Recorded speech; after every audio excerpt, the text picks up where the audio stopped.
Good morning, everybody. Let's get into it, shall we? All right, let me turn down the music a little bit. The card shop is closed. Happy Sunday. Happy Sunday. Welcome everybody to the losers bracket finals. This is actually a really hype match. We got NAVI versus the top German team. It's like Sologasong, Wet Jungler, Salvi, and Losher. I should actually update the bottom right with that. And when I happen to hop into the game, the round is starting. It's the beginning of the series. It's a best of 3. The winner of this goes to the qualifier. So this is a lot on the line. They've come this far, and the winner gets to play on. The loser, their journey for EWC stops right here. So let me update the text in the bottom right. So we have Navi, we have Kubixon, Michael, Aug, and Travis Quat. Then we have Wet Jungler, Sologasong, Losher, and Salvi. And these are all players who have done really well historically. This is loot subscription, by the way. They have done historically really well in competition. I think collectively. Wait, what? Yeah. All right. There's a baby on the loose in the background.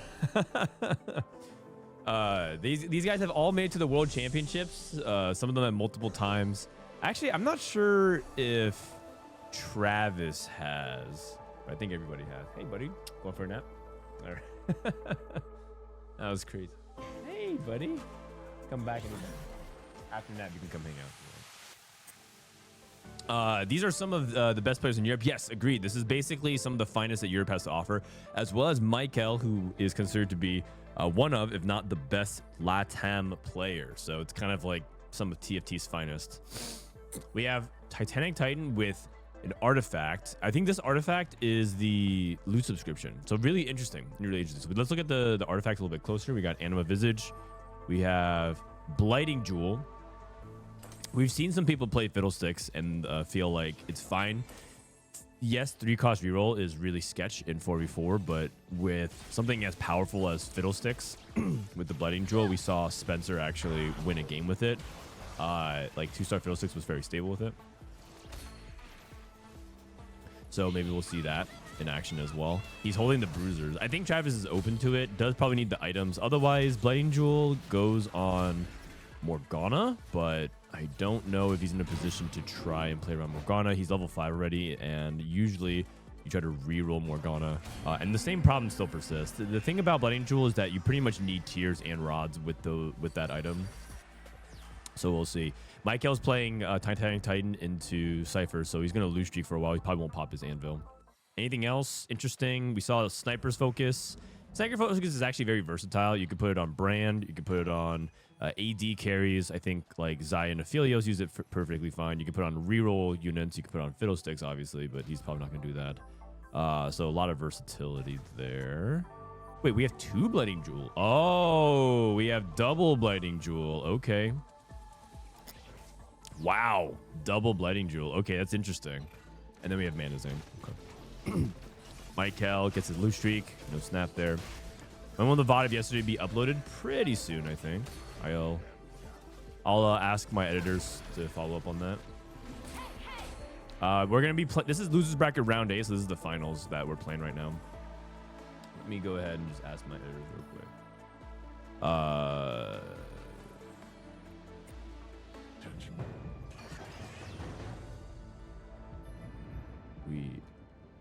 Let me see.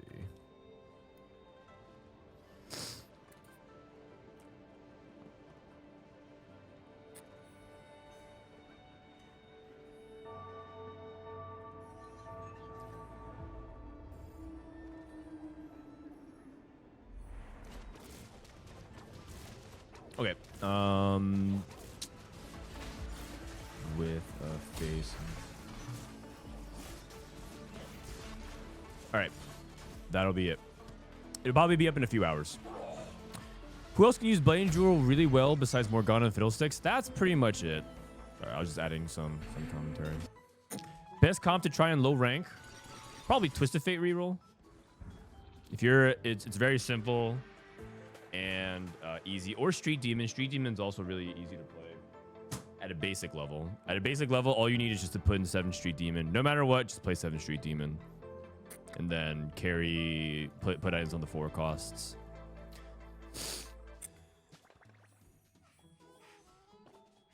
Okay, loot subscription. What was the loot subscription? Was it an item? I must have missed it. It looked like it was an item component. Everyone also got unstable components as well. Michael still not popping his anvil. He might wait all the way until 4-1. By waiting until 4-1, he knows that he'll eliminate all the gold opportunities for the artifact, which is a good thing. Like, you can't get Mogul's Mail, you can't get Gold Collector, so it just thins the pool a little bit. And if he's going to lose streak all the way until 4-1 anyways, he chooses to not open up the anvil. I think it's a heads-up play. We'll see if it ends up impacting his comp a lot. So the downside is usually by popping it so late, you have fewer and fewer options to pivot into something really good. But that only matters in solo queue. I think in 4v4, if you know you're going to be playing Vex, because he has Guard Breaker Slam, he's playing Cypher, and really concept is to play this into Vex, because Vex is very item specific and you need a lot of resources to cap really high. He might just take any artifact and then just like jam any generic artifact on the front line, because Vex is not particularly really good with a lot of artifacts. I was actually looking up this morning. You guys want to know the #1 artifact is on Vex? Based off of enough sample size. You have to go a little deep enough, but the #1 artifact on Vex is Lichbane. Except it's not enough sample size to really draw a meaningful conclusion, but you go blue buff Gunblade Lichbane. And then the second best, if you are willing to look at actual stats, like if you're looking at a small sample size and are willing to take it at face value, it's Fishbones. Fishbones is really interesting, though. I'm not entirely sure if that's Fishbones because it's actually good, or it's Fishbones because you cashed out something like Cypher, because a lot of people play Cypher into Vex, and there are Fishbone cash outs. So that part I'm not entirely sure.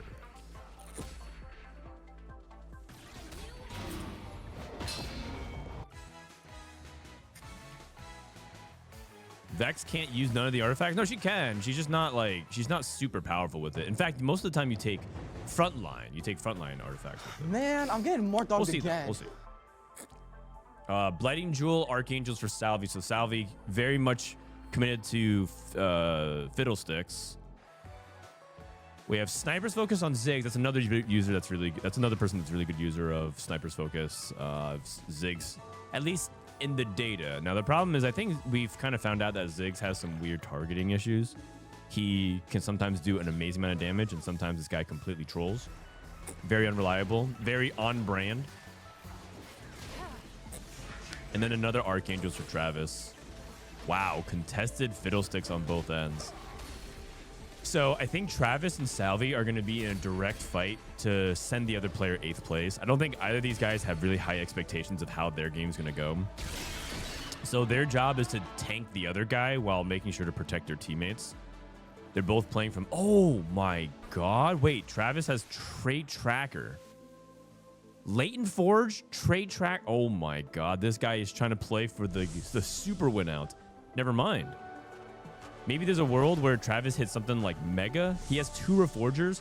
Maybe he gets Boombot and Bruiser and Techie or something, and then just somehow doubles up on both and has like 6 Boombot, 6 Bruiser, and goes crazy.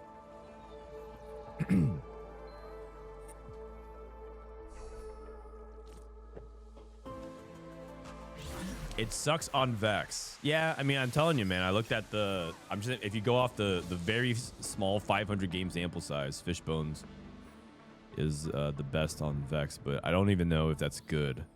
And I would say that in general, I would not be looking for Fishbones Vex. Yeah, I'm just generally not looking for the artifacts on Vex in general. Is Wang's team out, or are they playing tonight? Emily Wang's team is out, but you know whose team is still in? Team U Jelly. The NA bracket's actually really interesting. Team Liquid Brazil is probably one of the favorites to make it. Team Wasian Iverson is playing Team Phoenix Goobum's Aesah tonight as well. There's a lot of good matchups. This is probably going to be the best matchup in Europe for today. Navi versus Team Germany. Deutschland.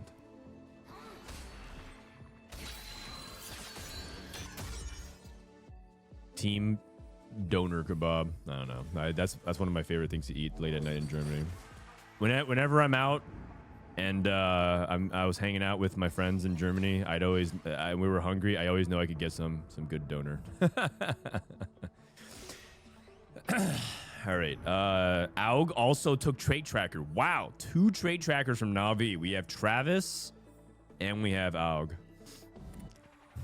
Doner, yeah. Yeah.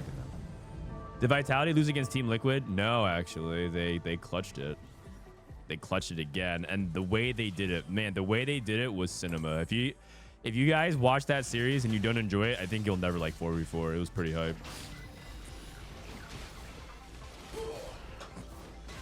You guys have to you just have to watch it. I mean, I kind of spoiled the end for you, but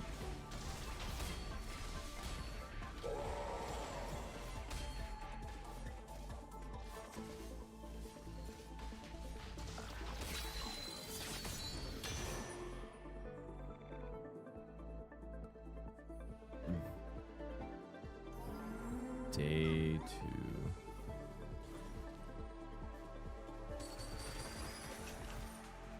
All right.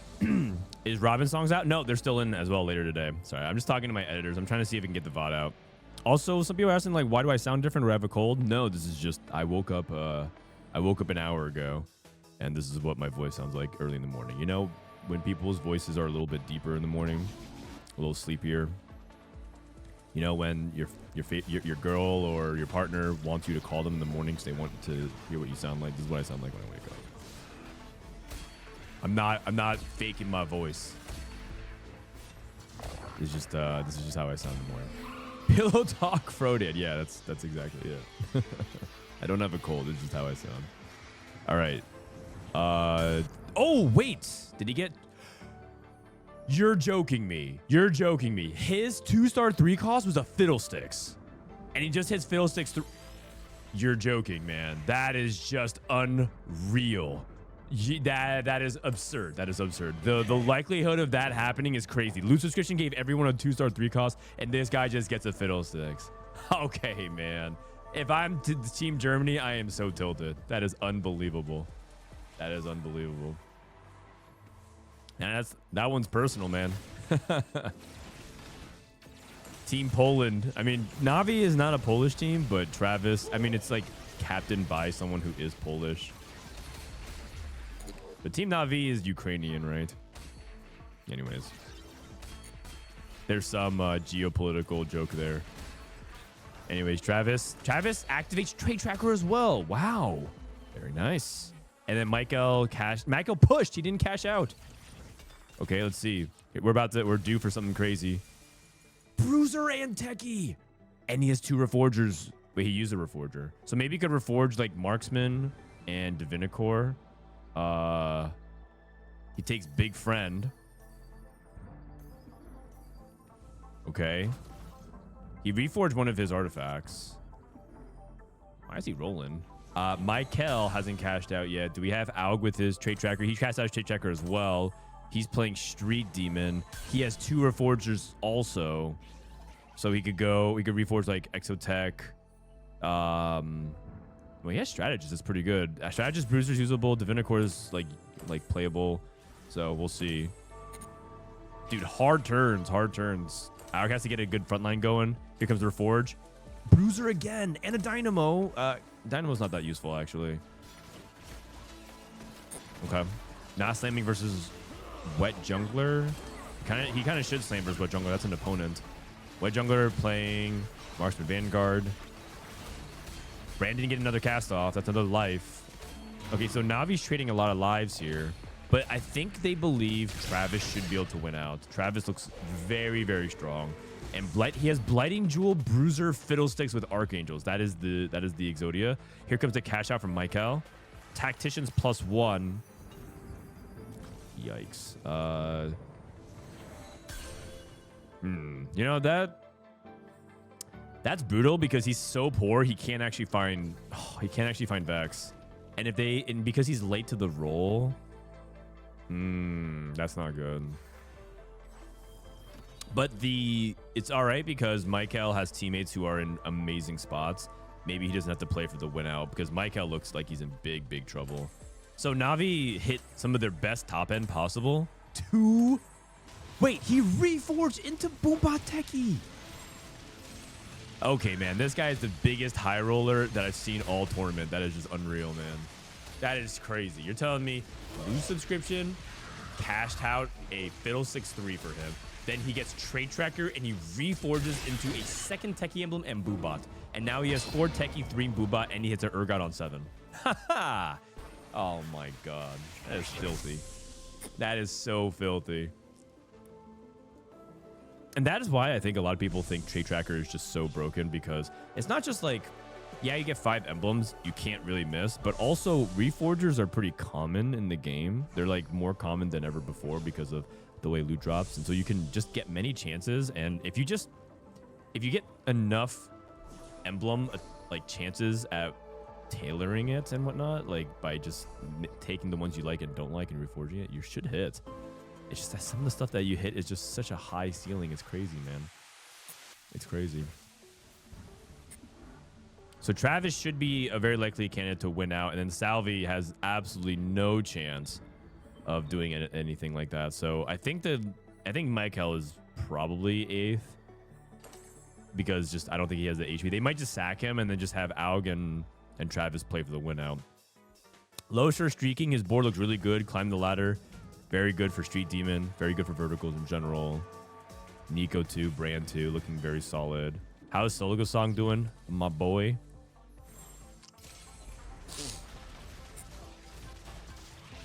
He has Twisted Fate 2, Braum 2-star everything. No 3 stars. I mean, he's not going to win against this Fiddlesticks board. We have Nitro Annie from Kubixon. Okay, so Kubixon is just pure tempo, and he knows that it's very likely his 2 teammates are going to win out for him, so he's just trying to bleed out and steal some wins. Every win that he can swipe and protect his HP is really huge. Wait, Aug lost? Aug lost? Oh, he lost to Michael. Huh. Okay, I kind of thought... Actually, he doesn't have that many 2 stars. I just assumed that Aug would be able to win a lot of his fights here. By if he goes bot 4, then that does change the calculus a little bit. Wet Jungler is so healthy. So if you're cheering for Team Germany, they do have a significant HP lead. Wet Jungler plus Sologosong and Losher are 3 of the healthiest players, and Navi doesn't have that much HP. But their win out potential spot is really high. Brandon, what if we ban Reforger for a person who takes Trade Tracker? I don't think that can happen. I don't know. I don't know how that works. You're saying like if you have Trade Tracker, you just lose all your Reforgers.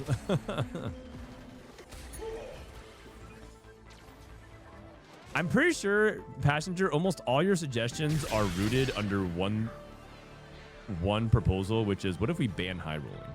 Like if I go through your chat history, if I look through it, I'm pretty sure everything is about like, what if we just prevent high rolling?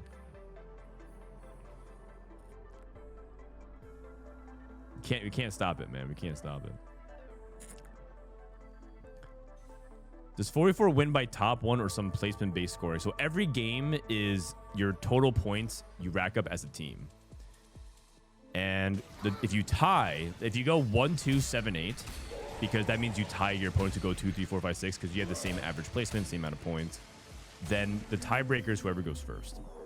So you can win by having there's some easy ways you can identify win conditions. So if you ever go 1, 2 in a lobby, that means you win because at worst you can go a 7, 8.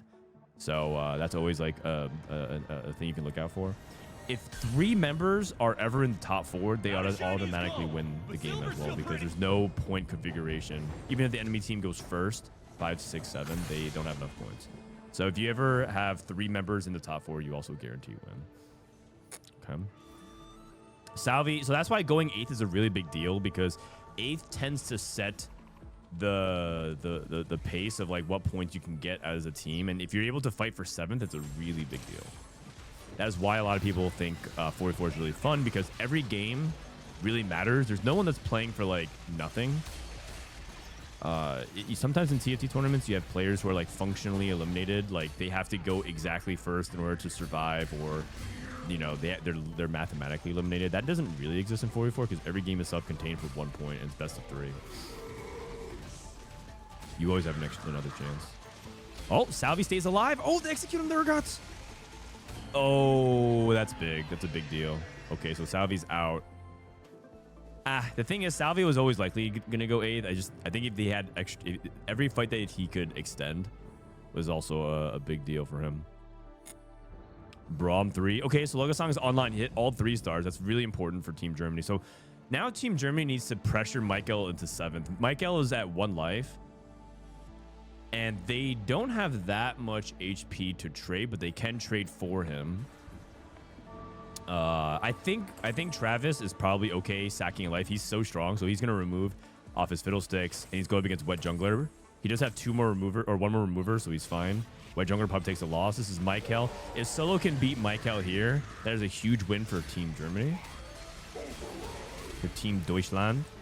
I don't know though. This Cho'Gath 2 with Anima Visage is kind of hard to deal with.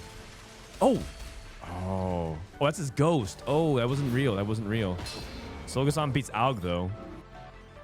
And so if you're Team Germany, what you really want to do is send 3 players in the bot 4, because if Aug and Michael go 7-8 or 6-7, and then Slogosan, for example, goes 5th, then whoever wins the lobby is going to win the game. And Travis is very, very likely to win the game. So I think Team Germany has to recognize that they can't play for the tie. They have to play for a tempo victory. That's why going 8th is a big deal.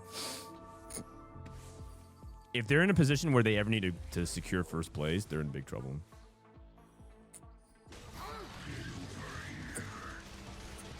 Did JesusTeemo team ever advance? Let me see. I think they're out actually. Oh no, they won. They won the winners bracket. Sorry, I was looking at the lower brackets. I didn't see their names. I think JesusTeemo team may have advanced. Actually, let me. If you guys want, exclamation point scores is the command. Actually, it might be the Americas bracket. EMEA EWC bracket. No, it looks like JesusTeemo team lost. So I'm looking at the bracket right here. JesusTeemo team lost here. They lost to Team Chinar. JesusTeemo, Coco, Enzo, Tartman. It's really competitive. This is the final round that we're watching. So we're watching right now Team Travis Quad. This is Navi versus Wet Jungler. And that's the round that advances. And then we're waiting for this side of the bracket. Dude Dale versus Nilo will be another bracket. And then this one. So. All right. Michael on a win streak. Travis, did he sack for him? He did. So Travis sacked successfully for Michael. So now Travis will play best board. But this is where it gets a little messy, right? Navi has very little HP. They have potential to go like 1-2 in terms of board strength. They might have the first and second strongest people in the lobby, but they also don't have that much HP. And this is the one opening that Team Germany has. Michael versus Aug. They might have to just sack Aug. But Aug can also take a narrow loss. This is Kubikson. Kubikson, if he can scam a win, that would be so huge. And then on the other side, if Wet Jungler is able to get a win, that's very big for Team Germany. That is huge. That's a big win. That's a big win for Navi. Aug lives by 1 HP. Oh, that is actually best case scenario. Losher beats Slogosan. That is best case scenario for Navi. Aug has another life. Travis already played Michael. And Slogosan and Wet Jungler took a big hit of their HP. That is really bad. Actually, Wet Jungler just rotated into 3 members of Navi, so he's due a teammate guaranteed. I don't think he technically... Oh, he can play Michael. But Wet Jungler needed to win any of these fights to help his team. But, I mean, part of it is that Marksman Vanguard falls off. Go up against Solo. Michael's against Losher. I don't think Losher's going to win either unless this brand somehow does something crazy. Michael's board is very strong with his cash out. Oh. This brand. Oh my god, the brand! Oh, but the Cho'Gath's not going to die. This Cho'Gath has D-Claw and it counters the brand. Brand has no DPS. Oh my god. I think he's going to barely survive. Dude, this Anima Visage on this Cho'Gath. Holy cow. Wait, what if they tie? Hold on a second. Is it possible? Cho'Gath does no damage. Is it possible that, like, there's some kind of tie? We're going to OT, right? Oh, barely. If they tie, Michael dies. If Nico is able to survive and just, like, out-tank the Cho'Gath damage. Wait, Kubixon lost. It's so close, man. Look at this HP total. Navi knows that if they... Okay, wait. Solo got a win? Solo beat Wet Jungler. Losher lost to Michael. Oh my gosh. Navi can't mess up even one time. I think they can do it. If they can drop off 2 people here in the bot 4. And the HP count favors the German team just by 2 lives. Fish bones, so nothing, or a bones of fish. So nothing from the loot subscription. Is this game 1? Yeah, it's game 1. I think everyone just has to play best board. Like, if Travis kills Og, so be it. If Michael kills Kubixon, so be it. But they have no more lives to give. And this is exactly the needle that needs to be thread. They need to beat the German team as hard as they can and put them all at 1 life and then pray for the matchmaking gods.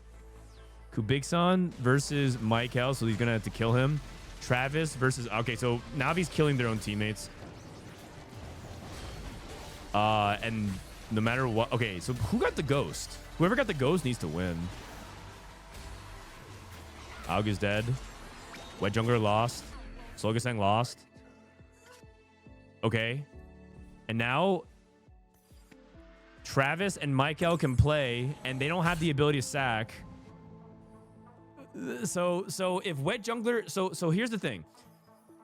If Wet Jungler goes 5th, I think Navi wins. If Travis and Michael play each other, Germany wins as well because they go for an HP victory, like a tempo victory.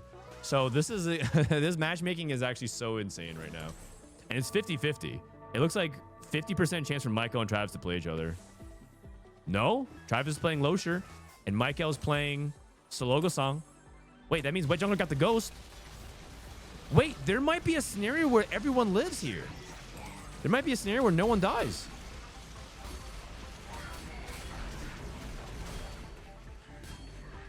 Losher lost. And there's no way Michael loses this fight. Oh, that is insane. That is so insane. Okay, so now... Okay, that actually favors Na'Vi, because now Na'Vi can just assume that if Travis kills Michael, then one of these players from Germany will kill each other no matter what. So Sologosong and Losher, one of them will die. So if Travis kills Michael, there's no chance that Michael goes lower than 4th because of the HP lead, unless Germany sacked perfectly, which I don't think is going to happen. I think Solo's sacking for Losher. Travis is playing Wet Jungler. Oh, I think that's it. Their only hope was that they take a less HP lead, unless they can somehow scam it first. But I think Solo... What they needed was Solo to somehow beat Losher and take a less bad loss than Wet Jungler.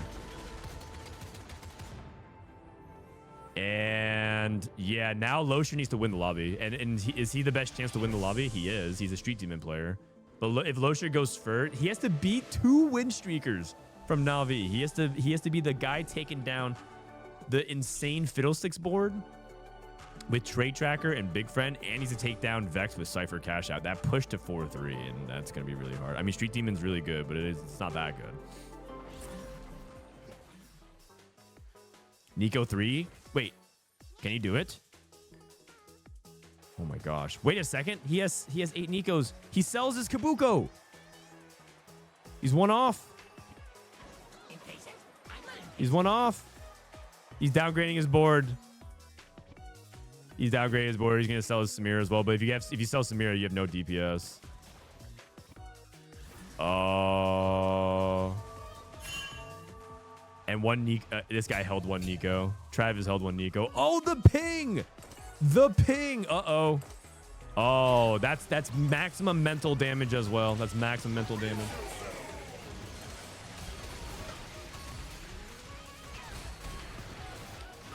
That's actually well played by Navi. As Losher does not high roll, the high rollers ping him. Oh, man. And that's game 1. Man, what a game, actually. That was pretty intense. And Maiko takes a loss. Really well done there by Navi. I mean, obviously they high rolled. But we talk about how playing from loose streak is really tough. You have to manage your HP. They did have to get fortunate on matchmaking as well. But managing your lives, like we're talking about how from these spots where you have such little lives, this is exactly what Vitality did really well, right? You have 47, 33, 31 life, and everyone looks like they're barely alive, but just small things like Aug surviving at 1 HP gave them matchmaking opportunities. Because, like, and then it kind of went to a situation where they all needed to match. They put Germany in a spot where they had to pray for favorable matchmaking. So, like, small, subtle stuff like that is what tilts 4v4 in your favor. If you get enough favorable scenarios, you surely should come out ahead. That's good stuff. Okay. Navi 1, Team Germany 0. Obviously, I'm friends with a lot of these guys, so it's kind of hard. I don't know if I'm cheering for one team or the other. I want both of them to go through. It's kind of sad that one of them is going to get eliminated. If you guys are wondering how the bracket works, the top 4 teams in the winners bracket are already through.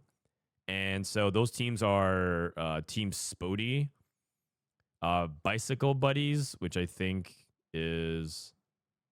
I think I know these guys. Oh, it's Fantasy. We were watching them yesterday. iBlaze. Oh, Frodan chatters. Team Opale, right? A French team made it through, and Simple Wash Tech. So those are the people through the winners brackets. A couple of underdogs, but then the lower bracket has like a lot of the established European names. Team Dalesom just won their series. So the other series that's going on, Dalesom, Safo, Odesha, Revan. Oh, Revan's actually in it far. That's pretty cool. Then we have this series that we're watching right now. So looks like they're getting started here in a couple minutes. What up, Elia? How you doing? This is a losers bracket? Yeah, this is a losers bracket. That's what LB stands for. This is another series. We can actually just look up all the other series that's happening. This is Team High Rollers. Oh, Kevin Parker. Kevin Parker's team. Team High Rollers versus Clément, Yaroy. This is another French team. Ben Sack. These are all players that have made it to Worlds before. This is a pretty good team. Okay. Okay. A lot of these teams look pretty solid. Like, I don't think there's any like super team. I mean, the super teams are the team is what we're watching right now. Navi, and the German team are like theoretically the team of superstars. Everything else is like they've got like a couple of players who are really noteworthy, and then a couple of like other players that maybe are known but not as doesn't have as long of a resume. How long until Vitality plays? They're actually done. They already won the winners bracket, so they're I guess 3 weeks from now is the next time they play. 3 weeks from now. Do I have anybody added from the other? Do I have anybody added from this series? I want to watch this series. Alegory. Dalesom hashtag EU West. Dalesom hashtag EU West. Oh, Dalesom. Huh?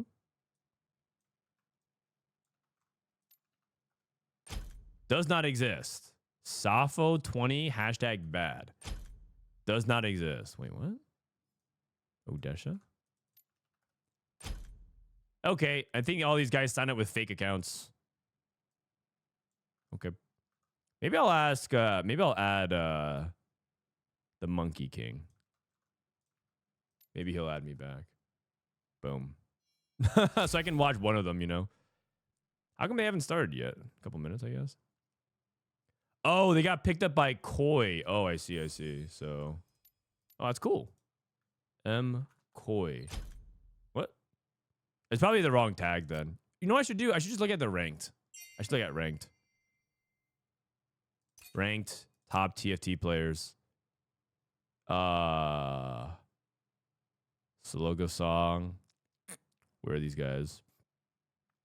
Where are these guys? I'll just add them through here.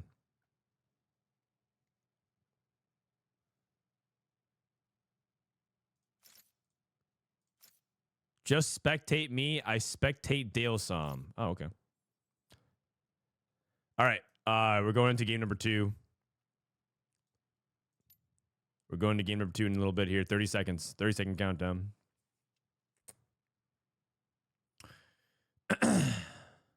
That's cool. So they joined. Koi is owned by MKOI Esports. Is that Ebuy's team? LEC. LL Esports, Mad Lions, Koi is that's Ebuy's team? Okay, cool. They like Fuse, yeah. Mad Lions in general are like a popular League of Legends team. Man, I would love it. Revan's actually a really cool guy. I met him when I went to Cast Worlds in Spain a couple times. Really, really chill dude. He's got like mad riz. He might be, he was like, every time he said anything, I just felt like he was rizzing me up.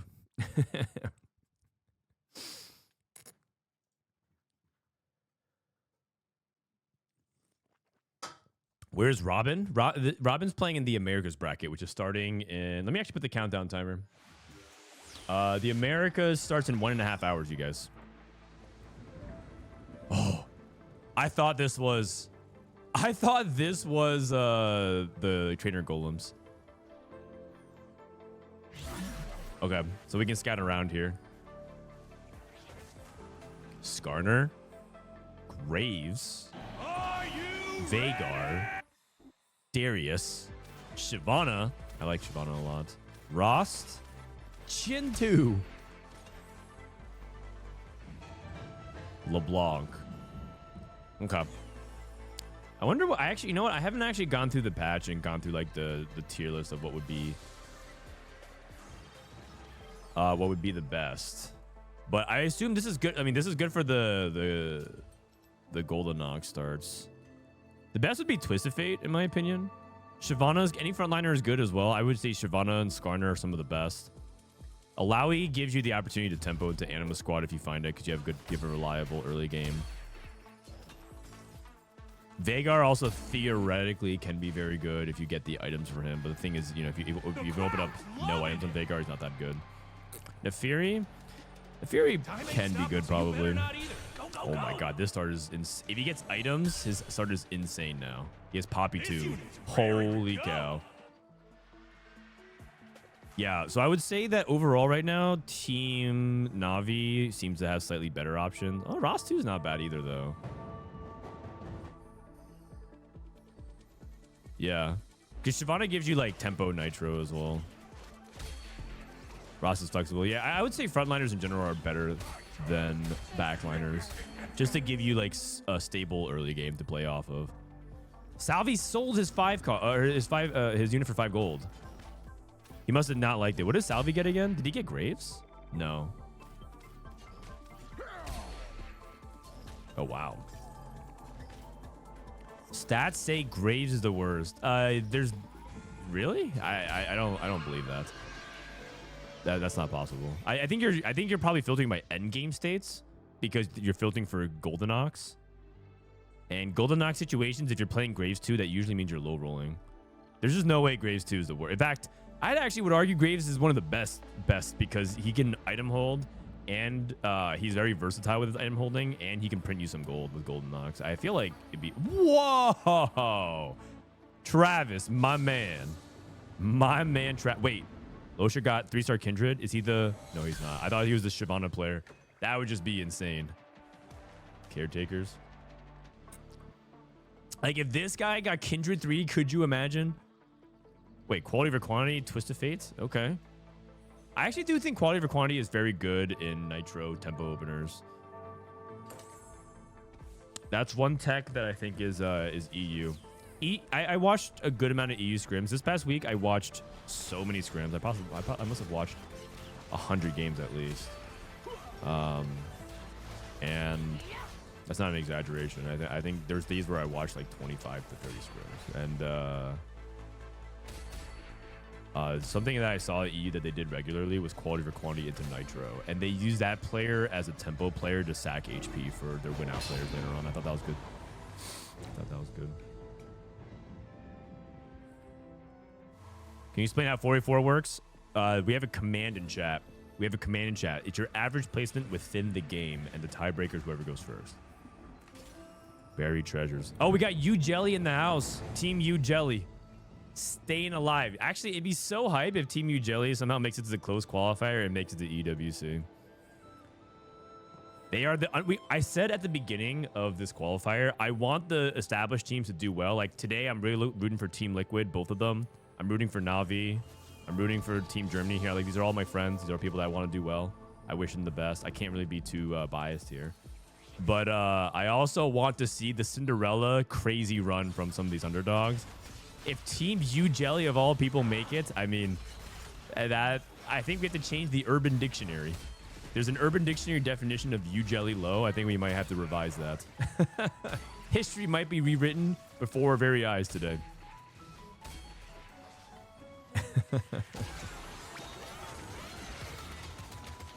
I need to tweet. Hold on one second. Hold on. Let me open up twitter.com. My favorite satire website. Here we go. U Jelly. Apparently there is a Urban Dictionary definition. U Jelly low, a humorous or self-deprecating benchmark used by teamfight tactics players to describe a point where one's LP league points is considered embarrassingly low, and that's also a definition apparently. Inspired by the player U Jelly, the term often implies a personal low point in rank performance. Dude, I just went 8th again. LMAO, you're U Jelly low. 3 thumbs up, 2 thumbs down. I'm pretty sure U Jelly is at least one of those two. Come on, we have 4 players on Team U Jelly. We can pump those thumbs down numbers.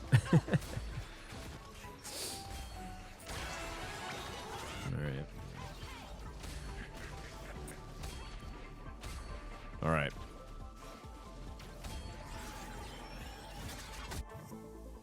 Solo got a full prismatic, by the way. Oh, you're right. We didn't talk about expected unexpected. Sorry, I was going through the openers and laughing at you, Jelly. My bad. Solo Song got masterwork upgrade on unexpected. That's a massive high roll.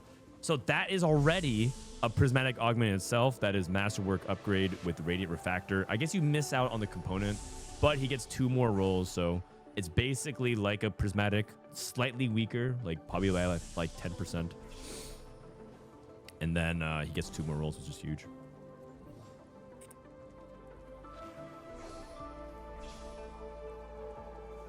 I lost all my LP on the new patch. I'm actually U Jelly low.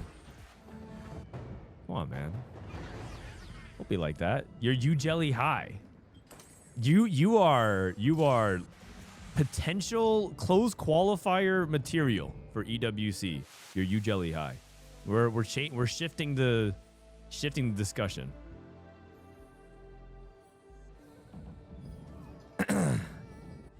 Keep your chin up, buddy. Salvi is the loose streak player. Looks like a lot of people from Team Germany are loose streaking at the moment.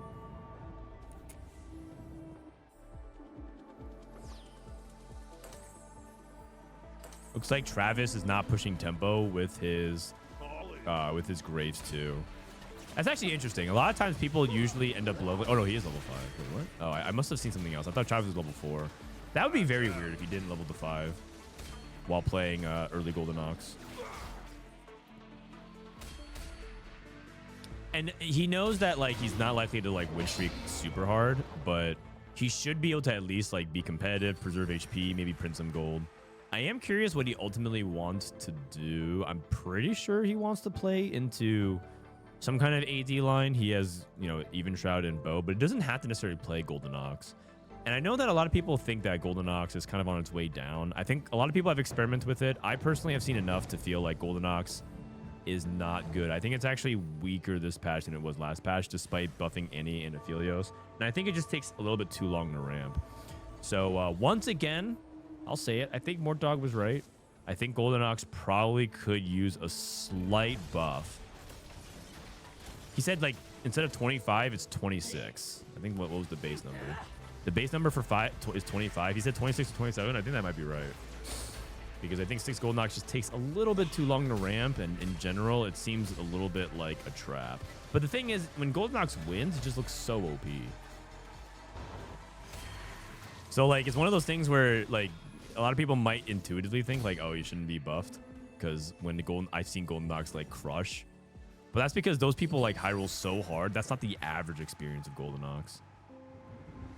Okay, let's see what these dice augments get. Expecting and unexpecting this on both sides.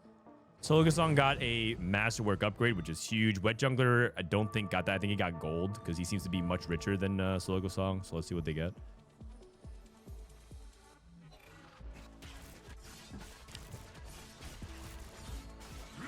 Golden Ox is really strong. It takes way too long to get there. Yeah, but that would mean that it's not strong then, because the way we evaluate strength in TFT isn't just the potential of it, it's the baseline consistency as well. It doesn't matter, like, it doesn't matter if something is really, really powerful and a 100% win rate if you only hit it like a very, very little amount of time. It just makes it really hard to go for. With the exception of being prismatics. Okay, double dupes on both sides. You know, if I'm Sologasong, are you ever rerolling LeBlanc here? He has LeBlanc in the shop. Would you ever just go reroll LeBlanc and just try and push tempo that way, as opposed to try to play for the vertical? I think he's trying to play for the vertical. Okay, he's just gonna go for 2-star. I think it's because Solo is the Street Demon player, so if he goes for vertical LeBlanc, he has to play around strategist front line anyways, and that shuts off the ability for the other team, for his own team, to play for Street Demon, because you kind of have to have that Street Demon player. It was tempting though. It was tempting.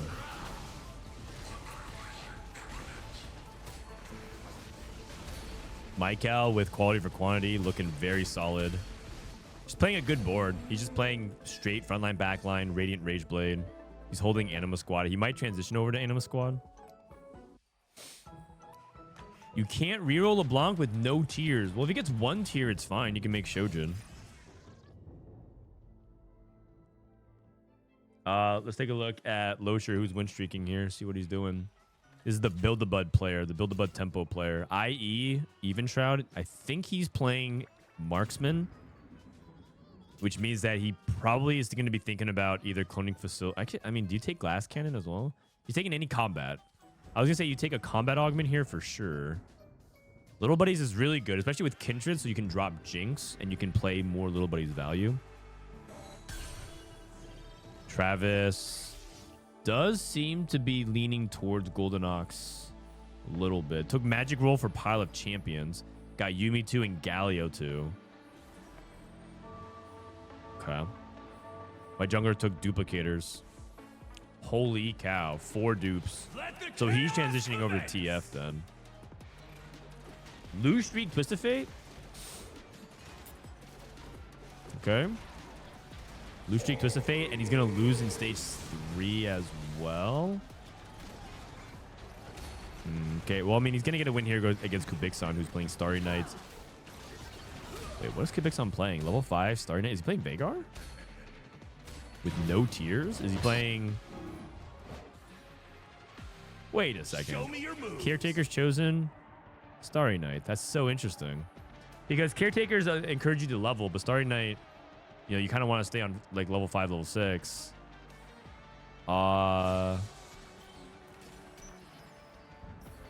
He's hoping to fix his items. He's hoping to fix his items because he has a duplicator as well. Archangels. Stone Plate. Another frontline item. Oh. What is Kubikson planning? I mean, it has to be Vagar, right?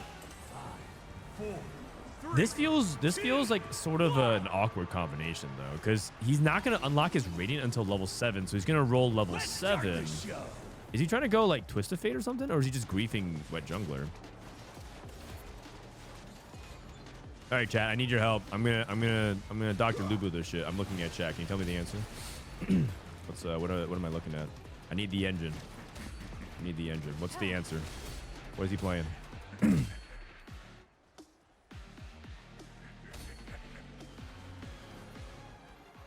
Level 7 Veigar. Oh. I mean, is that what, you're just going level 7 just playing Veigar? He's angling Lucky Gloves. I have no idea, man. I'm looking at a spot. I don't know. I mean, he can take a tier. He probably wants a tier here. But he's playing Starry Night, Caretaker's Chosen, which is just a very unusual combo. Very unusual combo. He doesn't even take the tier. He's taking Rod. Yeah, I don't know. I'm lost. I'll see what he takes. Like, Kabuki-san skipped the tier. So maybe there's something that I'm missing. I don't know. He's gonna cook up something. How's Salvi 45? He's open for it. He's been open for him. He's the Vex player, so that's fine. He's the Vex player. 45 for Vex is the comfort zone. Kabuki-san leveled. He took another frontline item. This guy with his caretakers took 2 frontline items when he has D-Claw, Sunfire, and Spark. Their crew's power is stacking up. Is he Street Demons? Street Demons with 0 tiers? Is he gonna YOLO Reforge? Is there something happening here? No, he's Veigar reroll. He's Veigar reroll. He has 2 Veigar 2s. I see. So he values the JG on the Veigar, and he values his front line for Veigar. Okay. He's beating his teammate, getting an easy win. That is a really interesting setup here. I haven't seen that before. If it works out, I mean, it's one of those things where it works. If he's playing for 6, he's playing for placements, obviously. It's just a very bold call. Yeah, he's going for Veigar 100%. He has the Ziggs now. No, oh my god. Incredible. Oh my god. The announcer says incredible. Yes, that is incredible. He basically leveled a 7, hit 2 2-star Veigars, and keeps his dupe. This guy's a genius. He's a genius. He's a genius. Now the issue is that he has no items for Veigar. How's he at 1 damage item? I know, that's what I was saying. That's what I was saying, man. He has a bunch of tank items though, so he's basically stat checking a bunch of folks. If Kabuki-san could like win all of stage 4, then I think that this is worth. But I think if he, is gonna win lose on stage 4, then the setup is not worth. Here comes Salvi. 8 gold. I mean, 8 gold is 8 gold. 24 HP. No Gunblade. Here comes the rolls. Sejuani, good. He's not holding units to grief. Zac is good. I'd roll like a little bit more here, but he probably is going to greed. I roll a little bit more just to make sure that there's fewer chances for someone else to fast 8 and grief you on the roll down. Because the other, like, for example, Travis is rolling on 8 as well. Like, it's possible as enemies might be holding Vexes. But that's a preference thing. I think, like, the difference between 30 and 20, making, like, 1 gold is not worth it versus, like, the chances of being griefed here. And he hits Vex immediately, like a beast. Aphelios 2 for Travis. We do have Gunblade. Our items are actually pretty good.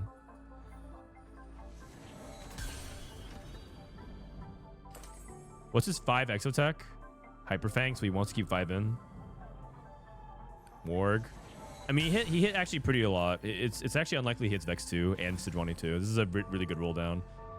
Not slamming yet. Trying to see his teammates match up. Favoring right side. Going up against Kabuki-san. He needs to slam. Gunblade. Shiv Varus. Guardbreaker. Adaptive. Red buff. Red buff. Oh no, he has Sunfire. Okay, never mind. Ignore me. I'm an idiot. Yeah, Sunfire. But red buff Shiv is like generally considered to be like very, very good. So he actually does more damage on Varus. That's perfectly fine. Okay, wet jungler streaking. That's huge. The audience is waiting. Prepare This those is boards. Kubixon. Pandora's items. Wait, what? How did this guy get tier? Wait, what? How did he get 3 tiers out of nowhere? This guy's a cheater. Wait, what? You got dual Q with the Kabuko. What the heck? This guy is a straight cheater. This guy, I'm reporting him, man. What is that? What is that? That is unbelievable to me, man. That is actually unbelievable to me. What? Oh my goodness. Ugh. 7 Street Demon. Losher rolling down, looking for Philios too, but Travis has it. Navi looks like they might be in pretty big control here. Salvi is strong, but I feel like the weak players on Navi side have hit a lot. Wait, never mind. This guy's playing. Oh, never mind. Oh, Og's on MF1, Zeri 1. Uh-oh. Wait a second. That's a huge weakness. Og is the most likely player going 8th now. Okay, they might have to sack him. Yeah. Okay, so the advantage of MF Zeri is that they are the most uncontested 4 cost in the game. And so you should be able to hit quickly. And your window is stage 4. Oh, but he took no econ because he probably didn't get econ options. So he doesn't have the econ to actually hit it. And so now he's stuck Zeri 1, MF1 with... Okay. Yeah, he's dead. So I think Navi's going to have to sack Og. They're going to have to sack Og. 5's Annie's. How's the Golden Ox player doing? Because Travis and Kubixon seem pretty solid here. Travis can like Travis is probably their win out player. Wet Jungler uses dupes and hit Twisted Fate 3, Braum 3. That's very early. I think Team Germany's going to go for a pretty significant tempo victory here.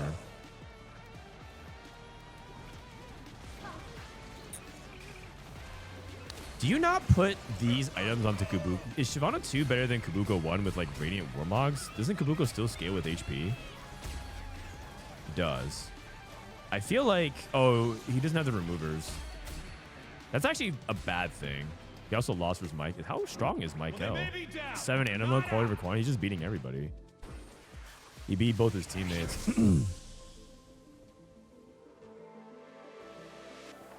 What up, Raptor? How you doing? Mortdog took a break to compete under the name Kubixon. Yeah, the Mortdog hacks. Kubixon gets a pair of Kabukos.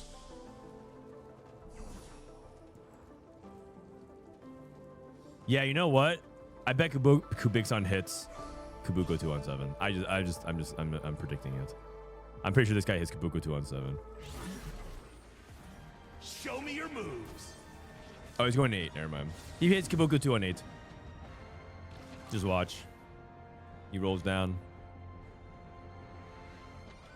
Oh, that actually gives him the ability to hit Shyvana 3 as well with the duplicator. Oh, he immediately hits it. Oh, you can just sell. Oh, genius mode. Use a duplicator for 3 gold. That is fast problem solving. Yeah, you know what? Not bad. Not bad. Very fast problem solving. I like that. Cute move. I was like, it's like, can you like sell something, like sell one of the Shyvana 1s, buy it, but it was not clean, so he just used it for 3 gold. He would use a duplicator anyways on Shyvana. Very nice. And that, you know what? By identifying that play quicker, he gets to reposition, and now Veigar's same side as Losher. That was very nice. Well done. Travis lost. I'm starting to think this Golden Ox is not winning out, and Golden Ox unfortunately seems to be struggling.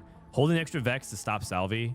Salvi not even Vex paired, but if you know that you're strong enough, you can be stable on Vex 1 for stage 4 and push level 9. We've seen this happen multiple times. Just like ignore Vex 2, push 9 for the 5 costs. He has his next in, which is Aurora plus Zac. So Salvi's still in a safe spot. He's at 24 life. We've seen Soju pull this off many times actually yesterday. I'm actually like the lose streak to 20 HP into stage 4 into the Vex 1 stabilize while being griefed and to go to level 9 and play for a top 3 top placement is that's actually like the Vitality Soju move. He did that like 5 times I think over the course of this tournament. And I think it only backfired 1 time. Comfort zone. Okay, Salvi with the win streak. Al gets a win versus Kubikson. Looks like Kubi might have made his board a little bit weaker there.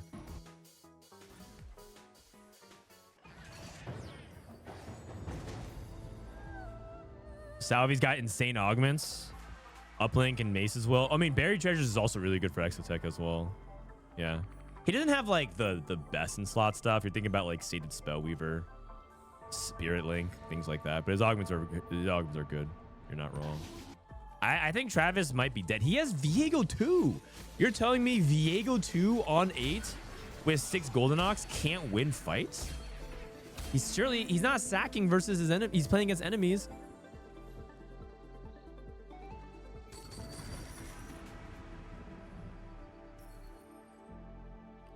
Oh, Garen. What do you drop for this Garen? No marksman. Drops this Vex. Garen pair. A pair and a Garen. Roland. 36. Banshees. You could bake any items.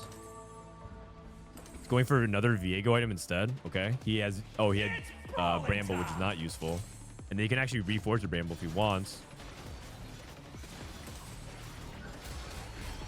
He just puts Bramble onto the cow for now. It's fine. He can try to farm components. I personally think you need like 3-item Annie, 3-item Aphelios. I don't think you can get it done. And Viego is... I mean, they nerfed him. He definitely feels worse. Oh, God. I think they were banking on Travis being a win-out player, and this guy is going 8th. Oh, no. And they can't sack Aug and Travis because I don't think they're in a position to play for 1-2. Yeah, I'm convinced this Viego guy might be a fraud. I think that it might be Annie instead. I think if you prior Annie 2 Aphelios 2 items, that might be good. There's no way, man. There's no way that you can have these items and you activate his traits, the techie stuff like that, and Viego just does nothing. They're pinging the Annie. They know that he's going for Annie 3, but he's not going to hit Annie 3. Going against Michael. Payback for that? No, they're just highlighting it. They're just highlighting it. Okay, no way we lose to Michael's 1-star Anima, right? Actually, he has 2 stars. Never mind. They just look tiny. What? This is looking kind of close. Zaya cast again? No. Yeah, Golden Ox is terrible. I can't even imagine that, man. That is unbelievable. Yeah. Viego 2 on 8. Aphelios 2 full items. Full frontline stack. 6 Golden Ox. There's no way, man. Is Viego bugged? Oh, that could explain some things. That could explain why it feels so bad. And then Aug, I think, is also struggling as well. Any 2 Vex 2. I mean, Vex 2 didn't really matter. He was just playing Vex to grief. He didn't really like need it. I mean, I think Marksman is a big deal on Aphelios, and I do think Annie with items is a big deal. But, you know, if that's what it requires, it just means 6 Golden Ox might be unplayable. It's already borderline because I think the win-up potential is so high. But yeah, Navi looks completely gassed. I'm pretty sure that they were banking on Travis to win out. He lost every fight. And now Kubikson hit and he's loose streaking. It might be a 6-7-8. Looks like Team Germany is running away with this one. In the mid game, it was looking like maybe Navi can make the comeback, but yeah, it's just, yeah, Golden Ox is just not. You just can't do it, man. I'm convinced. By the end of this qualifier, I was kind of optimistic. Like, you guys heard what I was saying, right? I think I said like a couple lines that if you could optimize and figure out, gives your 4v4 team some edge. I said one of them was Zeri. If you can figure out a way to play Zeri, which is something that Vitality did. They found good spots for Zeri. Another was Golden Ox. I might take that back. I think Golden Ox might be unplayable. I mean, it's not true though, because like there's nothing truly unplayable, especially in 4v4. It's just that like what else do you even want, man? He started off with Wandering Trainer, Graves 2, with the portal, and then hit Viego 2 on Ace, 6 Golden Ox, a bunch of items. You're telling me if that's still not enough, that's just basically borderline unplayable, if not straight up. Okay, Salvi with a full left slant, going up against Solo. If Kubikson dies, that game is over.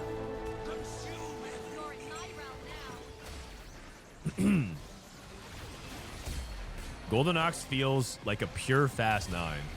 Pure fast 9. But you need to roll for the 4 costs, which means you need to roll an 8. If you're fast 9... That is quality. And you have to roll for the 4 cost, that just means you need like legitimately 180 gold or something at 9. Because you need to roll for the 4 costs and the 5 costs. And then if you do that, you're not even stacking Golden Ox either.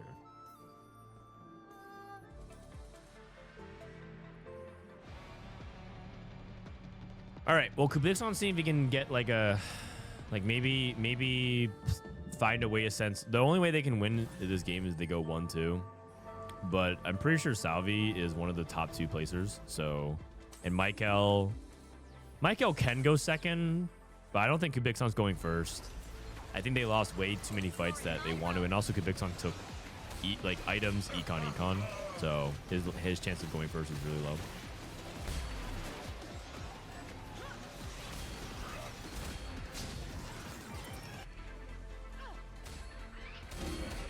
Okay, Wet Jungler.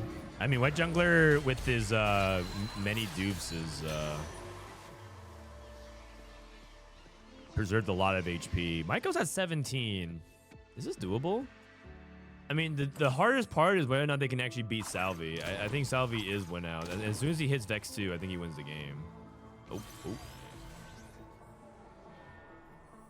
I like rolling on creep rounds.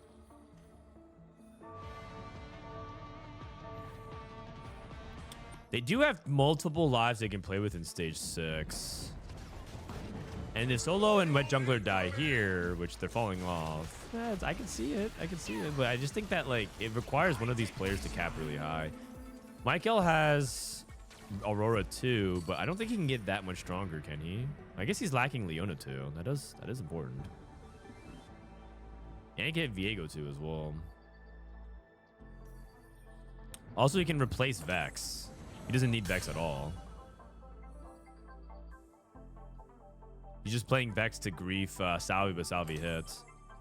I think I would go JG Viego here. Okay.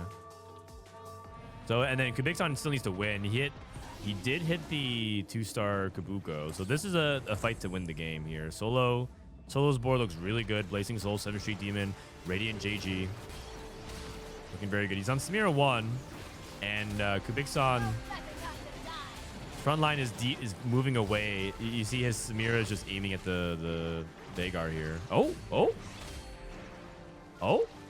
close. Oh, the brand. Wait a second. It's possible. It's possible. Why is Michael still holding Vexes? He doesn't need to hold Vex anymore. Is someone else playing Vex? He can just sell Vex. You can just sell Vex and roll. Okay, he's doing that. You should also roll with Zach in. Okay. He's gonna go 3 item. Mess up his bulky buddies on Viego. That's actually a really big deal. Viego with bulky buddies is actually pretty important. He's getting the ghost fight though. Can Kubikson win? It doesn't matter if Kubikson doesn't win. Ziggs 2 got frozen. Ziggs 2 bad items. Oh my god, that Veigar bullet hit one of the backliners. Nah, he's dead. Good try. Okay. All right. Well, that's going to be it for the game then. And Team Germany strikes back. 3 players in the top 4. So we're going to go 1-1, which means that the winner of the next game advances and the loser goes home. Joe B, thanks for 17, man. Veigar sucks without the augments. Yeah, I mean, he's not. I think Veigar is spot dependent. I don't think it's like caretaker chosen. So, but I'm pretty sure like fifth here, believe it or not, is actually kind of good. I know that people might be like disappointed in how that Veigar performed, but you have to remember that this is all on the premise that Travis was able to play for a win out. And so Travis going 8th, if Kubikson was still able to go 5th, that would have been perfectly fine. So I think that it's just sort of like a complete shock of like, okay, we aren't able to actually get anything done. Travis going 8th was a big wrench in the play. Why is Aesah small? I think she might. Does she have the implant? I think they got the hack implant that makes them smaller but more attack speed. Let me see. Yeah, because the Vex is also smaller too. Leona too. Doesn't really matter. In other words, blame Golden Ox. Yeah, sure. Like, Cyberboss Veigar is pretty fun.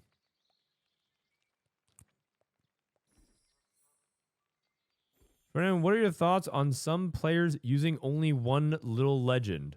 Like Kubikson / Dishsoap, is it because they like it or they think they high roll with it? I think TFT players are superstitious. So, and also because maybe they just think the little legend is cute and fun. I don't really know, but everybody has their own preferences. I don't know. Like why do you have a favorite color? Michael trying to like go for the win here. It doesn't really matter. They already lost the game, but I'm curious if this boy can win. Oh, they're not allowed to FF, but I guess you're just playing it out.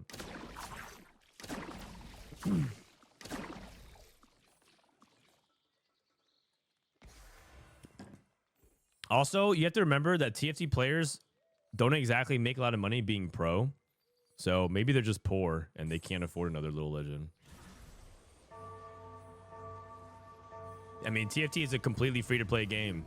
And so I do think there's a little bit of commonality of people who just can't really afford like the really expensive games. Like League of Legends.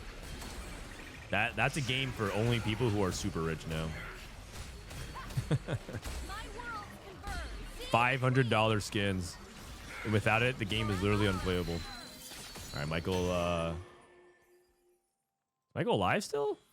Oh my god, we're just trolling.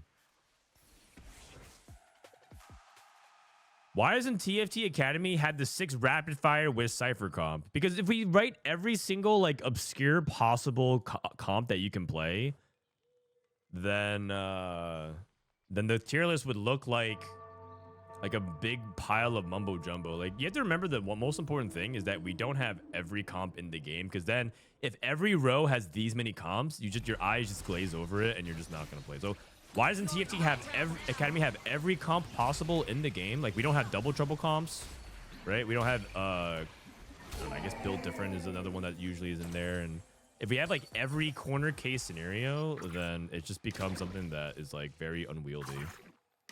You're just inundated with too many choices, and it doesn't look good. I know that sounds silly, but there's like an aesthetic to TFT Academy that makes it really approachable. Who is clicking on double trouble? The people in chat who right now says, I think you should add double trouble cobs. As if they didn't even hear what I just said.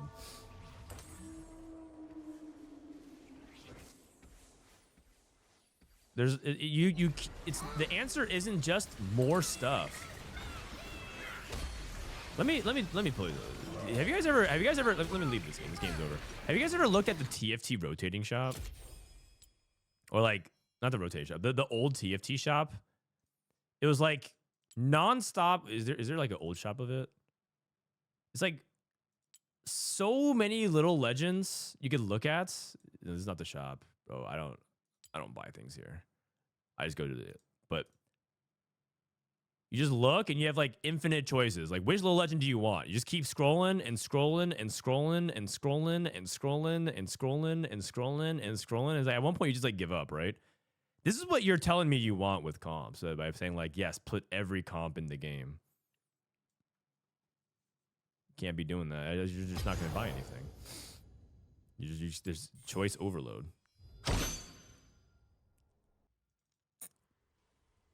All right.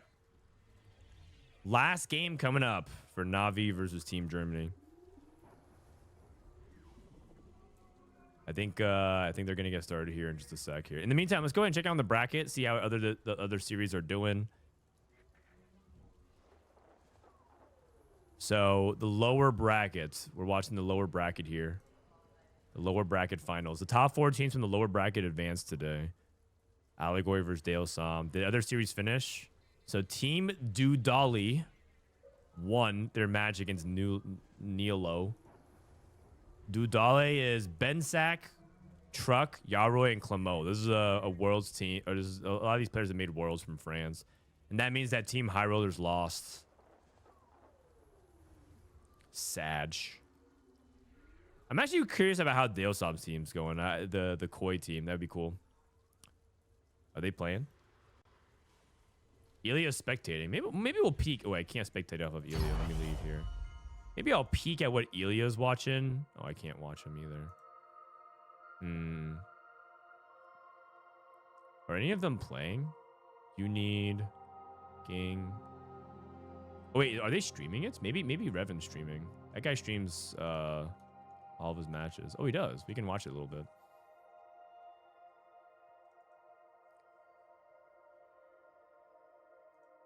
Oh, they're playing right now. What's the current score?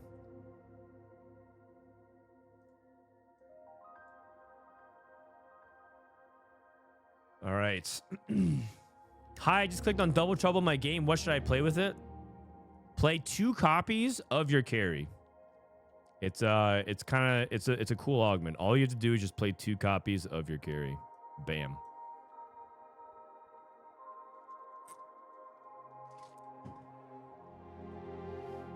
And then preferably 2 copies of your tank as well. I don't think it's good with verticals though. So I think like the one comp you don't want to play this in is like Street Demons, because you can't really play 2 Brands and 2 Nikos.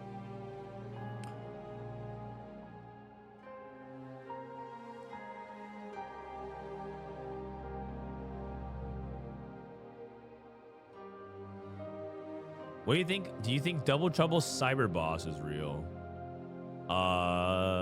Double Trouble Cyber Boss.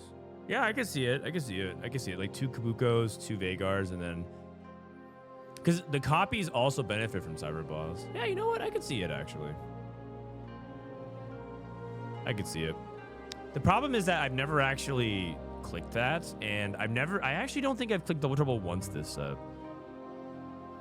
Oh, sorry. The music is, by the way, from the client. Sorry about that. Rainguard Jinx is pretty good. Yeah, but then you can't play 7 Street Demon. So...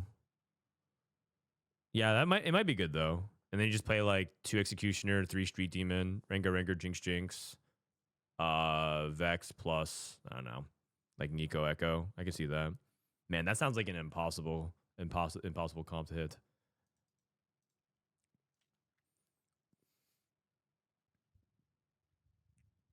What about Double Trouble Nitro? Do you get more stacks? More stacks? On the robots. You don't. You don't get copies. Like I've tried Cloning Facility. I've tried Trickster's Glass. You don't get more stacks of Nitro with extra units on the board. All right, they're loading into game. Game 3 is starting. We are starting up here. Give me a sec. All right. 20 seconds. 20 seconds. Double Trouble Amp seems nutty. I mean, yeah, feel free to try it, you guys. Feel free to try it. I have no clue what's actually good with Double Trouble because I have not even seen it in my games, let alone click it. So I'm open to suggestion. Oh, he's playing Boombot +1. Oh, snap. Dude, Revan has 11,000 people watching him play as well. It's pretty hype. I think people really like the 4v4 from like a viewership perspective. It makes it really entertaining for a lot of them. And I think he's also has, you know, the Koi, the Mad Lions Koi support as well. So he's getting a lot of attention for it. Like that's just really, really high for TFT. Obviously, like, you know, it's nothing compared to some of the other big esports stuff, but it's cool to see. We love to see it. All right, we'll tune back in later, see how they're doing. In the meantime, we're going to game number 3, tied 1 game apiece. Prismatic Party.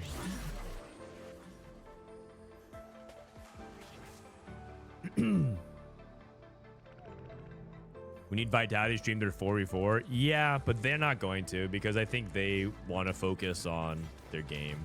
They also, I think, don't want to leak strats because I think for them, they take it very, very seriously. It's not like a content thing. They're competitors first.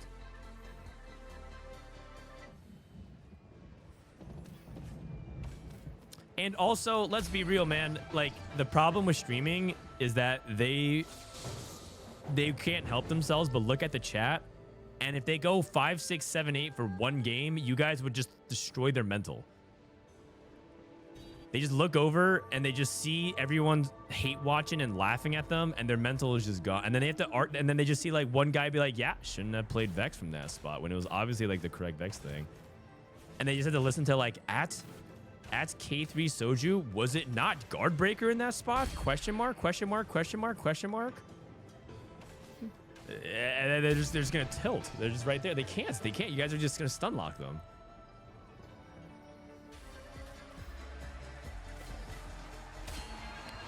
And then they'll say like, Dishsoap said Golems was unplayable when they got Wandering Trainer, Golems, and Graves too. Oh man, that's the favorite. When like a player that they just say like, oh, Dishsoap said this. What are you doing, man? That's always the best. If you want to tell some other top players, you just say Dishsoap said this. It might not even be true. Maybe Dishsoap didn't say anything.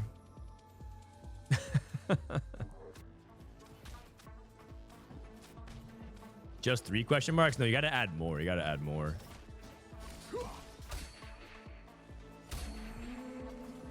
Like each question mark emphasizes the question even harder in all caps, and then their just mental is completely crumbled at that point.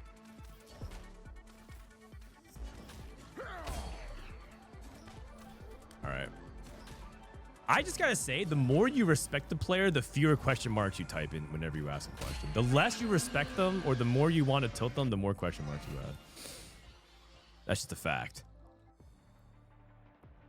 Boombot Crown. Can we take that? Wandering Trainer. Are you banking your hopes for EWC on Wandering Trainer? Are we doing it? Are we doing it? Oh, man.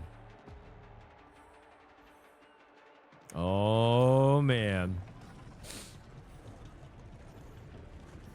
He's doing it. Ah, you know what? That's playable. Syndicate Bruiser for Twist of Fate with a bow. He rips it. Travis.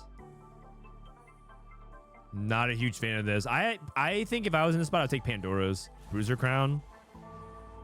Living Forge. Hull Crusher. Safe pick. Safe pick. He had some other picks that were sharper. Expected Unexpectedness for Losher gives him 4 costs. He got him MF. That's not the 4 costs he wants. Wet Jungler with Buried Treasures. Living Forge with Light Shield Crest. Safe pick. Shimmer Scale. So Sologasong with Rage Blade. Alistar 2. And a duplicate. Looks like he wants to contest Twist of Fate as well. Caretakers from Michael. You know, I don't think anyone got like an insane start. Well, Sologasong actually has the best start. He has Alistar 2 with Shimmer Scale, and he has Rage Blade. So I think on paper, he has a good Twist of Fate spot. Sologasong slamming late, letting Losher go on a win streak.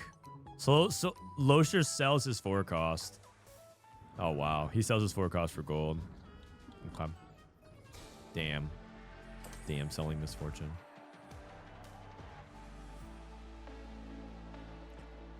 This is for the last spot. Yeah, this basically, there's only 4 spots on the line today. 1 has been determined, and 3 other spots are being played for right now. This is one of the 3. Bruiser crown. Bruiser tempo, huh? Maybe Travis can play bruisers into Urgot, but I feel like Bruiser crown is not very good. Bruiser crown with crown guard in general is not a very good item combo. That's partially why I think Bruiser crown is kind of weak. Do you think solo augment or Kubix on augment is dummy is stronger for TF? I personally like the items. I think Twisted Fate prefer item starts than emblem starts. Because if you think about it, he can't even activate Syndicate yet. And even if he has Twisted Fate, let's say he somehow teleports into a Twisted Fate Braum. Twisted Fate Braum Darius situation, he has no items for it. I strongly prefer Silogosong's spot here to compare to Kapixon. I might need a second round of caffeine. My brain is... This weekend has been really tough. Like, casting 44, like, just watching this 44 in general is, like, way more exhausting and intense. And I think, like... Also, I've been doing some other stuff as well, working on the LAN and... doing some other side projects. I might need a second dose of caffeine. My son's birthday party as well, which is pretty lit. We gave my son a cake, a small cupcake, and then let him play with it because, you know, kids love playing with their food. So what they end up doing is smashing the cake on their face and like rubbing it all over their they like stick their hand. They don't like pick up the cake. They just stick their hand in the cake, and then they like eat it like this, and they like wipe it all over their chest and their neck and stuff like that. And so, you know, we stripped him down to his diaper. So he's just there like immersing himself in cake. And that was the birthday party. We just opened up presents, we had dinner, and then smashed the cake and just rubbed it all over himself. And that's it. And then we gave him a bath. And then he was hyped up on sugar, so he just ran laps around the house because he's now walking and talking. So running, just sprinting around the house, yelling at boba. Kids. Are we gonna see 7 syndicates? You're right, 3 spats in a pan. That's actually pretty big. So Kubixon got a pan, but did not get a spat. So he can't get the syndicate emblem yet because syndicate is pan or spatula, not a pan. So he's gonna need a reforger. Salvi, I think might be playing Street Demon with his hold, but we've seen Salvi also play open into Vex. Wow, full sell. Into Michael. Oh, full sell on both sides. Did they remove the spatula carousels? They removed the spatula hacks. There was a hack where everything gave a spatula, but not the spatulas on the carousel. They can't remove spatulas on carousel. Then it's like almost too rare. Like you're never gonna get that, except for an orb drop. And then it's like almost too rare. Soju viewer XD. Oh yeah, my son loves Soju. He thinks he's very funny. Every time Soju's on screen, he's just laughing. He laughs and he claps. He has a really cute like goat sound laugh. He just chuckles. He goes. So whenever Soju's just ranting, he goes. And yeah, that's. But then when I turned on Setsuko, he was crying. I think he's too angry. Setsuko was so I had to watch Setsuko on mute when I'm with him.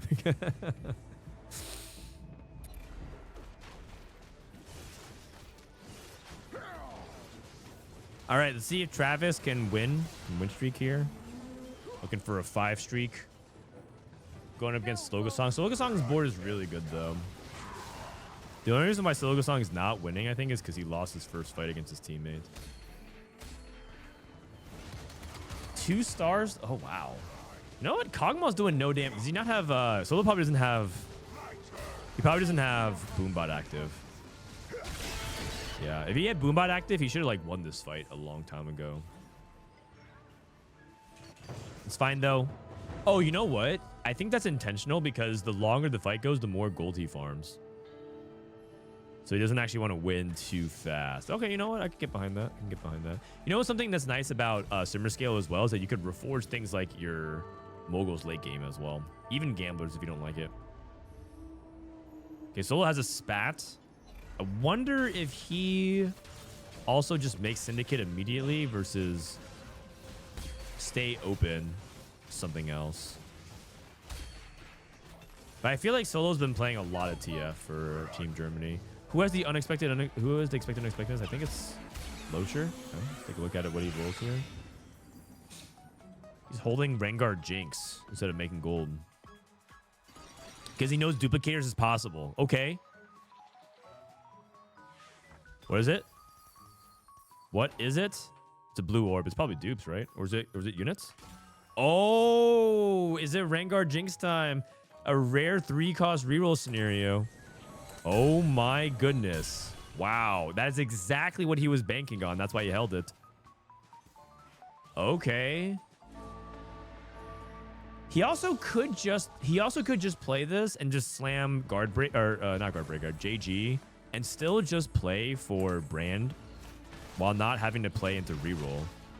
You can just play this, and I think that makes more sense actually. You're just playing Street Team and tempo because 3-cost reroll is just really sus. No, I like that though. That's actually a really heads up play. Really nice. Really nice. Does he lose anyways? That'd be kind of sad. Nah. Should be a narrow victory. Good stuff. Good stuff. I like it. Friend, do you think Riot should make official 4v4 where teammates wouldn't fight each other, or in-team fighting is a good thing and part of why it's entertaining because teams have to have strategies? Yeah, I'm pretty sure if teams didn't play each other, it would turn into double up. And double up has is basically just a greed mode. If you don't play your teammates, the optimal strategy in 4v4 is just hyper greed. You just basically pick your 2 likeliest players to win out, and then other 2 players just play for last, or like not last. And there's more strategies that evolve because you get punished for greeding, because then you have too little HP. You don't actually want the ability to not play your teammates. I used to think the same thing. Like when I first started. Ante up! I used to think the same thing where I was like, oh, what if the format just you couldn't play your teammates? But it's better that you can play your teammates.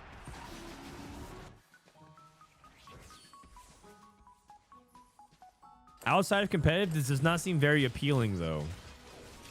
Well, TFT is a competitive game. A lot of people like TFT as a competitive strategy game. If ranked didn't exist, TFT would lose. TFT would die, I think. So most people engage TFT. Like, believe it, even though you're a casual player, without ranked, you wouldn't play TFT, even if you played it like Emerald and Plat only. Most people wouldn't play TFT. It was normals only. In some way, in some manner, people like to engage TFT competitively, even if it's on a casual competitive level.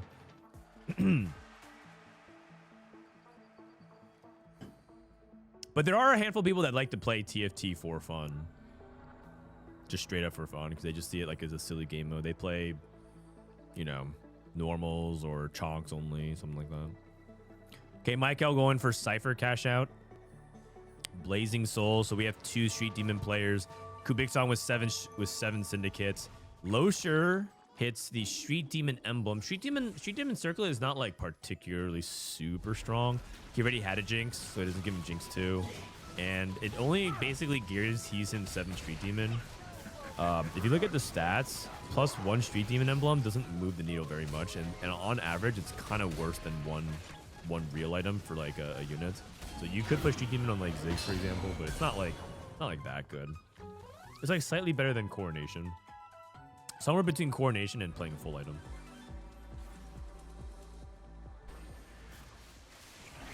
Unless another spat came this way. Imagine if he got the spat and could play for 10.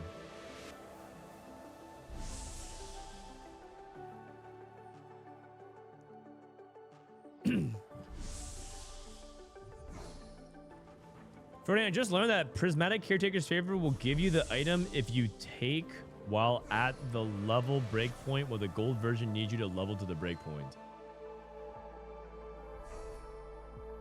Okay. You said like the same. Okay, I don't think I understand. Prismatic territory figure will give you the item if you take it while level breakpoint, while the gold version needs to delve to the breakpoint. Yeah. Okay. Cool. Neat.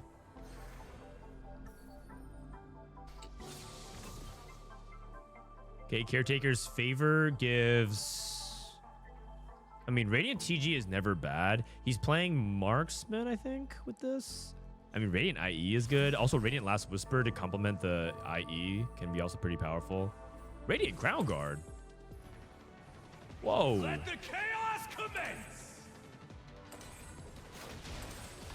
Oh, I wasn't expecting that.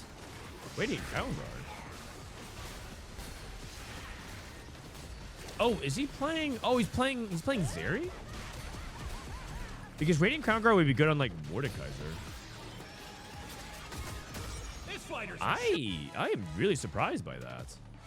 That is really interesting. I think he it depends on like what he's open to playing. He might be playing Exotech, and he's trying to play Zeri MF. Okay.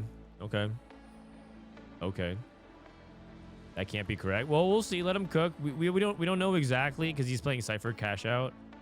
He is a little bit low on the Cypher count though, so he's not gonna have that many resources.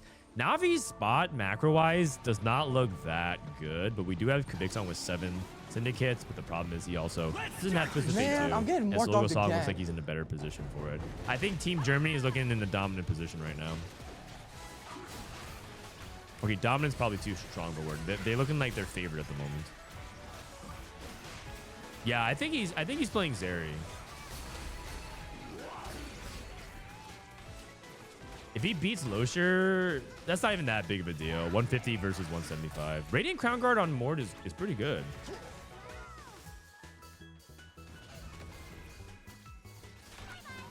But the problem with playing Zeri is that if you play AD Zeri, her duo is MF, and there's 2 7 Syndicate players.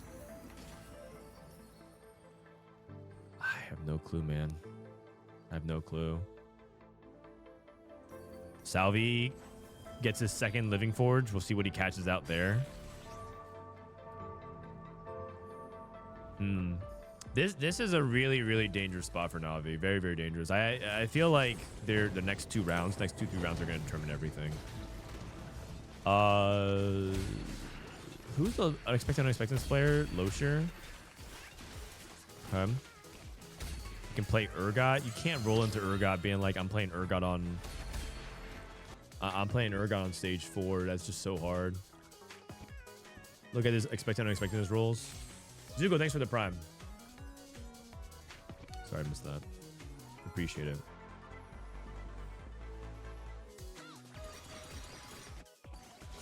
Okay, let's see what he rolls. He's rolling for Brand, and his expected unexpectedness is a bunch of gold. Okay. Nothing too crazy. Losher's holding Zeris. They're trying to send Michael 8th. There's the Brand pair. Michael hit Aphelios too. Whoa. Whoa, this guy is gaming. Oh my god. He's actually trying to super flex. He's playing Syndicate MF Aphelios duo.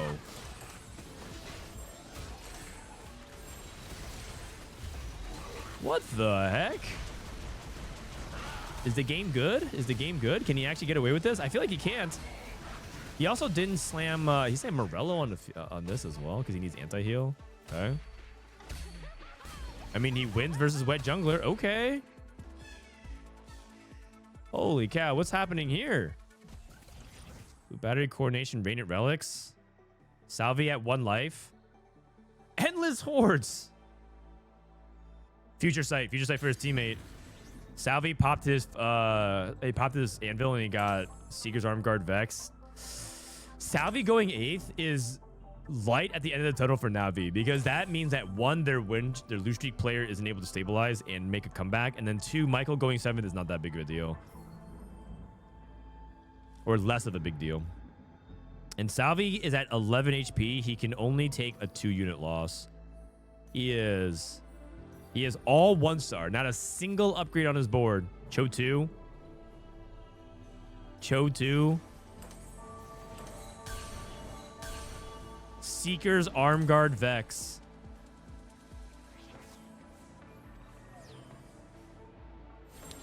Got Zephyred. Michael. Oh, God. The future. Oh, Michael could. This would be the big clutch. Aphelios MF duo. Uh-oh. Oh, and Cho'Gath is not holding very well right now. Okay, he cast it again. He cast it again. Oh, you guys. This is devastating. Oh, Salvi's dead. Oh, man. Oh my gosh. If he didn't get Zephyred, I think Salvi could have survived. -2.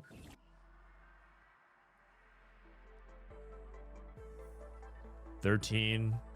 Split 2 ways. Split 2 ways is 18 gold each. I think. What if they split 3 ways? They split 3 ways, they get 12 gold each. I wonder if I wonder if you send 1 or you send 2. You probably send 1. Okay. And Michael took 13. I think they're sacking Michael. I think he did his job. He's doing his job. He's gonna basically look at who he's playing against, give information. He took out Salvi, and that's like really huge. Team Germany is already on the back foot because of that. But the good news is that they're pretty healthy. I generally still think their spots are okay. Wait, there's so much future sight. What the heck? Losher also had Brand 2. No tier items for Brand though. So Brand's not gonna cast many times. But when he hits, it's gonna hit hard. Okay, good loss either way. Michael gets the win over Kubikson. A lot of teammates just trading here. Michael benches Morello. Exotech Syndicate. He actually sold his Aphelios to go for the Zeri. So Michael did transition into the Zeri board. He denies Losher's Samira.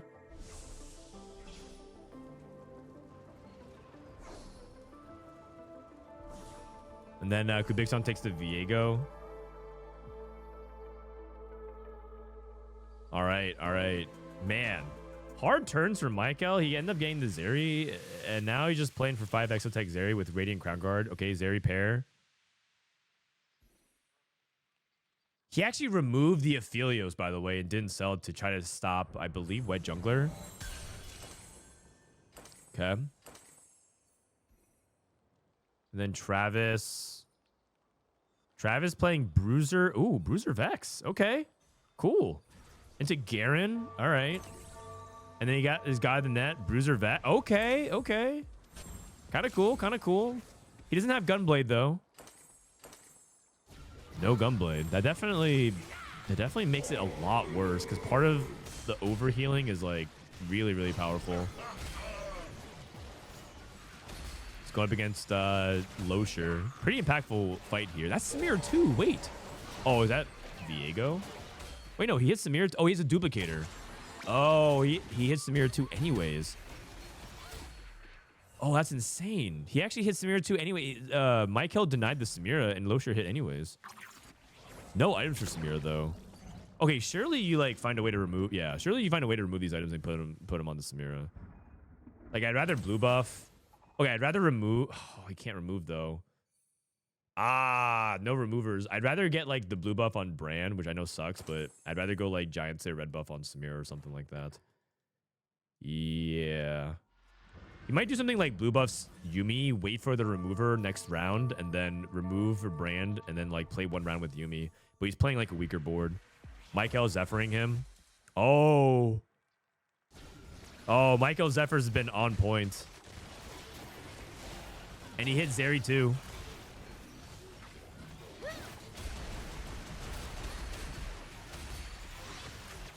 That is huge. That is really huge. That Michael is coming up really big. He's coming up in a big way for Navi. His like future sight and the fact they knocked out Salvi, he's getting crucial wins. He's on a win streak. Michael is coming up really big so far this game. Yeah, you know what? America's #1 region. What can I say? We produce the best. He also has bulky buddies, so he's trying to do bulky buddies with future sight, which is also not easy.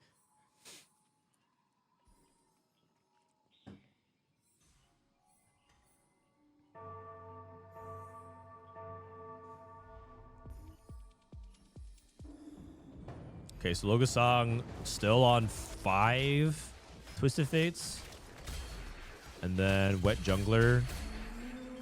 I mean, you guys are saying 4v4, but Future Sight is not balanced at 4v4. Team Germany has 2 Future Sights. So, like, you know, I think Navi has 1, and I think Germany has 2. So, like, everyone's kind of able to see enough matchups.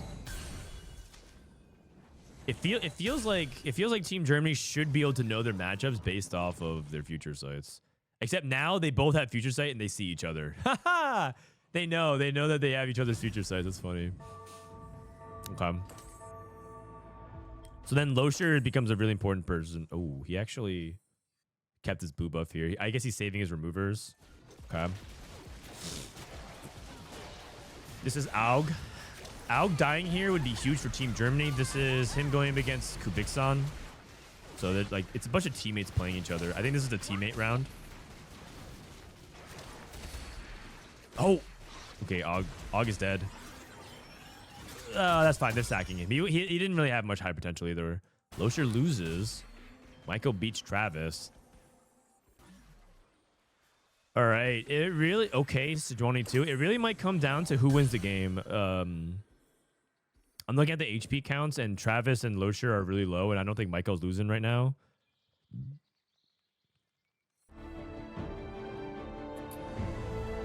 Real question, do you think final reserves into Street Force is broken or just low elo? I went first last 6 games with it. You played 6 games of final reserves? What?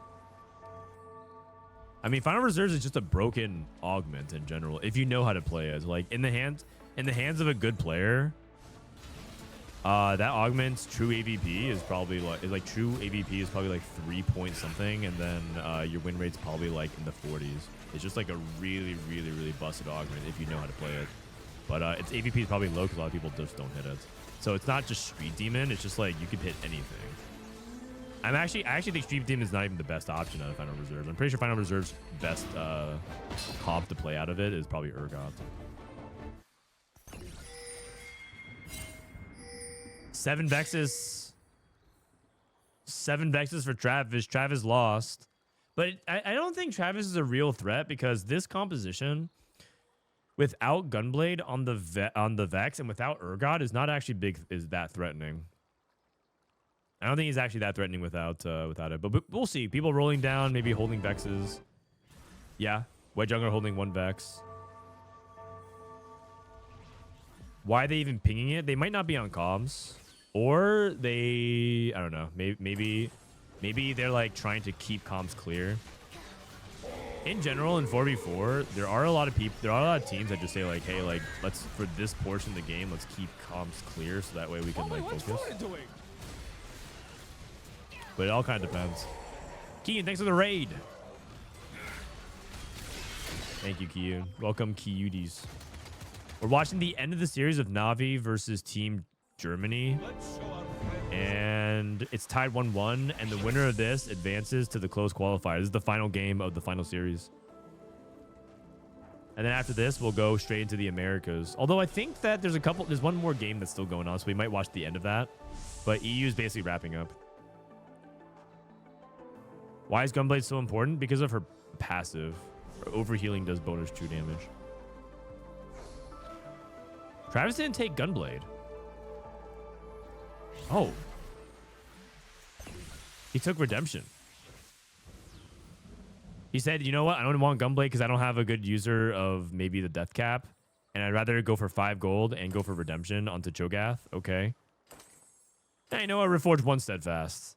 Okay. He has 3 Reforgers. I mean, I feel like Gunblade is kind of important in Vex. Huh.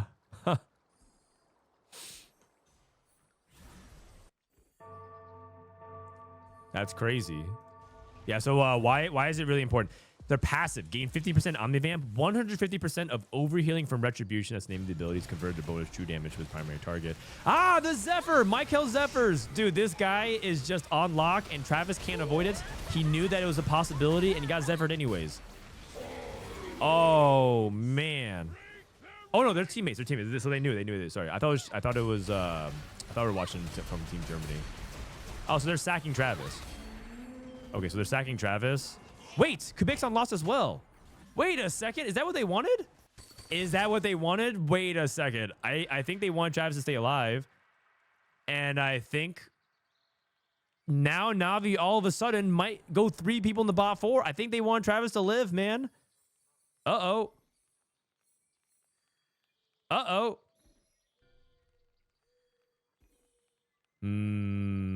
That might be a giant miscommunication. And all of a sudden, Team Germany might, if Kubixon dies here, they're in trouble. Let's start the show. They thought Travis was strong. Dude, he didn't have Gunblade on his Vex, man. Ah, Kubixon got Zephyred. Oh my god. Oh my god. Oh my god, they might have thrown. I think Navi just threw so hard. Oh my god, they just lost a game because of that. That was completely unforced. That was a completely unforced error. Oh my god. I think because I think Michael has potential. They could play for the 1-4. That is unreal. Holy cow. Oh man. Michael's secret agent. What happened, man? There's miscommunication there. There's miscommunication. They probably thought Travis was stronger, and they said, but like, even then, you're not supposed to Zephyr their main carry. I think you would Zephyr like their main tank or something, kill other units. They probably thought Travis wouldn't die. That is insane. Holy cow. Michael was doing so well. I don't know, man. He also had 32 HP. That's crazy, man. That's crazy. Okay, well, Team Germany is through to the closed qualifier. That's an insane result. I can't believe that. All right, let's watch the end of this game. So this game that we have right here is Team Mad Lions. Mad Lions is playing. Can I actually look at the client and maybe spectate through the client? Let me see. Ranked. I might be able to find them that way. No, I can't. Maybe I can spectate through somebody else. Yeah. No, I can't find it. So usually if you spectate on the ladder, you can see like this little button to potentially spectate, but I see Safo and I can't spectate them, so. You can find them on LOL chess. Oh, you're right, actually. I can. Let me see. EU West. Yes. Oh no, is it showing up? I can. Okay. Downloads.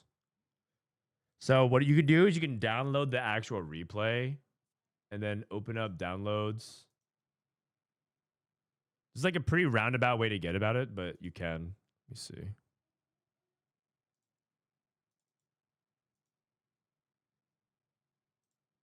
Run anyway. Oh my god. It asked if it was a virus.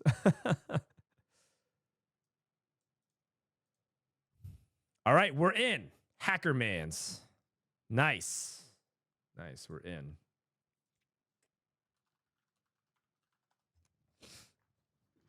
Oh, not bad, not bad. We got the tech.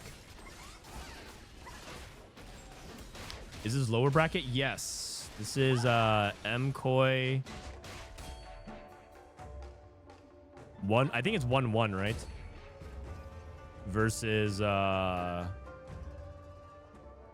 just gonna write. Thank you, babe. Odeja. What's the encounter? Golden Gala. And then the bottom right text. It is Revan. Oh no, Deja's on MKOI, my bad. Dale Som and Safo. And then we have Alegory. Philalix and Zagranda. Yeah, my bad. I'll just write Allegory. Okay. So we're at stage 2. We have Golden Gala. Golden Gala. And then we have Support Cash, BRB, Clear Mind, All That Shimmers, Crown's Will, Caretaker's Favor, and Thorn Play. So pretty basic start. No one doing anything crazy right now.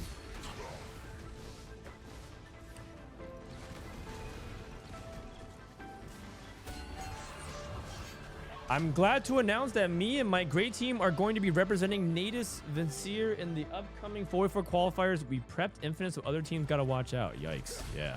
Oops. Okay, I mean, the reality is they should have. I actually think they should have won that. I think they were favored to win. That is brutal, man. That is brutal.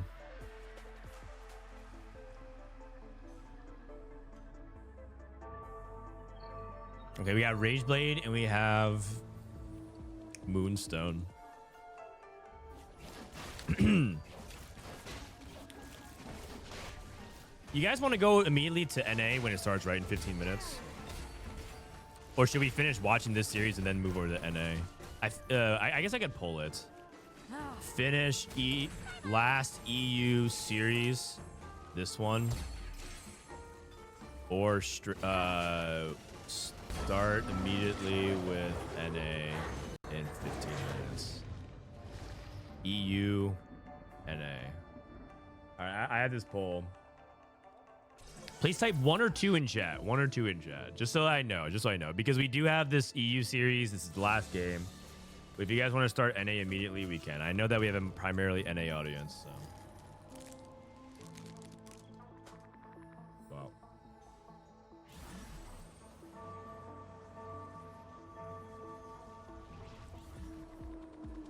We just watched EU Giga Throw. I'm out.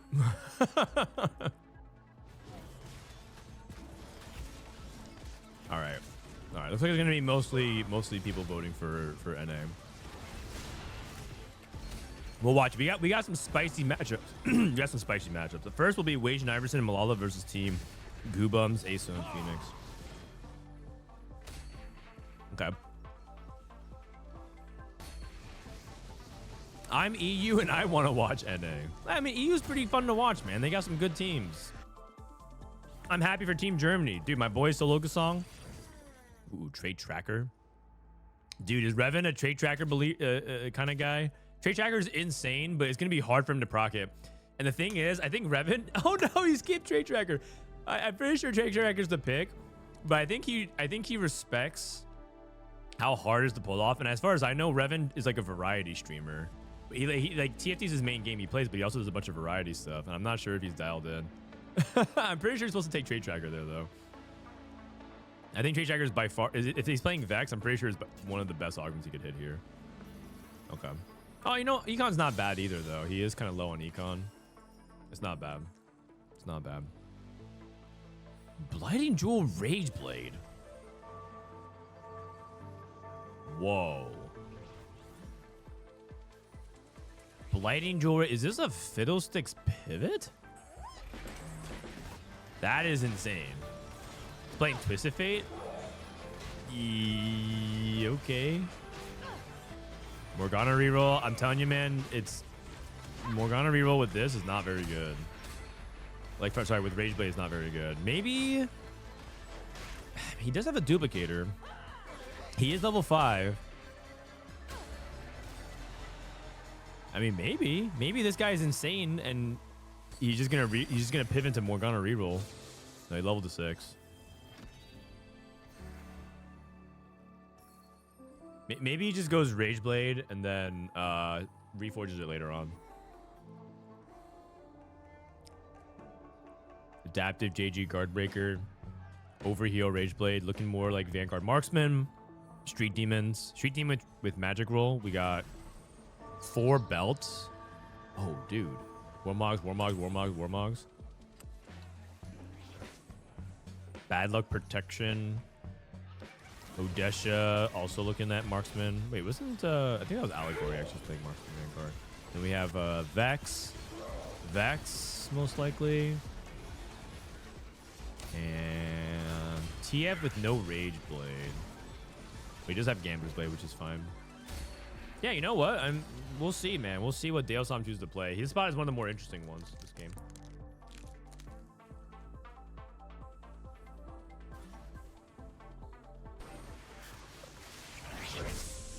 This is Fiddle reroll.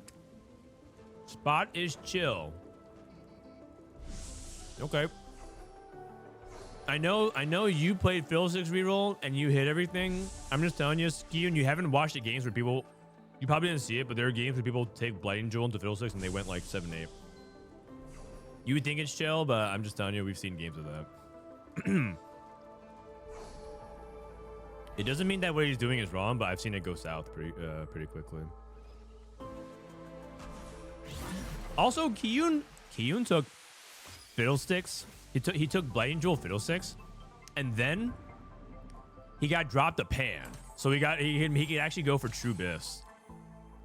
He could go for Archangels and Bruiser, which is also another thing too.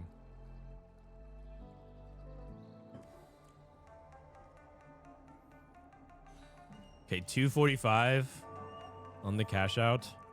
Safo's gonna go for 2 more. I think he should hit 300 then with 4 Cypher. He should probably hit 330. 330. I think the best cash out for 44 and 330 is the Golden Remover, because Golden Remover is very OP in 4v4.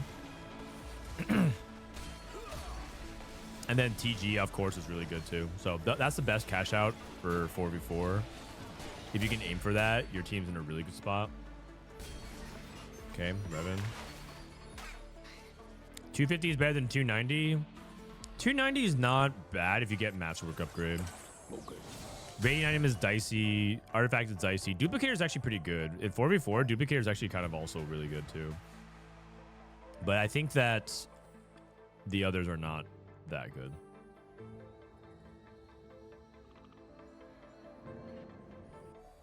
$290 is the best. Really, I don't know if I agree with that, but I think the 330 into the double TG Golden Remover is insane. Oh, you're talking about for Fiddlesticks reroll. Oh.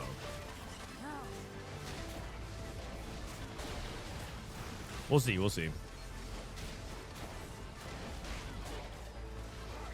I think the problem with 290 is that there's some that can just end your game on the spot. Like you get an artifact that you can't play. But he's going for 330 anyways. Oh wow, exactly 330. Holy cow. Oh man, that is the juice. That is the juice. Holy cow, that's amazing. Okay, jeez. He also has 34. So. Yeah. It's really good. My God. Well, let me actually, you know what? That's a good point. Let me look at the other 330s because I couldn't tell you the other ones. I think there's like the 330 bad studs are the 2-star Mord Fiddlesticks Siobhan. Oh yeah, there's this cash out that's like amazing for Fiddlesticks. Holy. More 2, Fiddle 2. Oh yeah, that's the juice for Fiddlestick. You're right. Yeah, you're right. I can see that.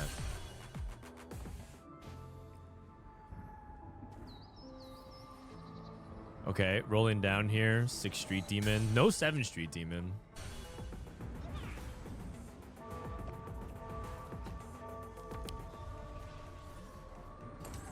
All right, Safo looking a little bit lacking on the damage. The problem is that he does have good cash out, but he has Yuumi 1, LeBlanc 1. Where's the damage? That's not good. And Dalesom needs to... Oh. Dalesom cannot really be that much weaker here at this point because he's trying to play for a tempo. He's trying to play for Urgot. Oh, wow. Yikes, man. What happened? Sacked around. Okay. So let's look at this spot. Can you go for that Fiddlesticks? 1 buff, 2 buff, 3 blows. Oh, Epitaph and Reinforcement. Okay, so he's going for immediate Cho 2. Urgot pair. Gragas is good. Looking for Cho 2. Where's the Cho? Where to Cho at? Where to Cho at? Oh, God. To take reinforcement and not use it when you're on a win streak. Ah! Okay. There it is. There it is. Huge. And he didn't want to sell Gragas because Gragas 3 is a possibility as well. Wow, that's a big pickup. And you know what? He might actually just play Urgot Vex and just say play Urgot Fiddle and just move these items to Urgot. You know, this is a really cool adaptation. I don't know if he wins though. It's like this other guy took double combats as well and is very strong. Oh, this is his teammates, Odesha. Man, I'm getting more dogged again. Ella James, thanks for the 5 months. Radiant Rageblade Refa. Oh God, he's using his Matic on a 1-star Aphelios, 1 item, 1-star Aphelios. Yeah, that's not good. Things are looking pretty good for Mad Lions. If they can hit, if the Vanna or Marksman player can hit, and if Safo can actually hit Brand, if Safo can get a little bit more damage on this board, I think their spot is pretty good. I think they're favored. Alegory is just, yeah, okay, he moves his items over to Xayah too, but Xayah with Radiant Rageblade, is that even that good?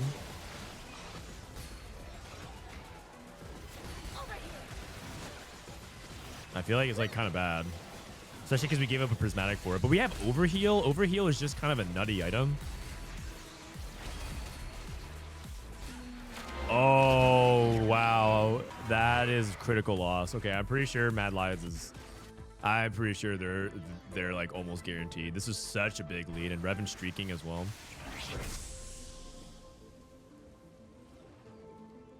Mad Koi, haha. Yeah, I mean, they're looking good.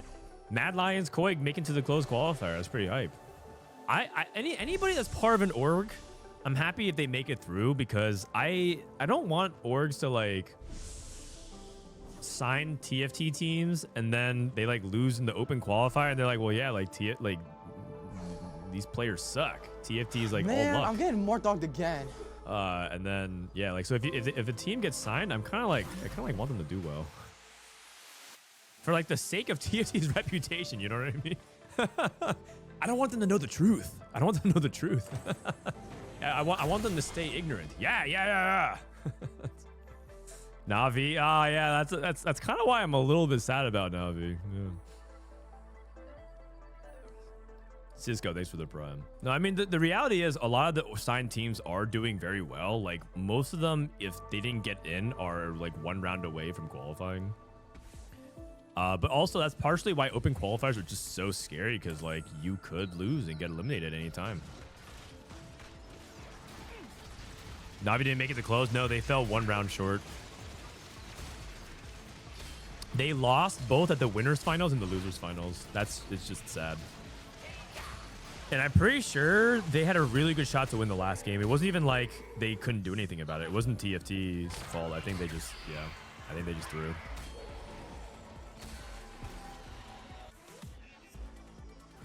Man, Daleton looks really good. You know what, man? He's just playing Morgana over Fiddlesticks 1. I like it. Lightning Jewel just for the support. Allegory finally hits. The moment these guys lose, though, it's just over. The moment these guys lose, it's only a couple minutes anyways until NA starts, so we'll just see these guys go 7-8, and I'm pretty sure Mad Lions is just way too far ahead.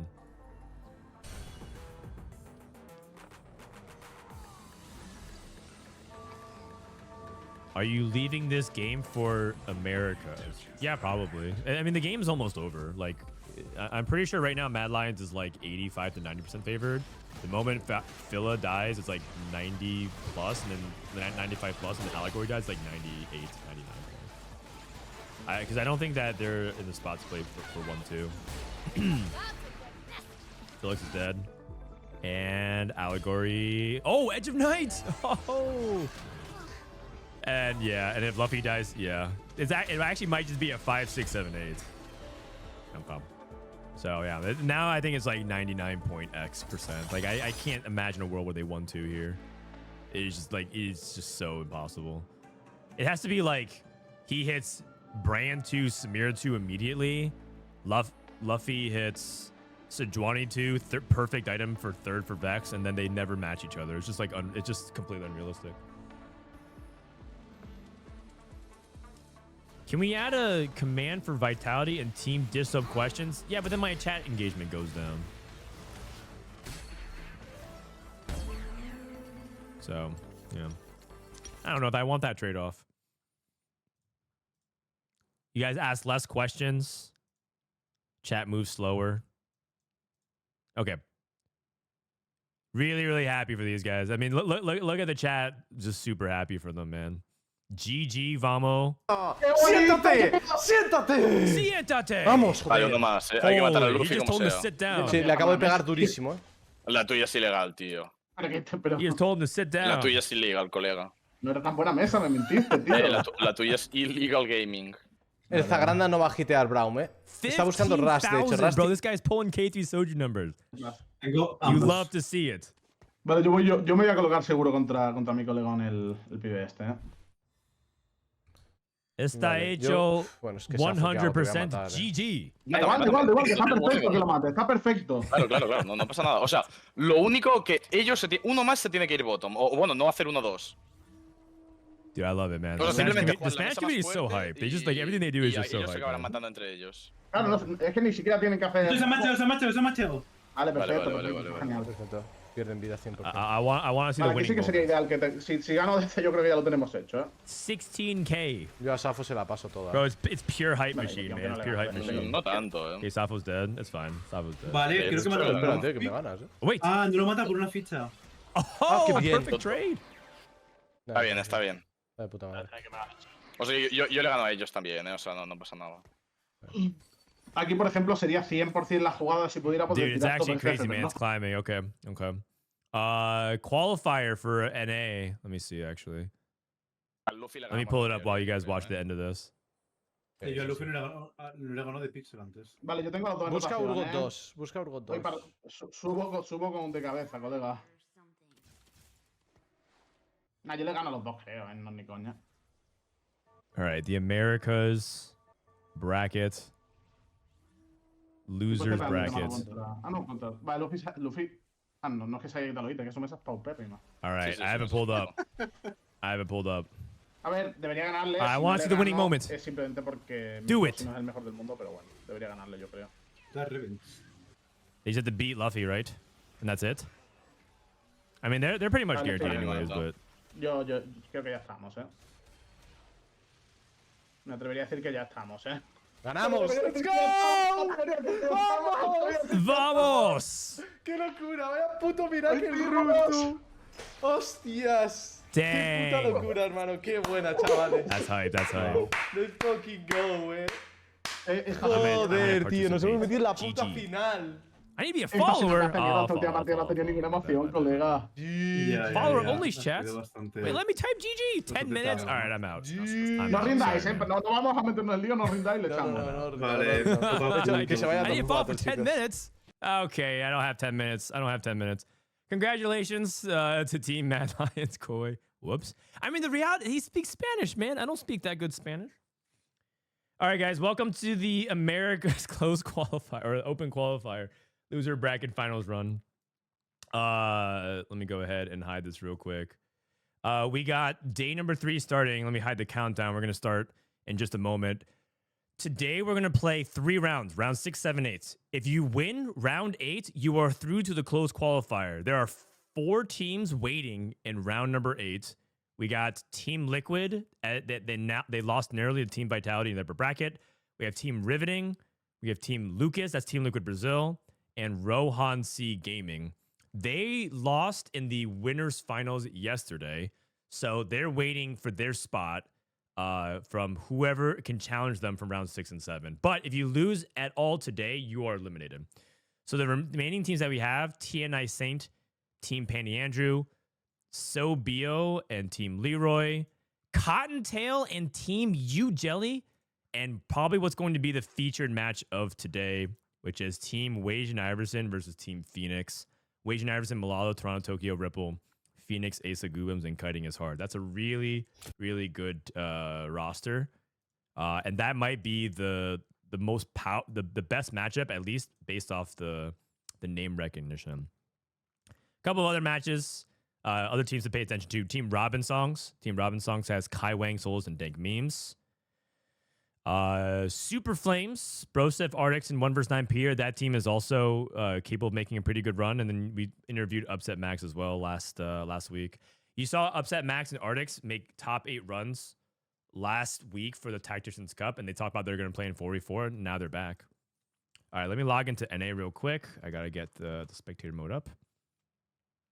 Who is already through? That's actually a good question. Let me go ahead and pull up Liquipedia to show you. The people that already advanced to the Americas qualifier is Team Vitality, who they won 2-1 the upper bracket. Team Jungle Book featuring JD Zielinski, Jungle Book, and Little Top, I believe. Replay, which is Replay, Dishsoap, Spencer, and Kiyoon, and then Stellar Minhee, which is Philip, Boss of Skills, and Darth Noob. And they actually beat Team Wasian to get there. So really, really cool. Really cool to see a lot of established NA names, and I think they're ready to go. So let's go ahead and hop on board. Everyone's playing solo queue. Team Robin's already playing. Team Wasian, okay, I think that's the match that we want to see. They're a little bit slow. We can go through some of the other teams as well. So Team Beto, TFT. This is like a Brazilian team. Upset Max is Shoma, Senbon, Nakrak. This is a Brazilian team, Team Toady. Toady's like one of the more popular. I think he's the most popular Brazilian streamer. And he's leading people who have made it to Worlds before. I think Texas made it to Worlds. A bunch of streamers as well. So that's like big for Brazil. This is a matchup I don't know much about. I think Hard Puzzle was rank 3 on the point standings. Let me see, actually. I think if you look at the seeding, Team Hard Puzzle was technically 3rd in the Americas. No, they were 4th. But it's like Brazil, right? They have Shaco, Hard Puzzle. These are people who play in cups, but they're like 4th seed. So those are some of the other matchups as well. And also, let me get the ads in now so you guys don't get it in the middle of the game. It's kind of weird seeing Auto Chess get tens of thousands of viewers. I heard Faker's even playing TFT more than LoL lately. Why is it weird? Why is it weird? You can say that about anything. I find it weird that hundreds of thousands of people watch people just play Minecraft. They just sit around and they just jump around. I find it weird that hundreds of thousands of people watch people just sit and eat food on stream. I mean, that's just what people want to watch, man. It's an entertaining game. TFT is a good game, yeah. I agree. I feel like it's not that hard. TFT is a super popular game. There's a lot of intricate strategies. It's cool to watch good people players be good at games. I don't find that weird. I find it weird that tons of people watch grown men kick balls around.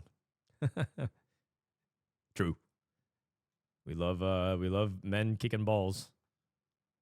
MKOI made it to close qualifier. Yeah, we actually just watched it. Is Robin streaming his POV? Let's see. Maybe we can get a little bit of peek into other people's streams. Oh, Team U Jelly. U Jelly is streaming her POV. All right, let's listen to comms. I'm likely Street Demons or Tleyds.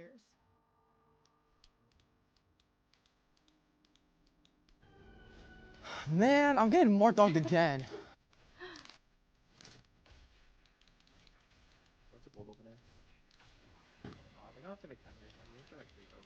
Can you please explain the day today? I just explained this 2 minutes ago. Are you streaming for 3 matches. Not for Best sure. of 3. Losers eliminated. Okay. Okay. They're not really talking much, so it looks like U Jelly. She's in focus mode. She's in focus mode. Also, can we get a move on? Let me harass him. Who bums? I'm gonna harass him. Hello, DQ is at 15 minutes. Let's get this moving. Hurry up, please. These guys are stalling. Kiting is over. Oh. Oops. Okay, I thought they were just sitting there waiting. Dude, that's actually really bad. That means kiting might not be in the zone. It's starting now. Okay. Okay, I feel bad. I thought they were just sitting there waiting, you know.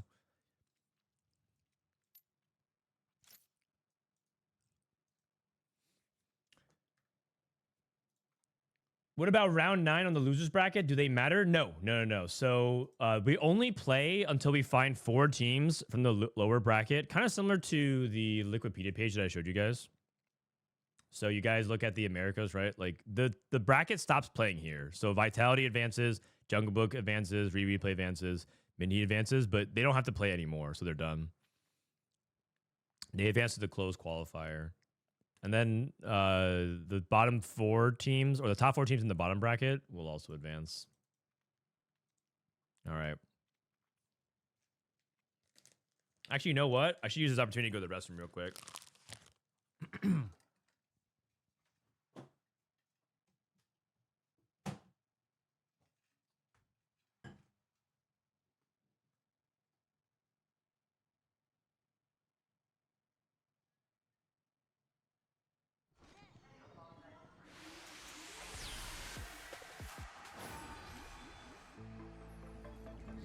Are we there yet?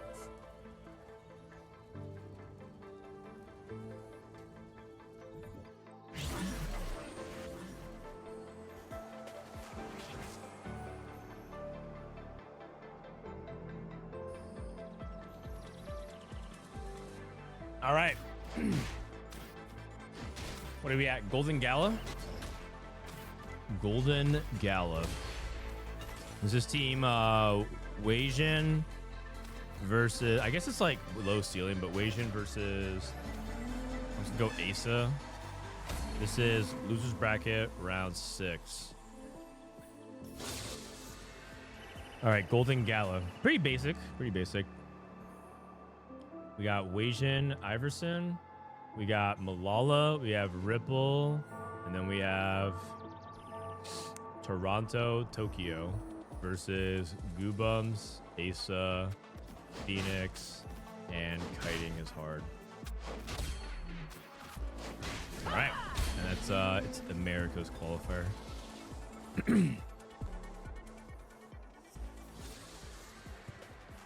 All right, turn down the game volume a little bit. Let's get ready to go. Wasian starting off with Cypher. All right.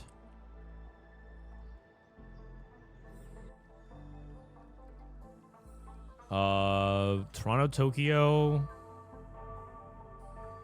Pretty basic opener as well. Kindred. Nothing too crazy. I'm just trying to see if anybody has an insane opener. Goobums has a Draven. Golden Gala for 4v4. A lot of people are going to focus on taking Econ early if they can. Like Slammin, Raining Gold, Epoch. A lot of people take like those Econ augments early. Board of Directors. So we have a hacked trait augment. He's going to take that and probably commit. He has a tier and he has a rod already, so Wasian's already locked in.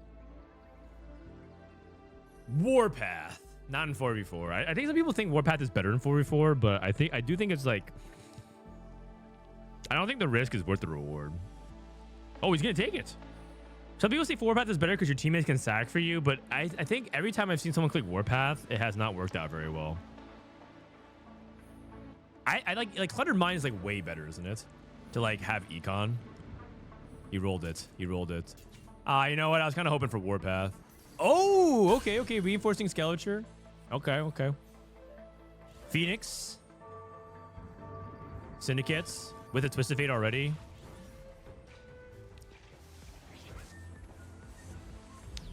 The reinforcing Skeleture is actually pretty good. I think 6 Bruiser in general is really good, and we've seen people take this and then just play 6 Bruisers, and then either play into something like the Urgots, or just go into like some kind of variation that plays around the Bruiser front line, because it actually gives you so much HP, and he has an Alistar 2 already, and it's actually quite good. It just makes your front line super hard to deal with.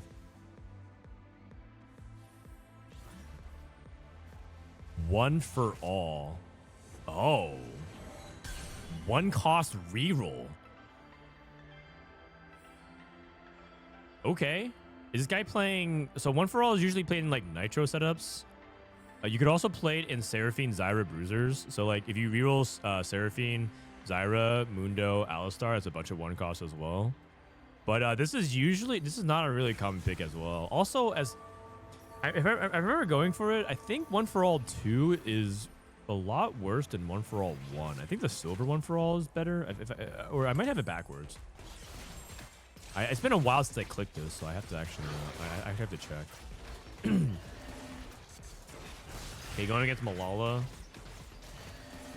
Silver's better. Yeah, I think silver's better. I'm not entirely sure if kiting spot here is particularly good. Bitey is going 8th. Bro, Milk's dropping the commentary in chat. Just telling this guy is going 8th. I actually think that kiting is in a pretty bad spot already. I don't he has no tempo, and I don't really believe in this comp personally. Oh wait, hold on, he hit Shyvana. That's big. Okay, so he's going into Nitro then. Man, that's actually so big. Okay. Maybe. Aesah has Neferi too. His Exotech item is Flux Capacitor. I don't think Flux Capacitor is a Neferi item. A lot of times you're looking for Pulse or Hyperfangs on Neferi. Full Cell into Cypher. Okay. Aesah trying to grief Wasian. Phoenix.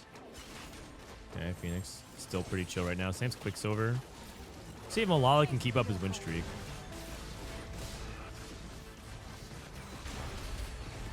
Futakan, thanks for this prime.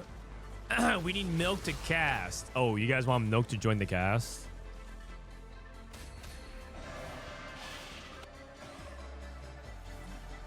I don't even think he wants to though. I don't know if he wants to. I think Milk might just want. I think he prefers sitting in his room again.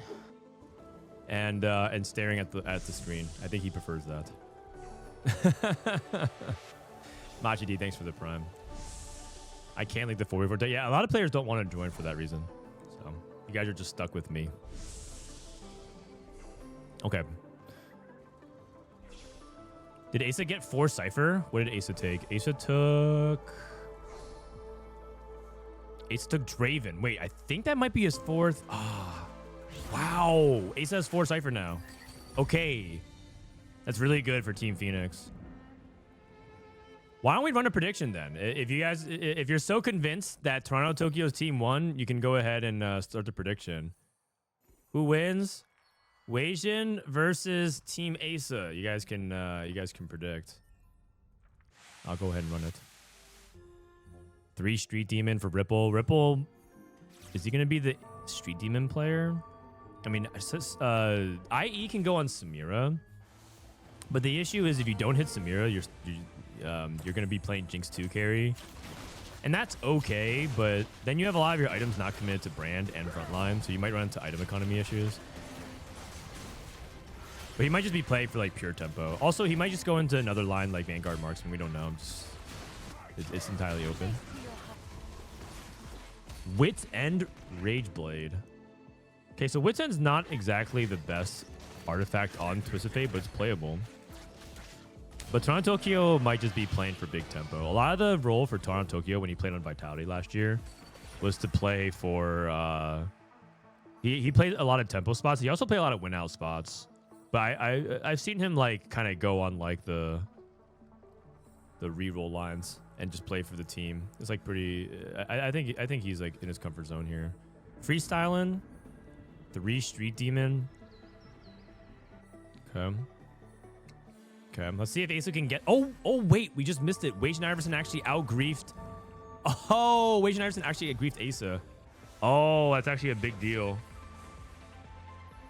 Oh, so he just lost his Cypher cash. Or at least lost his streak. And Wasian sold his Morgana and Ross for that. Wow. That is really painful. That is really painful. So now, all of a sudden, I think the pendulum swings over towards Team Wasian because they're stopping Aesah's streak. I mean, Aesah can still get a reasonable cash out, but this is like way worse now. Last time we saw someone lose their streak, they had to cash in like the mid 200s instead of getting into like the 300s, 400s. Okay. Ripple Overdrive hits Jinx too. That's nice. And Malala streaking. I think Team Wasian's in full control. They are win streaking. They are full lose streaking. They have another person who can put on a good win streak. They're in really good spot right now.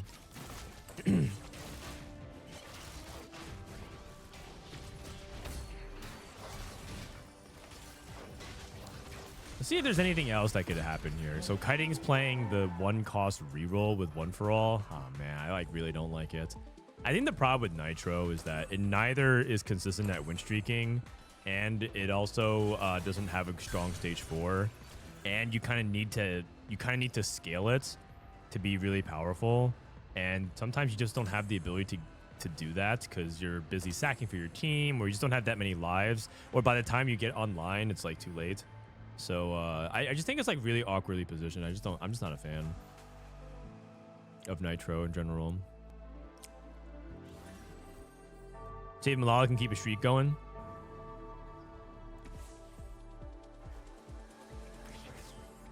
Okay. Malala going against Wasian should be a free win. Ripple going against Aesah should be a free win. Aesah triple slamming. What about Goobums? Goobums with freestyling. Maybe the Street Demon player could be a big X factor here.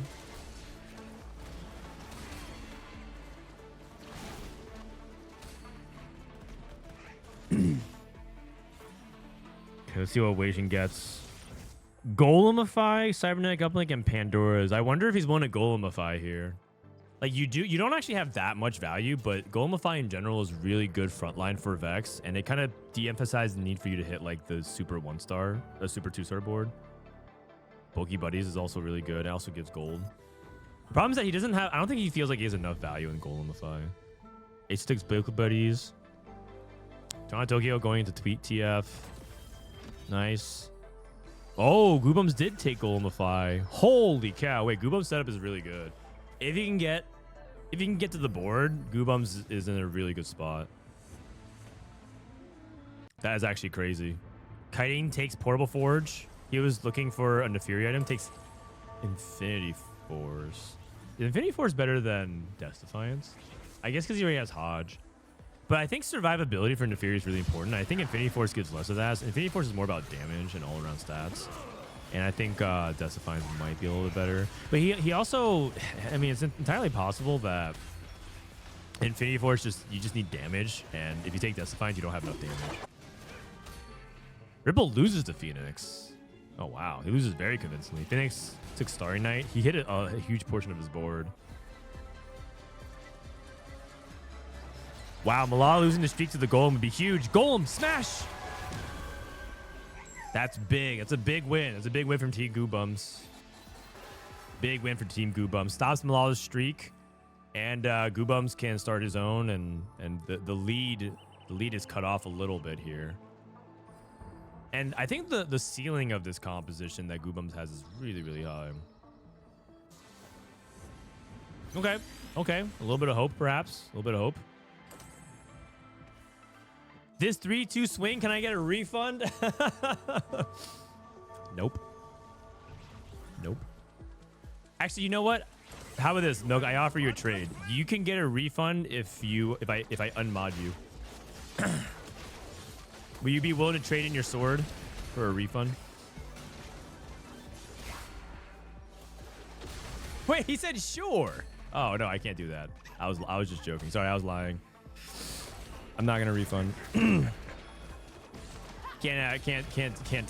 mess with the books like that. My bad. I actually thought you were gonna say no. Oh man. Now I look like a liar.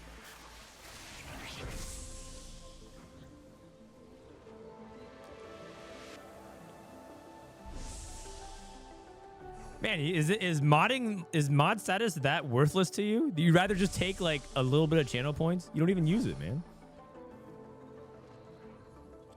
Okay. What's Aesah's cash at? Ripple took glove. Okay, that's good for him for his brand setup. Kiyoon took sword. He's in the Fury item. Phoenix takes a tier. I guess he just take whatever's available.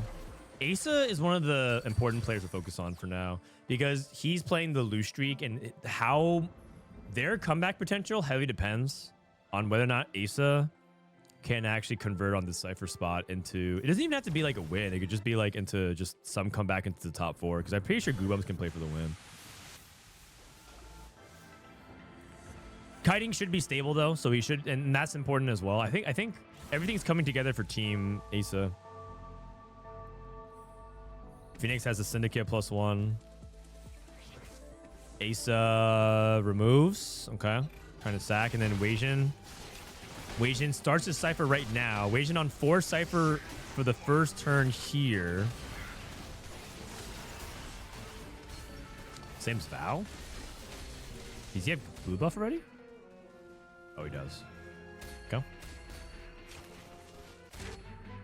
62. So Wasian's gonna cash out like 100 gold, and then he's gonna enter the Soju, the K3 Soju comfort zone. Premium economy comfort class. 24 HP in stage 4 into roll down for Vex 1, and hopefully that you win out and maybe high roll Vex 2. Oh man. That spot is just so stressful.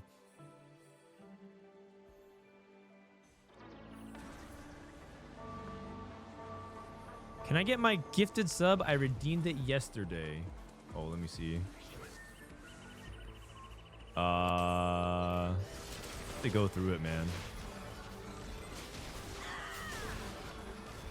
I don't see it right now. There's too many rewards to go through. Can I do it between games? I don't want to ruin the flow too much. I want to honor that, but I also I don't see it. I'm looking at it right now. Oh wait, actually, is there? Oh wait, free gifted sub. Oh, okay, I got you. Oh wait, what? 9 days ago? Oops, sorry, small snail. My bad. 273 into 4 costs. Dude, people usually don't actually redeem this, so I got you.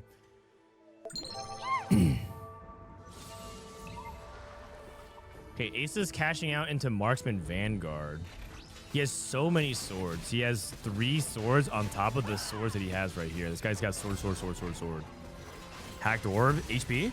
Oh, wait, that's so big for Wasian. Whoa, what a swing. What a swing. Okay. 10 HP is a big deal. Man, I'm getting more dogged again. Tip, thanks for the prime. Hope you're doing well, buddy. Big roll down Vex 1. Morgana 2. He has 20 already. He has the board. And with 34, oh my God. Wait a second.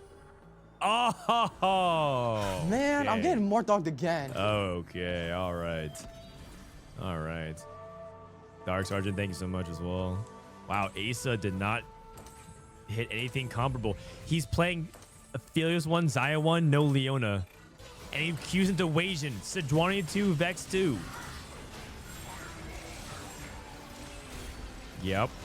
That's crazy. That's crazy. Unbelievable roll down there from Wasian Iverson. He hit everything. He hit everything. And Aesah takes a big... Now, the thing is, Aesah does have the HP because of that 10, so he actually does... 21 is way different than 11. 21 might even be 3 lives if he loses on stage 4.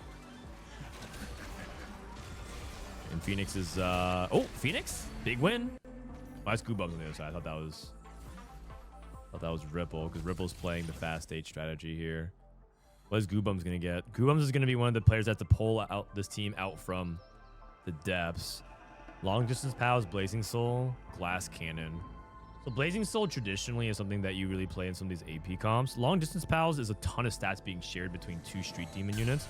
And because he has Feast Stylen, he has positional flexibility, and he has the Golem to tank. So this is actually a lot of reasons to like long distance pals.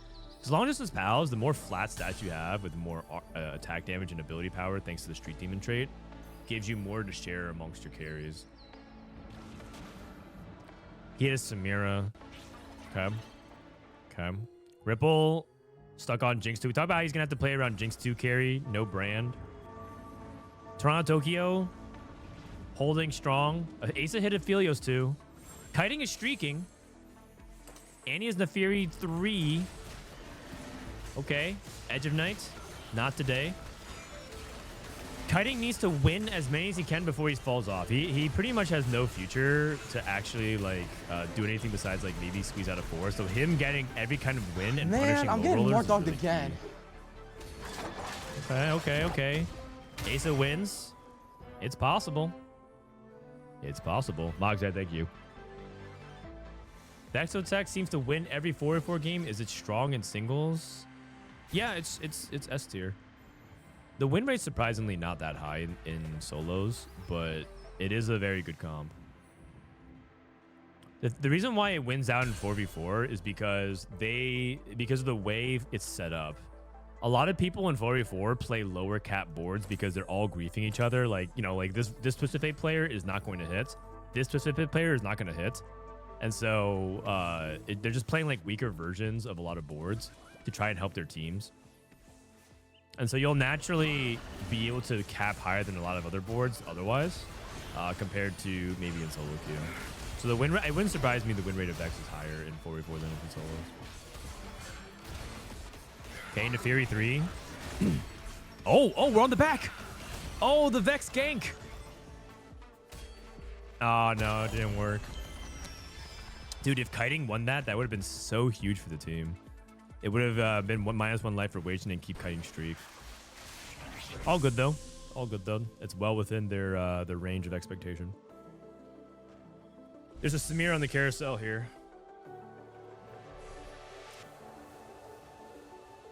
I think Aesah wants to stop Ripple from getting it. So Aesah stops it. I don't think Toronto Tokyo even has his Twisted Fate items done, so he takes a bow.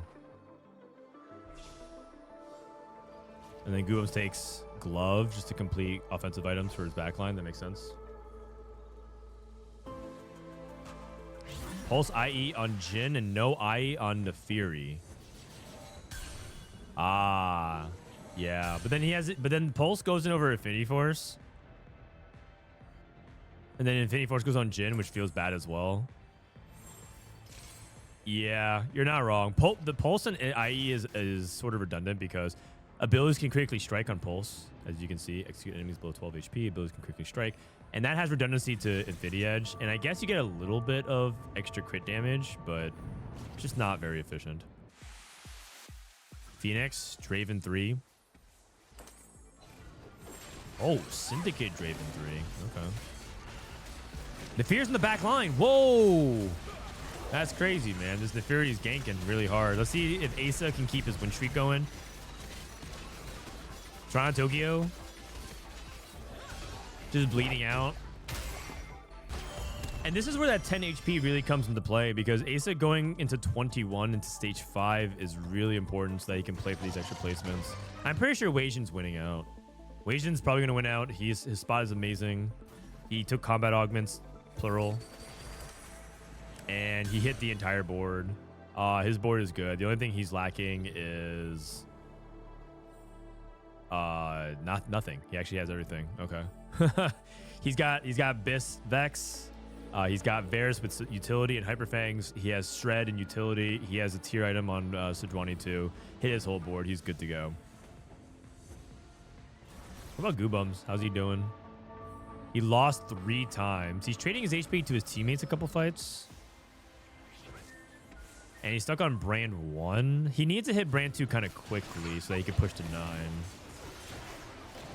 But also because of like how his setup is, it's possible. Oh, wow. It's possible for him to actually be very strong even though he's stuck on level 8 because he has Golemify and he has 7 Street Demon with brand 2 and long distance spells. So he might be like one of those brand boards that hits on 8 and is still very, very, very strong and competitive against a bunch of other boards.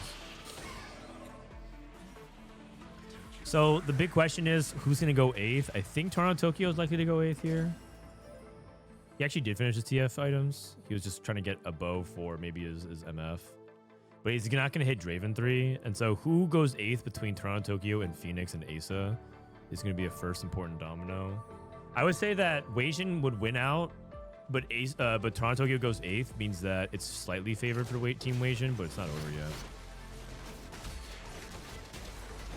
Why is Toronto Tokyo rolling to 0 every round? Because he's just playing for 7th. He's playing for not 8th.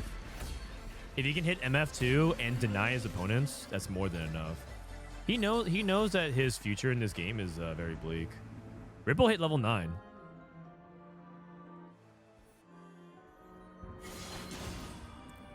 Looking for Kabuko, looking for Samira, looking for Brand. He's looking for Oh, he's holding extra Nikos. Brand pair. He's also paired up in a lot of these areas. He's still holding Poppies, which is interesting. Is he trying to play Cyber Boss? Tank item. Trying to play 4 Cyber Boss. This was like a build we played last patch. Oh, he's Cluttered Mind. Oh, you're right. Yeah. Okay, yeah, fair enough. You're right. So you're trying to look at level 10? Okay. Yeah, he's holding these 1 costs. I mean, I feel like he was selling I feel like he was selling units that were impactful, but I'm looking at it right now. I don't think it was. Cluttered Mind is actually kind of hard for 4v4. There's a lot going on. But I guess it's like nice because you get rewarded for griefing as well. Oh, Aesah lost. Oh, wait, he queued into Wasian again. Okay, so if Aesah, this is where the 10 HP really kicks in. Aesah would have went 8th already. Aesah knows he's probably going to lose to Wasian anyways. So now that he got that out of the way, can he actually squeeze together a better placement? Maybe like a 5th? A 4th even, potentially?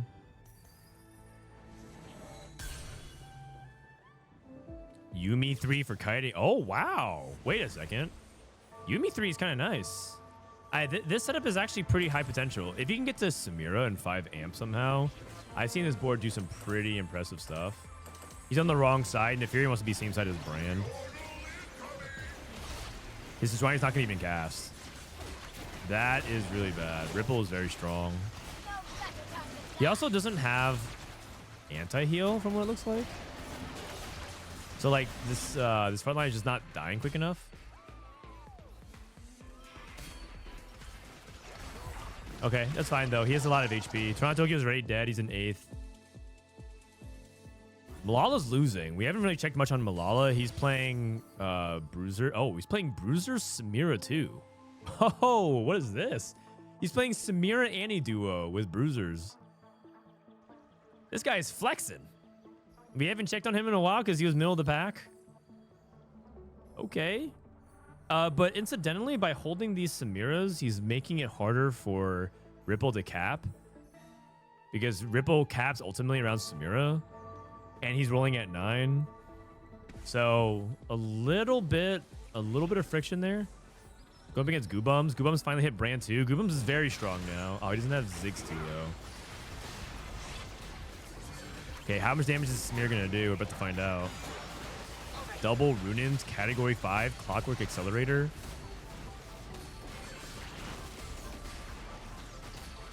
Oh! The Samira!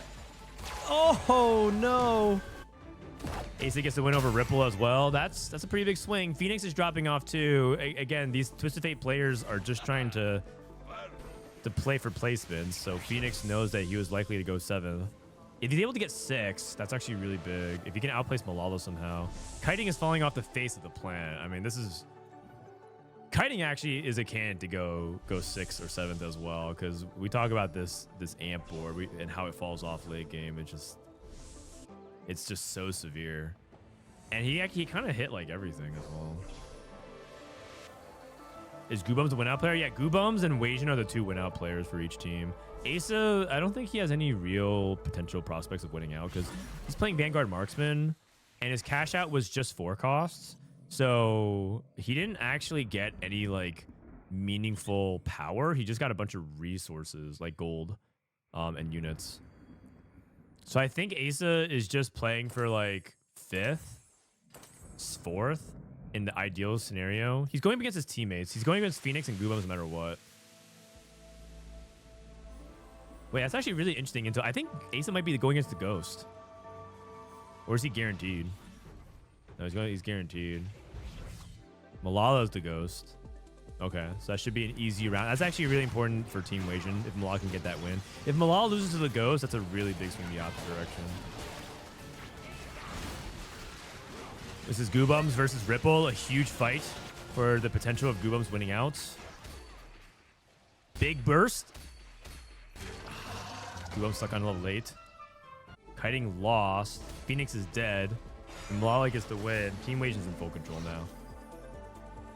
Because Kiting now is probably just going to be bot 4. Jin 3. The thing is, I don't think Jin 3 does that much here. I don't think Jin 3 does that much. Like the board is like impressive in solo queue if you can get to a spot where you hit fast enough, but he hit in end of stage 5.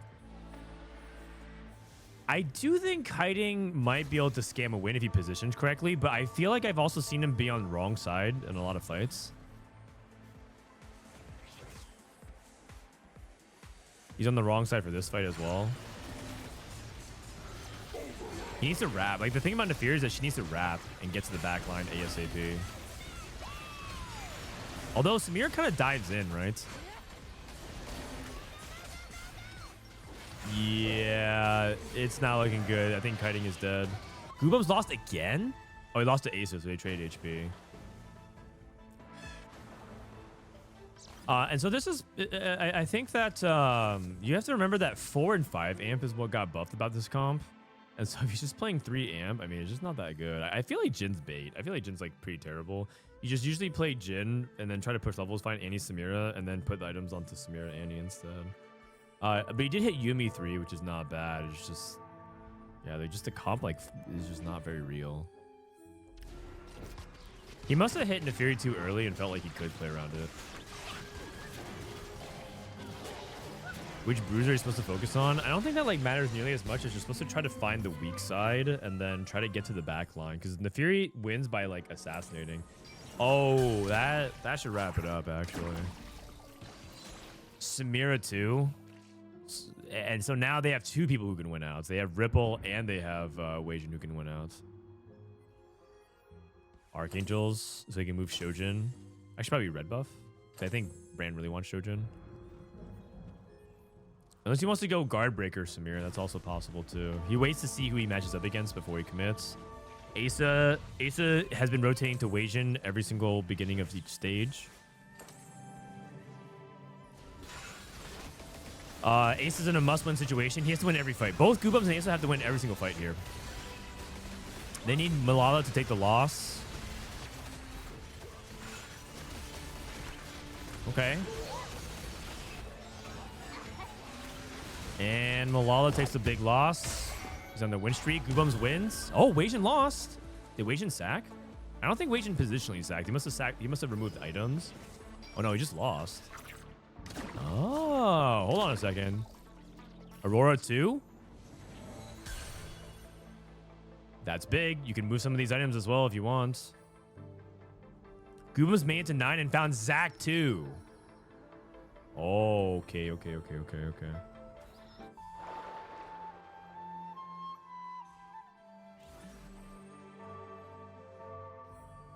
Aesah might queue him into Wasian.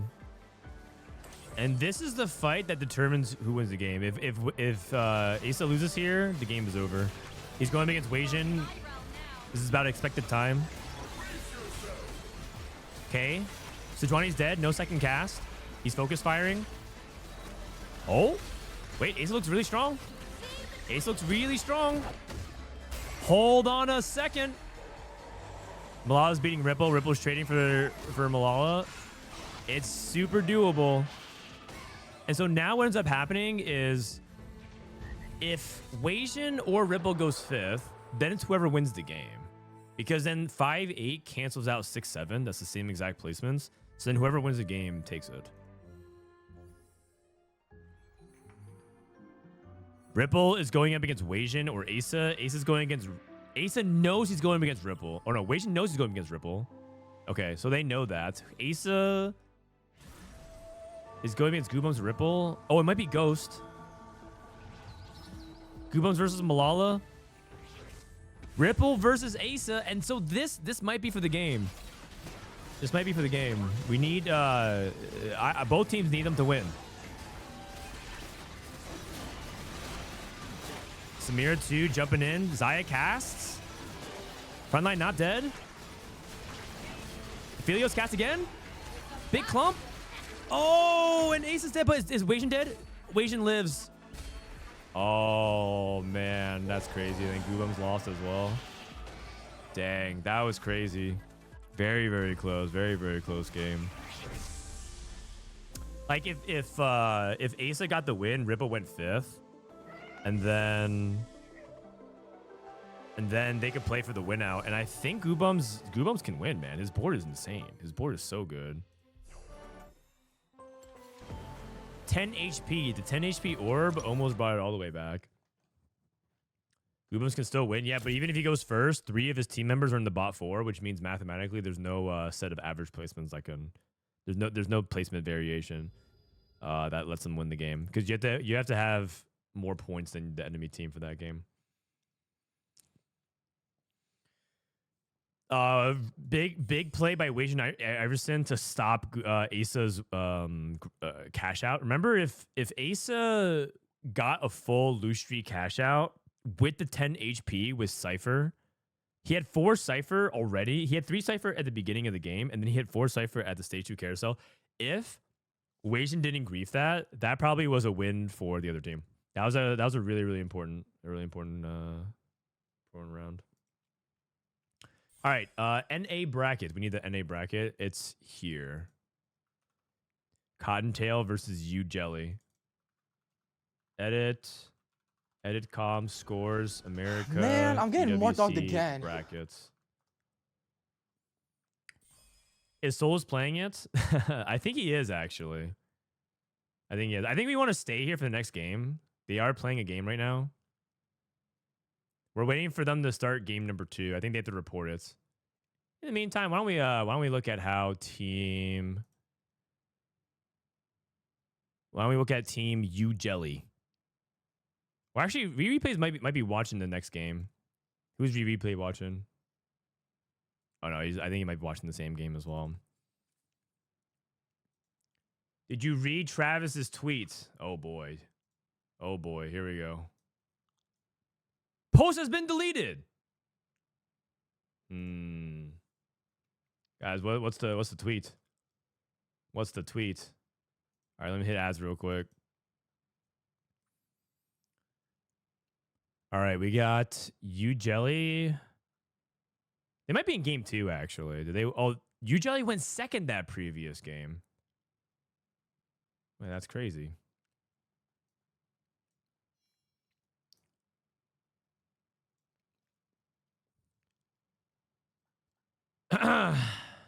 Lost EWC quals. Insanely frustrating. I played day 2 perfectly and we lose because of stage 6 Street Demon on Carousel and suboptimal individual performance. Can't even express how insanely sad I am. It's missing out on such a big chance. GG Team Jungler, they played better. Individual suboptimal performance. I mean, what do you mean drama? There's nothing wrong with that tweet. He's just sad. I guess it makes it sound like he's like blaming his teammates or something, but like, I mean, it's the reality is if they played better, I think it was well within their grasp. They did get scammed by 10 Street Demon though. They did get scammed by 10 Street Demon. That part is true for sure. All right, let's go into the next game. 60 seconds until the next game.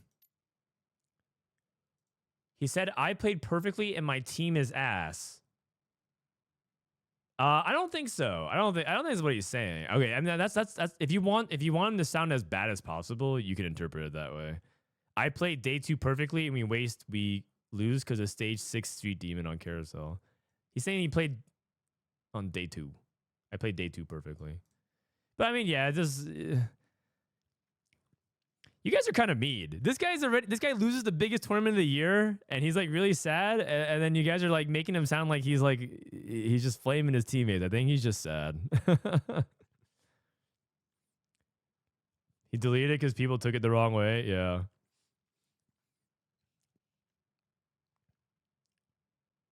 He threw a game yesterday, so he might be talking about himself. He threw a game yesterday? I thought you talked about he played day 2 perfectly.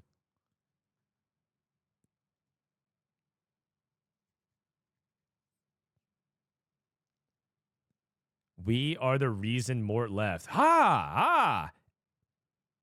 And Circle gets the square. I think they're starting to get it, guys. They're starting to get it. Ah. Not bad. All right. Team U Jelly still going. Who wins? Team Wasian versus Team Aesah. Looks like Team Wasian wins. Wins the next game.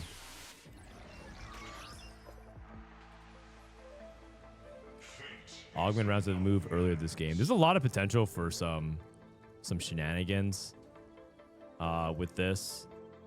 The game could very much be decided pretty early from the fact that like all of them are stacked in stage 2. So we'll see.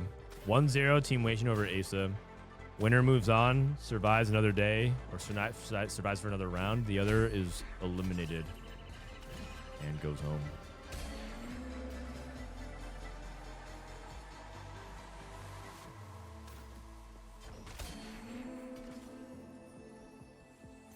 All right, here we go. Phoenix opens up with early Twist of Fate. Last game, Phoenix ended up playing Twist of Fate reroll for his team. Neither of the Twist of Fate players were able to do very much for the placements, but they were able to help the team. So Toronto, Tokyo, and Phoenix kind of held hands 7-8. I wonder if we're going to see something like that again. That was actually a really good showcase of how contested reroll is approached in 4v4. You know you're going 8th, but you can take your opponent 7th.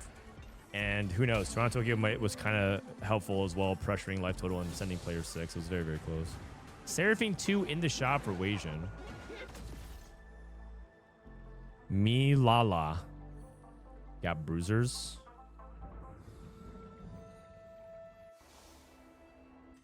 Okay. Ripple. Ripple has an AP opener. Probably leaning either Vex or Street Demons. We got prediction on the line again. Team Wasian versus Team Aesah. Although I would wait to see how the augments are shaping up. Like how many augments are going to be on stage 2? What augments do people get? Ooh, hostile takeover. Immediately rolls that. Doesn't even want to bother with Cypher. He wants to. He's looking for something that he wants to play. Pandoras and table scraps. That's actually really good. Latent Forge and Titanic Titan. Iron Acids 1, 2, 3. Wait, it's a 2-1, 2-2, 2-3 augment. What? That's crazy. I don't think I've played a game like that. I think I played like 2-1, 2-3, 2-5 or something like that. That is crazy. I've never actually seen that this set. Like if you take AFK branching out here, if you're kiting, what happens if 2-3, 2-3, 2-2 and 2-3? You kind of want to stop AFKing. He does it. Techie, okay. Oh man, this is spicy. This is spicy.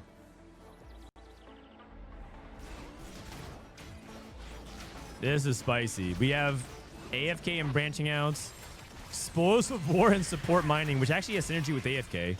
So a little bit of team augment synergy. Aesah is trying to win streak. you know, kiting is AFK. You get spoils of war value. So a little bit of inner team play there. Okay, second augment. Let's see. Another silver. Pandora's, so there's no grief ability. Phoenix.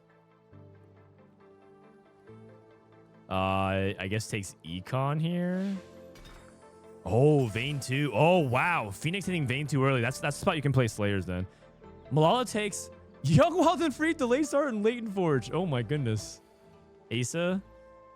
Latent Forge pumping up component buffet. I think. Wait, so Latent Forge on 2-2, you get it at 3-6 instead, but I don't think that's that big of a deal.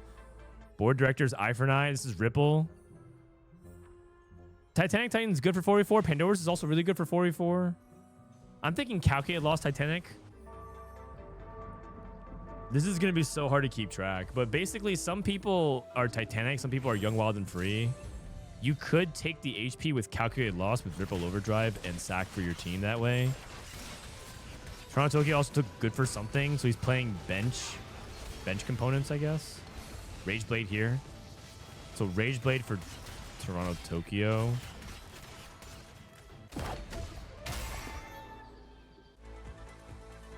Gunblade, Guardbreaker for Seraphine. So I think Wasian is Vex. And one more augment. Gold. This is Aesah. Aesah's trying to put together a win streak.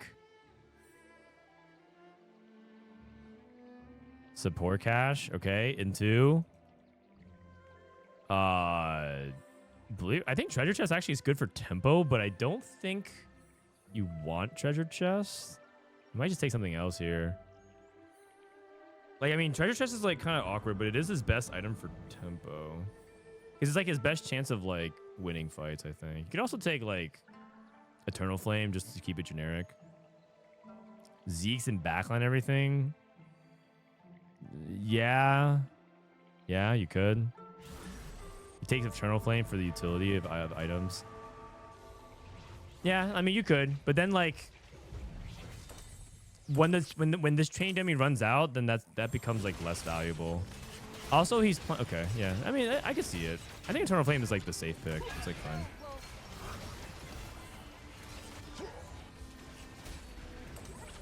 Scavenger from Wasian Iverson. Pure tempo. Yeah. Yeah. It also could be that Aesah recognized he's not likely to win streak this stage. Pumping up. Wait, Phoenix took 2-3 pumping up. Yeah, losing 2 rounds. Oh my god. Calculated Loss, Clutter Mine, Pandora's. This is just insane. People have... There's 4 augments. Some people have 4 augments before this first carousel. This is just crazy, man.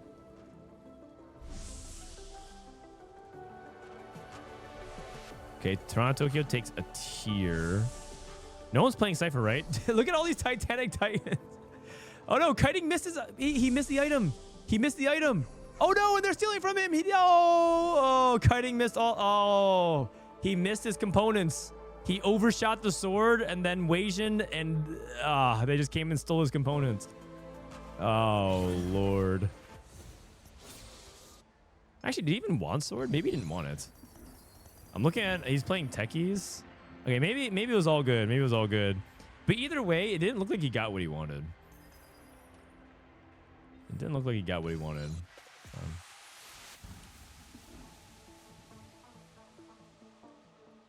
Do you think they'll do a tournament for Remix Rumble Revival if it's popular enough? Probably not. I think it's like a for fun game mode. Like, it's not balanced to be competitive, and the bag sizes inherently make it uncompetitive, so I don't think so. I guess if it's popular enough, yeah, I guess there's a world where if it's like the most popular thing ever, then yeah, but probably not. That's not the purpose of it. Rage Blade, IE, Vayne 2. My mind is bending. Okay, so Wasian is the win streaker here. Wasian's the win streaker trying to keep his win streak. Toronto Tokyo's the lose streaker trying to preserve his HP. playing for Twisted Fate. Okay. So he's going for Biss, Twisted Fate, Rageblade, Gunblade, Rageblade. Okay. I don't think Biss, Twisted Fate is 2 Rageblades anymore, but it's more than acceptable. It's like totally fine. You just take whatever you can. Ripple is also trying to play Cypher, trying to give Toronto the loss. Toronto gets the loss. Wasian gets the guaranteed 5 streak. Double Rageblade for Ripple. So Ripple's playing double Rageblade, Vanguard Marksman, probably. While trying to play some Cypher. So it's important. So it's really, really important Wasian can keep his streak, so that way he can give Ripple and Toronto some breathing room here. But Toronto's going to spike in stage 3, and then Ripple's going to lose until stage 4.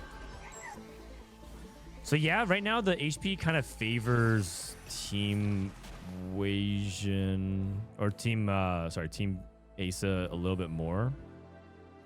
But Team Wasian has good spots. They control both streaks. They control the win streak and the lose streak.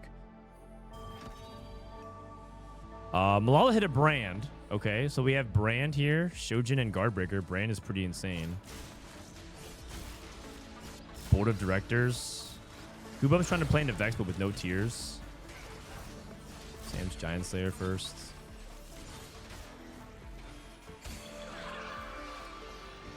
Oh gosh. These components are a little messy. Not a single tier. Oh, how do you play board directors here? I mean, are you still Vax? You probably are, right? Are you willing to pivot to anything else? Board directors used to be a Zed augment, but probably not. Maybe just Eye for Night gives him components. He even took Replication. He took Eye for Night, Replication, and he has 0 tiers. Okay. Okay. All right. That's not good. That's not good. Let's see if Wasian can continue a 6 streak here.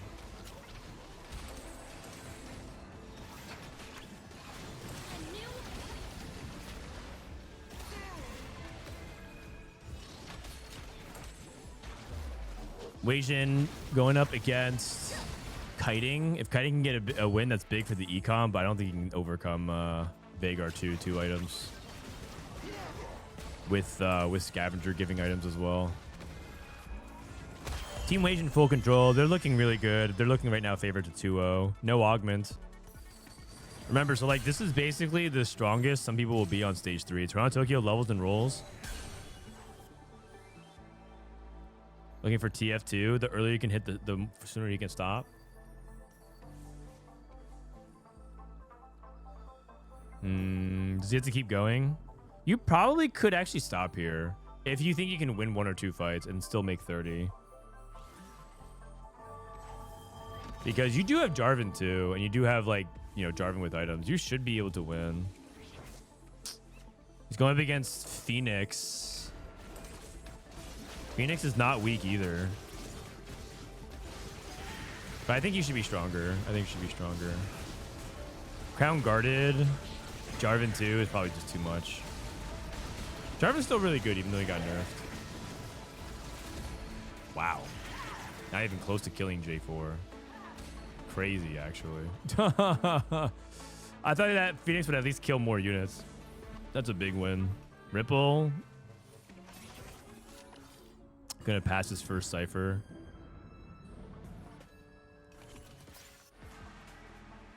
I'm pretty sure right now Team Phoenix is pretty far behind. He has a Sejuani. I mean, that's not that big of a deal. Is he playing Zeri? Let me look at it real quick. Probably not. So like, I think he's still playing Vanguard Marksman because this is like a set that you play for Aphelios, and he's not going to contest Toronto on Twisted Fate. So, oh, Ripple took his cash out. Oh wait, he took 92. Oh wait, what? He took the cash out. That's so weird. Can I join call? Dishsoap? I guess. Yeah. All right, guys. I had this. There's an up-and-coming player. He's pretty cool. I think he has potential to make it. His name is Dishsoap. He's gonna join call. Hello. Yo, what up? Why don't you introduce yourself in case no one's ever met you before? Oh, I'm Dishsoap. I play TFT sometimes. Nice. Nice. I love TFT. Okay, Yeah, what do you same. think about taking a cash at 3-3 here for Ripple? That caught me by surprise. Oh, it probably just means like they're afraid about their HP and they want to be like strong this stage. Okay. I mean, they have 3 people in the buff war, Wage and under HP. Yeah, I don't know. I mean, okay, it's probably because they like with double gets to set up. Like, he's probably playing towards like Zeri, which is not very strong. So he's probably just trying to save HP. He thinks that if he gets like a 200 something cash out, he'll be playing Zeri anyway, so he'll probably lose. So he's trying to save HP now. Yeah, also, I think if he gets even 2 more rounds, the cash out doesn't even improve that much. So, yeah, it doesn't improve that much. Also, he's probably playing Aphelios. Yeah, I thought it was Vanguard Marksman, so. Yeah, he's Aphelios. Okay. But that's still like a comp that it's not really going to win out even if you get a higher cash out, so I think saving HP is fine. We saw Aesah play cash out into Vanguard Marksman, and he like barely scrapped the 4th. Actually, I think he went 5th, but that's partially because he just kept matching into Wasian every single time, and Wasian was playing like a big cash out as well. Okay. Golems also lose streaking. Did he find a tier? He did. So he finally has 1 tier after all his items. Okay, he got a rod. That's not bad. Still think he's Vex because of the board of directors. Malala with the early brand. Oh, he's keeping his Latent Forge. He got it a little bit later because of the Latent Forge delay. Actually, did anyone else take Latent Forge? We did. Phoenix actually Luden's Tempest. Oh, that is some trash. Sorry, buddy. You Ripper Forger, did you get a chance for first thing? No, you can't, sadly, because all the AP ones are dead in Slayers. Okay, true. Okay. I don't know, like double Forger I actually might, but single is probably not enough. Okay. Yeah, that makes sense. When is the Forge latent? It's just like a certain amount of player combat. So that's why like you have to evaluate augments a little bit differently depending on when you pick them. Because Malala picked it at 2-2, I believe, which means he gets it at 3-6, which is a little bit later. And now if you wait till stage 4, artifact, item, anvil actually reduces the pool. You can't get gold collector or moguls or any other gold generating ones. I think Gambler's Blade is also removed as well. He natural to Samira. So he has Brand and Samira. On 7. Okay. That's pretty good. 10 rerolls. I'm pretty sure he won the game. As long as this Forge isn't dead. I'm pretty sure he still won the game even if the Forge is dead. Implants. Size. That's really good for this comp. Giving Nico flat HP is amazing. Here comes the roll down. Jinx 2. Looking for Nico. Uko, Brand pair. He does have 7 already. Okay. He had it with Rengar. Sells Rengar now. Ziggs 2. What was that go over? Cho'Gath? Okay. I don't know if you can do this implant in combat. I mean, you might be able to. I just don't know. But you might have to do it now. Is there a Horizon Focus user in this comp? That is Kabuko. Okay. But I think you just want an item for your Samira. Pretty sure Fistbones is not very good though, but I don't think anything there was good. It was like Biddens and like Lichbane. I mean, those are really bad. Fishbone Samira. And then Ripple Overdrive is his teammate. He did go for the Aphelios. He hit Aphelios too, so Ripple's pretty strong here for this stage. You can do it in combat? Okay, good to know. We got Phoenix. See how his board's going. Full sell into roll down.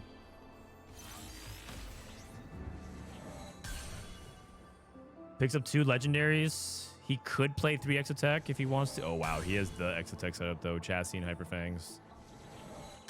Oh man. Okay, everything but Vex. He hit everything but Vex. And there it is. One Vex is good enough. Yeah, it's Pandora's, so it's perfect items. Oh my god, he has like perfect items. No compromise anywhere. Wow, triple tier items. Spamming as fast as he can. He might lose though, just simply because he slammed his items a little bit too late. Nah, never mind. There's no way. There's just not enough damage from Phoenix. He's playing 2 stars. Also, he has Scavenger too, so he just keeps piling more and more items onto his front line. That's crazy.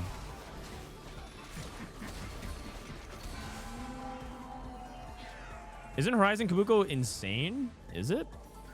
I haven't played too much of Horizon focused on Kabuko. I'm assuming that I thought he cast like once. Yeah, but that's like most units. Like yeah. most Horizon focus units. Okay. Like Central cast twice, but like in the past it's been a good item on like I don't know, like Elise. Well, Elise is only casting once, right? Last patch or last set. Right. It's the same concept. It's basically the same spell as well. Goobums hit Vex too. The thing about Horizon on Kabuko is that one of the more valuable things about Horizon is that it gives a lot of mana, and that is like actually completely dead on Kabuko because he doesn't have any mana. Yeah, that's how they reworked him, so now he's manaless. I've seen that. I've seen a lot of people still build Vow on him because yes, they don't know. They're just like autopiloting because. I mean, to be fair, I think the rework was just so long that some people just said like, yeah, I'll just like wait for the steps for items.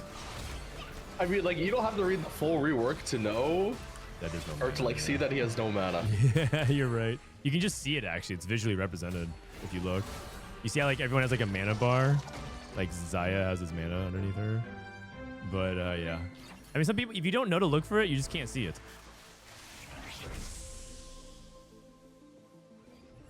All right, HP wise, starting to converge a little bit. Malala and Ripple look really strong, and I don't think there's much win-out potential on Team Phoenix and Goobums. Like Phoenix is playing Slayers, Kiting. Oh, Kiting is their potential high cap. He's playing like the old brand. Oh, the No Streak Demon. Yeah. And then Aesah is playing Marksman Vanguard, and Goobums is playing Vex. Yeah, they need Goobums to win out, but I don't know. Like nothing about his setup like is inherently like terrible, but I just don't have that much hope for whatever reason. I feel like he doesn't have any of the. I guess he has board of directors, which is definitely one of the mega augments. But usually when you're playing like the Vex, you're trying to take like the crazy sated Spellweaver. You're taking like Spirit Link. You're trying to play for like something that makes you like once you hit, you like stop losing forever. And I feel like he doesn't really have that true win out set up yet. Also, I think Vex in general just doesn't really win out that much, like just the comp. Yeah. It wins a decent amount of 4v4s in low cap situations where like everyone's griefing each other. But yeah, it's like the brand players that's usually winning most of the time in terms of like the AP comps. I don't think I remember seeing a time where we had a Vex player win. It was usually always the brand player. Like I think like 90% of our games. We followed like Vitality a lot, and it was like their Vex player was like always set up to win out. So they were like that was like a big part of their strategy, I guess. Like I said, it might vary from team to team, which is interesting. Ripple hit Zaya too. I don't know. I know my teammates are like are not very confident in Vex. They're scared to play it. I don't know if they're scared to play it. We still play it, but it's like they keep on confiding how they go 8th every single time on Vex. Don't worry.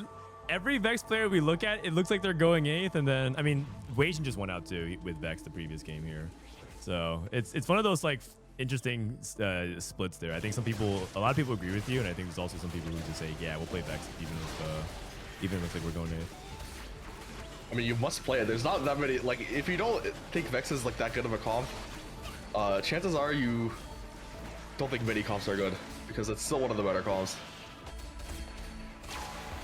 Oh, Ripple lost. Lost to Goobum. Okay, Goobum's trying to put together a little bit of a run. Yeah, they need to. They definitely need to send Ripple 8th. That's their win con. But I don't know, it's kind of hard. He's not even. I mean, he has no augments is the main thing. Like that's how you can. Right. No send them in. combat. Yeah, I think it's definitely possible, but it'll be hard. And Kiting in the meantime is losing out. I mean, if anything, he looks like he might be going 8th, which is actually really bad for the team because I think they're hoping that he is a player that's fighting for a top spot. I mean, he should get a lot stronger here. Hopefully, it's guard breaker on brand, but okay, there it is. Guard breaker. Oh, I mean, he's really strong now, actually. Wow, Viego 2. And then you move items over to Viego. Yeah. I don't really know. Yeah, I don't like the Zac play. I'm pretty sure Kupuko's way better. Where's he at Zac? He was playing Zac instead of he Kupuko. sold it. Fab. Okay, putting items there onto Ziggs. 1. The issue is he's not really in the position to like go 9, which I think. I mean, I guess since he has Viego 2 already, it's probably fine, but yeah, he has Viego and Kupuko. Yeah, I think the brand boards are like the boards that want to go 9 the most. Yeah. At 9, what is he looking for? Oh, just like I guess it's the 4-star boss. Like that's how we used to play this board. But I mean, even I think they thought Kiting was going to win because he like slammed his items and then he lost. Yeah. If I had to guess, that's like not a good sign. I feel like I've been really underwhelmed by Viego too lately. Like he feels like he's not as anywhere near as impactful as he used to be. I mean, this is why all the pros didn't want Brad to get nerfed because we were evaluating off of the context of boards like these. Yeah. Which is how we used to play it, but we kind of missed Street Demon getting Giga buffed. Yeah. Yep. Toronto Tokyo hit Darius 3. Looks like he is pretty much done. That he is capped. But all eyes are on Kiting. If Kiting goes 8th, that is devastating. And I'm pretty sure Team Wasian is extremely favored to win. Going against Malala's board, who's level 9. And that is it. Kiting is very likely 8th. And Aesah is losing out. And I think that might be the end of the run. Golems is losing out. Wait, he lost to Toronto Tokyo. It's actually so gross. Malala's level 9 and Kiting's level 8, but I'm pretty sure Kiting's board is way more expensive and then he just gets cleared. Yeah. 7 Street Demon. Vertical trade beats flex boards. Bad chest. Yeah. Nico 1 main tank. Better than Nico 2 because he has 7 Street. Unlucky. Nico 1 with 2 items. Yeah. Yeah. All right, Aesah. Aesah going against Toronto Tokyo. I don't even know if Aesah can win this matchup on just a Philios one either.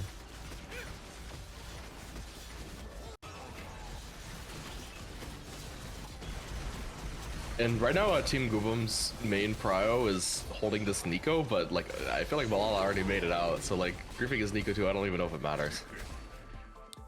Oh well, Malala did just lose. I feel like they don't have the HP though anymore. Phoenix, like they're basically 4 the bottom 5 in HP. Oh, actually, it's kind of close though. Wasian just lost as well. It's me. I think they're still mathematically in. I don't think it's likely, but there's still a glimmer of hope. And I think it's like they have to make sure they get good matchmaking and they have to win all their fights. Pretty much. I just think it's very unlikely, like knowing the strength of their boards. Yeah. Is Braum 2 tankier than Darius 3? I don't think so. I feel like it's just the raw HP count for it is really valuable. But I'm just doing math off the top of my head. I don't think it is tankier. Okay, Wasian finally hit Vex 2. That's really big. Kiting hit Ziggs 2, but he's just pretty much playing for not 8th. And then Goobums went to 9 for Jax. You see him playing double Urgot instead. Yeah, the issue is with board of directors, you can't really fit like the Renekton, the other. I mean, I would just play any random Sentinel or Bastion. I'm pretty sure what he's doing here is not correct. 2 Urgots? Like, yeah, 2 Urgot. Like I know it's like 4 Exotech, but I'm pretty sure you should be playing Bastion Bastion on this board. Well, he's going against his teammate. He's playing 2 workouts, which might be able to print him double resources. Okay, a little bit of gold. Yeah, he also underslammed. So now he's like, I mean, I guess he was probably guaranteed 1 life regardless. Oh, I think Phoenix might be dead. Phoenix is also on like 1.2 lives. Okay, if they send Toronto 8th, they might be able to 1-3, and that would be the best chance. But it's still super unlikely. Yeah, Toronto needs to. They need to send Toronto 8th. If Toronto avoids 8th, like if he beats Kiting heads up. I think Kiting actually needs to win, and then like they need to send like Phoenix or Aesah 3rd. Oh, Aesah hit. All right, let's see it. The last line of defense: Kiting versus Aesah. Toronto versus Wasian Iverson. I don't think Wasian sacked. Oh no, he did. He benched half his items. Yeah, he did. Yeah. Oh. Okay. That's probably gonna be too much then. I mean, Kiting is actually pretty strong now. Just took way too long. Wait. Wasian beats Toronto anyway. Oh, barely. That's perfect. Wow. That was close. It's still possible. They just need the matchmaking gods to be on their side, and it probably has to be like, I mean, it has to be a 1-2 now, most likely. I mean, I guess Ripple can go 7th, then 1-3 is still on the cards, but yeah, Ripple's fallen off, so he's losing out now.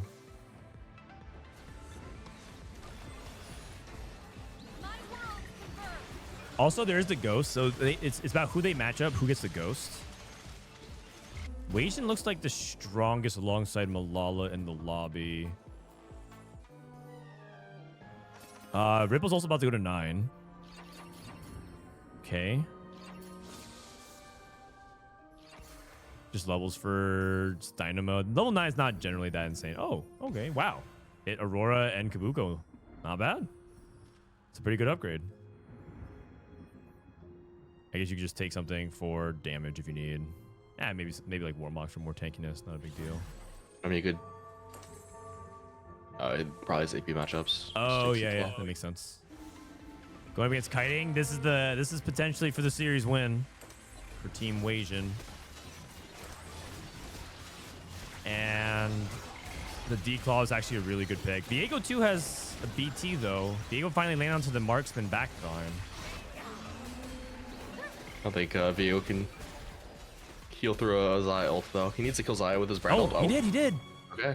Okay, Wait a second. Toronto also died, and Wasian also lost. It's actually really doable, actually. Hold on a All of a sudden. second.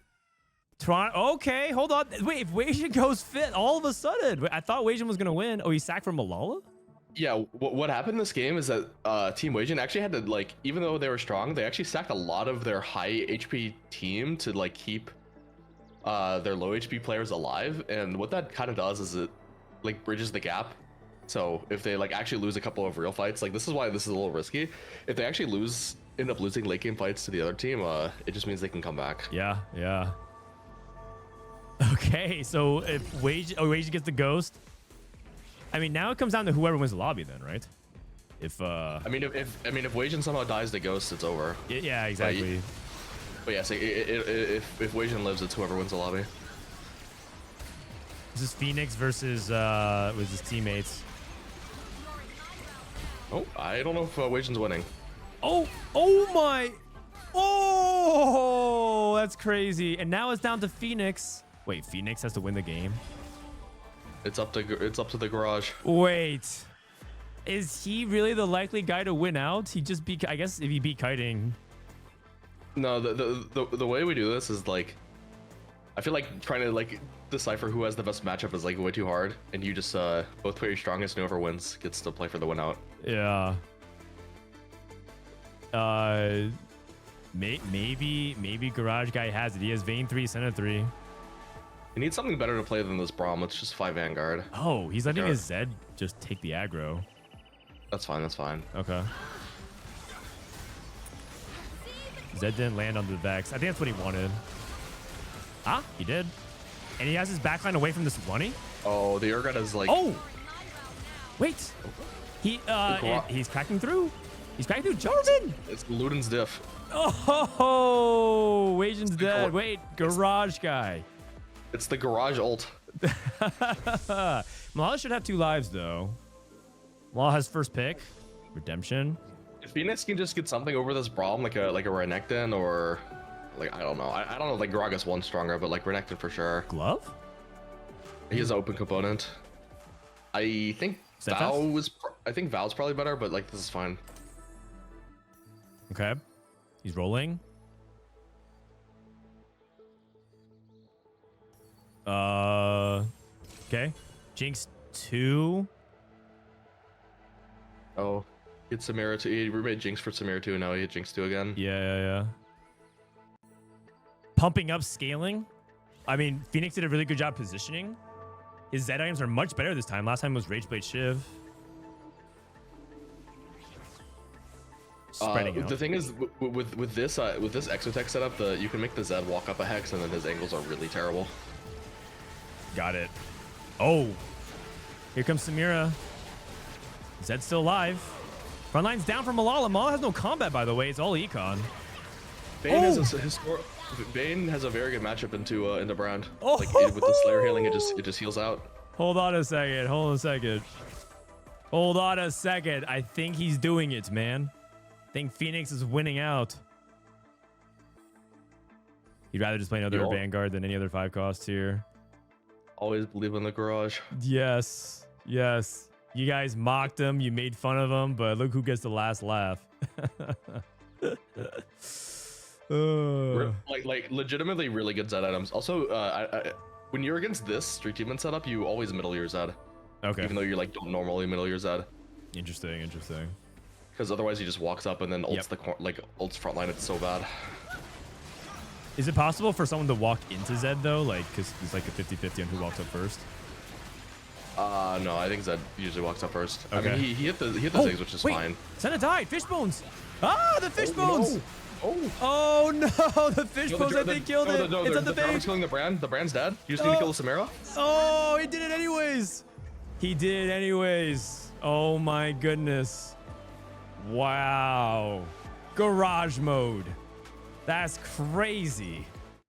Honestly, a comeback like that, they might have the momentum on their side. Yeah. That's like a big shot because you know that like comms are probably low. Like, it's over. Good job, guys. Oh, I'm damn. listen in actually. And then, man, they're back. They are back. That is crazy. Wow, everyone believed in them too, prediction-wise. I did not expect that.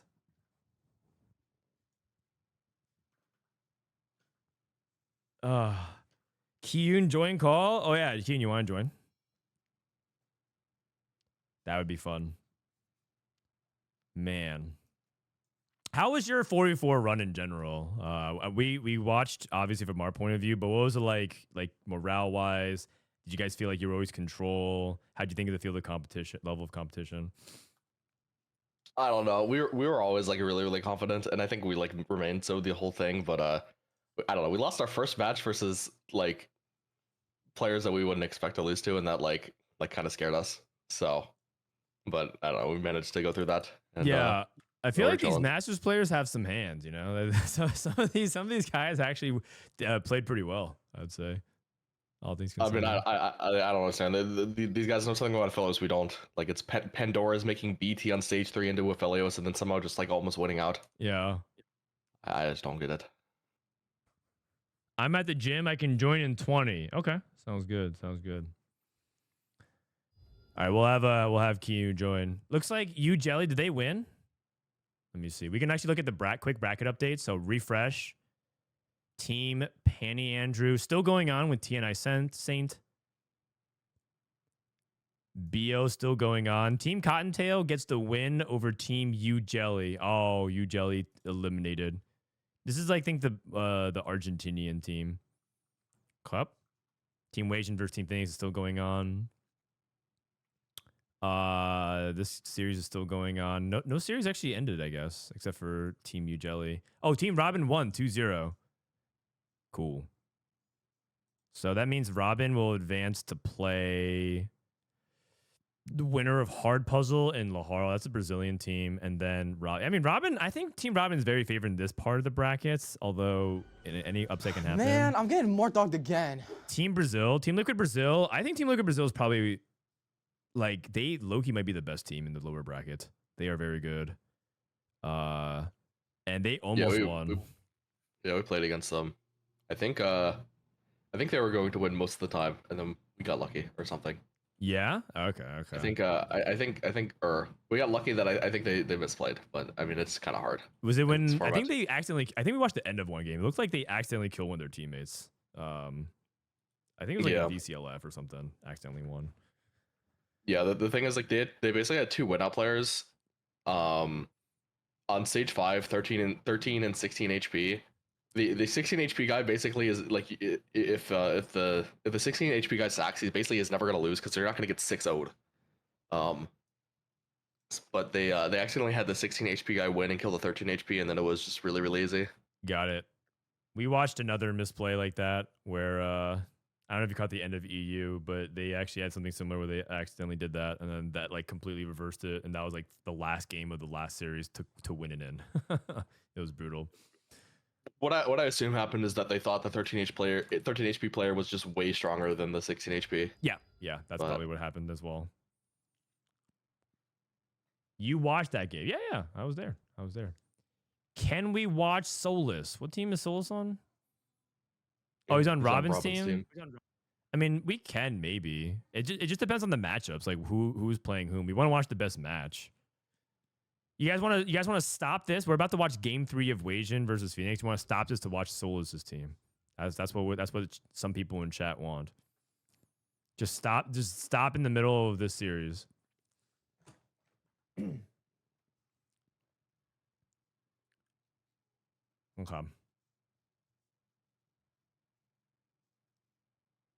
All right, looks like they're loading in, creating TFT game. Is Dishsoap through? Yeah, he's through. Dishsoap also posted a cryptic message. Hold on, let's see. What did he say? What did I do? You typed a cryptic message. He said, "My 4v4 team made it through EWC open qualifier bracket. Announcement soonish. Smiley face." Dishsoap also, I'm just gonna leak it. Is that cool? Dishsoap also is joining Meta TFT to get illegal augment stats so that he can win his 3rd championship. It's over. Sorry, guys. If you thought you were gonna win set 14 as well, you were greatly mistaken. They don't give that shit out anymore. Believe me, I would have it if they did. Whoa! Believe me, we would have it if we did. Oh. No, they actually like follow through on their word, and they don't give out illegal stats anymore. Yeah, because they don't want their license revoked or something like that. Does Spencer? So whatever the announcement is, does Spencer get to stay on Meta TFT, or does he have to leave it? You'll have to wait for the announcement. Oh, I see.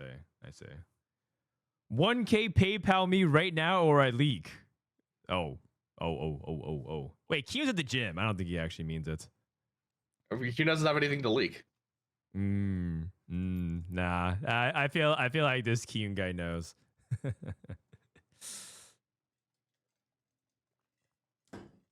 Spencer's getting double paid. I mean, that sounds smart.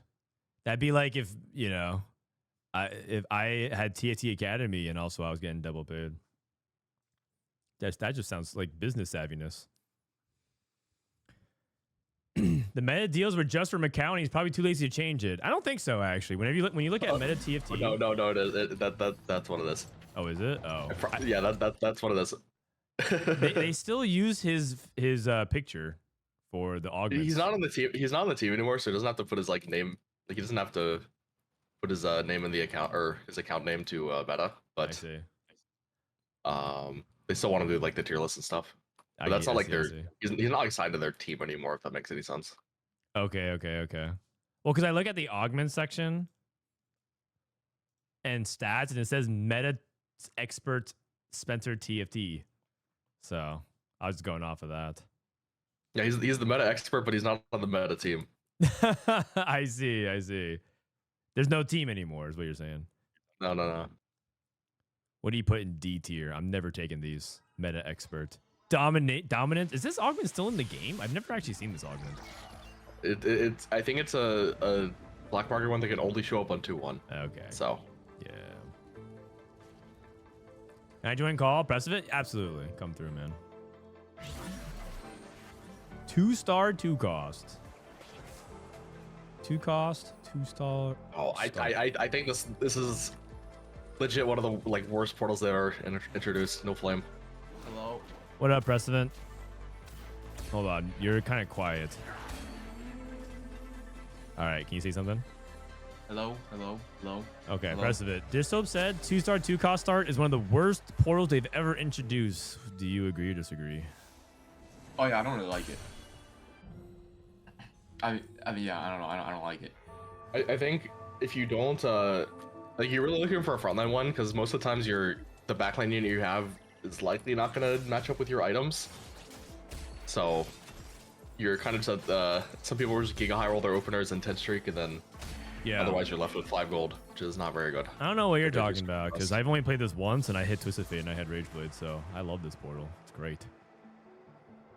Yeah.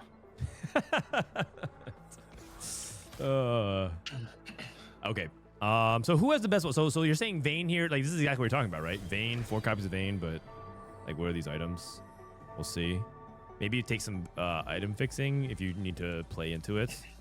Lala with Veigar 2, Nefiri 2. Last time we saw someone play into Amp Nefiri reroll, and then they went 8th or 7th. Wait, who do you guys think is gonna win? He has 5 Nefiris. I feel like what's his EXO? Flux. Oh, okay, doesn't have Yellow. pulse. Not pulse. Warpath is who do you guys Nefiri think- 3. Come on, man. Who do you guys Come think is on. gonna win this game? Well, that's a good question. We have to see the spots. Also, is there any spat you can use in, like, any pan you can use in Nefiri? Because you can get a lot of HP on this unit. I don't think there is. But he's literally 2 off Nefiri now. You can make, if you play Exotech, you can pair it as a Bastion, I guess. Honestly, I'm down for grab bag. He's 2 off Nefiri. He's actually 2 off. Whoa, you're right. He can just grab back into Fury 3. Holy cow. This is Malala's POV. Okay, Savage Bin. Problem is he has no swords. Phoenix. Schlammin. Crown Guarded Echo. Warpath. Oh, so he has 2 random 2-star 2 costs. Okay. Warpath. Somehow you got a frontline and a backline one, which is exactly what you'd want. Wait, what do you guys think of Nefiri? 'Cause I feel like Nefiri is just like a solo queue stomper. It's not like That's what I thought. Yeah. And I mean, it's not like 5 amp actually good in 4v4. I mean, if you can get the 5 amp, it's very, very broken. But it's kind of hard to get a 5 cost playing 2 cost hero. Yeah, and I think people tend to overroll for like the other units. We see a lot of people like try to go for like Jin 3, and I feel like that guy doesn't do anything. So we'll see. Or that guy might be like the worst unit in the game, or the worst 3-star 2 cost in the game. Yeah, Or he's definitely one of them contesting the worst. he got nerfed really, really hard. Clockwork Accelerator for Aesah. Oh, is he trying to play Cypher into, I guess, like Vanguards? Marksman? Maybe? I think he's just trying to play Vanguard Marksman. Yeah. It's just that his 2-star was LeBlanc, so. Playing high tempo. I've really tried Warpath in 4v4. I mean, I think it's like untakeable tier on solos, but if you have people stacking for you, maybe it's justifiable. Yeah, I've seen people try. The thing is, I've never seen it succeed. I've seen many people try it in scrims. I've seen it one time, I think, this qualifier, and I don't think it's ever worked out well, but maybe that's the point. Maybe it's like just a tempo player, cash out Warpath, and then just sack the 6th. That still sounds pretty bad to me, though. I don't know. Yeah, I feel like Warpath and Pilfer might be like the bait broken 4v4 augments. Like people think they're broken in 4v4, but they're not. Yeah. Oh, Pilfer. Okay. You think what's so bad Pilfer about the Pilfer? nasty combo. If you hit the future sight with it, I've played that one game with Scrim. That's like that was so broken. If you have future sight with it, 100%. But like if you don't have future sight, you can't really have your teammates like sack their most valuable units with random matchmaking, right? Yeah, that's true. Yeah. All right, well, I want to see it then. Warpath. Guard Breaker. Guard Breaker tier, so probably the Vex player. And the Malala. Wait, Malala had Gunblade, though. Ah, no, he's Salvage Bin. He can play anything. Invasion's loose streak. Toronto is adaptive. Toronto probably leaning Street Demon then. So Street Demon Vex. Malala Salvage Bin. With 2 bows. So he could probably play Vanguard Marks. And where's Wasian then? Wasian's on BRB.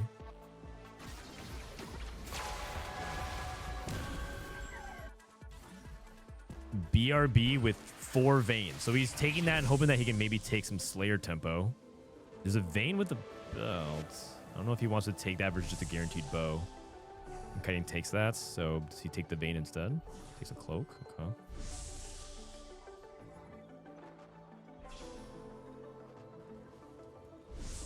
Is Wasian still playing around his Vayne too? Yeah, I mean, he's fielding it at least. And he's fielding Vanguards, so it looks like he is. Oh, with BRB, it might be fine.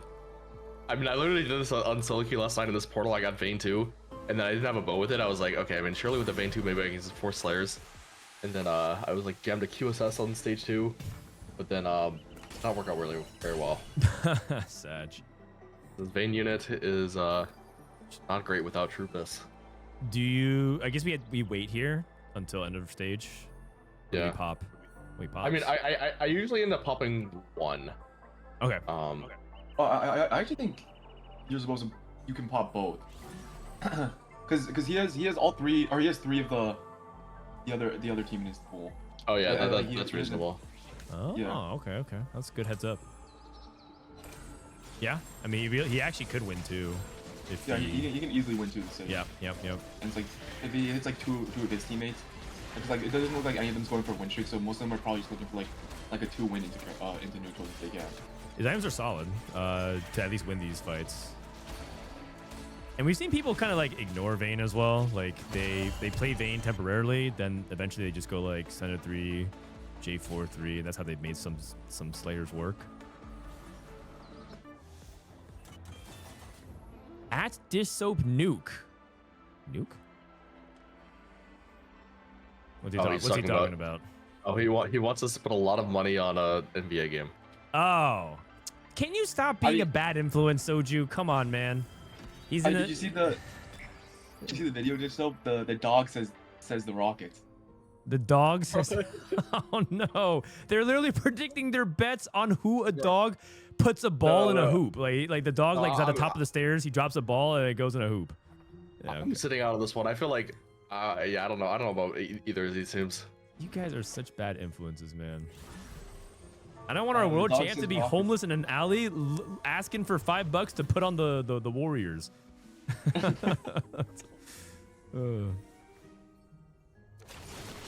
Okay, Ripple with a potential 5 streak here for Warpath.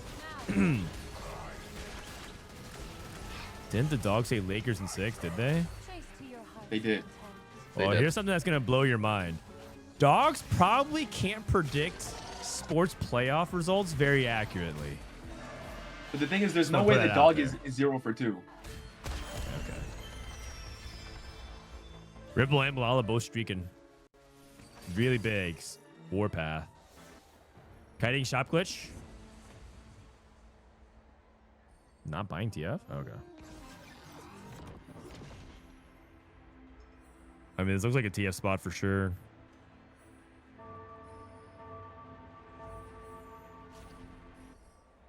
Ooh, hitting so many 3 costs. Okay. Probably doesn't matter.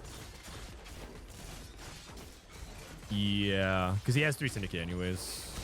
Okay, 5 TFs. That's pretty solid. Pretty solid. I mean, I've been in Shaco jail with this comp before. Yeah, but he has shop glitch again. Surely he finds like another Shaco. Yeah, surely. Surely he'll be fine. Wow, Wasian actually 1-2 on level 4, so we got the econ greed. That's pretty huge. And then Aesah 4 loss. It's okay. He's biding his time. Ripple, see if he can keep his win streak going. If you're Malala, Malala is like willing to give Ripple the continued win streak. So this is where the 4v4 ties in because they know they're likely to play each other. Phoenix Garage Guy is in the Fury 3 at 3-1. Holy cow. Oh my Yeah. god. He can stop the win streak. So ideally, Phoenix in this position just gets to go to Samira immediately. Yeah. A lot of times you like roll a long time for like Neferi and Yumi 3. Yeah. I don't think he's doing that this game, obviously. Yeah, I agree. Wow. Is it Phoenix that's going to interrupt all these guys' plans for the rest of Sunday? Phoenix is the ace. Man, I'm getting more That's dogged right. again. The double A is for the ace roll. Phoenix ace. Do you think Neferi is good enough alone to like get you through like most of stage 4? I think it can be, but I'm a little skeptical with these items he has. No Edgenite, no Pipeline. He's going for the artifact. Okay. Oh yeah, I think this is good. Like go Yeah. for artifact, or it's like just a bunch of gold that helps you get Samira. I think it's actually a good choice. Yeah. And Neferi should okay. be stable enough without a prismatic. But Phoenix might actually be the Kingslayer. What if you get like the support anvil plus spat though? Aren't you like super sad? Yeah. Yeah. Just don't get that. I mean, if it's a normal spat and not pan, Wait, he the hit strategist. Yeah. Strategist spat's actually fine. Okay. Yeah. True. True. You could do strategists. Isn't it like weird that strategist is a spat and not a pan? I don't understand that one. It was originally Cypher. And then Okay, they I mean that sounds like it would be way too broken. yeah, so then they take out the Cypher emblem and then they just said like, yeah, we'll just choose something, so they chose strategist. I feel like it's also weird that's a BF sword because aren't like all the strategists AP? Yeah, but that's actually like good for strategists because you get to do something with the extra swords. But it is thematically weird. It is thematically weird. Phoenix lost. Okay. Better than there being a cipher emblem Yeah, there's a Cypher that you could craft. Yeah. Yeah, that would have been silly. That would have been really silly. Okay. Ooh, Aesah has a lot of offensive items. Yeah, everything pretty much holding serve. Nothing too crazy. Let's stay on the Warpath player. See what he's at right now. 34. So what's the base damage in stage 3? Is it 6? 5? Okay, so if he wins, It's 5, right? he should be able to get to like 50 something, 60 maybe, if he's like winning really, really hard.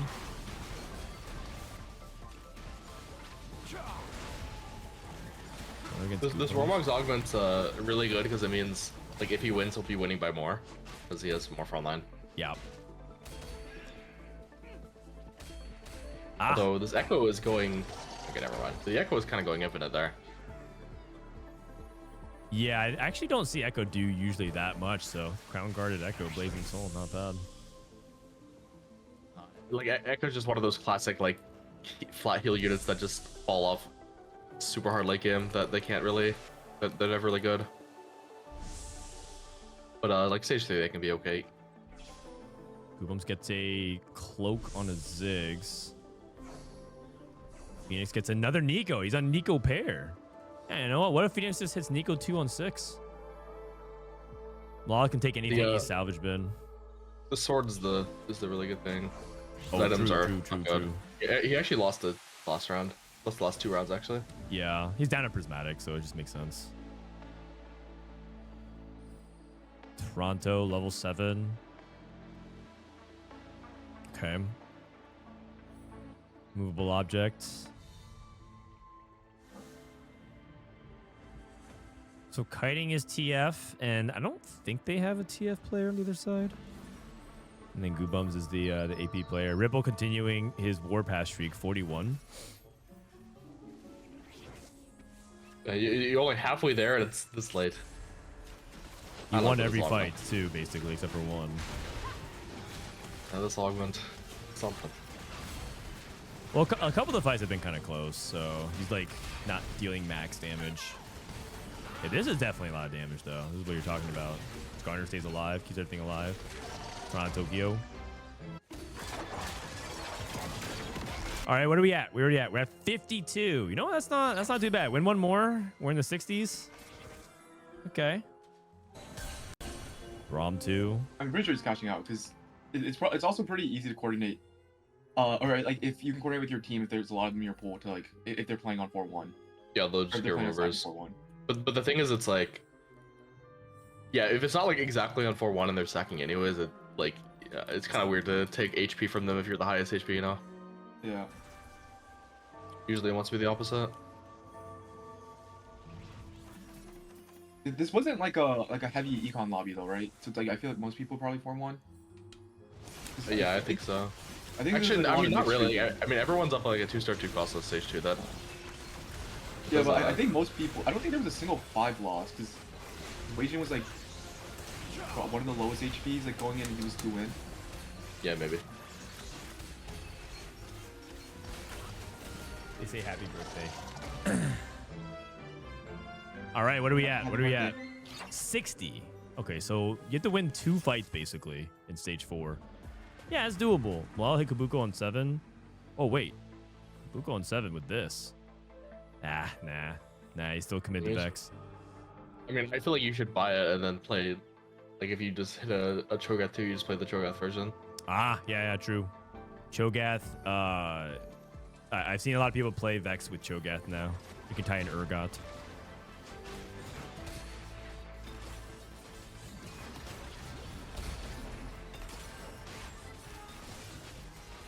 You guys know that, by the way, Warpath can actually trigger on PV rounds if the conditions are right? Yeah, I saw a clip of it, but I was actually like, I've never actually seen it on go. I've been like looking at people's Warpath on neutrals, and I've never seen it go up, so I don't really know what causes it. What?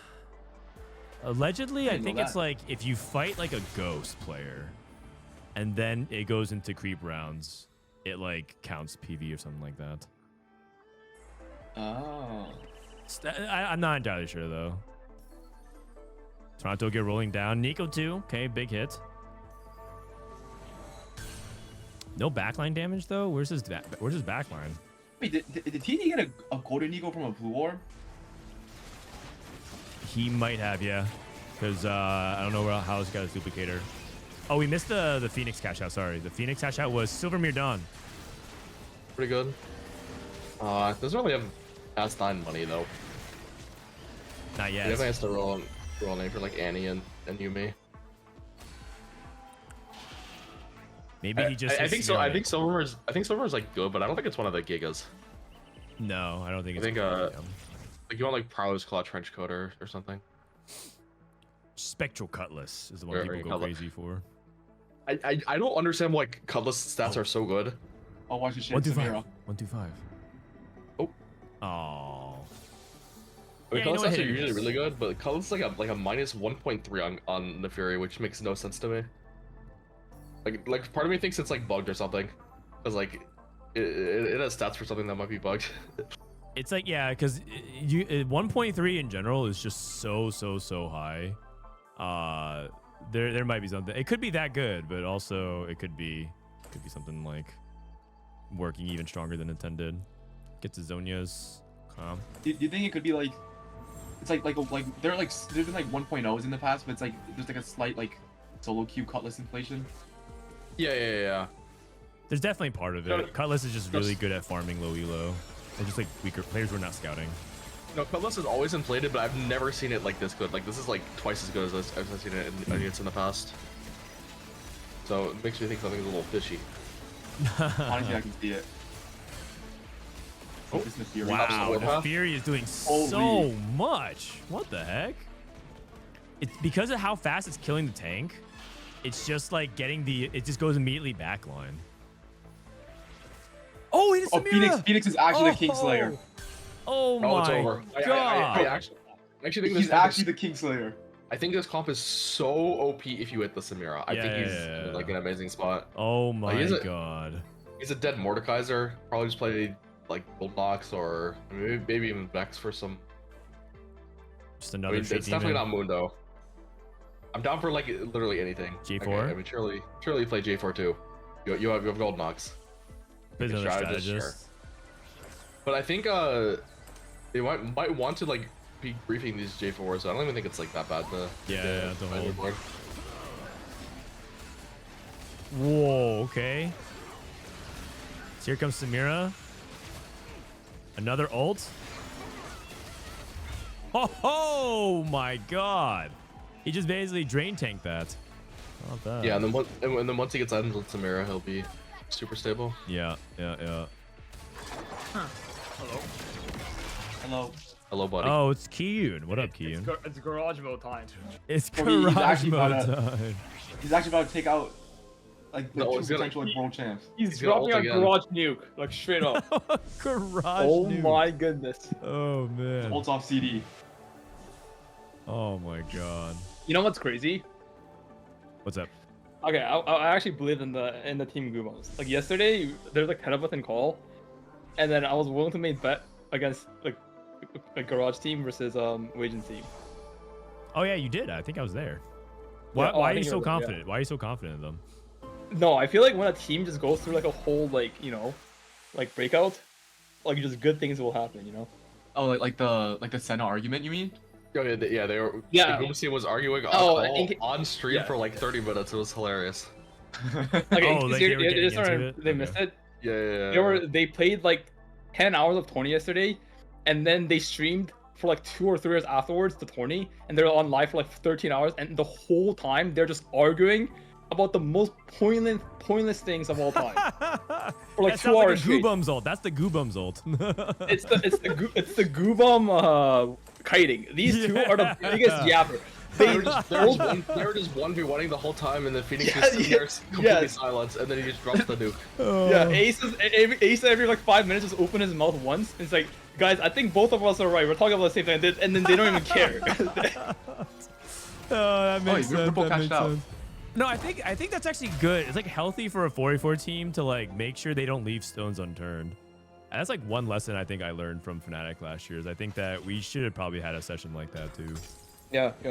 Okay, this is the warpath. 2 items. Sejuani 2. I mean, items are really good for this line. You can itemize. Yeah. Like you can have 3 carries this game. I'm pretty sure Belt Overflow is one of the best prismatic for this comp actually. For marksman. I think he might have a little too many items. He's not popping. Oh, I guess he's like waiting to see who he matches up. Oh, he's matching up against teammates mostly. Yeah. Grab like third is kind of crazy. Not gonna lie. Yeah, I feel like with like you're like set up for like an actual warpath patch out with the belt. Like you're definitely looking for like just some sort of combat. That's not like item. I mean, the argument is that like the items might help you cash out more than anything, and that's like the most important thing. But it's definitely a little bit awkward late game. Wait, this is actually a pretty big mistake on Golems' side, because I think Phoenix is like guaranteed top 2, probably guaranteed win the lobby. He should be sacking all the HP to the thing. He has like 3 rumors, I think. Like he should have given kiting a life. Wait, Goob's giving a life? Yeah. Okay. Yeah, garage guy should. Yeah, garage guy should be giving a life, or Goom should. Yeah, garage guy should be giving a life until like 2 lives. He's saying team Goombums, not Goobums. Yeah, Oh, team okay. Golems. Yeah. But maybe it's because they don't know the true strength of Listen to Fury. I mean, I think Phoenix is like the most set up to win the game, but it's like if Goobs can just make over like this hump at like the bottom. Then No, it's like, I meant the fight. It was Phoenix versus Kiting, and then Kiting lost to Phoenix. Oh. And the Kiting's the one that's like the middle of the ground. You know. Oh, Golems is. We hit brand too. Oh, that's big. I think the worst feeling in 4-4 is when your brand players lower like. Yeah. Samira, that's pretty good. Okay. Also, I'm pretty sure Nico 2 clears this Echo, or Nico 1 clears this Echo 2. Yeah, agreed. But he Kiting probably doesn't hit. know. No, he did not. He is dupe still. Goobums is basically at true 1 life. Lawless inside. Vayne? The what? Did Wasian hit Vayne? Because Kiting had a Vayne 3 on his bench and he sold. No, I think Wasian gave up on Vayne. That's why. Maybe push levels. I don't think Goobums is gonna survive this. Yeah. Goobums. No. 8th. Oh. But the good news is that it looks like Wasian and Toronto are 6-7. Yeah, it doesn't matter. Yeah, it's just whoever. Yeah. I think Phoenix wins lobby then, right? Yeah. Most likely. Yeah, It's most likely gonna tie on bottom. If they can send Wasian, Toronto 6-7 and Phoenix wins, that's a win for Team Goobums. Yeah, Yeah, exactly. I think Google's team has like probably 85%, 90% chance of already winning the lobby or winning this series. It's not high. I think the Saphir board, like, it's possible to get outcapped. Yeah, it's if he never guaranteed. 2-stars anything. I don't mean, think so. TT's their Samir or their brand player. What are the other comps they're playing? Like, do they have? Wasian's a drop playing cap? Slayers, but Wasian's just like losing out. I started a lobby. This Nefiri board, unless you have a Giga Cypher cash out or a Giga level 10 fully capped brand board, is Exodia. If he 2-stars everything, if he's like stuck Annie 1, Samira 1, Nico 1. Oh yeah, but no, he's in a position where he's honestly can fast end. I mean, Fast Gala's end. their player to position for the or in position to win. So Yeah. I think he just needs to grief as many smears as he can. While The thing is, I think Phoenix has like probably like 70 gold on top of Milala. That's the problem. Can you scout out Toronto? Level 9. Because if Toronto gets it over kiting, this game is like a lot closer. Yeah, for sure. Like, for sure. If Toronto dies, I think Phoenix like keeps all the HP to himself. But as long as Toronto's like threatening this 5th, like Phoenix probably has to sack, which is a little rough. Like it could make Phoenix cap lower. Yep. Team fight against Ripple. Ripple needs to keep him alive. I think Ripple's just weaker. I mean, he didn't sack Ripple didn't anything. sack. Actually, Ripple's also 30. Oh, this is so bad. Oh, for I mean, yeah, this is. Yeah, they might be able to send Ripple before as well. Yeah. I think mean, Toronto it's might be the fine, strongest player. as long as they outplace kiting. kiting lost here. That's not good. Why is he? I don't know why Phoenix isn't removing because you can't get a ghost fight on 6. Bro, if Phoenix remove her twice, Phoenix should be like 30 and kiting should be like 40. I think they're making the call that like he's gonna win, and like he wants to save HP, which I think is fine. But if they have to 1-3, it might get a little. Like they have to 1-3 if kiting loses out here. I mean, I don't think you need to save. You don't really need to save HP on 56 like that's more. Yeah. That's a lot more lives than you should need. I mean, he does have all these removers. If they need to play for this 1-3, he can probably sack those rounds. I think they're just viewing like they have enough HP that they can do this, and then if they need to sack, they will go for it. Oh my goodness! Wait, he's hitting so hard. Oh, even the middle not that hard. Okay, he needs to sack for he must sack for Aesah, surely. Holy. I mean, wait, how many removers does he have? This Dishsoap guy states the obvious drop lol chat. Oh my god. I forgot I gave Dishsoap mod status. Oh, you're cooked, buddy. Good luck.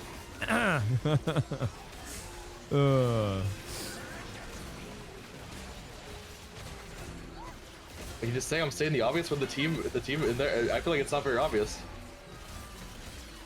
Don't get one guide, man. Is Ripple dead? Oh, living. Oh, Kiting is dead. Kiting went fifth. Wait, Kiting went 5th. Oh, they need that extra life then. I mean, Aesah must go 3rd now. Yeah. Yeah. Oh. And 5 people also messes up with matchmaking enough that it's like you just have to sack there. Versus 4 players, you can get them guaranteed matchmaking. I mean, there's no reason for like it should be illegal. Yeah, never mind. I mean, he has 3.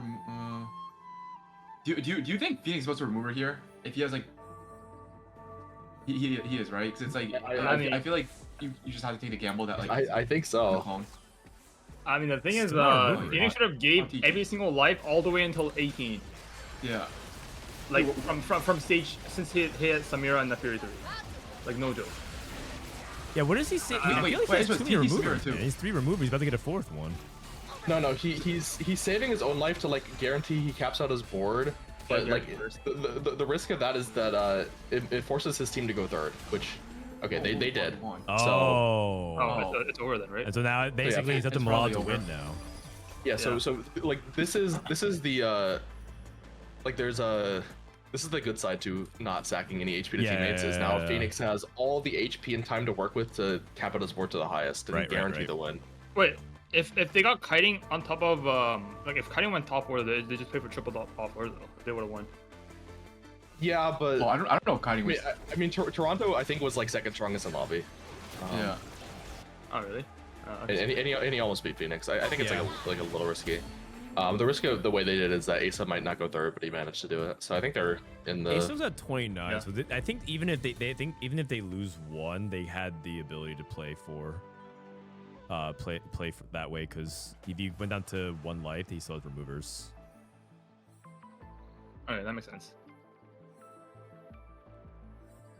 And it's actually the double garage ult. 1-1's the safest team. The Nefiri 2, heroic grab bag, prismatic pipeline. Oh my god. He has noble sacrifice as well. He's also going 10 to secure the win. Back against the wall. Who do they call on? The garage. That's right. Unless Malala can go set 10 mode. I mean, if there's anything that I know, Malala set 10 mode is actually unstoppable. The thing is, he can't even stun the fucking Nefiri. It's over. The Nefiri is going demon mode. Yeah, true. Sedge value is very low. Yeah. And in the moment the Samira, it becomes Samira 2. Samira 2 with 5 amp just wipes the board in like 3 milliseconds. Well, Malala's going level 10. He just doesn't have enough time to get a good Zac, right? Like the way, I mean, is Zac even that good against the Fury? He can't get stunned. Silvermere Dawn stops the Zac from stunning, right? Yeah. I mean, usually the way this comp caps with the highest is lots of Zac blobs. Yeah, you got Zac blobs. Maybe Urgot too. Can single target the Nefiri. Yeah, maybe. Hyper Fangs Urgot too. Maybe just put it in front of Nefiri and just blow it up. Yep. That's probably his only out. Because he's not winning like a drawn out fight. Yeah. If he can't kill the Nefiri like within the first like 15 seconds. Honestly. He has to win this fight as well. Yeah, if Aesah steals around, this is actually huge. Aesah's not even weak. Like, he's actually strong. Nah, he's got it. Okay. So Zernie out on Carousel as well. I don't think Urgot so. is, like, literally me out. Level 10. I think Phoenix is trying to kill him now. Yeah, I think if Phoenix gets level 10 and like actual Samira instead of like Gold Nox or whatever, it's really hard to win. Does Phoenix have Garen? Usually you want to cap around Garen. Oh, you sell this vehicle for 1 Garen, it's already stronger. I mean, what are you looking for with Garen? You want a strat mod for Nefiri. Strat mod the Nefiri. Okay. Or the Samira. It's GG. Whoever wins this, people are asking what's at stake. Whoever wins this wins the series and advances. Whoever loses is out of the tournament.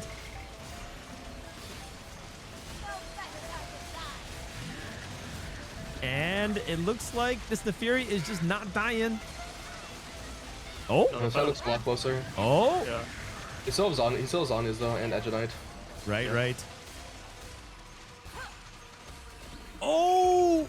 Wow. Holy shit. Samira 2 and Urgot 2 are going to definitely be big swings here. Exotech Emblem. Exo Emblem. Is that good though? For Pulse? I don't know. Maybe? Oh, that's actually Does so he close. absolutely drop? I think Gunblade is insane for Samira. For Phoenix. Is Nye? Shiv? Okay. So now I have Shred? Oh, no, Death Cap Was there no Samira item? he was going for Aurora item? He has Samira too. I mean, there was like Gunblade for Samira, but. Okay. I think he was just playing Denial. He knew he wanted Death Cap. Or even Shiv is better. He has Okay. more Shred. Is it not worth biting the Renekton at all, just for like it weakens your other unit, but Renekton can get stronger? Oh, I feel like it's worth. Like you just stack the Maybe Gragas Gragas HP or something. Yeah, the Gragas HP. Yeah. It's a little awkward with bulky buddies, but it's probably worth. Okay, this is Malala's last life. He's trying to focus. This time he's actually focusing on the Fury, and the Fury is dying pretty fast. Samira 2 is doing so much damage. Fury's down. It's a garage mode clear. Oh god, Samira Phoenix is 2. actually the King Slayer. Wow, it's a 1-1. Garage mode. Okay. GG. Oh man. That is crazy. It's always the GG from the 8th place guy. Like, it's It controversial. is. Like in Valorant, when you're playing ranked, it's always a bot fragger that just types GG, well played, or like smiley face. Well, or they got nothing else to do. They're just watching. Yeah, Human has been dead for 20 minutes. Types GG. Is Team Liquid playing right? I think they're scrimming probably. They're probably scrimming because they're waiting in 2 rounds ahead in the brackets. Wait, how many more best of 3s does Phoenix have to play to make it? They have to win 2 more. If you start it in round 6, you have to win 3 games today. So I'll go ahead and look at the bracket here. Bro, if because Phoenix got knocked down round 1, right? Yes. Or round 2, round 2. Oh, if they make like the losers bracket run, bro, that's like how many BO3s is that? 1, 2, 3, 4, 5, 6, 7 best of 3s they have to win. Holy God. They're gonna play Team Cottontail next. All right, so we got the series results. It's Team Penny Andrew 1. What's up? Is there a bracket on the weaker end? Yeah. I'm just going through the results of the round one by one. Team Bio, the Brazilian team beat Team Leroy. You just saw the result. Garage Guy wins versus Team Wasian. Beto TFT. I think this is a Brazilian team. B team upset Max 2-0. Another Brazilian team beat Super Flames 2-1. And I think this is the only team that hasn't finished yet. Okay. And then the bracket is Team Pan Andrew Bio and winner plays Team Liquid. Phoenix versus Cottontail's team, and the winner plays Riveting. 2 Brazilian teams play. Wait, this is actually all Brazilians. Beto, Todi, and Team Liquid Brazil in the lower half brackets. And then Robin is going to play against Team Hard Puzzle or Laharl. You guys have a preference on what team we're going to watch? I can actually just put that up for vote. Let's see. Which series next? All right. 1. Pan Andrew versus Sobio. 2 will be Cottontail Garage. 3 is BR versus BR. And 4, which is Robinsongz versus, I don't know, question mark. All right, type 1, 2, 3, 4. All right, and then I'm gonna leave Dishsoap in charge while I go to the bathroom. BRB. Wait, have you looked at like the teams? Some of the teams playing in lower bracket. No. Not really. Okay, never mind. Wait, what were we gonna say? What were we gonna say? Nothing. Wait, what? You have to say it. Hello? You must say it. Yeah, you must. Bro, who the fuck is in Robin's bracket? Bro, so toxic. Oh, I am not part of this. Okay, bro, no. Whatever, No, man. that was all Prestivent. I mean, yeah, like good one, yup. No, I do not condone with negativity. I'm not. Nope. We hate negativity. Oh my god, this guy's ego is so big and toxic. I'm just speaking what you guys are typing. Wait, what? No? No, we only type positivity. Yeah.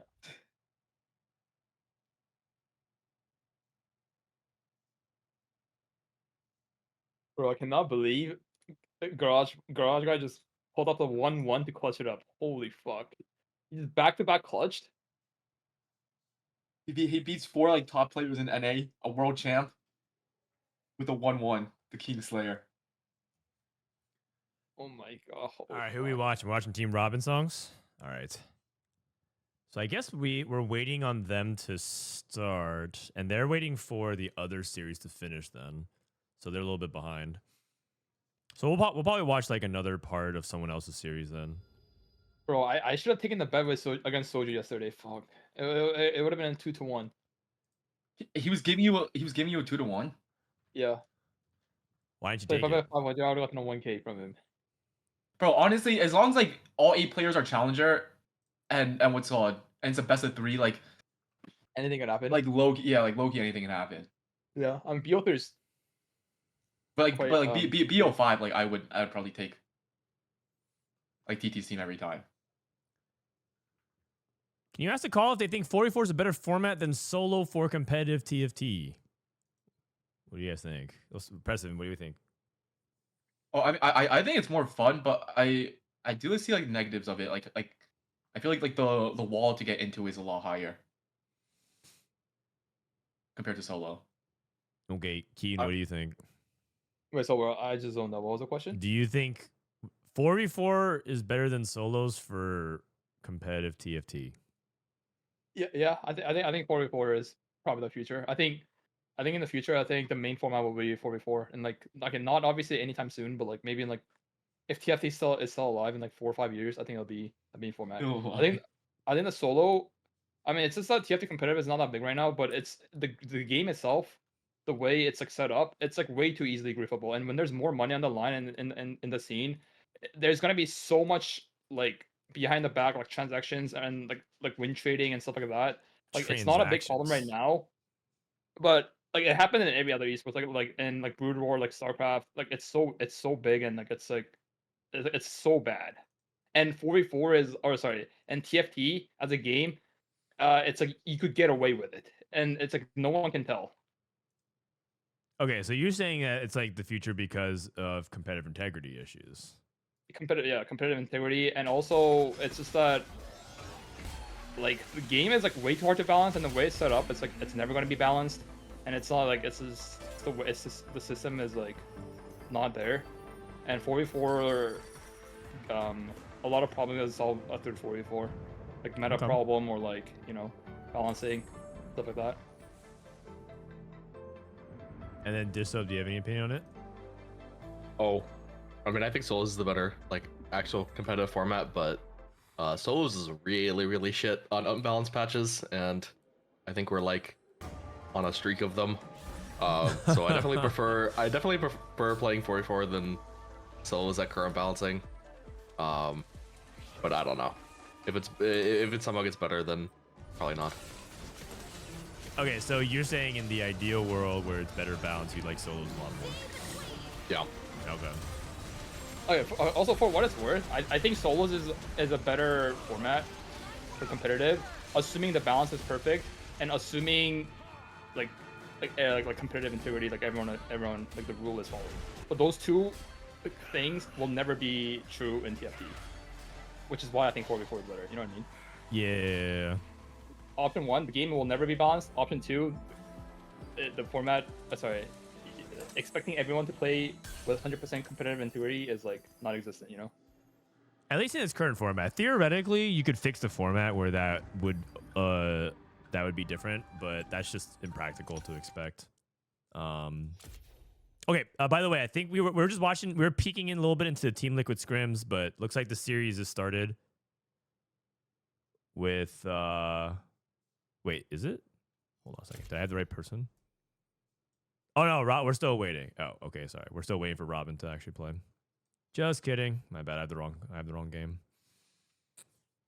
Is this a scrim? Yeah, Team Liquid's basically scrimming. They're gonna be further ahead in the brackets. We're just waiting for them to get started. Oh wait, someone told me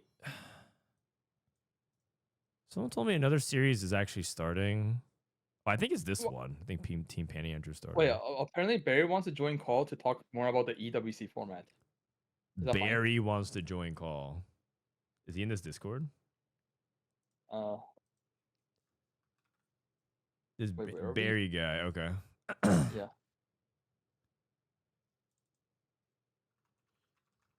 Hello. All right, we have Ada Weiss join the call. What's up? So, wait, I have to like complain about this EWC format. Like, it's so bad. Wait. I think you should introduce who you are. Who are you, man? Introduce yourself first. So I'm a town agent for a bunch of the TFT players. So like, Soju, Dishsoap, Kiyoon. So like, I work with a bunch of TFT players. And so like with this whole EWC coming up, like even from last year, I was like kind of like working with a lot of players to like, connect them with orgs and get them signed to orgs. But this year was really bad compared to last year because the like Dan, did you like hear about like the org signing dates, like when like the deadlines for the orgs to sign teams? I did not. I'm not really. So My ear is not really on the ground about all this org stuff. I'm down for you to leak so it all. I'm down for you to leak it all. Who's on what team? Tell me. yeah. But we'll like that's for later if you're a good boy. Nah, I think that's what people want to hear first. No. If you're a good boy, Okay. we'll go from there. But like so, you know how like last year like they played the qualifiers and then a bunch of like org signed teams like after the qualifiers because they knew exactly who was going to be competing at EWC. So like DK got picked up after they made it through. This year, I think they said that like if a team isn't signed by like I think sometime midway through May, then the points that team earns if they're not signed to that org before that deadline, then the points that they earn towards the EWC, the Club Cup, which is like where they win like millions and millions of dollars for the orgs, the points don't get put into that into that cup system for the clubs. So what ends up happening is that the teams just couldn't sign anybody because they didn't know who was going to make it to qualifiers because now qualifiers happens before that deadline. Okay. Do you follow what I'm saying? So you're saying teams basically have to sign without knowing who it's in, so they don't want to sign anyone.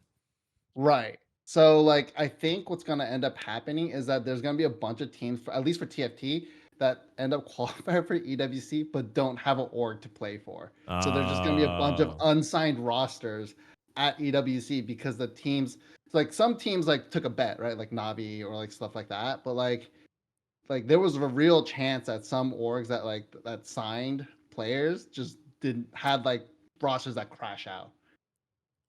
And it's just like, yeah, there was like some weirdness around it. And on top of that, the open qualifier system is odd. I don't know what your thoughts on just the whole. I mean, the qualification method is also like way too brutal. The format itself of just like the team count is too high, and it ended up being way more high variance and volatile than it needed to be. But I do think that they got the seeding mostly correct, and that's good. But yeah, the dates thing and the org stuff is pretty annoying. I didn't know that was a thing. I think most of the angst around like the format too came because nobody knew what the format was going to be until like 2 weeks before. Yeah, they wouldn't announce dates for a long time. That part is true for sure. Like they didn't announce dates, they didn't announce how seeding is going to go work, and then they just didn't announce like anything.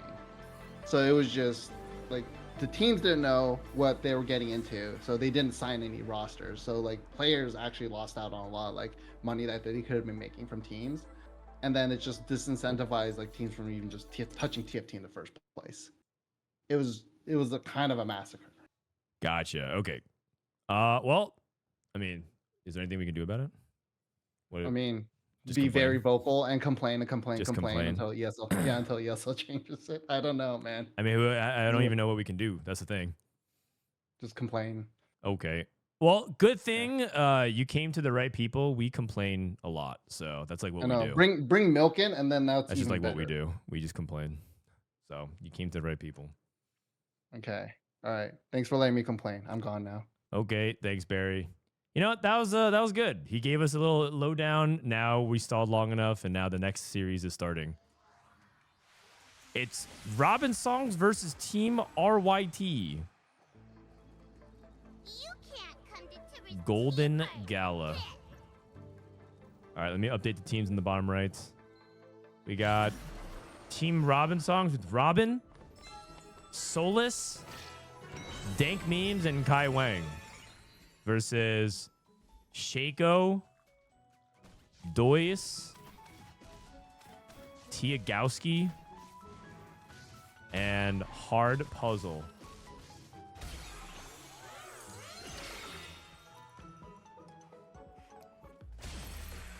All right.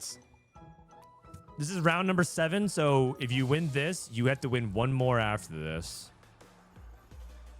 Team Robinsongz. Anyone have an insight? Do you have any insight on how this team was formed? Robin, Dank Memes, Solus. You're tight with Solus still, yeah? Yeah, this is a little funny. Solus was, I don't know, he apparently he knew someone that was like in charge of like some other org. I don't remember what org it was, but like he was like their ambassador to recruit some kind of type of team for TFT for that org. And then I gave him a bunch of the rosters because Solus originally wasn't on this team. And then I think they approached Robinsongz. I think they had Marcel P over Solus, but Marcel couldn't make it.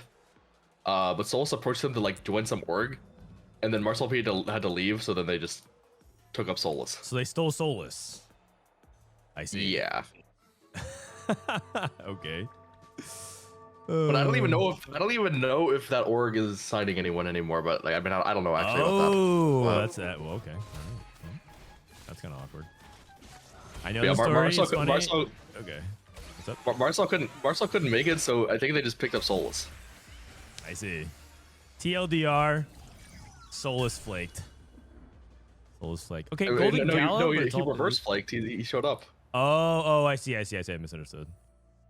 TSM, yeah, right, you guys. TSM. Is TSM even in EWC? I don't even know. Worth the wait 2 to start things off. I mean, right seems pretty good. Prize Fighter and Crown Guarded. Yeah, it's just so many items. And then Prize Fighter is like a one-trick augment, or Crown Guard is like a one-trick augment anyways. So like kind of available synergy there. Robin took Pilfer. Okay. Level up for hard puzzle. Shaco took Shop Glitch and Syndicate Crest. Okay, Twisted Fate. Or what he's playing. Yep. Go for Dummy and Epoch. It's actually second rowing his dummy. Probably should be able to get some wins here. Kai Wang with Dual Purpose. Dank Memes with Caretaker's Chosen. A lot of prismatic choices. That's surprising to me. I feel like a lot of people like to take double gold here. TSM's not EWC? Okay. Well, then it wouldn't be them. Oh, yeah. I don't think anyone will be able to guess the org, but it was some org. I don't even know if they signed, though. Okay.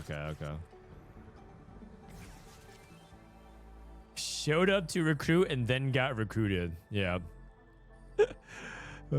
Classic. Okay. So Dank Means with Caretaker's Chosen. He is holding Morgana and Draven, so he might be pushing for that Vex. We'll see if anything changes here. He's holding on to Morg instead of making like 20, so I think that's almost certainly what he's looking for right now. Oh, Prestivent's still here. He's got a good nickname for the team. Prestivent? He's probably. I think Soju harassed him. I think. Wait, what? No, you remember the team that you had a nickname for the team that Robin was about to be signed on. I don't even remember. Wait, can you DM me with the team? Yeah. I feel like I'm so out of the loop, you guys. Chat, I feel like I don't know what the heck's going on. These guys are like laughing and giggling about all these inside jokes about teams, and I'm just like lost. Is anyone else? Or is it just me? Okay, all right. We're not saying that. Yeah, you can't say that, man. What? Come on, man. No, I it's not like, it's like I didn't know. Like I pronounced it wrong, unintentionally. Oh, okay. All right. No worries. Let's just talk about the games then. Buried Treasures, for Dank Memes, or sorry, for Tiagowski. He's probably gonna be the Street Demon player. Level up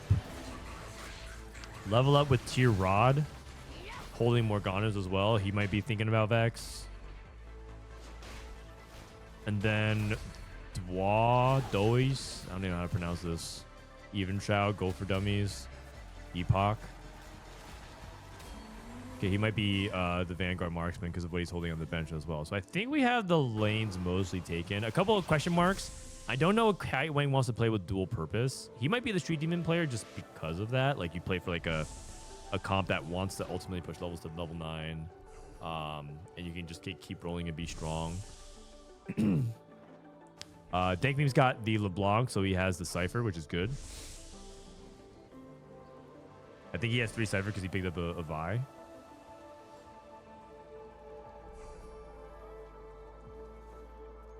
Who won between Wasian and Garage Guy? Team Garage Guy. There's actually pretty big upset. Phoenix ulted and went 1-1 to close it out when they needed the team to clutch. But you know what? Apparently, a lot of people, like behind the scenes, or when I say a lot of people, I think Kiyoon said that these guys sat on stream and argued for multiple hours after their tournament ended about stuff that didn't make sense or even was that important. And that convinced Kiyoon that these guys were gonna win. I think mostly like the 4v4 players were like they were just watching the 30-minute argument. Yeah. Longer than 30 minutes. They're just arguing about something, and the Goom pulls up a VOD review. They're arguing about something completely different, and then he just like pulls out what like I mean he's here. This is a misplay, so like I think it's fine to flame him. But then he just does an egregious misplay, and they say nothing about it. like they just like wasn't they were talking about like 4-4 macro, and then he just pulls out like just bad gameplay, and then they just said nothing. It's like one of the it's actually like I feel like egregious misplays like an understatement. Last stand playing Slayers rolls to 0. Golden Nico's Senna 2 with 0 items. Wait, low-key I was there just stirring up the fry. Or what is it called? Is that Stir what the people pot, say? stir the pot, stir the Yeah, fries. stirring the pot. Yeah, Bro, my bad. you I was definitely stirring did the not get pot. hired in I'm like, I Windows, think man. kiting is right. No, I think Goobom is right. I'm just picking sides. And they're trying to get Phoenix to join the conversation as well. I feel like Phoenix is so non-confrontational. I did a podcast last set with Phoenix sitting through a Casper Wu ult, where Casper Wu just like, maybe it was at 12. Was it at 12? I don't remember. But Bro, I think that was the best episode ever. Yeah, I think it was at 12, where Phoenix like won a cup, and then Casper Wu decided to just go a little unhinged mode. Phoenix probably just usually sits out of like those high energy shouting matches. All right, this is game 1. Solar's trying to go for a 5 streak. Hardball's loses a streak. Big win for Solus. Dank memes controlling the lose streak. I think Solus winning here is actually so massive. Yep. Getting an item here to get more information for creep round. That's right.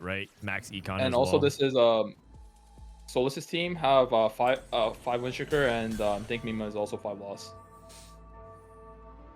Wow, Draven too. Okay. Wait, Shaco, RYT Shaco is playing Syndicate with a Shaco on the board.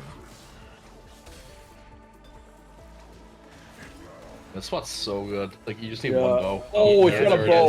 It's over. Oh, and a Shojin. And one Brahmi legit puts out the stage. And a Sunfire. Oh my goodness. What? Okay. 3 items. Wait, this is a sum everything. Yeah. Full streak. Yeah. Holy, this spot is must win every single. Wait, Dank memes dropped Biss as well. Wait, Dank memes also items are insane. He also has Cypher on 5 loss. Yeah. Misfortune Annie on the level. Okay. Was Robin playing? Robin, the Vanguard marksman player? Yep. IU red buff. Oh, it's Pirate Maniac. Solus, even though he 100 streak, he's actually in the hard spot this game because level 6-0. Wait, he's 6-0. Yeah, just try and keep work path or not keep a prize fighter, but he's against a teammate. What is he playing though? Like maybe TF, but like he's running 0 to like Nico the TF, I think. Oh. 2-0. We gotta make wait, how much gold is Robin? Like Robin's also low gold. Like they both leveled low gold, and then they got. Robin's 20. This feels maybe a little off, like macro wise, or like maybe they oversigned as well. Wait, still not. Was Robin even on a streak? No, he was on like I think he was on 1-1, and he was level to 6. Why is Solus not making gold there? He's holding his entire bench. No, he's in a hard spot. All the 4-class comps are contested by his own teammates, so he has to play something niche, and he's like, only way that stuff usually works, especially with his items, is like you have to have insane tempo. So I think he's like literally just gonna roll to 0 for TF2 here or something, or like maybe an Elise 2 out of nowhere. The Fury 2. We'll take that. Oh, okay. So he's gonna go into Nitro. Oh. Yeah, he might just be playing. I think this is a Nitro reroll potentially, like with like a Yumi or at least backline. Okay. Yeah, he's trying to play towards some kind of reroll because all of the playable 4-class comps are contested on his team. Yeah. Just trust the lion. Trust the lion. Yeah, Souls has been calling himself the lion lately. Robin's items are also really good. He has Crown Guard, Even Shroud, Guardbreaker, I believe. Yeah. Wait. Oh no, that's not Robin. That's someone else. Is playing for win. He took last stand. Oh yeah, I think Means is probably winning. Oh, his setup is insane. And he's like he's like guaranteed 290 at the worst. Yep. He has 4 Cypher Actually, going. is it at the worst? He actually can hit the 300s for sure. I mean, I think it's only worth going 300 if you can make 370, because I feel like 330 is like... Isn't his items like so good though? He just go rep. He go for a unit off Carousel, go for rep off Carousel. Yeah, he also has a Radiant item coming, which is... Yeah. Actually, it'll probably depend on the Radiant item. But I think his spot's like still pretty good regardless. Okay. He doesn't have to pop this item either. He can just wait. Solus hits TF2. He shooter Nico's it. Yeah. Yeah, it looks like it's just TF. Oh, 3-player split. That might be Team Brazil sending 2 players to keep them lower econ. Wait, what are the numbers for the split and non-split? It's 1030. I don't like split 2 because then you could just end up with. I mean, I guess you can split 2 if you feel like you're ahead on gold. But wait, if you 3-split on the 1030, it's net neutral. It's net on neutral, both yeah. sides. So you're not allowed but the to thing go is, gold. you don't know what the enemy team's doing, so you could 4-split and then, like, you would only do that if you feel like you have more econ than them, I guess. Right, which is what I thought Brazil, the RYT guys are doing because they see Solus and Robin such low econ. In scrims, we messed up the split call so many times. It was actually embarrassing. Oh yeah, I think like against Vitality as well. I think we saw a couple times. Oh yeah. Oh yeah. We decided to just go. Well, we just decided to call one person right, one person, everyone else left, or whatever. Is that for tank teams for 5 Cypher? Oh yeah, 5 Cypher. Kaiwing is not playing up on mobility. Oh, go ahead.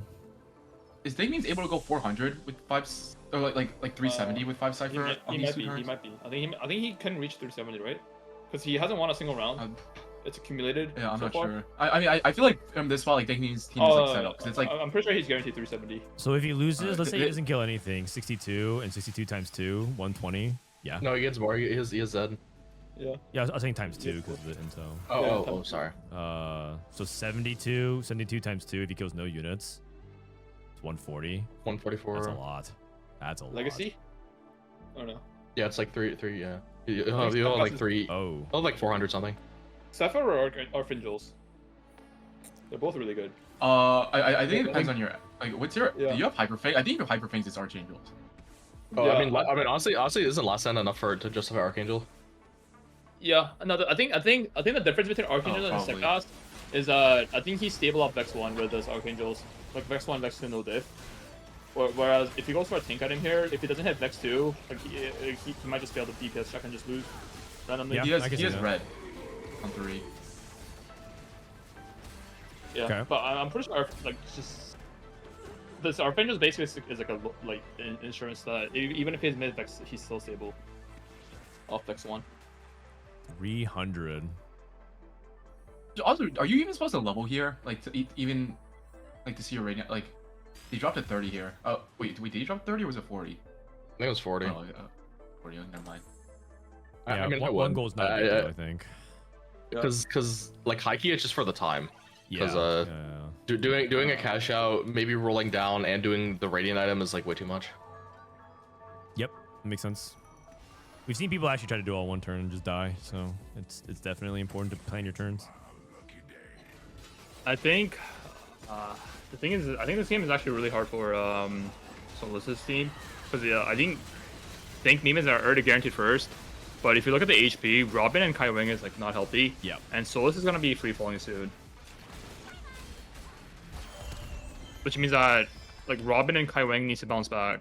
Yeah. 4-1. The good news is Kai Wang actually has some of the units already, so he's a little bit ahead of the curve. I think Robin lost to Think Memes. Is he just going for 330? Oh, Robin Green. wait. 329. Okay, that's better than 330. Okay, actually, you're right. No. I'm pretty sure this is like. I'm pretty sure that's bad. No, I'm pretty Yeah. sure this like avoid 390 shit is like the fakest thing. I think it's so incorrect. No, not You mean it's avoid 330. You mean No, yeah, 330? sorry. I mean 330. I think avoiding 330 is super incorrect. Like the Oh, really? catch outs aren't that bad, and then yeah. There's yeah. two duds. Like two. Oh, that's what I said, and then Kiyoon told me I was wrong. I am aware of the pool, but I do not think it's correct to avoid the catch out. I think it's just incorrect. Okay. I don't think that's what they were trying to do. I just think this is. Because half the time you get something Giga, and then a quarter of the time on not 330 you get this catch out. This catch out's one of the worst in the game. Yeah, this catch is one of the worst. Yeah. I mean, this one's a 290 only has one bad one though. Yeah. That's Yeah, I already think it's still worse. I'm like very confident in this. I know most people disagree, but I don't care. Thank you. I actually was saying this myself, so I'm glad that at least one person also said that too. Although actually, Goobums was telling me that he thinks Artifact is actually even worse than the Duplicator because it's just so hard to play around it sometimes. Oh yeah, you can get random Artifact on 200 something as well, which is really bad. I think most of the time. Yeah. But like Duplicators in 4v4 can actually sometimes at least still have value. Oh, I think Solis is just playing TF, right? I want to hear more of the reasoning. I mean, there's the double TG cash out with Golden Remover, which is like you win the game that immediately. one's good as well. Yeah, that one's Astro. And I think the other one gives like item anvils, which is really good. Yeah, that one's also Astro. And I think it's the techie. The Fiddlesticks Mordekaiser one that you hate. I mean, that's not that bad. If you just play your spot and like never mind, man. If you play your spot in a way where you can like use golden items, it's fine. Yeah. Oh, it's not item anvils. It's just 4 random components. Yeah, 4 random components or something like that. I mean, that's still really good. It's more than a gold augment. It's pretty good. Yeah. And then 290, it's like you're really hoping for like the radiant ones, but I think the random artifact and the dupe are like really bad. So I think it's like both you're taking 2 coin flips, and then I think on average the 330 coin flips are better. I think. I'm surprised I rep up Jin. Zach 2 or Ziggs 2. Yeah, I mean, I guess he doesn't have any better. Oh, you'd rather put like the red buff on what? Varus? No, this is correct. Yeah, but he's so close to spiking so hard. He's sitting on like 5 pairs of the golden Nico. Yeah. He is 3 lives though, to be fair. Kaiwing does not look strong at all. I'm actually really worried about him. Yep. Like the Ziggs with no mana is like really suspect, and then his front line's all 1-star. No, it's like the biggest new bait in Street Demon is buying the Ziggs unit. It's actually Gragas 1 clears, Kabuka 1 clears, Brand 1 clears. This Ziggs unit is awful without a Cyber Boss. It's not even a unit. This is minus 12 gold. Like this is minus 12 gold. You might as well like roll 6 times to grief the other team. Oh man, all right. Strong words. The stats say like even if you have Viego 2, the stats say Zyro 1 is better. I promise. Zyro 1 is better. It's always 7 Street Demon plus like +1. The +1 is usually the bruiser or whatever. Yeah. No, I mean, I'm on board with it as well. I think it's like the fact that this guy is sitting on like 4 pairs and there's a 12 gold perfectly fine Ziggs on board. This is actually. Yeah, he's quite weak. He's losing a 2-star Twisted Fate boards, right? And he has like all these upgrades on 4 costs. Just look at the Ziggs, man. Like we need to report the Ziggs. Like I'm not even joking. Because this guy needs to be reported. This is a 4 cost, by the way. He might win this fight though. It's close. But like it's like Whis TF, so easy win there. So Ziggs damage. Well, the thing is, it's gonna look like it's impressive because he's like the only thing dealing damage. Damage numbers aren't everything. Oh, he's getting the Samira. He's getting the Samira though. It's true, and he gets to replace it for little buddies. Oh, yeah, the thing is, Kaiwing, if he hits Brand 2, he's actually so stable. Yeah. Like he needs the Brand 2 though. And then I think Robin just dead. So like Kaiwing needs to bounce back, and Dink needs to bounce back because the lion is falling. The lion is falling. Yeah, the lion board has no hope, sadly. Taking a look at other people's spots from RYT. Yeah, it looks like they hit a lot of their board. Tiaskowski doesn't really have Brand 2, but everything else is upgrading, including Cho 2. We're seeing more of this, by the way, just like randomly buying Cho 2 if it just fits 2 Bruiser as like another frontline option for your comp, just to stabilize. Soul is rolling down. I was trying to convince my team to play a Bruiser Flex. Yeah. Like as like the 4th comp. I heard some teams trying to do that. I know EU likes it a lot. EU loves Bruiser Flex. The problem is like the good versions of it are kind of locked behind Urgot. Yeah. And then the other versions of it are like play for 6. But I don't actually like in the 4 format. I'm pretty sure like Bruiser plus like double Rage Blade Zeri can get you your 6th or 7th. We saw EU do exactly that actually today. So. If Solus beats Shaco here, his job is already done, and I think Solus's job is already done. Oh my! Like him winning here, double Nicoing the Braum and winning this fight. Oh, the last cast. No. The Lion does not win. But Dankmeme's lost as well. Kai Wang also lost. Oh, big hits. That's huge. I mean, Rengar's not needed anymore. He's playing little buddies. This Kabuko is so much stronger than the Ziggs. Uh-oh. Are you taking the Lion or the Gorilla? Am I taking the Lion or who's the Gorilla? Like 1-1? Oh, in TFT it's Mundo, but... Oh, I thought you were saying Solus and then another player's the Gorilla. Oh, no. Well, I'm pretty sure if they ever 1v1, I'm pretty sure the Gorilla clears the Lion. Really? I actually don't know. Yeah. No, I'm pretty sure Gorilla clears Lion. Like, I'm pretty sure the Lion's getting mad. I feel like a Gorilla would clear a Lion. Yes. It's probably not even Why close, do I feel honestly. like the Lion would clear the Gorilla then? Would you Lions even 1v1? I thought they just like... What? They have to, and that's the only way they can sit on top of the Pride. They have to 1v1 for supremacy. No, Lions are pussies. They what? They work in the groups and they just gang up. I thought they hunted in groups though. What are we talking about? Okay. Bro, I feel like a Gorilla would just rip it in half.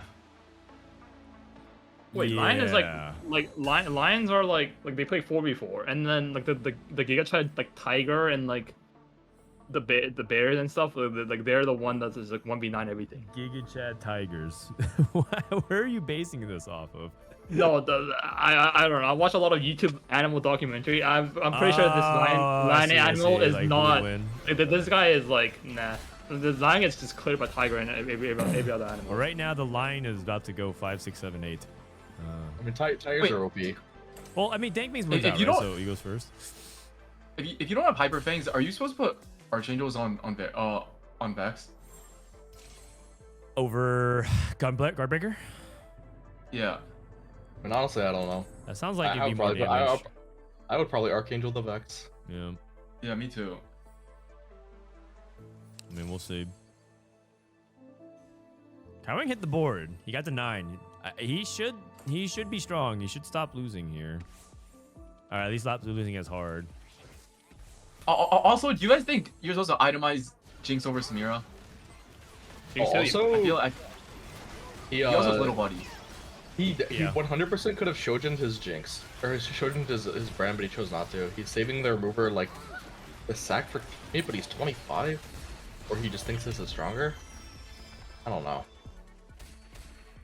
He had like the option for like Rengar 2 earlier, and I feel like in this fight you're supposed to just sell the Jinx Rengar, and then that way you can, and then you just make your items better, because I don't think he's ever playing. No, I'm pretty sure you can't sell the Jinx, but I guess you have the Samira, maybe. You have the Samira, and then your third items can go onto the Ziggs. Yeah, I don't know. I guess Red Buff GS, Hurricane Samira, and then Shoujin the brand. Yeah. That's what I was thinking, but you have a Ziggs 2 winning for items as well, and then I don't think he's ever going to beat Dank memes, like pre-Samira 2. It's actually so sad. I feel like this little buddies is missing so much value on that. Oh, it's Robin versus Kai Wang. They didn't even sack for that. I think they're just killing off Robin. They're just sacking for him. Yeah, I mean, there's no reason for Robin to live if he cannot outplace one of them, which is hard puzzle, I think. Yeah. And Robin is just super dead. Solus needs to win. They need to start chunking into RYT's HP.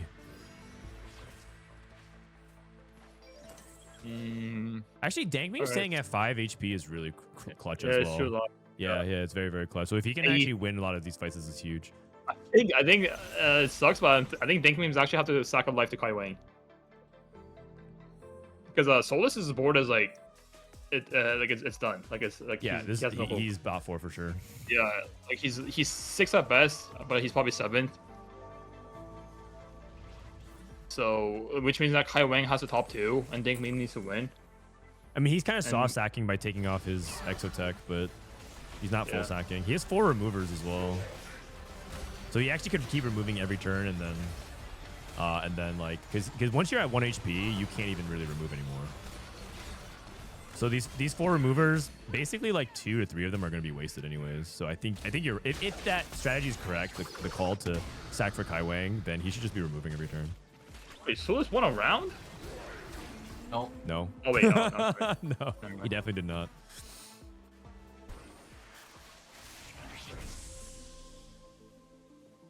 No emblems useful here, I think. TG is just generically good.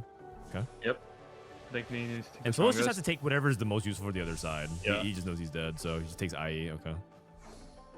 Maybe Kai Wang takes a Samira, and then maybe he has a Reforger. I don't know. I'm not sure. I mean, Kai Wang can take a frontline. Kai Wang's playing 2-item Nico, so he probably wants to play 3-item. Oh yeah, he must go for Crown Guard.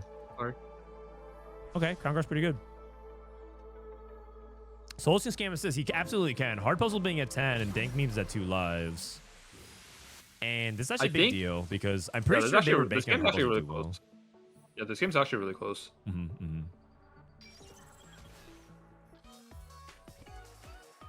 I mean, Souls is just cooked. What about Kai Wang? Oh, I mean, Kai Wang's the only one that can sack for Solus on his team. No, I think Solus... Can Solus outplace Hard Puzzle, though? Yeah. I Hard Puzzle's weak as fuck. Oh, yeah, you're right. All one stars. Oh, he has 2 of his teammates in. His augments are insane, though. He has Sated Spellweaver plus Jolurus. Yeah. And the Sated Spellweaver is insane. Wait, I don't think his teammates sacked for Hard Puzzle. Wait, yeah. No, neither of them sacked. Neither of them sacked. Kai Wang didn't sack for Solus. So it'd be whoever takes a better loss then. It's gonna come down to like whoever had like less negative HP. Oh, this is a 5 units. Loss.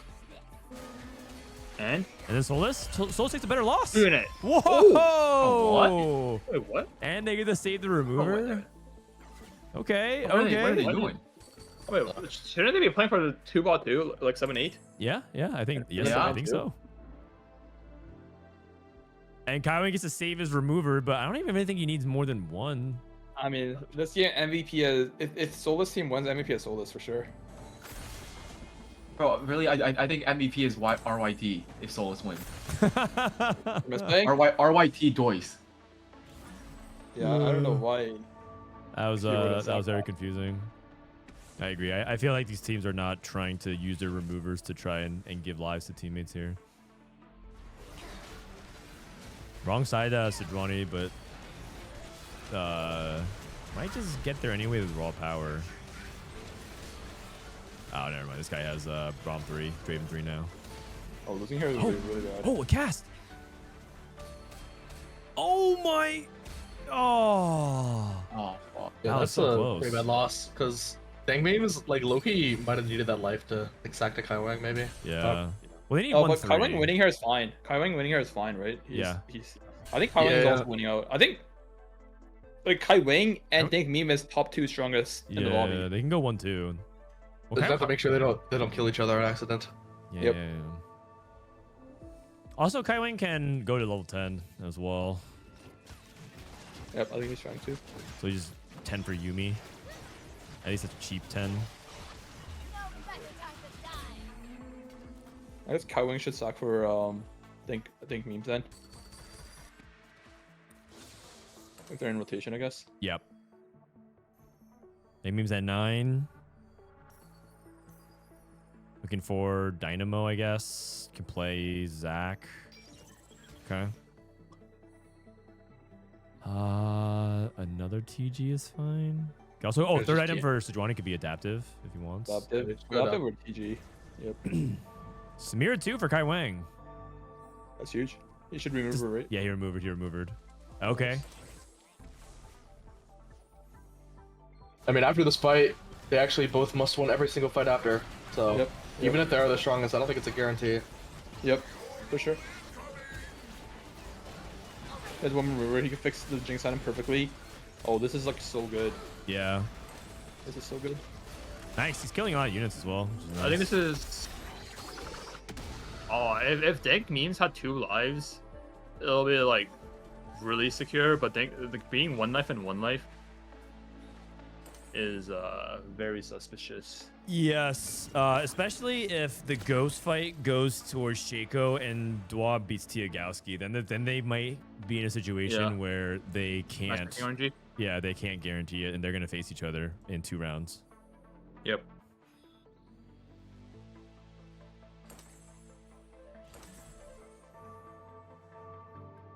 So basically, Dank Memes needs to kill or needs to deal as much damage to Dwan now. I'm just gonna kill Tiagowski. Okay. And Kaiwan needs to win as well. Kaiwan gets the ghost. Oh, that's good. That's good. Very good. So now the RET is forced to deal damage to each other. Really good Sejuani positioning. Wait, is there a reason for not? Wait, how many units are survived? Wait, hold on. Hold on. Oh, never mind. Never mind. That was Dwa at 19. Yeah, if that was enough damage, he would have actually killed Dwa at 19, which is insane. Okay. Well, they're not fighting each other, so They need a 1-3, right? I mean, they just need to both win the fight, and then it should be over, right? Yes, they need to just win. Yeah. Thing is, the BR team, they don't cap really high. Their board's like already done. 5 Anima, 4 Marksman. Guy of the net is Vanguard on Garen. Is this the frontline, the dummy? Goals for dummies? Yeah. Go for dummies. Oh my god, he's still reading this? Is he trying to like bait Brand or Samir or something? Not sure. Maybe. Okay. The giggles are kind of nice, I guess. Big clump. Nah, it's too much frontline to cut through, right? Yep. All right. Surprised he Shojin'd not Brand, and he's intentionally not Shojining Brand. Yeah. I guess he knows something that we don't know. he might be one of those players that just like values the average placement over anything. Yeah. Yeah, because like the Shojin Brand rip up Samira, but I don't know. The Shojin actually has Giga positive Delta on Brand, but it also has like a 90% build rate, so it's like a little misleading if you don't really understand it. But like sometimes players just look at the average placement and nothing else. Yep. But gold just came out of nowhere. Is anyone gonna pick that up? Also, MVP is RYT Dois for sure. Yeah, I think him not sacrificing was a pretty big mistake. Yep. Very big mistake. Really big. Wait, really big actually, mistake. would they win to anyways? MVP is Solus. Well, yeah, Solus like set up for the opportunity for that to happen because obviously if Solus played even a little bit worse, he would have just died in 7th anyways. Okay. Other side maybe swap. it would be matchmaking diff. I mean, there's a non-zero chance the TF board beats the Brand board. I mean, there's been times where we thought like, okay, well, you know, this comp that doesn't win is gonna win, and then it just like wins. So fight RNG, sometimes positioning, but I just feel like Brand outcaps is so hard. All right, Robinsongz, Kai Wang, Solus, Dank Memes. That is the win. All right, up 1-0. The Lion is also the ace. I mean, they did a really good job, but I do think that was like ROIT kind of punting on that one. I mean, even if they give a life to the other dude, they would have still locked in 1-2, right? I guess matchmaking would have been different, I guess. Yeah. Some more variance, I guess. Okay. Is anyone else streaming any other POVs? Anyone know? I'm asking chat. Does anyone know if there's any other POVs being streamed? Like Bio streaming or something like that? Gubom streamed himself. Oh, right. Apparently Aesah Phoenix won 1-2 last game to win it out. This Garage Guide is just clutching it up after game after game after game. Phoenix and Aesah went 1-2. Oh, you love to see it. Okay.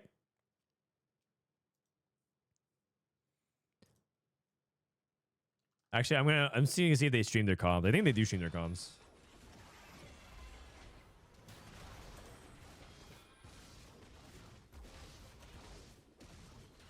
Oh wait, why is this cut off? Wait, what?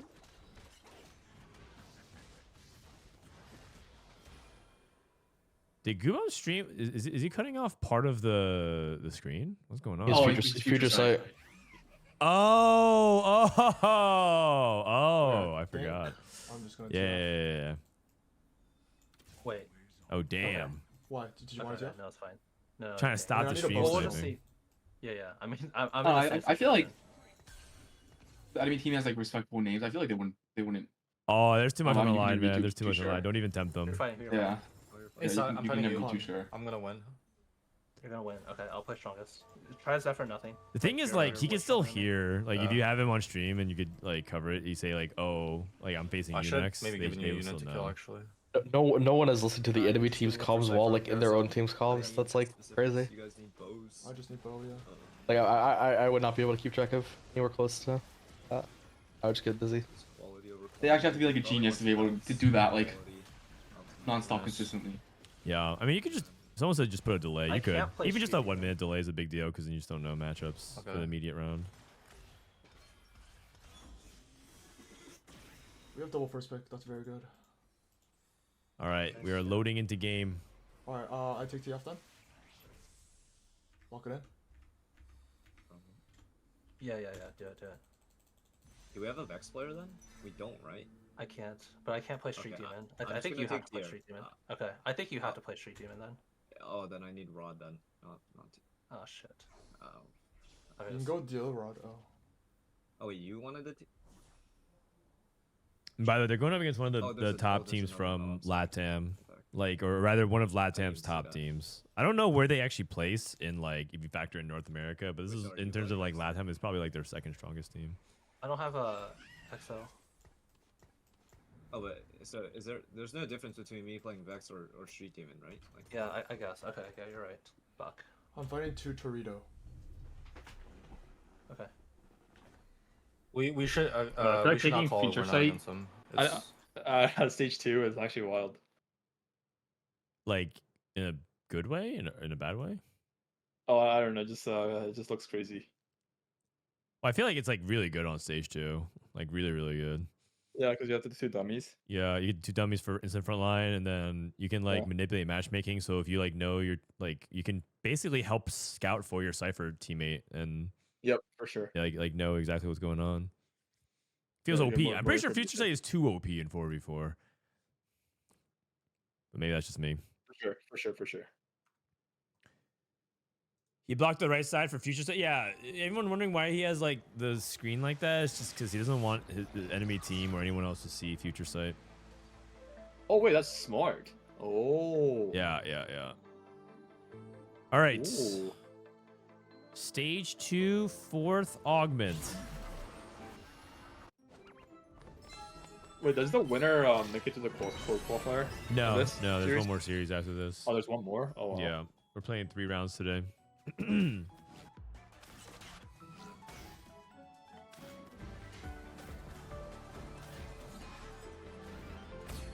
All right. So 4th round in Augment Stage 2. Let's see these openers. Solus opens with Neferi and Jin. Chassis, Pulse. Robin. Nothing really much going on right now. Shaco. Shaco has a Shaco.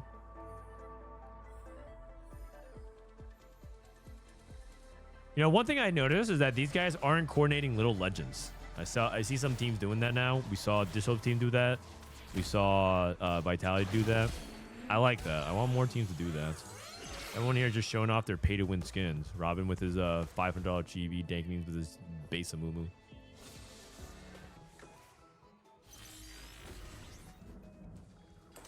Okay, Solus with Chassis Pulse. Chassis Pulse and Flux. None of these are like particularly super amazing. Chassis is good for Vex though, or for Mordekaiser, so you can like use the chassis for like a Mord item.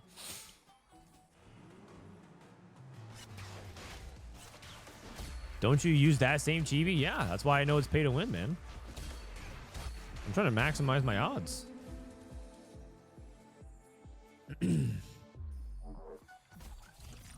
Okay, let's look at Solus POV. He was the MVP last game. Let's see if he can get it done. Caretaker's chosen, pumping up 3 flexible. Oh.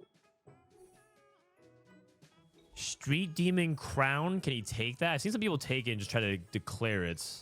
Or he can take Caretaker's chosen instead. Or This maybe is not the spot for it. Caretaker's chosen. Yep. Oh. I think it's because Robin hit the Zyra 3 from Build a Bud. Ah, yeah. Okay. Yeah, coordinate with your teammates. Expected Unexpected this gave a completed item for Dank Memes. Buried Treasures. Build a Bud into Anima Visage.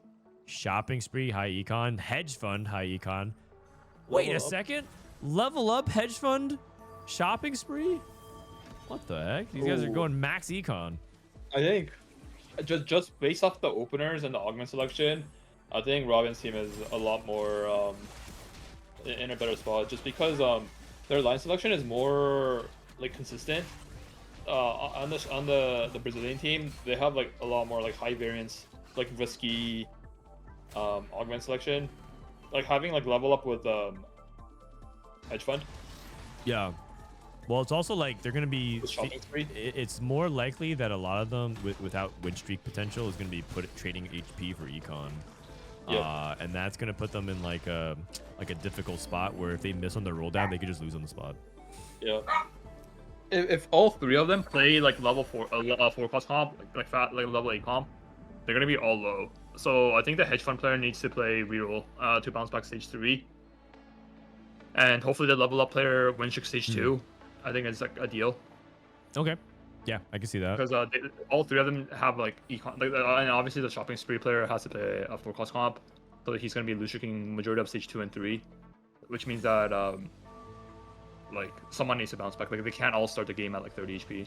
He might be doing that. He has Twisted Fate. Yeah. He has Open Bow. He might be thinking about it. Okay, and Tiagowski's playing Buried Treasures tempo, so it might work out that way. Souls gets a free win over Doyce. And Dank Meme's also open.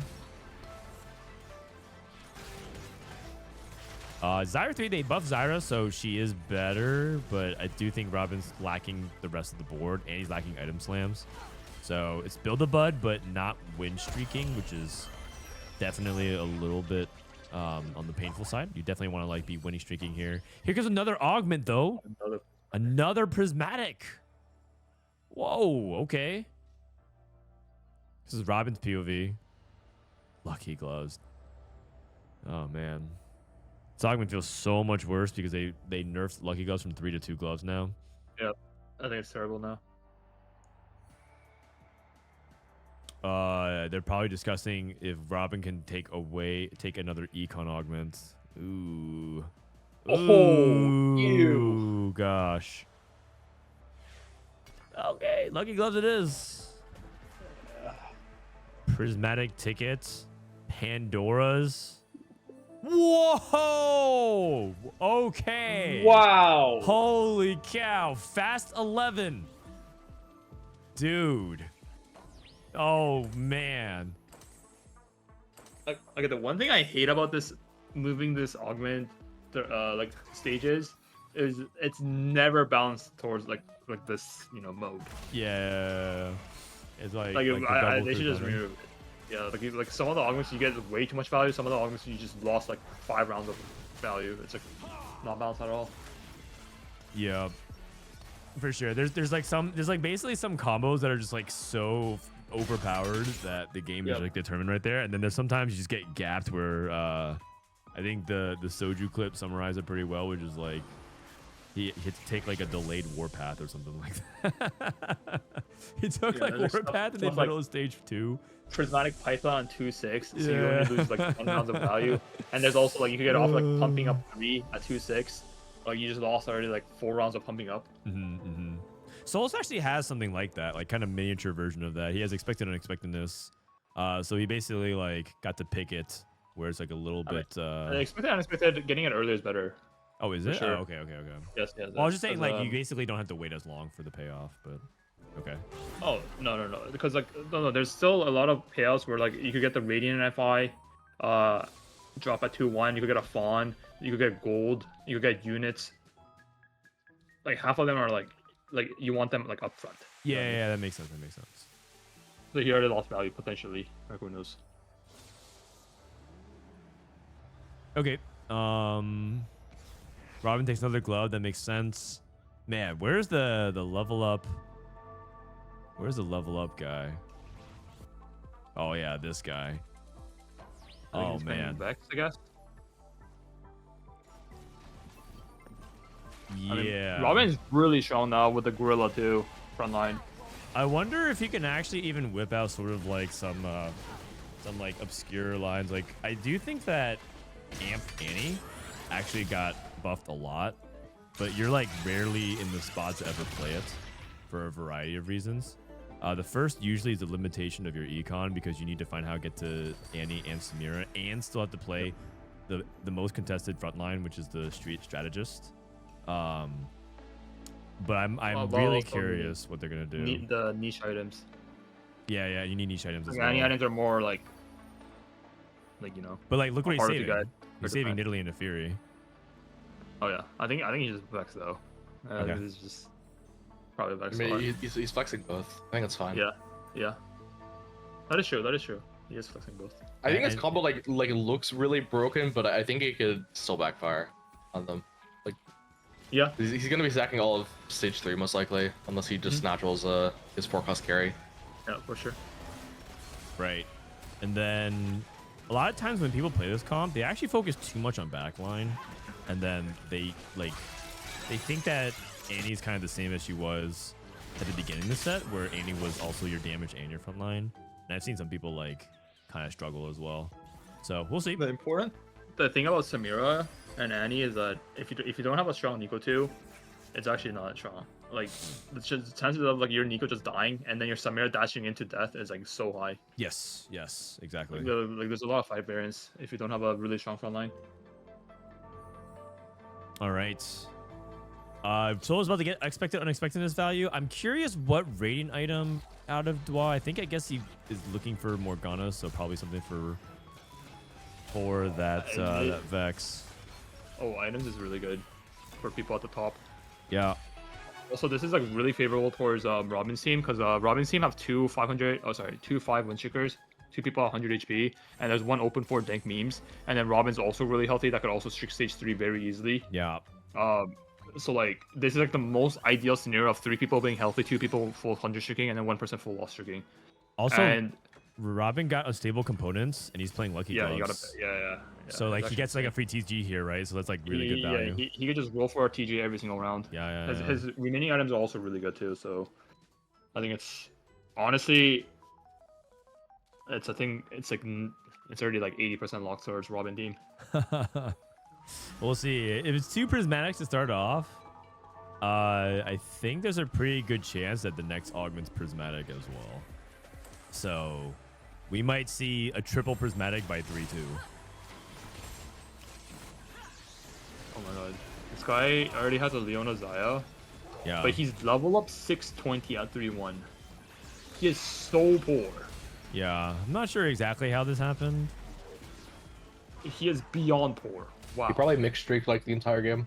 Yeah, Yep. it looks and like. I'm guessing he already lost like a couple level up values. Like he probably already pumped like early stage 2. Uh-oh. Okay. Take a look at Solus, see what he gets here on 3-2. Silver. Okay. I mean, that's probably really good for Robin. They have I feel like the other level up players really want like a strong combat augment or something, and they're not gonna get it. Recombo. Wait, he has the chance to do the funniest thing right now. Wait, is he gonna do it? Double cheater Nico into Recombo. Yes, that's all I was gonna say. Like he could duplicate. Oh, man. All right. Badge. Oh, Robin gets Pandora's into forcing Lucky Gloves. My god. That's pretty cool. Fire sale. Restart mission. What? 100 gold. What? He's at 100 gold and he just built the board out of nowhere. Yeah. Like, it must deny Annie 3. Must deny Annie 3. Hey, look at the synergy. He actually got like Skarner 2, Ross 2, like Dynamo in the back. What the? Oh my god. He must go. I'm surprised he's keeping the chain. I mean, he just wants any front line, but Yeah. I think it's fine. I think it's fine. Probably has too much backline items. Yeah. That's crazy. I bet he could be rolling it for 2 rounds though. Like here is probably better frontline item. Pure belt. He could also take Shib or anti-heal. Yeah. Okay. Let's just do a little bit of check. I think Dwar, by the way, Dwar is going for Vex Morgana, which means that I think Shaco is absolutely going for Annie. So we're gonna see some Amp Annie. That's gonna be really cool. And then Dank Memes. He got 2 emblems off his expected unexpectedness. Oh, holy. He got Street Demon Executioner. He has a Rengar built in, I guess. Yeah. Okay. Honestly, you can make that work. Like he probably doesn't want to get in the way of Robin's board though. Yeah, Robin's already Street Demon is the problem. Yeah. Oh, that is a problem. That is a problem. Nah, the thing is he has Dumbify, so he could just play any backline and then he just splash the 3 Street Demon, which is fine. Like it's not a big deal. Fair enough. But high key, you could play. You don't really want a bruiser setup with Dumbify, but like low key, you could play. Never mind. I might be going too much. Never mind. Say it. I just want to hear it anyways. No, because like with Street Demon, you can play like a random brand for Techie with the Mordekaiser, and then and then you Executioner, you can play Urgot for Boombot. But I don't know. I'm pretty sure that's overcooking with 6 bruiser. But like, why would you go 6 bruiser when you have Dumbify? It makes no sense. Right. Does the same thing, except it's 1 unit. Oh, Nico with glove is a good hold. Yeah. He's still rolling his prismatic or his radiant item, by the way. Gonna go for another Cypher unit. Okay.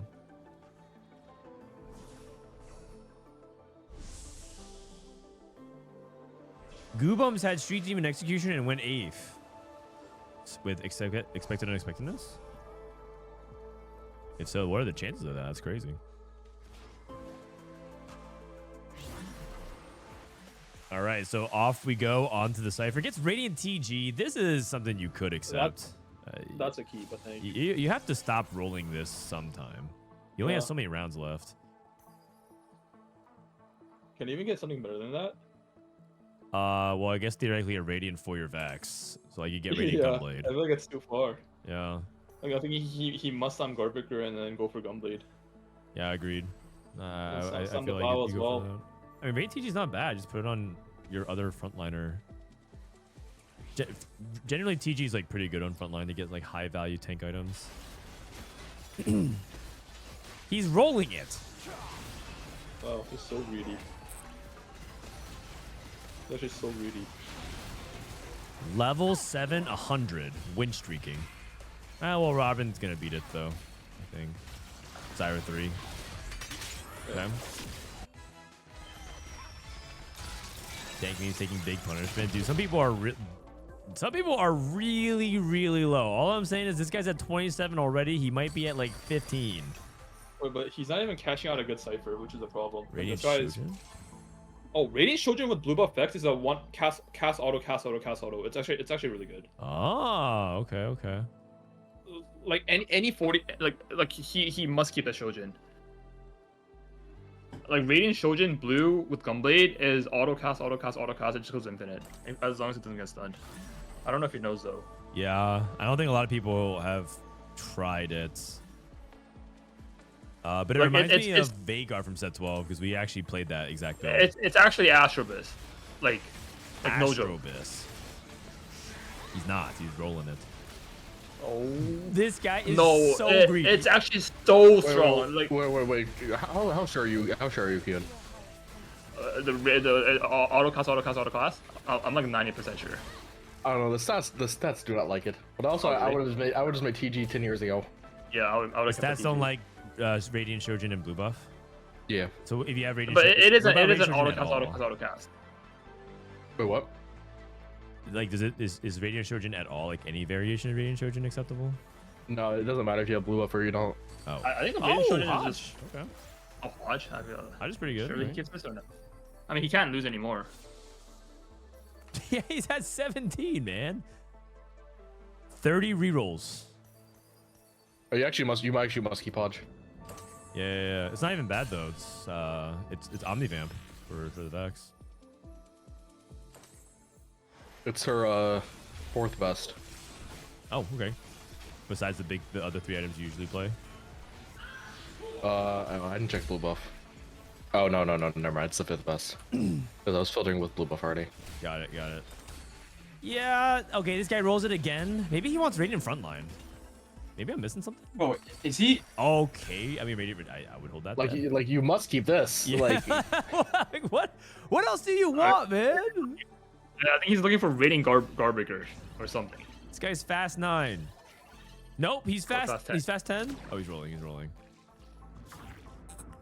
like Radiant Pandora's does not mean you get the best Radiant. Yes, exactly. Dude, this guy is only 50 gold into his roll down with a 30 gold bench. But he has time. Wait, Solus? Oh, Solus's items are good. Yeah, so also Radiant Gunblade. Yeah. Yep. Oh, he didn't have time to do his items. Yeah. Yep. I think it's fine. He's so strong. He pretty sure shit on the other guy. Getting this win is more important anyways. He's only on 4 amp. Who's he missing? Oh, he didn't play his Inferior in Italy. Okay. RYT voice loss. He's okay. No, I'm done. Oh, say Spade Hey, Spellweaver. Hold on, we're back. Wait, he rolled the Radiant again. Dude, you're insane. You gotta stop, man. You have a problem. No. I'm saying, like, you have to commit to something. Does he think it's a reforger? Like, does he think his Radiant item is like a reforger or something? Like, is he like? I mean, it's red. Yeah, he also doesn't have anti-heal. Okay, there it is. Yeah. What? I wonder what his team is thinking when you have a teammate that's rerolling the Radiant item for more than half the game. Yeah. The game is already almost over. Like most 44s end by like 5-1, 5-2. So you're playing this for like 4 turns of Radiant value, which is. And they took Sunfire, which is the early game tempo one. Yeah. And now he's at 1 life, which his team can't really afford for him to be, in my opinion. He's still actually might outplay Stank Memes. He hit X2 with Zeta Spellweaver. Yeah. So he might actually outplace Stank Memes. Yeah, Stank Memes is looking kind of sus. He's playing Brand 1, Samira 1. This is lower bracket? It is. This is So I guess Robin and Dank Memes are both just playing Street Demon. Yeah, I guess so. They have to, I guess, because of the emblems. Yeah. Oh my god. But they do have HP. Isn't the Brazilian team like spots like not even bad if this guy's Dois guy with 2 life? Yeah. And then also. Wait, this guy has Radiant Garbreaker on Brand and GG on fucking.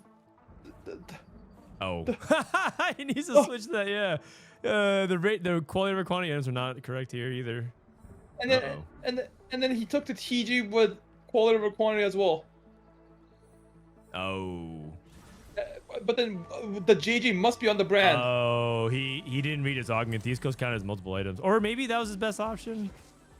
Okay, but then why is the JG on the Jinx and then the thing on the thing? Yeah, he needs JG shouldn't be on Jinx. That's not good. I mean, they just might not know, man. That's fine. Like sometimes you just don't know. Sad. Okay, Shaco is really strong though.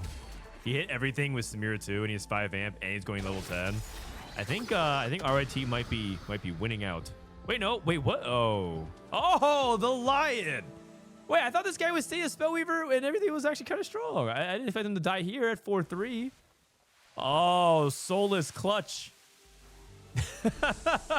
Wow, with Vex 1. Wait, he beat him with Knight's Oh. Wait, how much Omnivan is this? Holy. That is 45% Omnivan. That's a lot. No, I don't even think it counts the Knight's value yet. Oh, so that's 60. Yeah. That's how much true damage is this? 2K on a Vex 1? Oh yeah, Vex 1. I'm pretty sure it'll do most true damage if it doesn't get tagged. Yeah. Okay, Jinx 2. I'm keeping it positive. They're doing great. I mean, it's good, man. If you guys are cheering for Team Robin, you are loving these plays. Oh, now we're 3-iteming the Brand. Oh, I see. Oh. Okay. Sorry, I need to leave. I'll be back in like an hour. Okay, later. Okay, so now Kai Wang going up against 3-item Brand. I mean, the rest of the board is upgraded. He has no combat otherwise, though, and he needs to get to 9 because he's playing level up. He should actually still win this fight because Kai Wang's playing 1-star Marksman Vanguard in the back. And it's like, it's not bad to put it. It's just not optimal. If anybody like wondering like why it's like we're criticizing these plays is because we're not really playing our Prismatic Augment in max efficiency. Usually this is like something you do after you fully capitalize on value across the board. Because if you think about like what you're doing with this augment, you're losing out on like 3 radiant items for a slightly stronger brand, which is definitely not like a bad thing to do, but that's after you've itemized everything. I mean, the main problem is just this TG is like it's weird to say, but this TG is actually like stopping our cap because we can't actually get more radiance because our TG is going to be locked onto this unit. So we're like this item is actually making us weaker in the long run. Yeah. I mean, that being said, it does feel like RRT's spot is still very winnable here. Yeah, it actually is winnable because I think Shaco won the game. So they definitely still have a playable game. And Dank Memes is low potential. He's contested level 8. He does have brand 2. But that's against a Ghost. Robin lost as well. We haven't checked on Robin. Robin's going to level 9, but most of the units that he's playing for are taken out. Yeah, contested Street Demon's pretty rough. It's 3-way Street Demon with 2 people with brand 2. Samir 2 already gone by the Amp player. But I think RIT might be favored. I think they're pretty favored actually. Yeah. And if that guy just was not as greedy with his rated item, I think they would have like easily won. Yeah. Also, yeah, Shaco's stacking the virus as well. It's only a matter of time. Can anything be done? Maybe the Lion Solus Vex 2. Okay. I mean, Solus probably has to be their strongest player. Like he has an insane Vex setup, but yeah, I don't think he's gonna be able to beat Shaco. I think Shaco like is kind of locked in that first place spot. Yes. I guess he's looking for another Sejuani item. Okay, Robin goes to 9.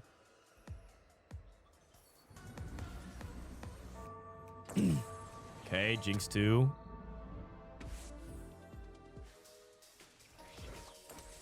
I mean, Shaco's rolling for Annie 3 on 10. Is that 3 Annies or 1? That is 3. That is 3. Yeah, he's just rolling for Annie 3 on 10. If you're ever curious, it's her little bear thing is silver. I don't know if that ever matters.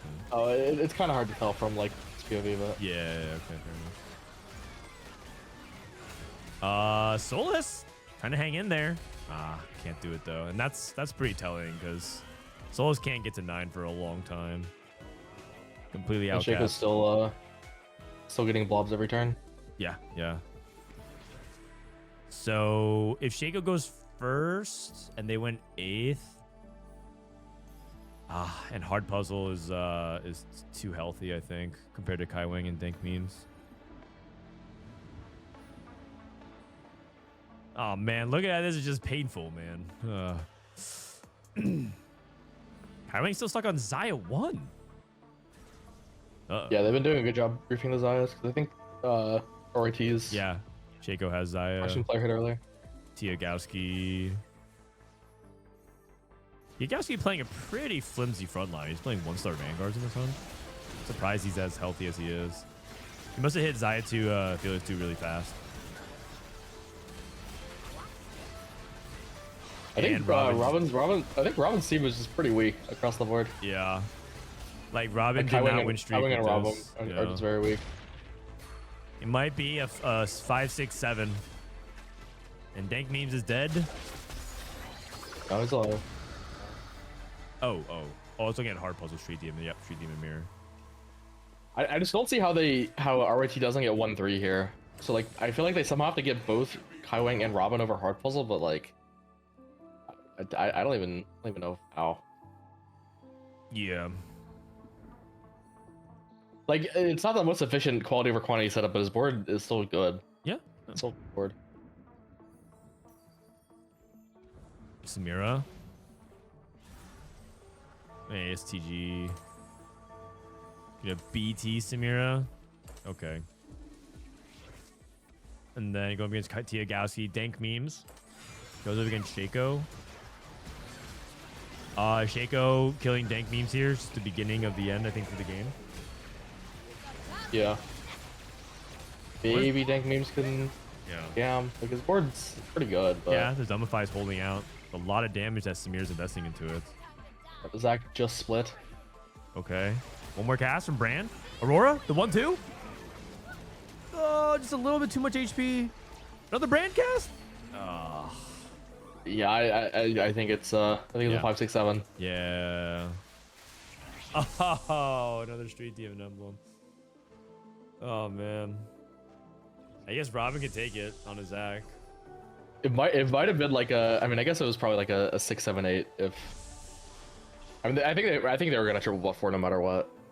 But it would have been even worse if the Pandora's thing didn't happen. Yeah, yeah. All good. So it's gonna be tied 1-1.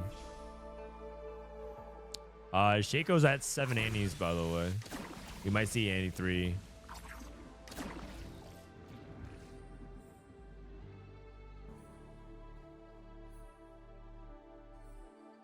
Not rolling, just keeping it chill.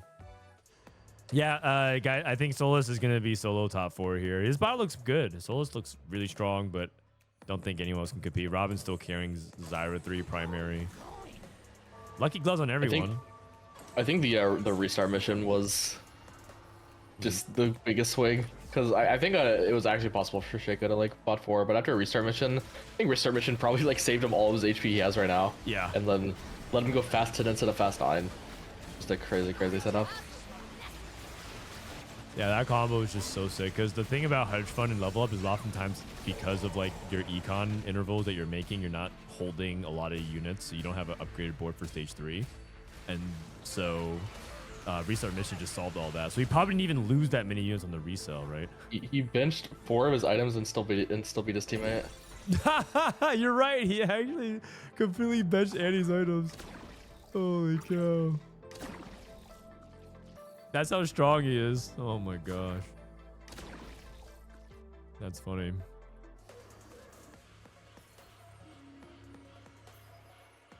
Yeah, I don't know. Robin still can't hit.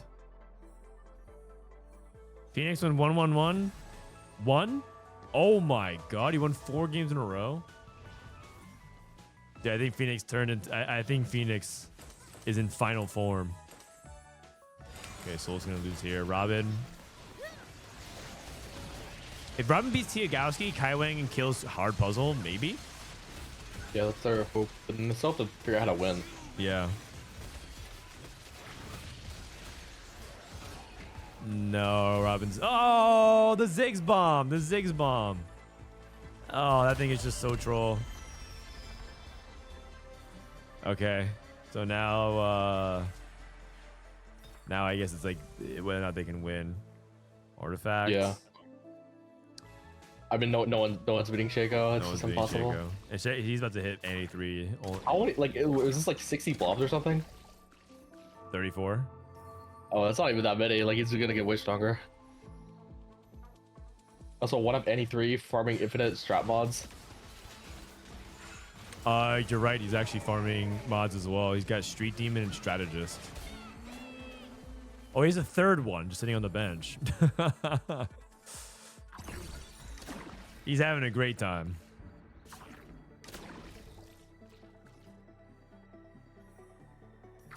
Solus hit level 9. Okay, no Annie 3 yet. I mean, Solus is holding 1 Annie.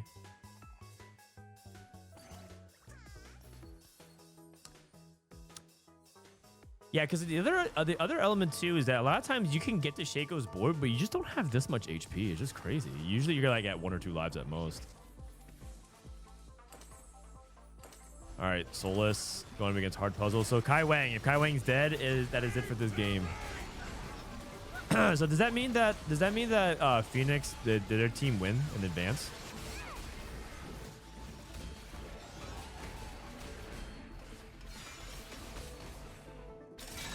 Wow, they did 2-0. Okay, okay. I mean, technically, the game is not over. Yeah, the game is not over. The game is not over. Maybe the lion. I don't know. Lion can do something. X3. The thing is, this guy's holding Vex as well. Oh no, it's over. It's over. Okay. Okay. Yeah, yeah. And he can replace with the Nico as well. Yeah. NT. That's cool though. We get to see Annie 3. And Shaco gets to put an end to it. Wow. You still believe?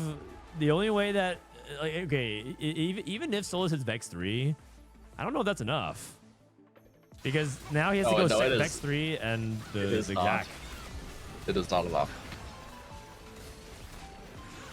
I think Loki Vex 3 might not even beat 2-star Annie. Really? With Shaco's board. Oh man.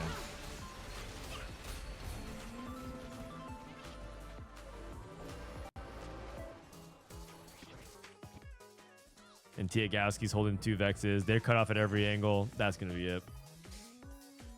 What up, Solus? I've seen Solus wins these. Dude, he's not gonna win. Solus is typing in chat, man. That tells you everything you need to know. Dude, this combo is just so crazy. Momentum shift, 我是没有. Oh, Solus is he's asking for a win trade. I see.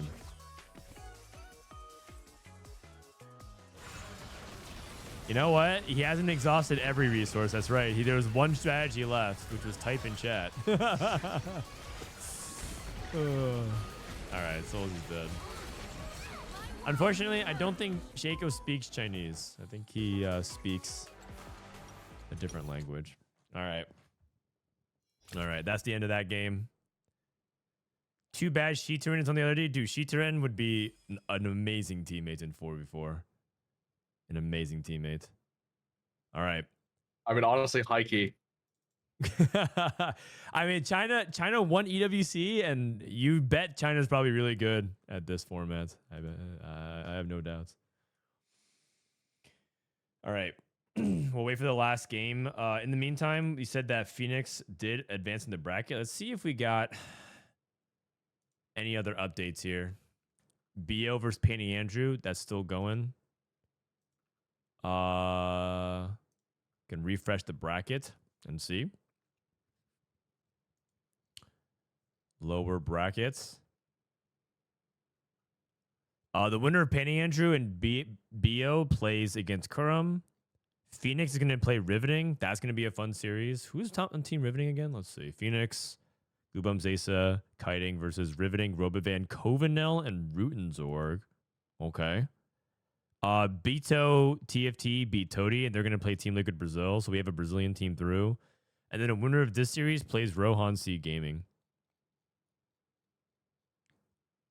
Did Emily Wang advance? Yes, they through the power of teamwork and preparation, they did advance to round 3 of the losers bracket, but not any further. They ran into their real teammate Tech Summers. Sorry, what was that? That's my real 4v4 team. Yeah. Team Slab. So lucky and bad. That's right. If you guys missed it, Dishsoap will be at the TFT LAN this Friday. You're going to be hanging out. We're going to meet up, man. It's actually going to be fun. Yeah. Team So Lucky and Bad with Emily Wang, I'm a Cutie Pie, and Saikudo. Thoughts on the team? I mean, it's pretty good. I don't know. I haven't played a single game of Double Up. I'm just going to go into it blind. We'll see how that goes. Saikuno says he knows how to play only one comp, and that's Twisted Fate. Oh yeah. Wang was asking me to coach Saikuno, and I said I didn't have time, so I told her that I would tell him what comp to hard force and to learn before the thing, and I told him the hard force TF. I told him the same thing too. Great minds think alike. He said that he was in chat with I'm a Cutie Pie, and he kept calling the comp names by the TFT Academy comp name. So Cutie Pie had no clue what he was talking about. So he's like, "Yeah, I'm gonna play Card Shark," and Cutie Pie's like, "What the hell is Card Shark?" And it's like it's the name of the comp on TFT Academy. All right, let's roll into it. Game number 3. Yeah, that's gonna be happening this Friday. We actually have a fun skit. We have actually skits plural planned for you guys. If you guys remember TFT Summit, we filmed some fun skits with like Milk and in the courtroom defending against Bebe, the legal lawsuit.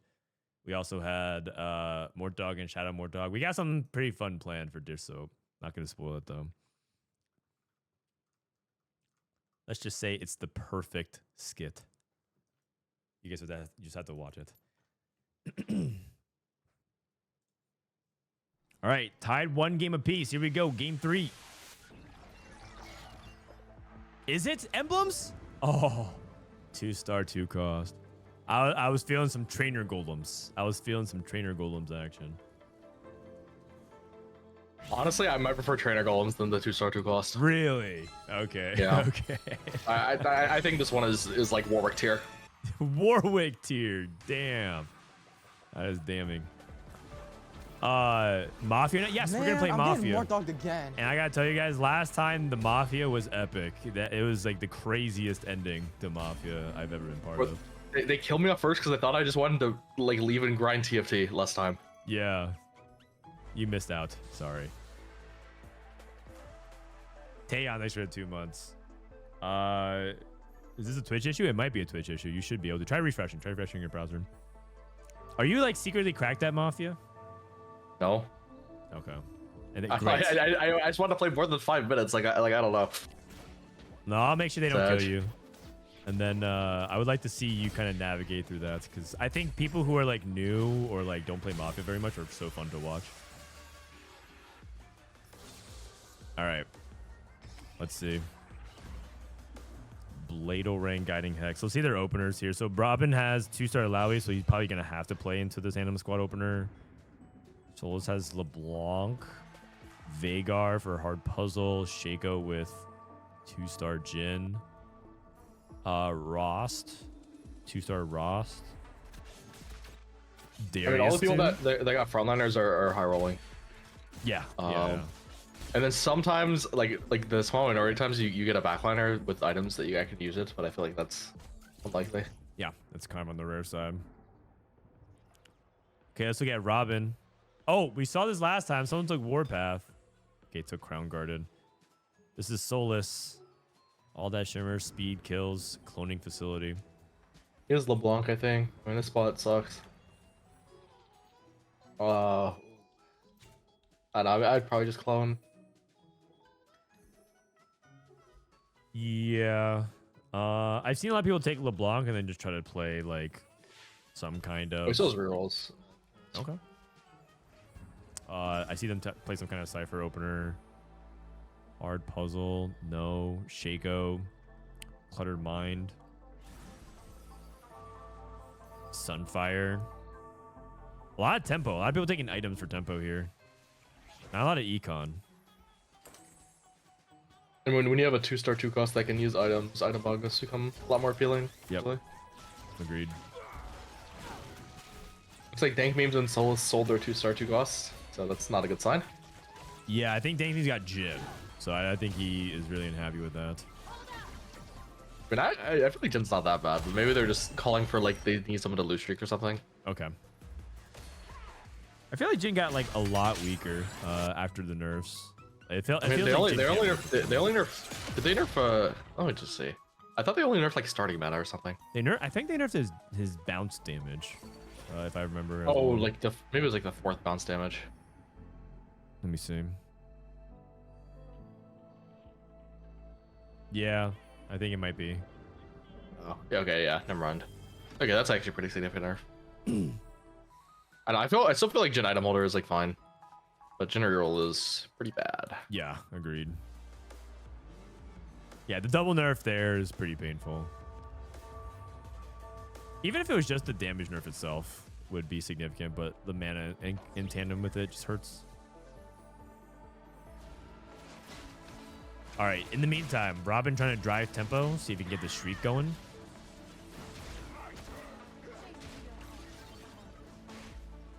Alawi 2 is still pretty... I think she's kind of an underrated tank. I think Mort had called out to her. Like, she's always been kind of solid in the early game.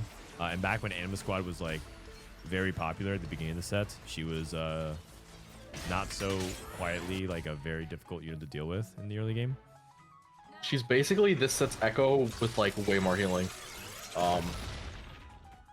Which, like, makes her, like, really good in the early game, but the problem is, like, she's still pretty bad late game. Yeah. They need to figure out how to make these, yeah, they need to make, like, they need to learn how to make these healing tanks work, because they've been pretty underwhelming, like, multiple sets in a row. I mean, I think they feel okay with that, though, because it's, like, something that's good early and falls off late. Like, Swain tank was the same thing in last set, where it was, like, flat healing. It was the Conqueror Swain, if you guys don't remember, with the Form Swamper. Same thing, healing early, so insane to deal with, and then later in the game just like not worth tanking at all, unless that's literally the only frontliner you had. I don't know, maybe we'll just make the healing tanks like early game units, and then I feel like they can't really make these like Mundo type units as like 4 costs last set. I mean, we have that with Cho'Gath in a way, right? Like no, but like Cho'Gath, it's not you don't get stopped by anti-heal though. It's the main thing. Yeah, because he's gaining max HP. Actually, you know what? I kind of don't even really know what Cho's spell does, except I just want him to cast a lot to gain HP. Oh, he just gains a bunch of max HP. Yeah, that's kind of what I thought happens, but he also does like some kind of AoE thing, but then like... Yeah, I don't know. They need to figure out like that kind of archetype, the HP tank. Well, I think Cho'Gath is actually really good. I think Cho'Gath was probably better designed as like a 3 cost that you 3-star, like this Cho'Gath. But okay. I think current Cho'Gath, like with his numbers, is like just good enough that you can justify it. Yeah, fair enough.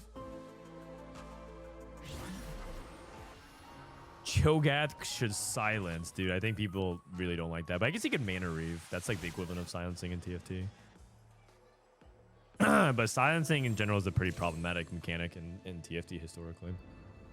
Oh, I remember back in the day, I would just spam Hush. Yeah. Hush, and there was another one that disarmed, so they couldn't cast, they couldn't gain mana. Sorry, they couldn't cast, they couldn't attack. Yeah, the cloak items were all the rat items. Yeah. Like, they just couldn't move. Sword break. And then also, right. And there's also the curse blade that you shrink them. More dogged again. They brought that back for one set. I forgot which set that was. Was that set 11? Yeah, they in the artifact rework they added curse blade, but then they like balanced it to where it would like basically just be trash. It's like if it was too good, it'd be too frustrating, and if it was balanced, it was trash. So yeah, they tried. I'm glad. I'm not particularly looking for downgrade mechanics to be in the sets. Okay, simple split. Probably gonna be 1-1. Yeah. We watched a team we actually watched one qualifier game where there was a one splitter, as in like one team didn't send someone. Yeah, I forgot which. Yeah, it's a communication problem. We've literally done that on this one. Yeah. It's Scrum, and then it's like kind of embarrassing. All good. All right, hard puzzle. Looks like they're going for double lose streak. They might incidentally run into each other, and in the worst case scenario, they both lose it. I would say Team Robin is pretty far ahead right now. Oh, it was Cutie Pie? Okay, it was Cutie Pie. I think we watched Emily Wang's team. I think only one person split.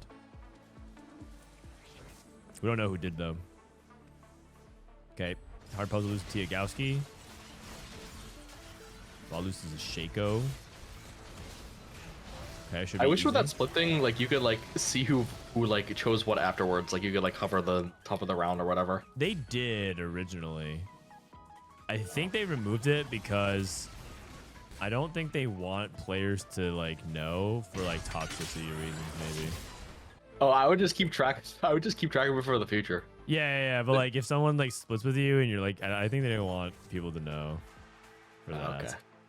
But I personally think you should. Just like I think blue pinging, like the alt plus click, should just be also have your name associated with it. I think it's cowardice, personally. True. I like blue pinging when they like know it's you doing the blue ping, though. I think that's kind of funny. How did you mean like you sit on their board and you ping them? Yeah. Okay, I like it. Alpha. Giga Chad. All right, Robin. Holding serve right now. Anima Squad hasn't been super popular. Usually you want like a mega combat augment for Anima Squad. That's usually what people are looking for when they want to play Anima in 4v4. Actually, just in general, Anima Squad seems largely gated by like their combat augments. So if you get something like Support Spire, if you get a really powerful item-based one like Quality for Quantity, those are like some green lights to try and play into Anima if you have the opener for it. If you just try to play like Crown Guarded into, let's say it takes like Epoch and then takes, I don't know, Reinforcement or something like that. That's like a setup where like Anima Squad goes like a hard 6 or 7 most of the time, unless you're really, really far ahead and can push levels. So we'll see. But yeah, I think Crown Guarded, it doesn't make the most sense because you would expect it to be good on like the shield tanks because like those like scale with AP, but in the past we've seen Crown Guarded be like best on or like just Crown Guard in general be the best on like the durability tanks. This was true on like Taric, Taric from set 12, Alawi in set 13, and I think it's true on Leon on this set. So like Crown Guarded's like you want to play towards like the durability forecast tank usually. Yeah. In general, like Crown Guarded has never really been that impressive. It's also weird because you don't even really want to stack it either. Yeah. But I think it's pretty good to have like Crown Guard. You get one Crown Guard, you put it on Leona. It's yeah, like, pretty good. Yeah, I like that. Quality for Quantity. Speaking of Quality for Quantity, I think in the stats performs best on Street Demon as the vertical. Usually Quality or Quantity is like a sum of its parts type of comp, and Street Demon gives so much stats to everybody, so it ends up having really good synergy there. It also could just be that you're playing a good line, so the stats always look good because you're just playing the best vertical with a augment that rewards you for it. So there could be better comps for it, but for the most part, a lot of people look at that. Yeah, it's better.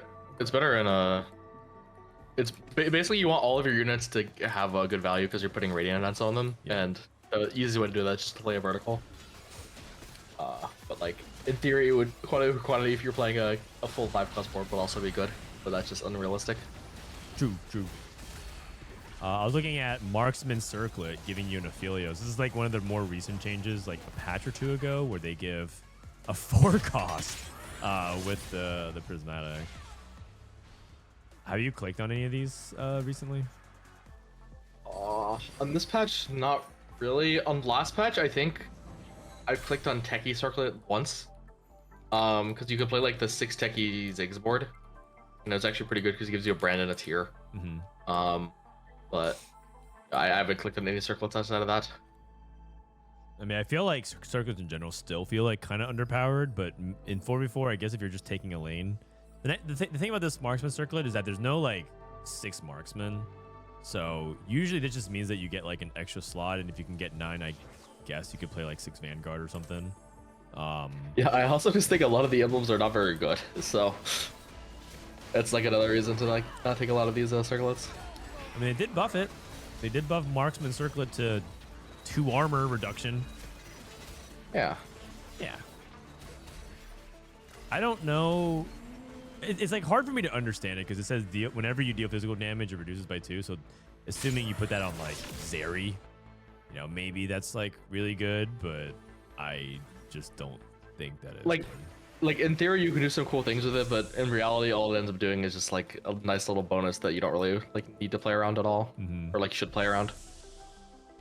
Like I don't think you should like specifically play like a unit that does like a lot of instances of damage just because you have that. It's good on MF. Oh, wait, let me actually look in the stats. I'm curious now. You're playing like 4 marksmen. Marksman. I think it's good on MF just because MF fits in the comp, and then you get to like drop Jinx for an MF. Oh. I think that's what you do with Marksman emblem like almost every single time. Okay. But cool. I don't really know if that's OP. Maybe it is. So the board is Ophelio, Saya, Jin, MF, Dynamo, and then you play Braum. You can't fit Syndicate. You can't? Oh, not until 9, I think. Yeah. Okay. And then also, but you still want to play like not Braum as your 4 Vanguard, so I feel like you just end up just leveling for another Dynamo and you just don't play any Syndicates. I see. Okay, that makes sense.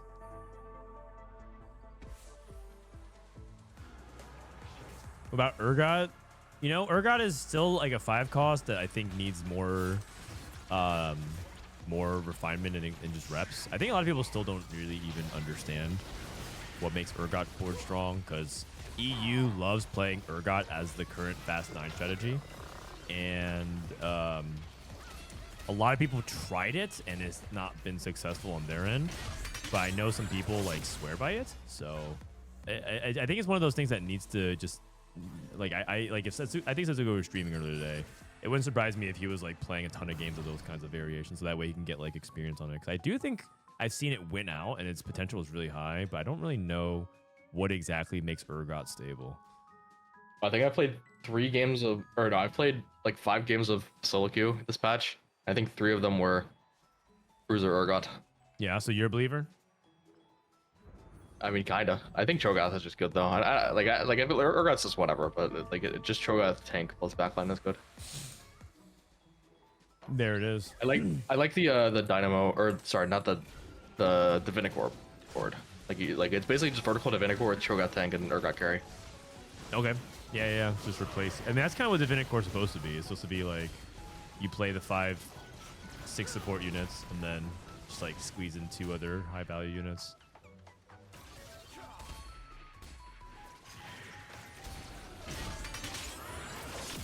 All right, Robin's still keeping a streak up. He's on a 10 streak. This is really big for Team Robin. They're looking really good macro-wise. A lot of HP on 1 and 2. Dank Memes also cashing out on 169. He got his streak griefed, unfortunately, but he still should be in a pretty decent spot. If he can get 1 Rod, he'll have the Vex set up. And we'll see Prismatic Pipeline here in a sec.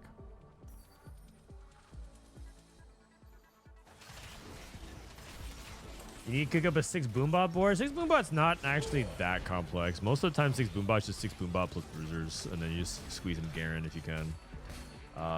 That's usually what you do. Prismatic Pipeline. Artifact and a ton of gold. Okay.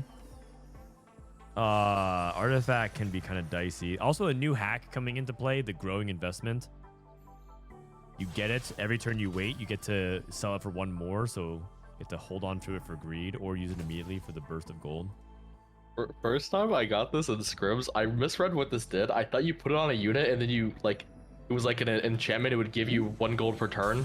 You want to like, put it on a unit you wanted to keep, but I realized you wanted to keep it on bench the whole time. Okay, so I just cashed it out immediately for 5 gold because I thought I had to slam to like get a gold, but no, it's the opposite.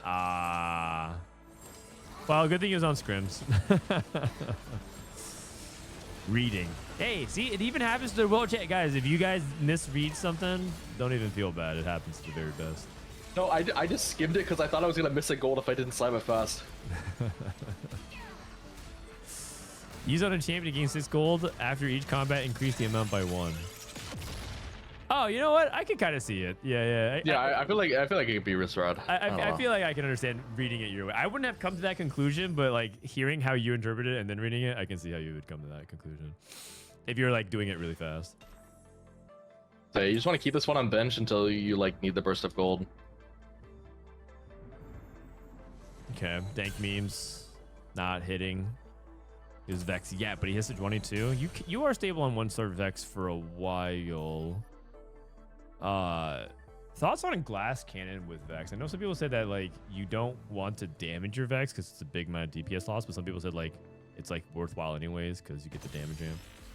It's never going to be negative. It's just like how much value do you lose by losing the first proc of true damage? Honestly, I don't know. I need someone to do the math on that.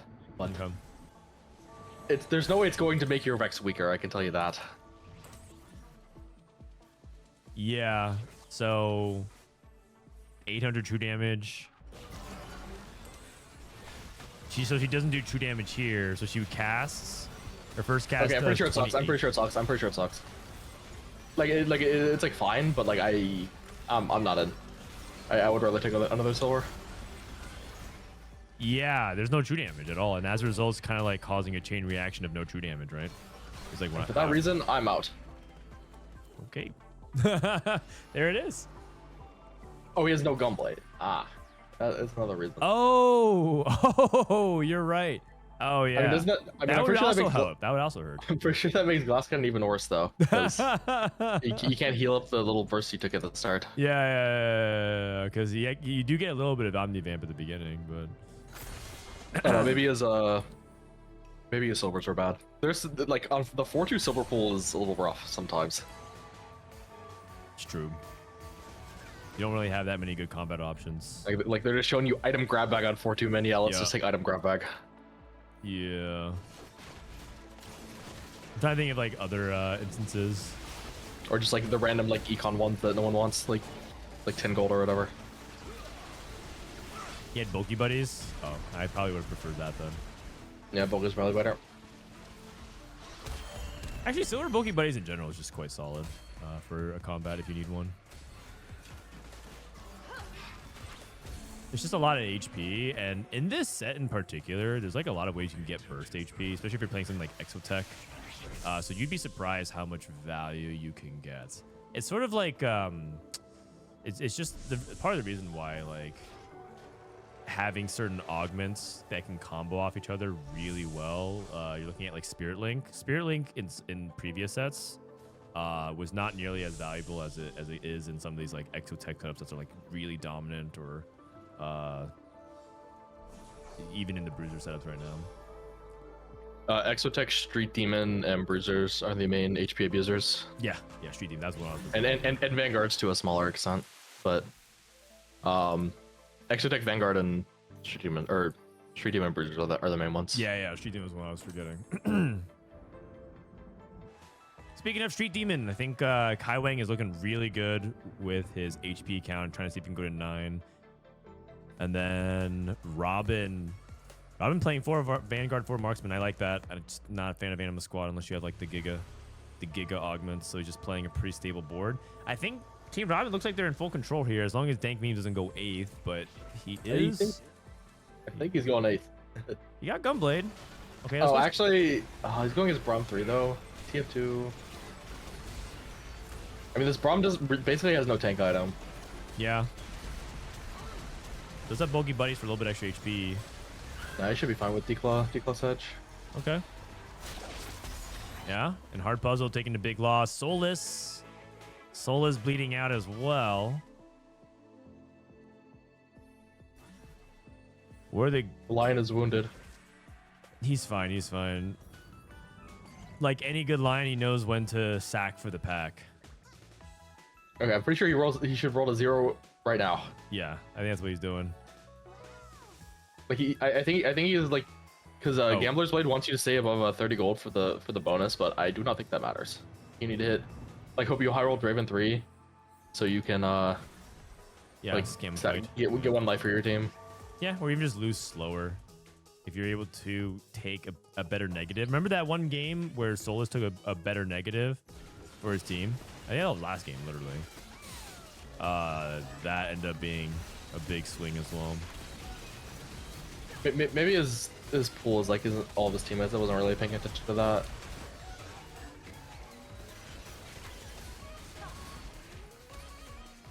That's a good loss. Close. Yeah, very close.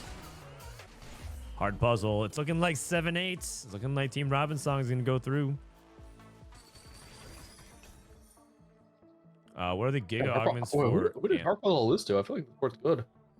I guess he has no augments. He lost to Yagowski and Shaco.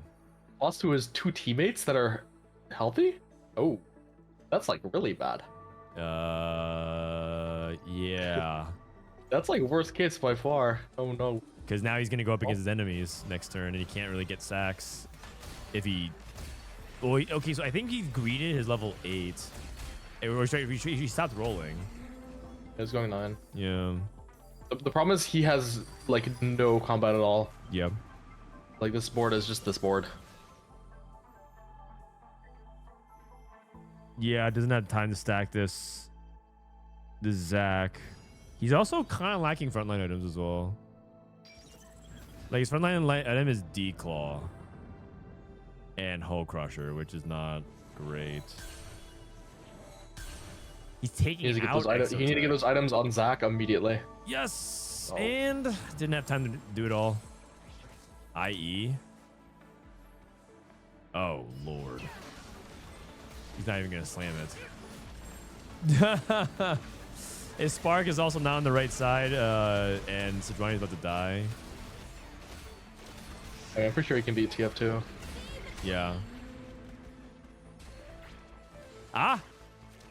And Dwar trying to stay alive. Oh, he's dead. He may kill him.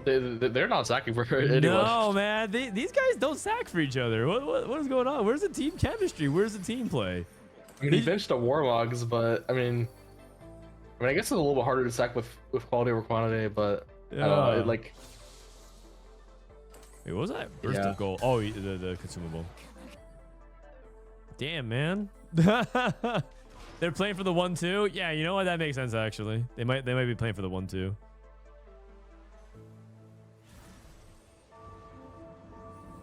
Vex 2 for dank memes.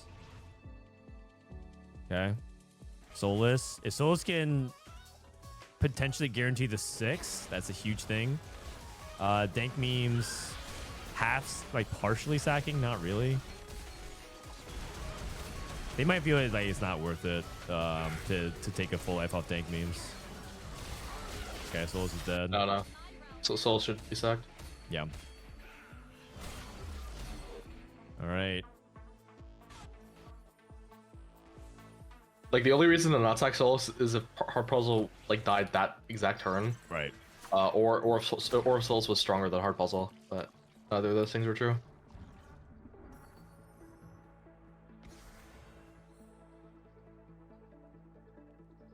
Is putting items on Renekton too bad? It's not bad if it's like your 4th carry, but the problem is that Renekton is, you're rarely ever in that spot because you'd rather have items on Sejuani here, and you'd rather have items on like even the Aurora. And then Renekton takes just like literally whatever.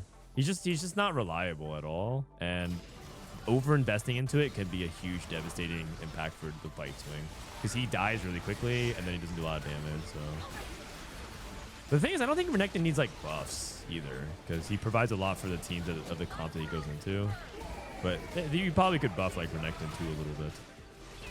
Oh, I think he needs buffs. You think so? Yeah. Then don't you think he's like kind of too powerful then? I think that's probably fine. Okay. I guess Dishsoap likes it when that's the case.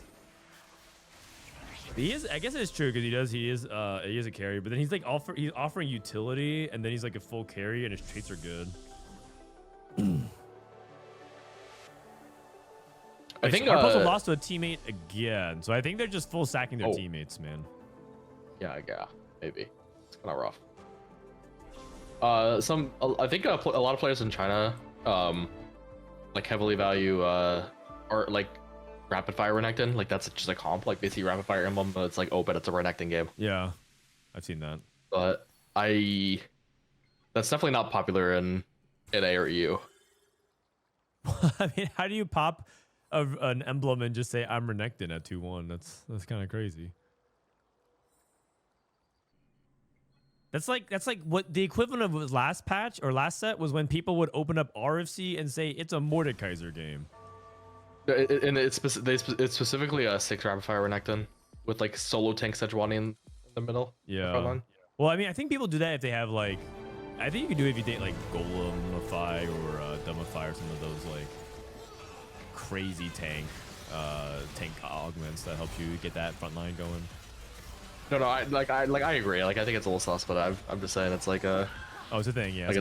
Like it's a line that people. All right, we'll add it. C tier, another C tier comp. Perfect. No. Honestly, if you make it to the board, it's probably B tier, but Well, yeah, sure.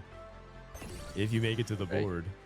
But yeah, but it's like C tier direction, but like B tier potential. That's yeah. I mean that's like Golden Ox to me in some ways right now. Yeah. 3 mods.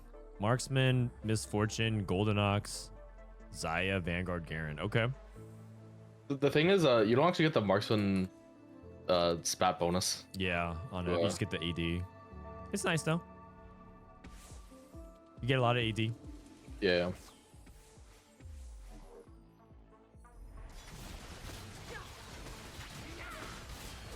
They're playing against their teammate. Dude, how funny is it that every time we're scouting the RIT, they're just like losing to their teammate? And this is unavoidable. There's only 2 of them alive, but it is amusing. Kai Wang wins. All they have to do now is for Robin's team either send Shaco bot 4 or claim one of the top 2 spots and they win the game.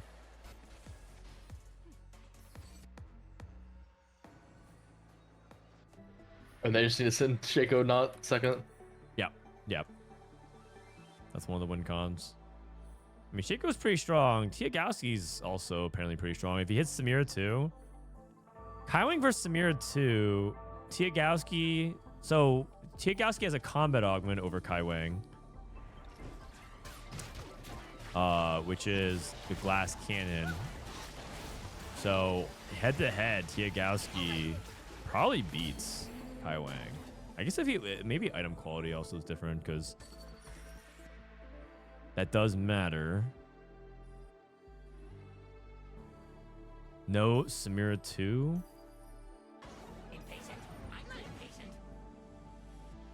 All right. And then Tiagowski didn't hit Samira 2 either as well. He has Kabuko. Go for it. I'm pretty sure you should go like another Shiv here. Like Shiv the okay, he's gonna Edge Knight it. I think like in theory Edge Knight's a better item for the Rengar, but I'm pretty sure Radiant Shiv is just too good. You're gonna Shiv the Rengar or something? Yeah, I would just Shiv the Rengar, Sunfire the Mundo. I've seen people stack like 3 Shivs in this setup before, and it looks really good. You just you zap so many people, you have like basically permanent uptime. It's a really good item, a lot of base stats, and then Brand hits like a big wide range of units. I like it. One of the most disgusting combos I've seen this set was shock treatment quality over quantity. Ooh, I like it. I like it. I'm pretty sure that's like in like the low 2s. Okay. So like all your shivs become radiance. That sounds pretty sick. Yeah, and then you get 2 radiant shivs like for free, basically. Oh, I like it. Dude, save it for the podcast, man. We gotta drop this knowledge on the podcast. Oh, okay. Yeah. Oh, what even is that, by the way? Like, oh, it's probably like later later in a little today. bit. I actually haven't prepped the notes. I've been so busy with stuff, so I'll probably after the tournament's over, I'll probably need like an hour to prep it. Okay. Phoenix skipped that in scrims and chat was angry. He skipped what? Oh, quality over quantity shock treatment? Oh.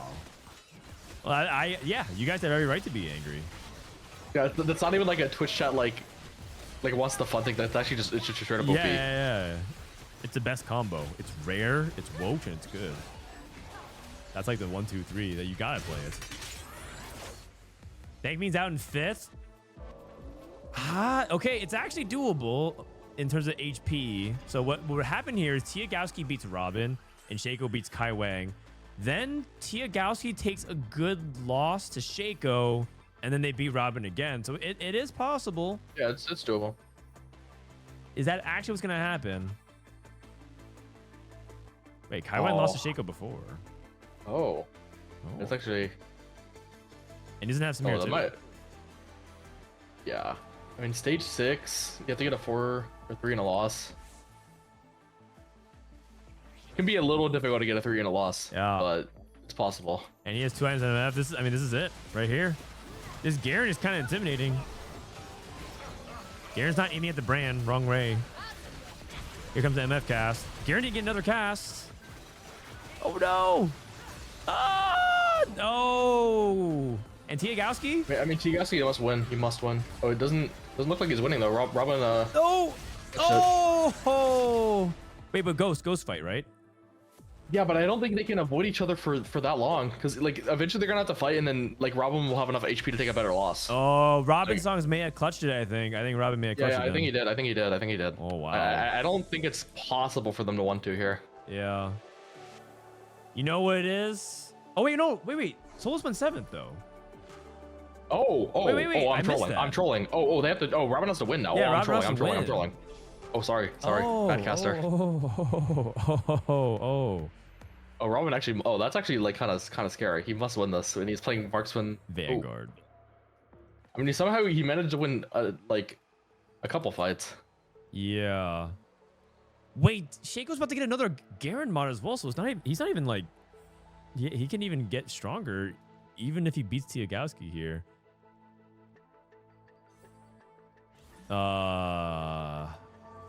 Is this like whoever wins just beats faces Robin? Yeah. Okay.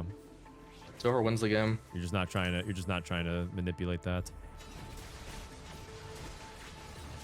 Well, theoretically, do you think Tiagowski has a better matchup? But this is scary, man.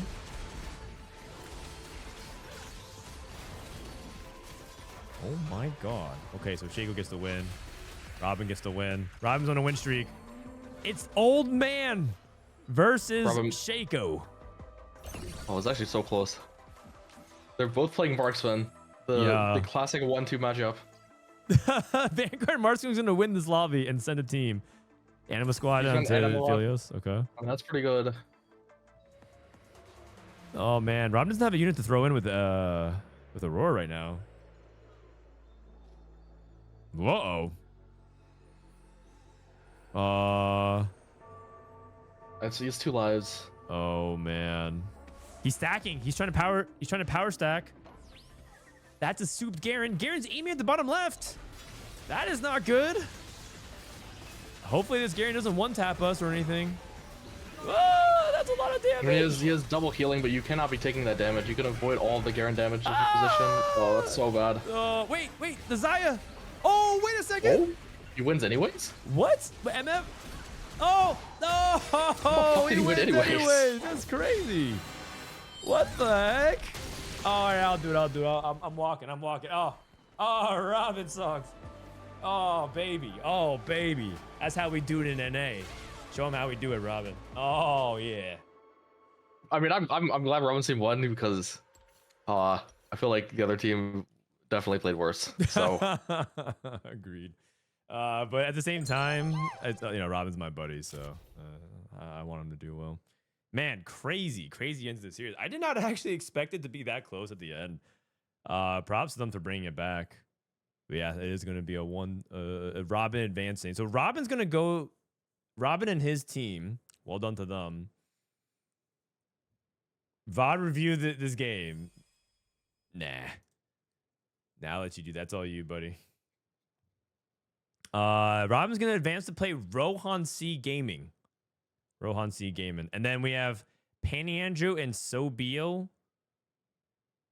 Sobio beats Team and Panny Andrew. This is actually another really subtly, very quietly powerful Briard team. We have Sobio, Sidera, HSK, Magmeno. I think 3 of these players have been to Worlds. Bio's been to Worlds 3 out of the past 4 sets.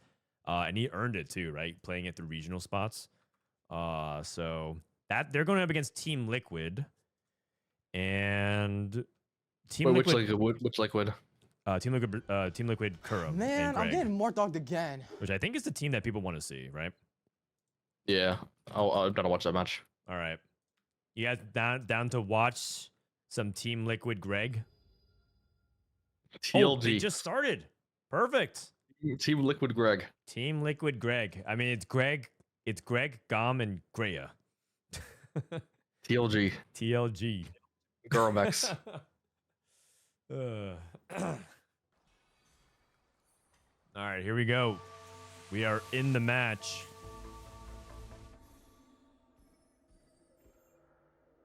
TL versus Bio. 0-0. I heard the ending of Vitality was cinema. It was. I didn't watch it though. I was playing. Oh no, it was fun. It's like, okay, because the reason why is because Vitality lose streaks every game. I'm getting more dogged again. And they always have to basically have like near Man, I'm getting more dogged again. Life management and make sure that they don't like give out any free lives by accident or mess up or like overuse their removers. And so they basically always had like 3.5 lives of 3 of the 4 players in the bot 4. Like one person would be at 1 HP, one person would be at 8 HP, and one person would be at like 17, and they always had to manage that perfectly and good matchmaking, so they just brought it back every single time. It was very, very close.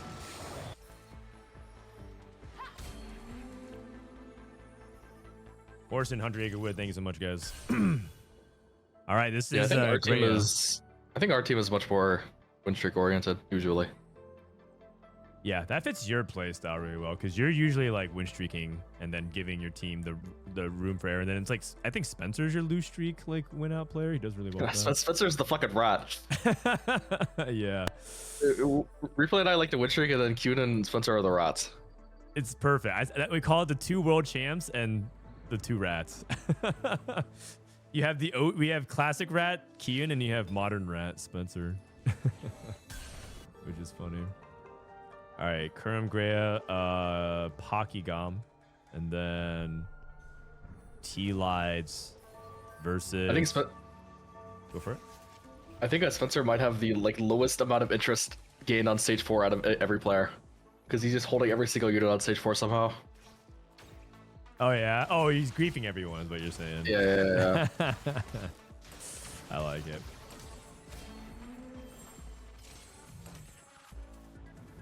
All right. Surprised you didn't take Hustler. Hustler, I think there's some pretty it's nice upside for like win streaking, but the lack of gold, it's not actually like a real econ augment. It's actually the opposite. You're actually sacking your ability to actually make econ, and that's a really big deal in 4v4. Econ tends to be what sets the your team's capacity to both hit as well as stop your enemy team from hitting. So you have to be really careful about taking something like Hustler. That's not to say you can't take it. It's just that you have to be mindful of when you do. I'm pretty sure Hustler like would be very, very good in like a normal set of TFT, but like you actually don't get the benefit of like all of the inflation a lot of the time. If you like get like a bunch of gold from like a hacked orb or something, you're just losing so much augment value that way. Yeah. So I think on average it's like not that good, the set. There is but there were some plays that we saw that were really interesting. We saw one team, for example, take Hustler and Going Long, and that person was like on full grief duty, and I think it worked out okay for them if I remember correctly. Yeah, that's pretty good. You're basically getting an augment with no downside. Yeah. And they like picked it in double stage too. So yeah, Phoenix went first again. He went 1-1-1-1-1. That's crazy. He's ulting. Garage mode. Okay, augments. Pokygon with too much value, probably going to play towards Twist of Fate, and we know Greg is loose streaking. We know Bio's open for. Cooking Pot open for, so not even stacking on stage 2. Is this Vex? Cooking Pot open. Wow. That's really rare because you're losing so much HP for this. I don't know about this. Yeah. So if you sack all of stage 2, you lose 200 HP. That's kind of a big deal. It's a really big deal actually on whoever else you're trying to stack on. What if he's sacking for the spat on Carousel? And then he's gonna start double stacking. Hold on. Pause. I don't think I saw one. Ah, unlucky. I was holding out, yeah. So he's gonna go for a tier. This looks like a Vex game. Are you just like, is he just playing Bruiser Vex or something, or is he just gonna like try to find a Mordekaiser or a Gragas? I've seen people play this off of Mordekaiser because stacking Mord in Vex is a real thing. Wait, isn't he just gonna play Fiddle like with lesser Nico? Oh, like he has Archangel and then Tier, and then Tier is like the best component in this comp because it's you want double Archangel and Redemption. Okay. And he's holding 2 Dariuses. I think this is a Fiddlesticks. Yeah. Okay, but the thing is, I'm not really a fan of Fiddle unless you have like the artifact for him. Yeah. I think Fiddle in 44 is pretty bad. Yeah. Okay. Pandora's. The 3-cost reroll stuff is the most griefable.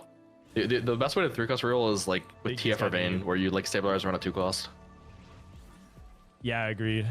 Like Vayne for Slayers, Twisted Fate for Syndicate. That feels like much easier to play because then you have the buffer room to not hit the 3 cost. Also, a lot of 3 cost 2-stars are just not like that impressive right now. Rengar 2, not very impressive. Fiddles 2, I mean, unless you had the artifact, not very impressive. Their window of when they can capitalize is like very, very thin, which is like they obviously win early stage 3. They mostly win beginning end of stage 3, and then starting beginning of stage 4, you don't really actually win as often as you feel like you should. Yeah, the stage 4 power spike is the biggest in the game. It comes at a time where 3-cost reroll like can't be weak, but they end up losing. Like back in the day, you used to win stage 4 with 3-cost reroll all the time because no one would have their entire 4-cost board upgraded until like 5-1 or 4-5. But nowadays, everyone just upgraded on 4-1. Yeah, it's funny that we keep calling it fast 8, but it's like really not even truly fast 8. Fast 8's like in stage 3 now, but we just call it fast 8 just for old time's sake. Like I remember the standard was it was a high roll to hit your 3 costs on 5-1. Yeah, and that was was like the Giga low roll. Yeah. Like hitting it on 4. Like, I think the only way Rengar Jinx is successful is you hit both of them before stage 4 carousel. That's like usually the only time you can be successful, and that's just insane. That's just insane. Okay, so end of stage 2. Let's do some inventory check. Greya full streaking. Greg full loss streaking. Got the Cypher He's not in. full loss. Oh no, it's Augment. Yeah, Bio going for Fiddlesticks. You right. Good call. Pocky 2 healthy. Has Twisted Fate 2 already. That's very nice. And then Sidera looking like marksman. Hisoka contesting TF. Oh wow, TF and Darius just dropped. It's very nice. Man, I'm getting more dogged Is again. Liquid TF player 2 healthy? Yeah, Pocky. And then Kurum, I think, is marksman. Between 2 healthy and Sarnite. I think Sarnite hits TF before, but I think 2 healthy like usually ends up upgrading more stuff like the 3 costs. Yep. That sounds But like right. if you can hit the TF early enough, you can kind of just bully the other player out of the game. Sarnite. Okay. I don't know, Pocky spot does just look better though. So. Varus 2. Did Tleyds roll here a little bit? He made it at the beginning of 3-1. Is he the Vex player? I think he might be. No tears. He does have a big dupe as well. Okay. Taking in lost Pokemon, that's fine. I think Bio is trying to also lose into Tleyds to stop him.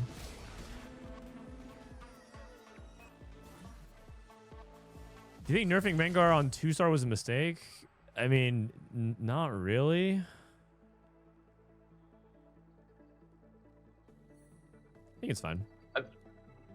Yeah, because the 7 street buffs, but the thing is, like, it's impossible to play that at like a high level now because people are just gonna hold like 3 Jinxes and 3 Rengars, and then it's impossible to hit. Yeah, exactly. That's fine. So it's like unplayable, not because it's like that weak, but it's unplayable because you just can't hit. Yeah, meta environment is not favorable to it. Fiddlesticks for Bio. It took Pandora so we can get Biss. Okay. I mean, problem with his spot is that he's not giving HP to like a good unit.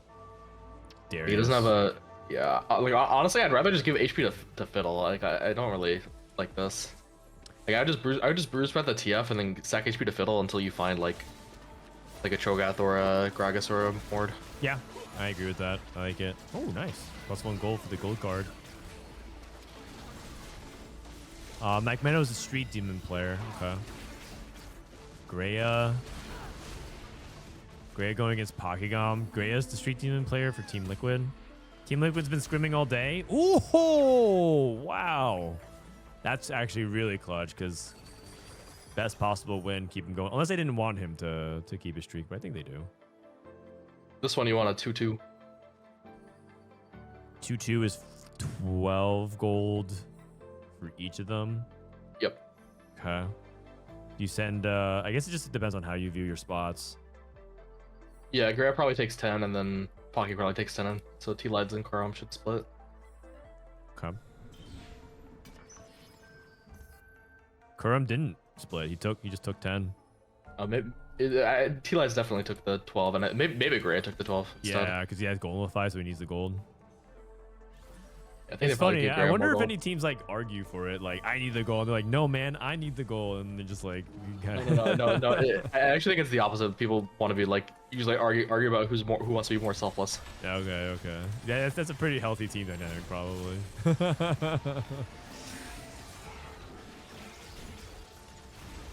Tleyds winning out. I don't know if he's winning out. I think his spot's like really good though. Golemify with Econ Augment is one of the best combos in the game, and then he also just got an extra like 12 gold right off that. True. And he has golden eco. I feel like he could. I definitely think he's one of the best spots in the game. Yeah, and he can take good losses as well. If he can manage his losses as well. Oh, he actually cashed out his Cypher already. Okay, good to know. Tier on his side. That's huge. You need that tier.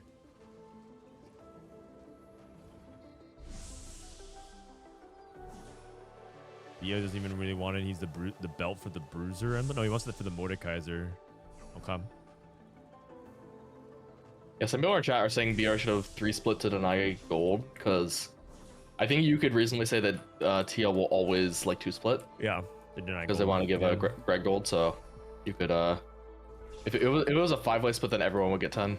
True, I didn't think about that. That's smart. So yeah, like I do think it's actually a misplay from BR, but it's kind of hard to see. Fiddle 2. Oh, he already has Cho'Gath. He's stacking Cho. Oh, that's actually really good. Yeah. Like the Cho'Gath is like actually the most important unit in this comp. He has 6 Bruiser.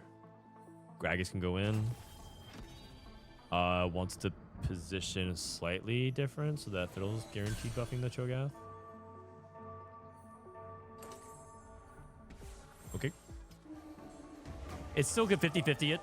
But now he might buff the Gragas. I mean, maybe it doesn't matter very much, but I personally think stacking Cho'Gath. Oh no, it does matter. I think you definitely want the HP on the Cho'Gath.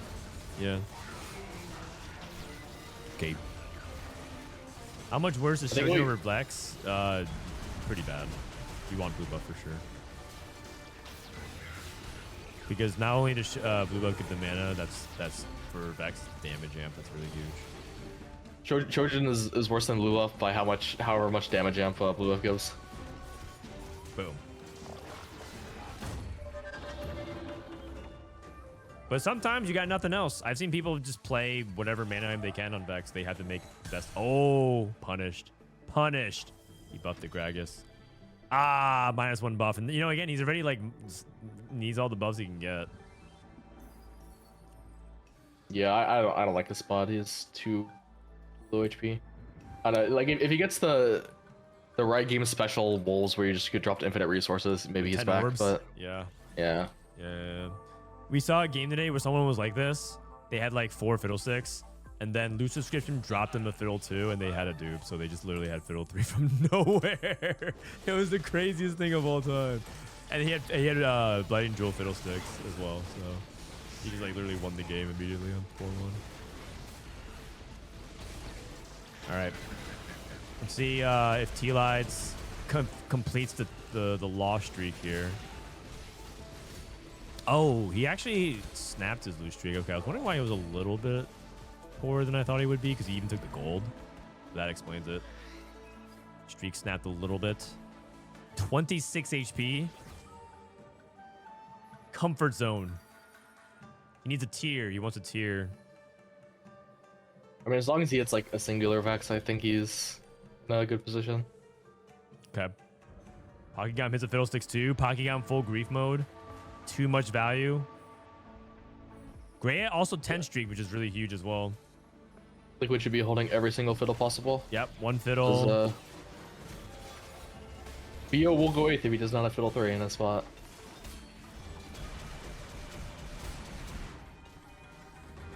The person we're focused on is Greg. See if he can get the tier. See if he can get the board. If he can grief the Fiddlesticks. No tier.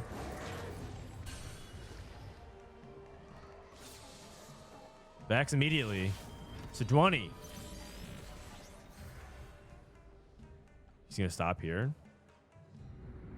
Probably. I do not like stopping here. I think you might as well use your free rolls at least. Yeah. Is he thinking about like itemization? He's missing a Jax. You know what I think he did? I think he like paused there to put Jax in the team planner. Oh no! You gotta have your team planner set.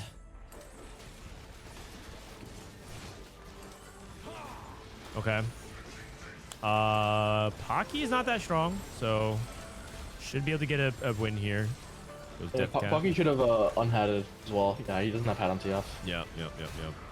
That's why this TF comp, like the TF, like people play TF in 4-4 because it's good, but one of the best things about it is that you can sack without using removers because you can change the syndicate user at the start of the combat. Yeah, when you see who you're so fighting. Good. It's so good. Oh, Epitaph or Blazing Soul? Epitaph gives the Golem potential crazy tankiness. Yeah, I like Epitaph with Golem. Okay. Choosing not to. Pokygom Tits Twisted Fate 3. Okay, I'm pretty sure he should have Epitaph though. I think that's a pretty bad misplay. 20% on the Golem is just so it's 2,000 and change from the shield. That's crazy. Oh, he hit Vex too. Oh, he dupes. Never mind. Meanwhile, Sidera's looking a little on the weak side as well. Marksman Vanguard is a comp where like I feel like you miss on 8, you're in deep trouble. If you miss hard. He's playing Kindred 2 duo carry. Honestly, Bio might be back. He had Cho'Gath 2 and 7. Okay. And like this comp, like people think it's a fiddle comp, but it's low key a Cho'Gath comp. Yeah. Honestly, not even low. Cho'Gath is so strong with the 6 bruiser. Oh yeah, that's pretty good as well. Yeah, you got Gem. That's a really good one. Oh, wait, he had Pandora, so I guess he could reforge if he doesn't really need it. Yeah, but Sidera's going 8th, so that still doesn't fix their 8th problem. I think Team VR has a significant issue with who's gonna go 8th here. Dude, he doesn't even have an Ophelia. It's not a single one. Ooh, he is dead. Yeah, honestly, they should just sack him. Yeah. Kurum in the meantime, much better spot. Good HP preservation. Kurum Greya doing a good job. I feel like Team Liquid's like pretty standard team of 4v4. Like they're I feel like they are like the exact expectation of how they play. They play win streak. They play all the usual meta comps, and they're usually trying to play an HP control style like this. Pocky is one off Rengar, by the way. Pocky's one off. Rengar. I'm sorry, I mean Greya is one off Rengar 3. Oh. Street Demon board. Oh, you're right. He actually is playing Rengar as his duo carry with Brand. Yeah. Oh, cool. Rengar is a known Fiddle 6 hunter as well. You know, it's been a while since I've seen the matchup, so I'll take your word for it. I had no idea. Yeah, like this Brand comp like can actually like the 7 Street Demon can actually lose to this Bridger comp a lot of the time. Because they just like heal all your AoE damage, but when you have Fiddlesticks, or when you have Rengar jumping and assessing the Fiddlesticks, it's actually a way to swing that matchup. Oh, okay. Is there anything really impactful here? No Fiddlestick. I think Bio's one off Fiddlesticks because he has a dupe. Takes the Garen. Ah, Pocky did. Oh, he did not. Pocky tried to deny the Garen from Bio. Uh-oh. That's blue buff for Greg. I like it, man. Chat's watching everything happening for Tleyds. I don't even have to pay attention, man. They're just dropping commentary. It's like we have a third caster. Oh yeah, it's actually hard to keep track of everything. It is, man. 44 is there's so much going on. We didn't even need the Garen. Small issue with this is that he doesn't have a good gem holder. Right.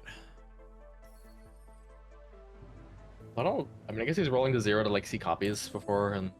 Right. Because they're trying to grief him, but it's rough. Rengar 3. How many copies we got? We got 2 Fiddlesticks, 3 Fiddlesticks, 6 Fiddlesticks, 7 Fiddlesticks. I mean, honestly, that's not even that much. Yeah. I expect him to have like 11 or something. 11. But it's still really hard to play through seven holds. Rengar 3 just naked, by the way. Just he removed for his teammate. It's funny seeing a Rengar 3 no items. There's no way you're supposed to send 7. Yeah, I think a lot of people actually talk about it. You just go 8 then, because it just feels like you can't hit. So you might as well just play for a stronger board and play for top 4 instead. That's how some people adapted to it. I saw EU do that a lot. Kiyoon was talking about this as well. You're not supposed to send on 7.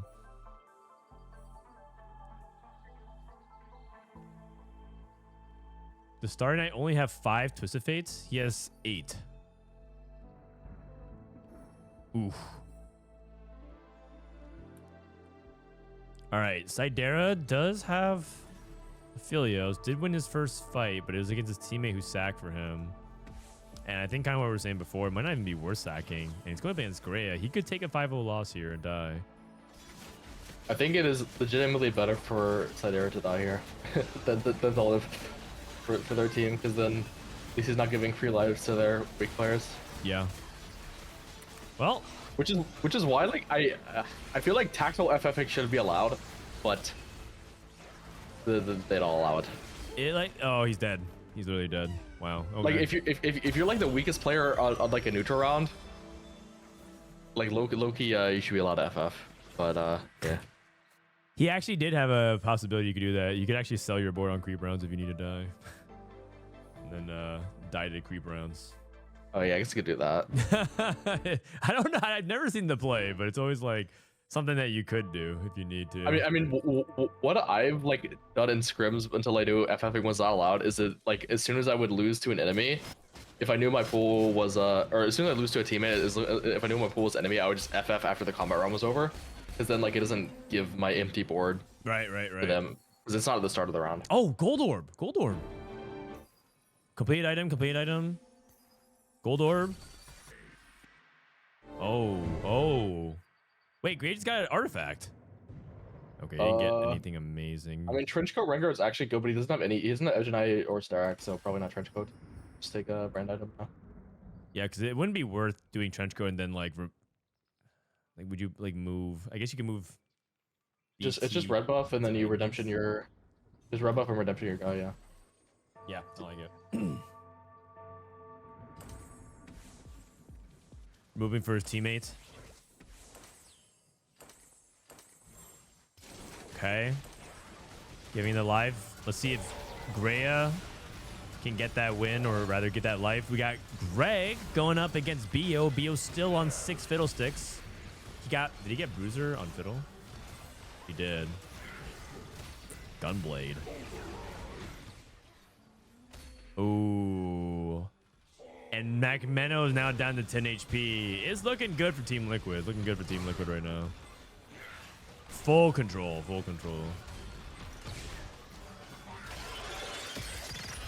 And McMeno down to 10 HP with 7 Street Demon. Lost to Kuramex. Kuramex delivering a big time win. Everyone from Team Liquid just pitching in.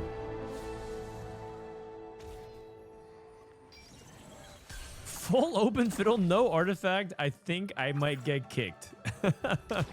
Ooh, Garen too? Oh, he's just holding Garen to stop his opponent, I guess. Level 9. Looking good. Can McMeno actually improve his board? Mana flow.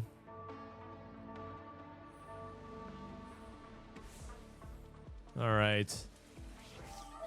Uh-oh. It's the Fiddlesticks Hunter, Rengar. He's one off, actually.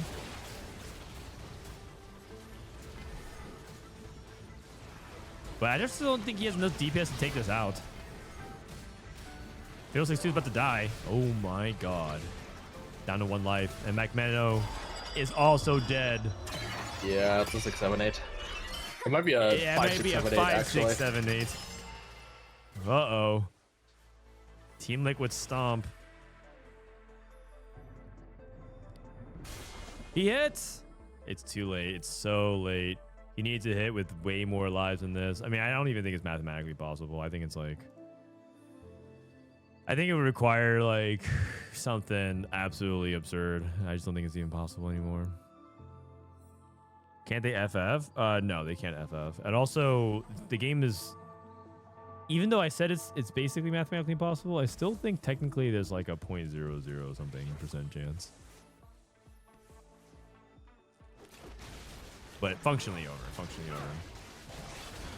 Did they sell? Well, there were still like 2 or 3 copies left, but the problem is that there's a lot of 3 costs in the pool. So even though there's like 3 fiddlesticks left in the pool for him to hit, oh wow, he just lost. Okay, now he's 100%. Lesser Nico makes it like possible. Yeah.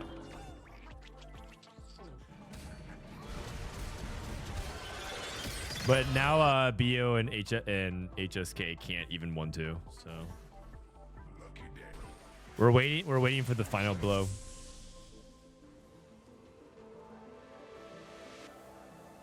Isn't Bruiser Spat on Fiddle better than Gunblade with the Garen mod? So I mean, you're saying for the Bruiser emblem benefits? I mean, I always thought it was correct to mod the fiddle and just put in a regular item. I'm surprised Kiyoon says opposite. Yeah. I don't think this bonus is better than a normal item. I have to do the math on it, but like, yeah, would you rather just play JG and deal more damage, or like have HP here? I think it's better this way. I'm not sure. It's definitely a math question that I need to just like. You know who would know? The Chinese DPS calculator guys would know. There's like a Chinese YouTube channel that does that. You can ask them. It's 20% amp. It's like a GS. Okay. Well, I guess in that case it's kind of neutral then. And that, if that's the case, then if you have a better use of the bruiser somewhere else, then maybe. But it's not like bruiser's particularly that amazing on Garen either. Well, 20% damage amp is less than GS, right? GS is 25.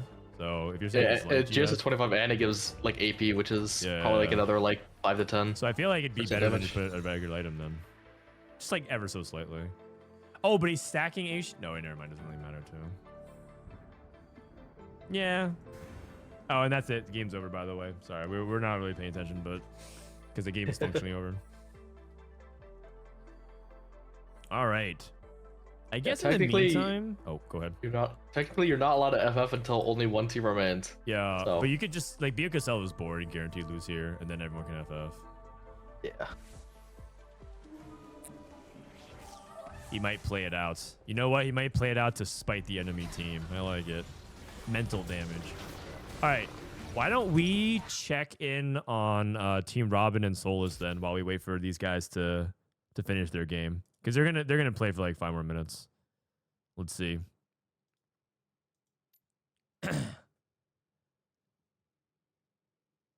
Let's see. Oh wait, they actually out of game. Nice. Okay, in that case we can just wait.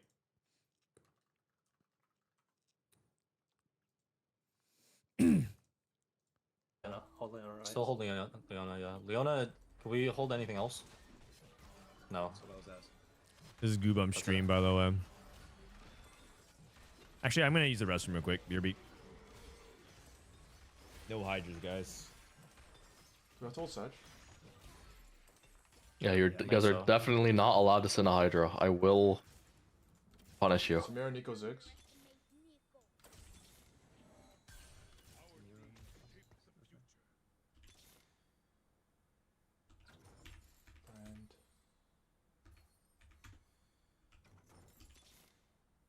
Wait, hold Samira? Oh fuck. No. I was asking. Okay. No one off at all. Hydras are bad. Let's Let's not send. Man, I'm getting more dogged again. I have no items for me. I can move items. I think I'm a stronger version of the anima guy. Oh yeah, I fucking rolled him. I should remember here. Keep holding Leona's. Leona's is a big one here. Wait, I actually don't do damage. Fiddle guy's gonna die soon. I don't think Phoenix is winning his 6th game in a We row. can deny him this turn. Just sell the 3 cost. Although I don't know what his spot is. Why is the guy have red buff on bench? I'm pretty sure he's fighting. Yeah, he's fighting an enemy that has healing. Braum back. He has a lot of healing actually. What is going on? I mean, he doesn't have a good holder, but like it's like you're never gonna have a good holder here. Eh? I have Phoenix and Golems in my pool. Do we want to do anything? I mean, I don't think it probably wasn't fight diff, but like, wasn't it like Phoenix, you beat me anyway, right? probably like kill like an extra No. I like thought 3 you or had, 4 I unit thought stuff? you had TF3. Sorry. I can. I only have 1 remover. I think I'm gonna. This save it Kubuga rolled for- Sunfire, I guess. Pretty sure you want red buff though. Like you should slam an item when you're going against an enemy. Like you might as well. Do you kill him here? Okay, probably not. Everybody's beating me. Blue buff Kubugo.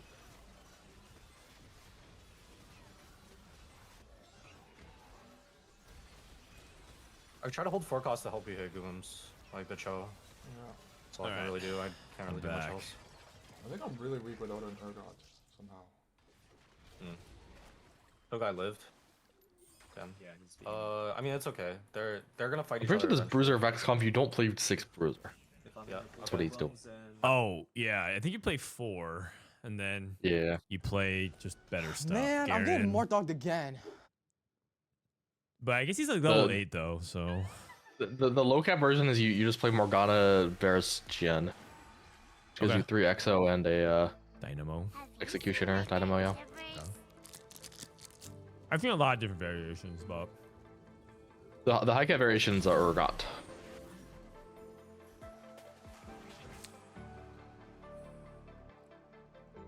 I feel like NA doesn't play it though. Like I don't see anyone playing it.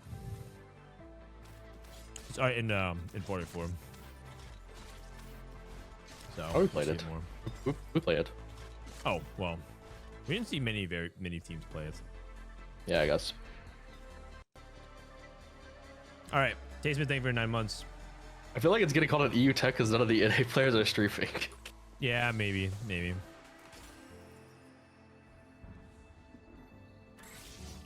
Golden Gala. Would you consider streaming your 4v4 games ever? I kind of want to, but yeah, I don't know. It was like I definitely didn't want to stream the first day because it was only 1 best of 3, and the first day spooked me so much. I feel like I had to log in for the second one. But I don't know. I'll probably stream the close qualifier and just delete the VOD. Okay. Or, I also might do it with comms as well. VOD's getting deleted. Are you so you would stream it with comms? Yeah, probably. Okay. Hearing comms is fun. I agree. I would love to hear like your guys' team comm. I would love to hear Vitality's comms. I would like to hear Team Liquid, but no one's streaming it. I think hearing comms will ultimately get people more interested as well. Okay, here we go. Golden Gal. Let's take a look at their openers and see what they can do. Ross 2 for BO. Pumping up Crown's Will, Caretakers. Sidera actually disconnected and reconnected. Hopefully he's not having internet issues because all teams were required to play on NA. Okay, Caretakers. Yeah, it's kind of BM. There's no TR, so if you DC, you're just screwed. It's so bad. You can't do anything about it. And you can't really remake either. Slammin'. Okay. Wandering Trainer, Marksman, and Executioner. That theoretically complements Jinx and Street Demon. Or rather Street Demon if you played around Jinx Rengar, but you might just play Marksman. Because I just don't think you can really reroll those comps.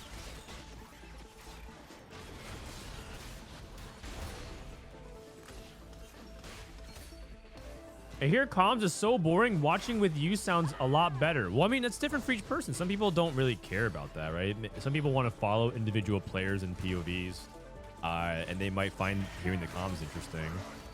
Some people like, you know, commentary, like overview commentary the way I do it, but I don't think, I'm not so egotistical as to think like the only way you should ever watch TFT is like to watch me talk about it. I think more POVs and availability, like why not both, right? Why not have just those POV and my POV, and then you can kind of have both of them in the same game and like mix and match when you think it's interesting. Like, I don't think it's always funny to listen to Soju, but I think it's really funny when he goes 8th and then I tune the stream and unmute. Like, I think that's like really fun. Right? So, yeah, why not both?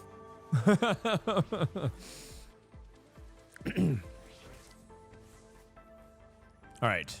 Is Worth the Wait in Italy enough to convince you to try play Nitro or something around it? I mean, the fact that he doesn't have Nitro on 2-1, probably not.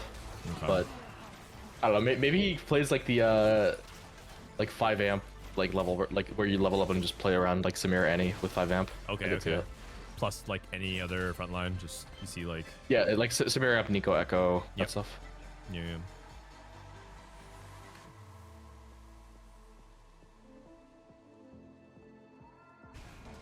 Clear Mind is an interesting take in 4v4. I say interesting, I think it's a bad take, but I mean, Econ's good, but like you basically are like forcing the rest of your team to like grief units for you because you basically can't grief. Yeah, exactly. So, like taking Clear Mind, like you actually have to play the carry role, and like go 9 and like basically win out, and then your teammate has to support you. I like it. That's kind of hard to like. TFT caster saying interesting instead of bad. I like it. Yeah, I just copied from the bust. Nice. You're right. Because like Clear Mind is supposed to be econ gain for yourself, but if you think about it abstractly, let's extrapolate this a little bit. Clear Mind means econ for yourself, but if the rest of your teammates have to hold to compensate for your lack of Clear Mind, they're losing econ. So you're not actually gaining too much net econ for the team overall, and then you compound it with the fact that your opponents are likelier to hit because you can't grief as much. They're getting a little bit of net econ on you for that, and it all kinds of adds up over time. So yeah, I would probably only take Clear Mind at 4-4 if I was playing Cypher, and like I knew I could win out, but I think it's like pretty bad if you're not Cypher. You're playing like you're on your own island. You play your own game. I think we actually had this discussion back in when we first was doing it last year about whether or not Clear Mind was pickable, and I think we just like decisively said no.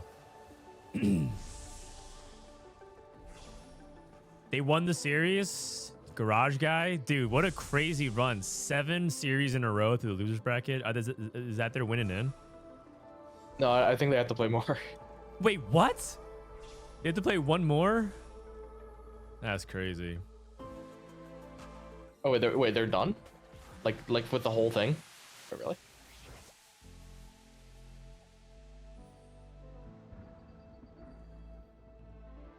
They are done. Holy cow. I didn't realize the lower bracket was like over. Well, this is the last round of the entire lower bracket. I didn't realize that. Okay. Yeah.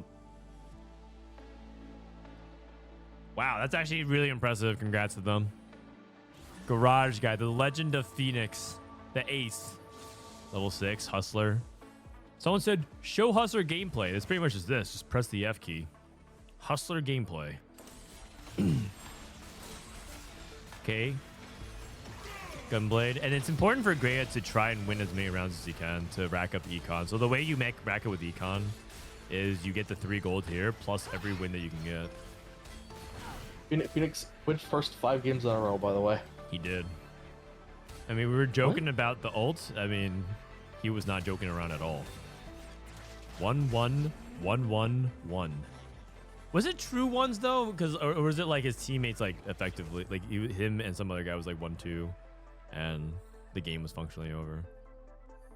Are they true? I mean, it might as well be a true one if they were in a spot to win the game and like sack for him, so he could win the game.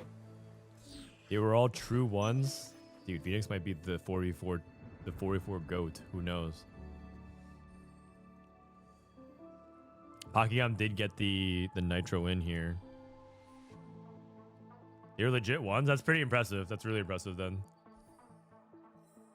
Hey, you know what? Maybe Phoenix is him.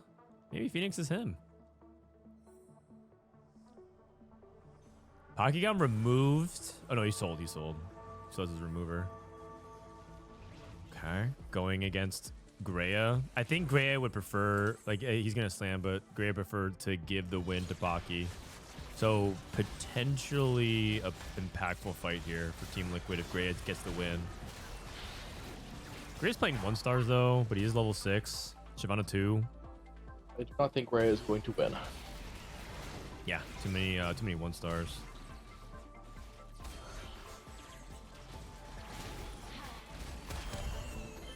Goobums went 88586. Is there a reason why if you guys type Goobums in chat, a little Easter egg comes up? Yeah, I'll show you guys. Someone type Goobums in chat. A fun little icon shows up. Oh, here it comes. Here it comes.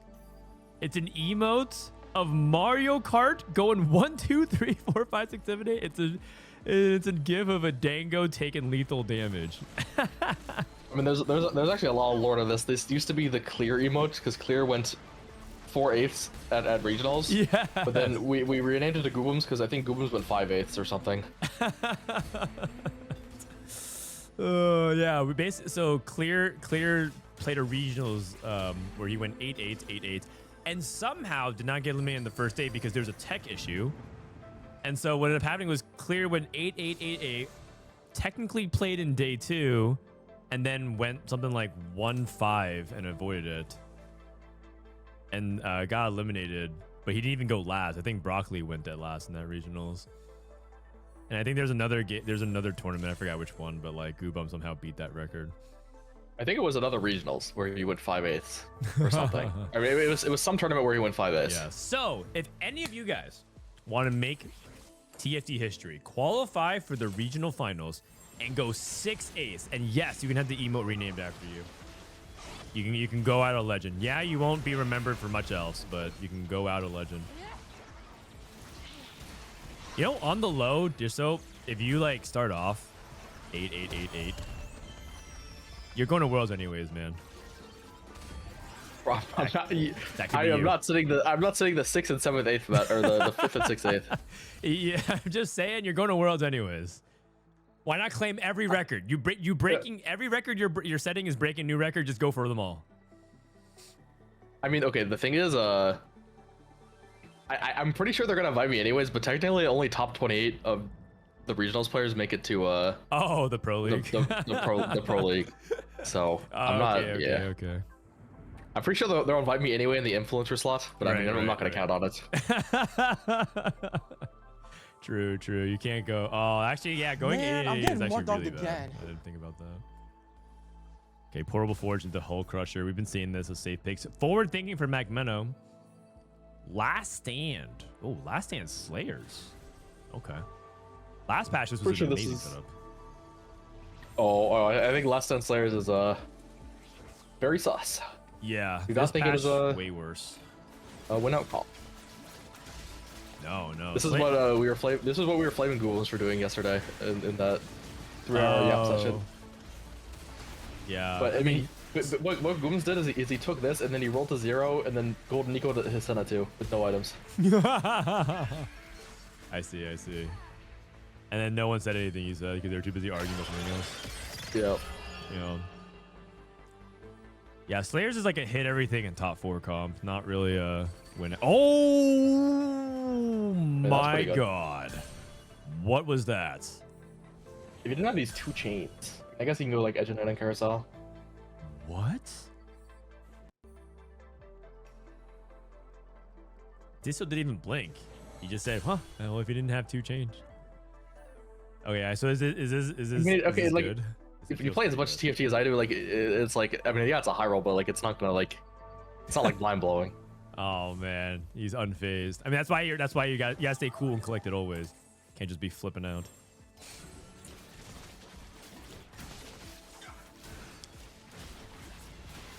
Like basically, it just accelerates the tempo because like it's not like that crazy for the Vayne player to have Z2 on like 4-1 maybe. Like that's obviously a high roll, but it's like Basically, since he's already lost his HP, it's like balancing it out. I see. So it's you would say it's not even that good. Yes. Oh, the classic gaslight. I like it. I mean, it would be good if he was on a 7-win streak. That would be really good because he could just bully the lobby out. But he already like, he already gave away a bunch of HP. Yep. I see. Downplaying is absolutely mandatory to be a world champ level player. I've learned that.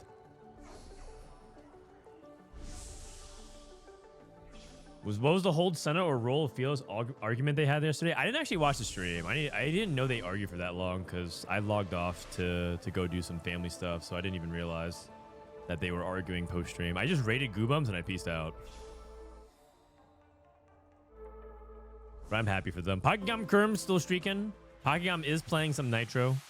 He could phase out of it, but something tells me he might just be the Nitro tempo player, just like trade HP later on for the other guys. And they're in pretty good control right now. 4 copies of component. This is caretakers. I think he probably wants to think about taking tier here. He reforges. Okay, see that change anything. Still takes tier. Greya. Greya is the Vex player playing Street Demon. It's actually really funny that Kurum and Greya kind of hold each other's units right now, like the Mordekaiser AP setup for Greya versus the Street Demons.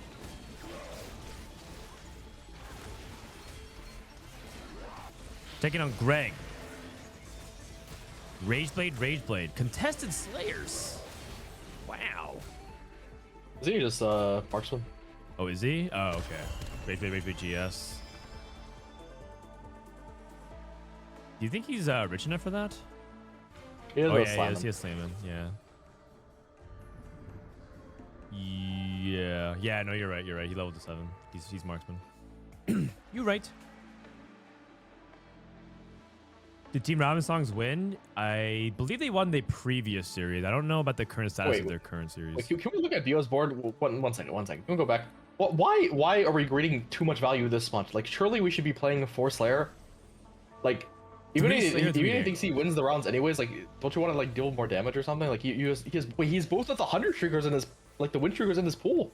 He's facing one of them. Why are you playing an Echo over, like this is. I cannot believe it. Oh no, we lost Prestivent, we lost Q. We might lose Dishsoap, guys. Like this is really egregious. I'm shocked. What? I think that's one reroll, by the way. That's one reroll. That's just one reroll.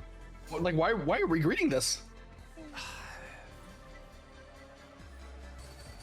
Oh my god. I do not know. This is actually just straight up crazy. Yeah, it's not worth. It's really not worth, because if you can fight and snap the streak, that's really big. And also, he's not exactly at a high life total as well. I guess maybe he really thinks that last stand. Like, I think what this tells me is that he's convinced that he is going to hit the board and win out, which I think is, well, he could. It theoretically could happen. But like stopping the streak and bouncing HP is very valuable. Yes, I agree. Well said. Not a lot of components. 4 duplicators was the cash out. Sorry, we missed this. We were too busy. We got stun locked. We missed the cash out, but it's 4 duplicators. Oh, this one's pretty solid. You can just go for the random Bears 3 or Mordekaiser 3, playing Vex. You know what's so funny, man? It's like Dishsoap sees 2 Z2s at 3-3 into Z2 immediately on 6. I sleep. Plays Echo 1 instead of a Silas 2, and he wakes up and it says real shit. It's just so funny, man. I love that contrast. Yeah, I mean, yes, like one thing is just variance. Like sometimes people will high roll, but the other thing is just like you're just like throwing like. No, you're right. You're completely right. That's what's way more important, because like that's a round that if it could actually cost them the entire game and the entire series. I agree. Also, it kind of shows like a little bit of lack of understanding of like the macro as well. It shows like a lack of understanding of like how 4v4 is played, And like those kinds of those kinds of mistakes, those are the kind of mistakes you kind of want to get punished as well. It's not like because you don't like anything. It's not like a personal thing, but you're just like, you can't make those kinds of plays and get rewarded for it. That's an insane Augment there. Gives him a copy of Vayne and like items for his Zed. Lethal rerouting, yes. He makes Edge of Night here. I mean, lethal rerouting is not that good, but like in the spot where you're like one off Vayne, it's pretty good. But the really good thing is here, it comes with big grab bag, which is like probably I would probably just take big grab like almost all the time here. He has no items for anyone. Pair of forwards, Cybernetic uplink for Kura. McMeno hits. He has the forward thinking. We're watching the forward thinking roll down.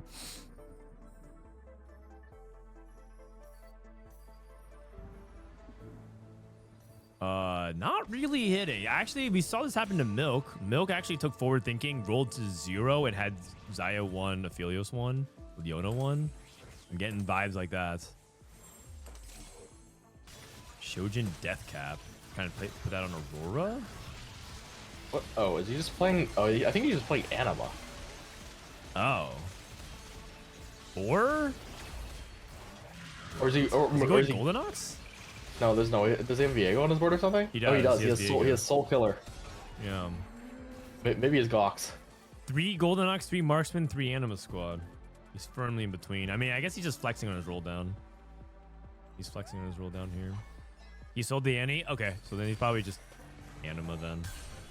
You have to go back and find all the... No, he skips Seraphine. He skips Seraphine. What is going on?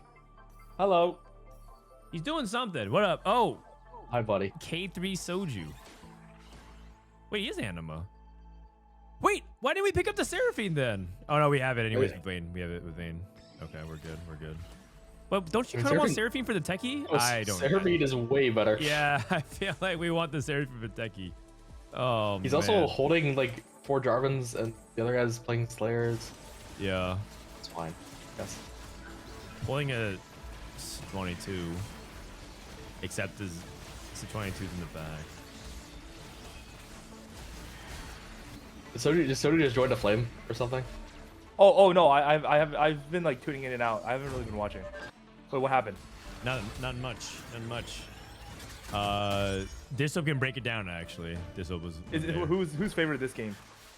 I haven't looked at everyone's pod. I think Team Liquid's very much in control right now. Team Liquid. They do have Team Brazil does have like a last stand player though. So maybe they could win. I think that's the only pod I saw. Like is everyone else in a bad spot? So this is Tleyds spots. Oh. Like 1-star marksman, that's not good. Sidera playing Blazing Soul, Street Demon, but he's all 1-stars right now. Look at his items. Clear Mind level 8. Oh lord. Yeah, Clear Mind level 8. And then Vex 2. This spot looks okay. Oh, whose is this? Yeah, HSK Brazil. Oh, I swear he had 0 Vex like 2 seconds ago. I mean, his spot. This guy can actually probably win out. Like no joke. His setup is actually insane. Okay. And then Sidera just hits. Greya spots. Oh, he trade tracked. Sorry, we missed that. Trade track Vex. He got not very good, but at least he has bulk. Honestly, he has. He has okay. Rapid fire for next. Rapid fire. Oh. How many Vexes are they holding? They are holding like 3 plus 1 Vex. 1 Vex. Oh, 4. Okay. I mean, if Grey is stuck on Vex 1 for like a while, he's actually fun. You don't think Vex is stable right now? Oh no, it is, but like I don't think he'll win out if he's like stuck here. Okay. They might have just like too much of an HP tempo lead though. I'm like looking at it right now. Oh wait, he lost his fight. Ooh. What are you rooting for? Oh, I actually must root Liquid because like I just root against whoever makes a egregious misplay. Like I root for the other team. So if it was Team Liquid making the egregious misplay, you would root for against them? Yes. Ooh. That's like, right. His hate watching not is unbiased. I like it. Like not even 4-4. If someone makes an egregious misplay on stream, I just close the stream. I mean that's crazy because my stream is always open. Oh no, with you it's like funny to like hate watch and laugh. Oh.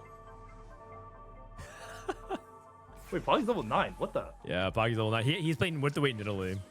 Oh. Is I guess he has his hyper fangs on this. Whatever, doesn't really matter. He has no backline damage. His backliners have a total of 0. Oh, he's sacking for his teammate. I see. Going as Kurum. Wait, I'm pretty sure Pocky won out actually. Oh, he had the Samara.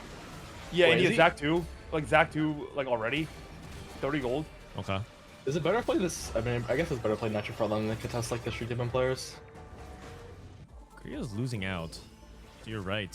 He actually is not that strong. I figured with Trade Tracker... If he hits Vex 2, he's probably really strong. Oh, he's playing 7 Exo. For Flux Capacitor. I mean, he has Zeri, so I think he just wanted the Rapid Fire. Or Rapid Renekton. Oh, yeah. He wanted the Rapid Fire on the Renekton. I mean, it actually fits perfectly because he gets 4 Basket and Rapid Fire. Oh. Not that bad, but he has to lose Morgana, right? Morgana's kind of rough. It's Bastion. Bro says Bastion. Who cares? He still needs to hit Vex 2. Like, even I still think he does. Okay. Oh. Wait, Gray's actually back. Oh, he's back. He's actually back. Oh. Okay. If he got Rage Blade here, it was fucking over. Flux he had Renekton. no anti-heal. Loki. Flux Renekton. Oh. Whoa. Okay. I'm pretty sure that's better. It's better than Zeri. Oh. Probably. Going against Pocky. Oh, he did it. See? Wow. Okay. Gray approved. Gray approved. I mean, his spot's actually insane now. That's the Tacticians Cup 1 winner for you. I mean, it's cool. I mean, Gray's actually good. Wait, what? Yeah. Looks It like... kind of says he's fighting his teammate, though. Yeah, it looks like he's... I'm pretty sure he actually like wins everyone with his board for now. I'm pretty sure Gray actually... Okay, honestly, didn't TL win. Like, Pocky's spot's insane. Gray's spot's insane. Greg's spot is not insane. VO has last 10 and Greg might go 8th. I mean, Greg's 8th for sure. Because he doesn't even have Leona, dude. He had to sell Leona for this upgrade and he's dead anyway. Okay, honestly, HSK's spot's also good. Wait, why is everyone's spot, like, kind of good? 4 gold augments, I guess. Oh. Widow hit. Aurora 2. I mean, just look at this guy's items. Shojin, Guardbreaker, Morello, Hull Crusher. Going up against Greya. Can Greg hold on? Greg needs to try to... Oh, he's going against Sobio. This would be the time to play him because before he gets last stand, so Greg can maybe get one win here. This matchup is usually very bad for Aphelios, unfortunately. Oh, and he has that. And he has Zed items. Oh yeah, and that's over. I mean, it was over him, but I'm pretty sure he won. Like, or they won still. Okay, that's fine. But all of Brazil's at 1 life. Look at it, 13, 13, 13, 8, 8. Yeah. Yeah, Bio might have to sack for his teammate and then like have them purposely proc last stand. He could technically take a 1-unit loss and still have 2 HP for the last stand proc. I'm like certain he's supposed to over here. But I don't know, we've seen some of these teams just like never use remover. They never use removers. It's crazy. Which HSK? I mean, this guy might. Okay. He's just not removing. Well, I actually think it's kind of fine if HSK can win. Isn't it? We're actually. Might. I mean, you're only hedging for like the ghost fight though. Like I feel like you might as well just roll over. Yeah.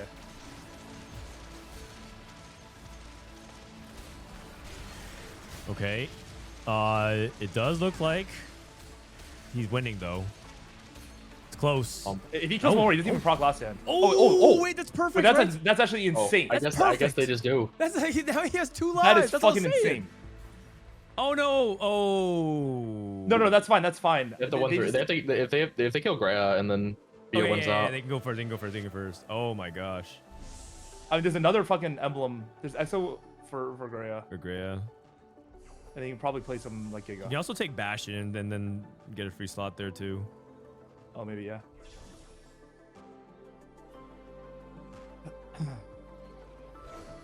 Okay. Oh, honestly though, isn't it respect to Grab, bro? This trade tracker, like I don't know about you guys, but I feel like trade tracker like nowadays is not as good. That's a skill issue, man. No. Like, okay, the thing is, like, it used to be broken in Zeri, but I think Zeri is just like not good anymore. Did you play Zeri in like a third of your games? I mean, I'm forced to play that fucking trash. Like, Are there so many good like Cho'Gath cash outs as well? Like, okay, fine. Yeah. Okay, it's a skill issue. Never mind. Yo, Frodan, Golems wants you to check your DMs. Okay. 7 Exotech, 4 Bastion. What did we get with the +1 here? Graguson? We don't play Morg? Oh, because we want the Bruiser. Okay. Maybe Morg goes in at 9. I'm not even kidding. I don't think you can ever draw Morg. I feel like he actually just lost like half his. That's what I was thinking as well. Man, I'm getting more dogged again. Bo Prox's last stand. Like you have 3 of them Varus, 3 of them. What's it called? Oh. Wait, if Baki wins here, it's over. Wait, it's over. Oh, it's over. Oh man. TL made it through. TL made it through. Wait, wouldn't you prefer like a team that misplays make it through? I don't get it. I mean, okay, yeah, like yes, in theory, but like in reality, like I actually get tilted like seeing this players get rewarded, like way too much. I see. So in the ideal world, you don't watch, and you avoid the tilt, but the worst, the team that makes the mistakes gets through. Yes, exactly. I see. So that's why he doesn't join. Oh, Frodan, can you read DM real quick? Oh, I accidentally... Okay, Goobum said you kicked me out of the call last cup, and you kicked me out of the server. Oh, my bad. Let me, let me invite Goobum back. Alright, Goobum's come through. Bro, that guy deserved it. Wait, what? Wasn't that guy like the second MVP behind Phoenix today? There's no second MVP, it's just Phoenix. Alright, I invited Goobums. Is that it? Is that so? Like this series is over. GG's. I think is Robin still playing? Yeah, is another team still playing? I think Robin might still be playing. They were up 1-0 last time I checked. Okay. I don't know if they're still in game right now. Yeah. I think they're still in game. We made it. Yo, what up? Yeah. Congratulations, Goobums. Yeah. Congrats. Dude, why do you not sound very happy? I thought you guys wanted us to make it. You put any competent players on the opposition, you guys would have lost for sure. You know, I mean, just think about how embarrassing it will be when you guys lose to us. We have more tourney games than scrims, so I don't know. Oh yeah, I mean, I'm down to put any money like wager. We can side bet. Wait, you had to give us odds though, like, right? Oh no, I mean, Google's talking shit. It's 1-1. What? No. I don't think it's not it's not that we're not happy. Like, I'm actually happy. It's just embarrassing. Yeah, and it'll be worse when you guys lose. I don't know. I mean, okay. I mean, we have the fucking closer. We can actually put money on the fucking closer. We can actually put 1-1. Wait, can Phoenix actually ult every single Wait, game? Golems, can you just let me negotiate this, man? Like, we played 9 scrim games and we lost every one. We played 9 scrim games, lost 3 best of every 3s. single set, and then we played 27 tourney games. Alright, 5-1 odds.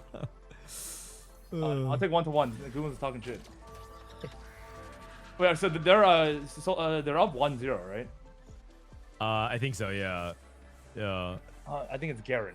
Yate. Wait, why do they have a player named JesusTeemo and then Grief JesusTeemo?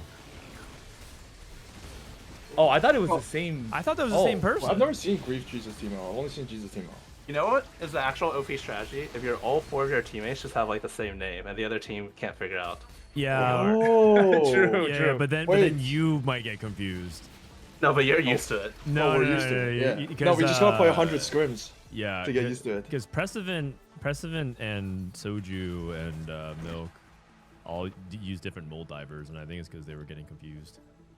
Well, no, Setsuko uses Soju Mold Diver, and there's like 5 different occasions in scrims where he's like talking to me because we're fighting, and I'm just sitting there spacing off, and I don't really say anything because I see the 1-star Mold Diver, and I think it's Soju. So it's like he's just sitting like multiple times. He's just sitting there like hello, and then after the round start, like halfway through the round, I'm just like oh shit, my bad. He has to go like Prestivent. He's like what?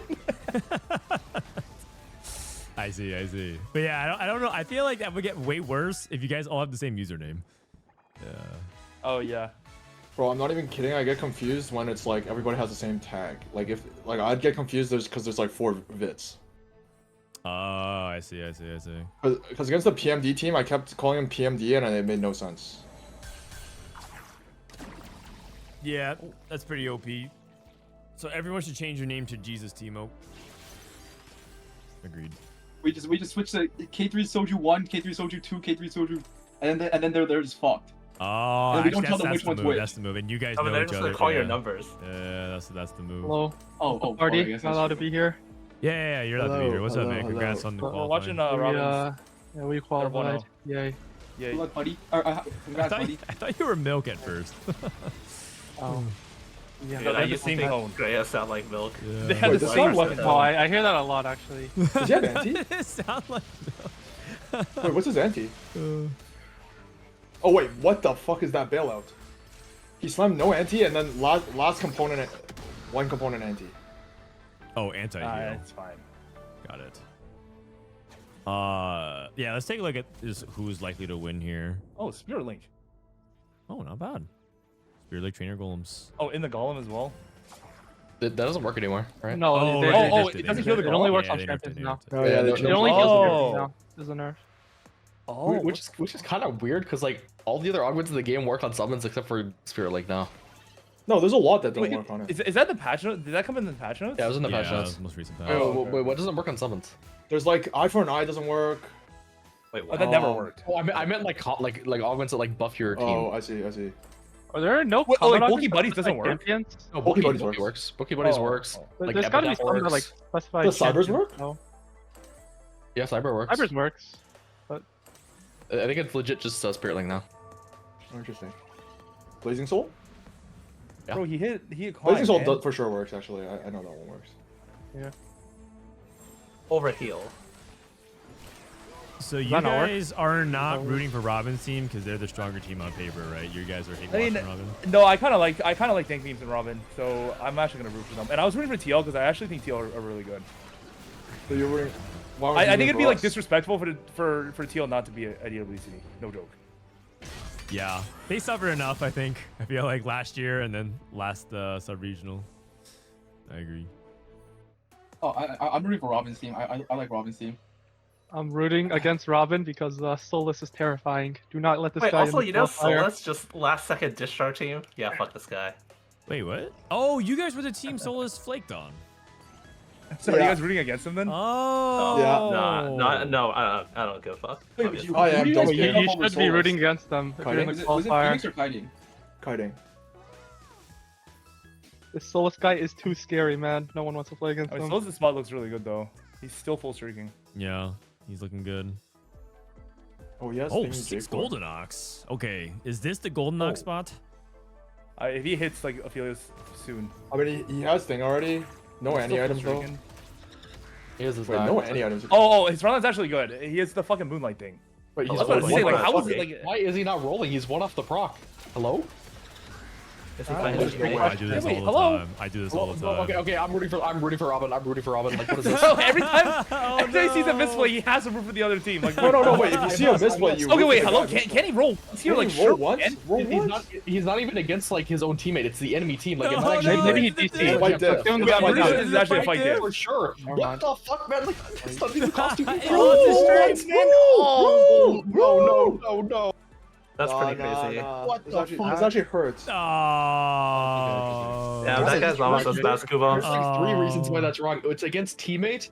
It's just like correct. It doesn't cost you econ, and you're one off Aphelios. Like why would you not roll? Wait, you guys are kind of mean. Bro, it's this though, Wait, man. no, I I'm feel just like- sitting here enjoying it. No, I feel like that play deserves being mean. Like, Wait, isn't that guy? Oh, yeah, also you guys are challenger? bullies. Savage. Challenger, They're under a yeah, lot of he's pressure, challenging. man. They're under a lot of pressure. This is Not better. like they know a lot of people are watching and rooting against them. Bro, you need to watch Dishsoap fucking watch NBA, bro. He's like sitting here flaming the NBA players. No, that's No, you. Oh, that's you. Dude, that's you. That's you. 5 times more than me. You do that Oh my 5 God. times more than me, man. They- like, 5 times more than me, Soju? Soju. Hold on. I have to say it. literally any player miss one free throw. So yeah, this guy's trash. Get him out of here. Yes. That's It's terrible. also like I can get him off the court. It's also the first quarter. It's 3 minutes into the game. It's 9 minutes left in the first quarter. They miss a single shot. It's like, yeah, it's over. This guy's trash. Yes. What are we doing Dude. here? It's like, what? The- It's just the 3 first minutes. quarter? Soju is just projecting. He's the fucking main I mean, they don't suspect care of about my that. money. Is all I'm gonna say. Like, bro, I remember the first Lakers game. Luka misses like one free throw in the first quarter. So he's like, yeah, this guy's garbage. Like, what the? What is that, man? Alright, JesusTeemo looks okay, bro. I'm pretty sure Robin made it, man. These their spots look abysmal. Yeah, Okay, also, why is there's not a single player on their team griefing Solus? I mean, what's the point? It's the aura. You can't grief Solus. One time I griefed what's the Solus point when of I holding first started injury? playing TFT, and 3 weeks later, he took my item off the carousel and he said we're even. Grief JesusTeemo just killed JesusTeemo.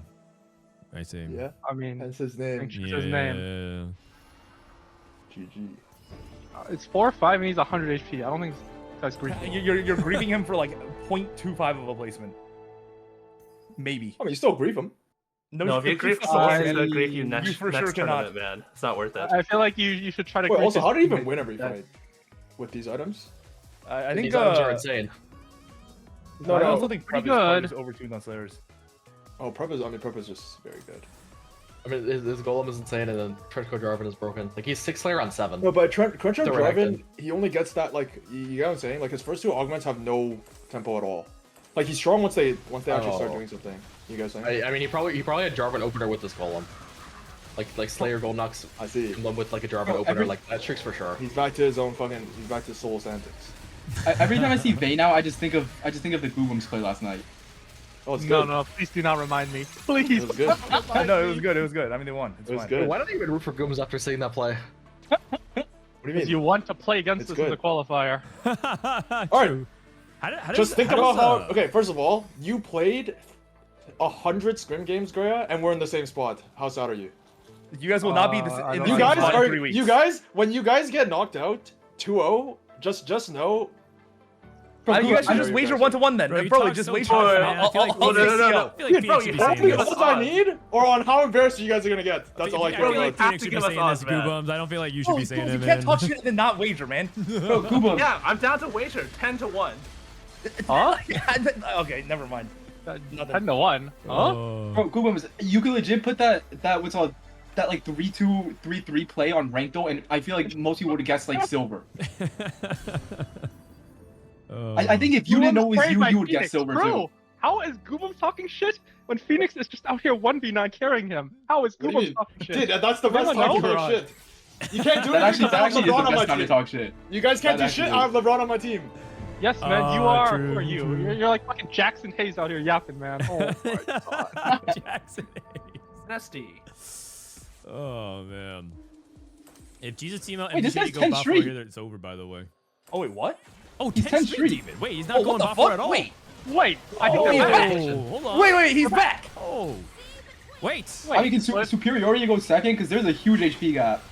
Wait, I feel like we're I mean, I'm how's gonna go second over Solus though. JesusTeemo? Is he And dead? he also has one more life to feed, so it's actually fine. I mean, they just nerfed it. Clearly. Beat JesusTeemo is dead. Oh, they actually need a 1-2. Oh, wait, Solus just lost in Superiority 1. Like Loki. Yeah. It's actually, Superiority? it is possible. Superiority- Superiority is omega strong. Oh no, they get 1-2 for Oh, sure. Wait, oh, what? yeah, I they didn't can get for it. sure 1-2. That's Bro, probably how so is he strong. still? Bro, if he just rolled that one time, he'd be like probably up a proc. He's also 3 He item would be Alistar he would 1. be for sure up a proc, right? Yeah. But also be up a life. I don't know if you guys see the Alistar 1, but Yeah. No, it's Moonlight. No, also one is good. No, It's Moonlight. Moonlight. oh, it's Moonlight. Moonlight, Oh, bro, okay, never mind. you are just a hater. Calling us haters. Bro, he's not gonna itemize Alistar 1 over Zach, man. Come on. Bro, after that, was it 24 Maybe or 28? like Goobums might, but like this guy's like a different tier. I don't care. I have LeBron on my team. He has I think bulky I buddies. think Alistar on the corner to the right. Oh is yeah, bad, this though. is suspicious positioning. It's suspicious. Wait, I think Solus Wait, he lost. might Like, have losing this. to Jarvan too. I mean, I mean, it's kind of not doing fine. Wait, Okay, Wait, I why thought are you these just said TGs? he just lost the superiority. No, I'm pretty sure he can Point just at the double Senate pump. TGs? No, Yeah, he wins out starting 5-5. It's fine. It's actually fine. Bro, Yeah, I like, think No, but the this thing actually is, his teammate always puts him on a small timer. I think he wins No, that yeah, on it's average. not that small of a Almost timer. just rolled IE. He pumps 32 here and Yeah, then it's not procs it that again small. next turn. Doesn't he just win out? Because if he's able to beat the other 3, it's actually like a really big timer. Yeah, yeah. You must Alistar like 2 to the right. Wait, also Yes, his teammate must, can for must. sure give him a life, right? His teammate will literally never Yeah. lose again. Yeah. Yeah. His Yeah, teammate yeah. can definitely stop him. Alistar on quarter. Why? Bro, pump Yeah, I 32, don't man. know. Like, what is this? What's his damage amp at? 39. Wait, yeah, Oh, why is that's he so not low. pumping 32 here? That's so low. Okay, you guys. If stop he doesn't asking pump why he's 32, not I'm out. pumping. Like, no. This is just. Like we already know the answer to why he's not pumping. Can we stop asking? Wait, what's the answer? I don't know the answer. Wait, you don't You know. weren't here. He wasn't here. He wasn't here. Oh, Gray wasn't here. Wait, what? What's Oh the no, he answer? was. You guys are Oh mean. yeah, no, I saw the play where he was like one roll off and he didn't pump, but like I still don't know why. That's what you want me the meanest. You just don't say it on stream. Oh, all of you guys are. This soap is mean. Is there any like 10 anima on the line or anything? 7 Street Demon. Wait, Kaiwang. Wait, I think Kaiwang has an anima emblem.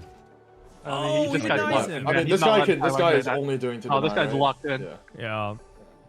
I don't know if superiority can be afforded to be losing these fights for the 1-2. Yeah, I think he needs to like should win be, every like, fight against the enemy more team procs. if possible. No, but the thing is, like, they have such a huge. They have an advantage because this guy has 2 lives, MZ Shady, and he can actually just sack for his teammates as well. And this guy should be really strong. The Golden Ops. I mean, Robin seems to just he root should for be. Solus like every single time. Yeah, they should give Solus like full HP. Yeah, Just for matchups there. it's weird with 5 people though, because you might just like, missed a Dude, three this guy or just nine- dude, no, I'm pretty sure no, he's no. down 2 procs. Yeah, He's down he 3 is. procs. He is 100%. 3? No, it's 2. He's down 2 relative. Oh, he's not. Okay, yeah, you're right. But he's gonna miss those procs for like a while, so he's actually just gonna be down like, bro, no. Wait, and then also he's down like why- 2 lives, like, bro, no. Wait, why is No. he losing like he has bulky buddies? He doesn't He has bulky buddies. He doesn't has bulky bulky buddies, but like, Like the position is still sus because like the I alpha. was like, what the fuck? Western asked the weirdest Man, questions, I'm getting more dogged again. I mean, he looks pretty strong Wait, now. also, I have a question. Is Alistar 3 even tankier than... I mean, I don't know how many Zap blocks he has, but eventually... They buffed Then him. Zach better. 1. But Alistar 3 is Zach not that 2, tanky. probably not. Zach 1 is like such a fraud, man. Unless you have a million blobs. He has 30 He blobs. just keeps rolling Warmogs. That's okay, kind of that's a a lot. million. I Blobs. mean, that's a million. Wait, that's a million. 30 blobs is a fucking lot of blobs, yeah. Okay. He just keeps rolling Warmogs on TG, so like, yeah. Zach you good. Baron. Yeah, no diff. Okay. Seeing if there's anything else that can happen here. Is there anybody that can beat this guy? I think otherwise it's a 1-2. Yeah, I fighting think each they other. have it Wait, locked can down. you It's check how likely. much Definitely amp you likely. gain from the next proc? Yeah. Like, how much percent is it? You get They're fighting 3.5. Okay. Oh, So it is nerfed, right? He's down like... Do you It move is him? down. It's nerfed a lot. Okay, he he ruined a removed. straight damage for Ghost. That's like actually insane. Yeah. He's a goat. Oh yeah, I'm pretty sure they won 2. But why does he have future We're sight? locked in. Last We're actually locked mover, in. too. He just gets That's future last sight mover. against Ghost and then. No, but it doesn't Oh, I matter. guess He's gonna get No, another you just do remover. it no matter what, right? Because his teammate... No, but he only has 1 remover, so like. No, but Superiority knew he was fighting. He was fighting. No, 10 but streets. he gets his remover Because back. he gets his probably remover back. his teammate Oh, wait, probably was he couldn't guaranteed sell that he fighting couldn't fight. Yeah, so he knew he was a ghost. Oh, okay. Okay. I don't know why the game does that. It's really fucking stupid. Yeah, yeah. I I just don't know why I've it's seen future it sight. happen in like our games too. I don't know like why. You actually have perfect info for no reason. I mean, the No, game. also, is you know, just if you're not playing a balanced. 7-man lobby, everyone has future sight the entire game. Yeah. Yeah, I don't even Why understand not? how that works. Yeah. That's I don't weird. know. I mean, I played in a 7-man lobby in one There's of the also been tourneys some recently. weird things where like sometimes you see that you have one guy, but the other person sees that they have like 3 guys or something like that. Yep. It's I like think that's mismatch. like when one of you has Ghost, right? Yeah. it's Yeah, like- no, Number that's was what gonna hit happened it. here. So that's why he knew he was gonna fight ghosts. Yeah, I don't understand that. There's something weird about It's that. not very algorithm. fair. Yeah, The game is just not very fair. I to be would honest. think it's a bug, personally. Yeah. Yeah. One of the games that's Oh, that one. and Ryan would think it's a feature, so I guess we're Well, I all mean, they've free. been saying that they've been trying to fix matchmaking for a while. Whoa! No, it's over, Oh bro. Sell my. this fucking Jarvan and pump. Like it's actually Oh over. my. No, so also trying to Jarvan 3. Like, Yeah, actually Solus is- was- Okay. Solus is 8 Jarvan, I believe. I mean, you can Yeah. sell Aphelios and then pump mid fight. Yeah, true. You can actually print enough as long as you. Yeah. I mean, that's what I mean, it's you- worth a for lot of sure. people Like, do. I don't think he'll make it another cutoff for a while. Nah, you print Oh, so much Solus gold still with dodging Golems. this too. He's probably just like not practice on Gox. Yeah. That's fair. And a lot of times you're not even trying to play it unless you have something like it on a trainer Golems. That makes sense. It's like a 1 in like whatever line. So Yeah. honestly, I'll allow it. You think he'll do it? No, based off how he played before, I don't think he's doing. Oh no, he's doing a cutscene. He can't even pump. I mean, he should have a little bit of time after. Dude, You can't pump Solus during the is cutscene, out. right? You just have to roll 3 times. Yeah. Yeah, you roll, roll, You just roll, press roll. B. 3. Oh, you missed it. No, I'm You getting missed tilted. it. It's fine. It's fine. So I think that's 4 pumps he's missed. Dude, Solus is out of 40, by the way. Yeah, So I he's don't actually know- I don't lower think- than Solus. I feel like they don't have enough HP because Solus just managed to dodge them the entire time. I don't think Solus has fought 10 Street yet. Well, I mean, the 10 streak can because you actually will have info because sometimes Souls will fight superiority's clone, Don't and if they they're have, like- fighting real, the streak Don't can they have remove. perfect They have info more after info. They this have more fight? info. I think this fight they might not, but like after this fight, don't they have perfect? Yeah, after info? this fight, they have Yeah, perfect they have info. perfect knowledge. Yeah. Oh yeah, Solus. Yeah. He's Who's sacked. Solus fight? Solus fighting Ghost. Solus is fighting Ghost. Oh, they're not. He has to kill a unit at least. Yeah. Wait. What? I think. Oh, did he I sack don't- the wait, one? wait a What second. the I think fuck? he's dead. What the fuck? Hello? No, Hello? what are they doing? He didn't. Why doesn't Super Bro. go? Oh no! No! What are you doing? No. What the fuck, man? What? Alright, the someone fuck? send the competitive ruling. No. Send the competitive ruling. Bro, wait, no, Robin had to have paid these guys off. There's no fucking way. No, send the this cannot be competitive right. ruling. It wasn't even close. It's a -2. Like, he's giga dead. Bro. Send killed the Zero. He literally competitive killed Zero. ruling. Oh, no. The lion strikes too much fear. Bro, into no, these players, no. Yeah. What the fuck does the Warriors game Golems say? talking match it after clearing this bracket. We're in the same place. Don't care. Telling me. Oh my god. Oh, Oh, I mean, God. we beat Wasian's team. That's not bad. They have a world champ. Yeah. No, those guys are actually good. I think you guys actually got lucky. I'm not They gonna. actually you like guys several must of have their Dude, teams I'm are- pretty. I didn't watch the games, but I'm pretty sure you guys got lucky. Like, they're actually good. Is all I'm gonna say. Dude, I just think. I mean, I just think this format is extremely high variance. Honestly. I mean, it is. Yeah, best of 3. Yeah. Like I assume they're better than us, but like, dude, it's not. I don't know. Oh, don't worry. You don't have to assume. You I know don't have they're to better say it than like me. that, man. Oh my god, I can't believe that. I can't believe that. 32 out of No, 36 that is- again, by the way. Dude, at least finish the job. Yeah, At least finish the yeah. job. Oh. Something's not adding up here. All right. Is that the last game? Let me see. Is Team Liquid Brazil still playing? Let me check the bracket real I think quick. they were playing when I joined the call, which is like Yeah. 10 minutes ago, 10, 15 minutes. Let me look at the bracket real quick.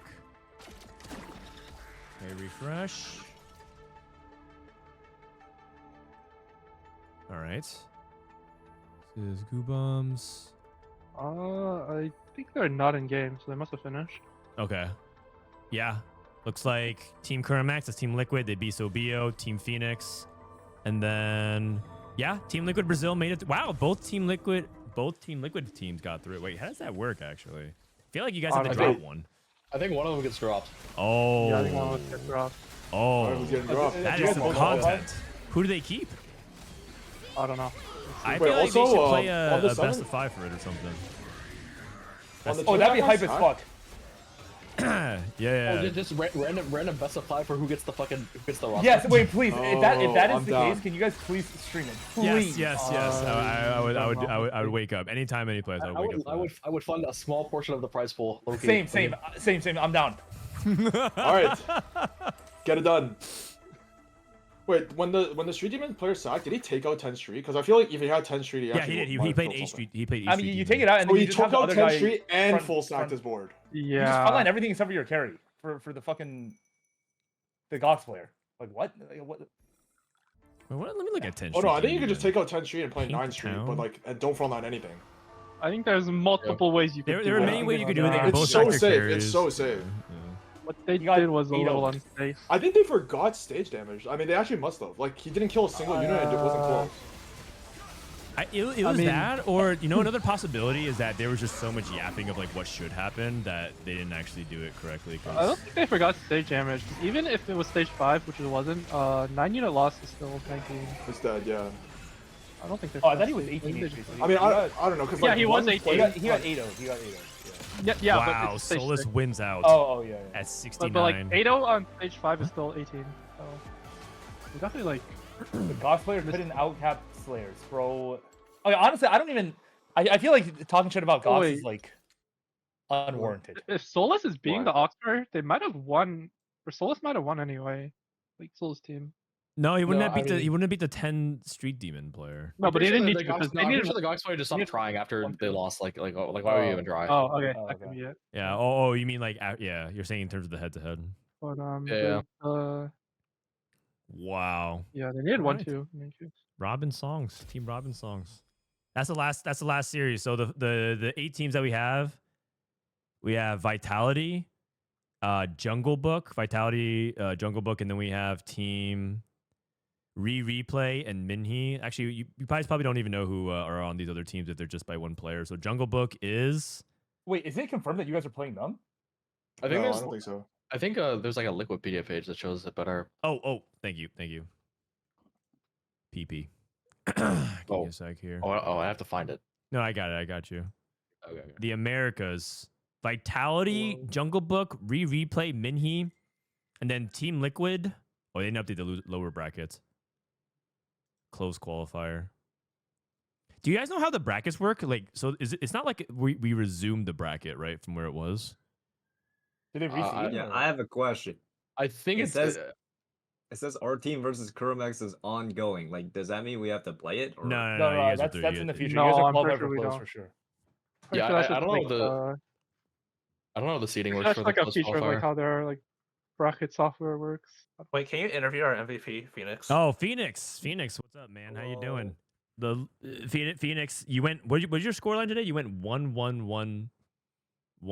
Well, I mean, it was 1. 1-1-2-1-1, but the 2 is like The I 2 is just a 1. FF'd. The 2 is a 1. Oh, okay. So not all true probably. ones, but like, I mean, you still carried your team. Yeah. Wait, is Prestivent here? How heavy Hello? is Oh, I just got back. Rank, can you check your Discord? rank the Oh, sorry, weight, go ahead. rank the weights of your teammates from lightest to heaviest. What? No. My teammates are all better than me. Yep. Really? Yeah. No, he's lying. All He right, doesn't think that. Goobums, rank your teammates from heaviest to lightest. Wait 1 second. Like how hard you have to I was carry fucking ego tweeting.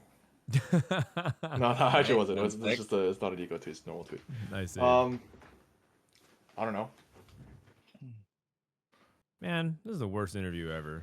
I'm gonna say it. Phoenix, what's it like seeing so many people cheer for you? Call it the garage guy ult or the garage ult. Garage ult. Yeah. I mean, I don't know, man. Like, I mean, yeah, we just got lucky, man. I think the only time we played against like the really, really good team, Wasian, bro, I had Neferi 3 on 3-1, man. I did see that game. No, okay. I To took be over fair, that one of night. those games we got completely robbed. Oh wait, no, that wasn't. What was that? Not that might not have been Witch's team. Okay. Yeah, I don't remember. Okay, I got it. Yeah. Do you feel like 4v4 maybe like suits your skill set better potentially? You said you're getting lucky, but do you feel some people feel like they excel better in 4v4? Oh, I mean, all I know is I'm having way more fun playing 4v4 than any type of solo I've ever played in my life. Yeah. And that's because of the format, or is it because these guys are such a hoop? Oh, no, I just think 4v4 is like there's like so much going on. You're never bored. Like you just like I don't know. You just have to constantly pay attention to what's going on. I feel like that's more my style than just like. Okay, I don't want to hitting sound it like and- milk, but like, okay, the thing is with 44 is the variance is actually a lot lower because you're basically playing four games at once. Oh, I disagree. I think okay. So we were talking about this. You're playing 4 games at once, but you get knocked out after 3 games. So like, it's like if you think about it. That's a BO3 being that's a BO3 being bad. That's just like if it were BO5, I can promise you. Oh, of course, the variance is better. No, And but then like also 3 games, because it's non-isolated games too, right? Like, yeah.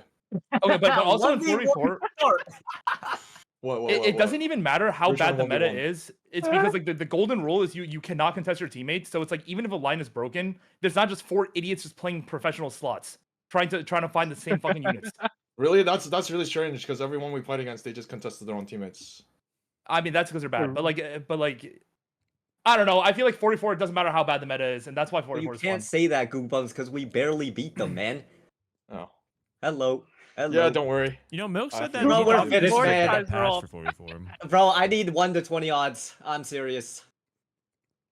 Hello? I mean, Google was talking shit as if he wants. No. That guy's the worst on our team. Like, just don't. Yeah, my client is not in the right mental state, man. Like, that was the answer I was looking for. Thank you.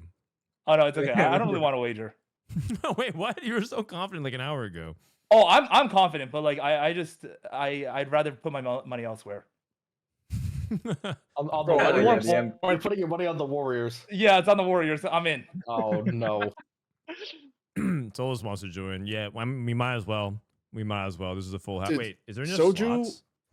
Oh. would rather. I'm pretty sure Soju went 0 of 10 for his first. No, NBA, I'm first on 10 a hot NBA events. streak. All right, I'm gonna go watch the game. All right, see you guys. Bye bye.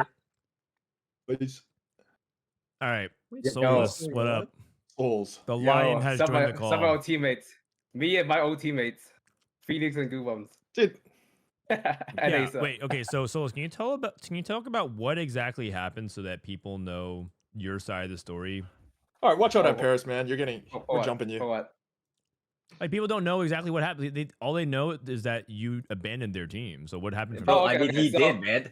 No. Let me tell my story. Okay, so basically, we were setting up a 4v4 team because we're like, like leftovers.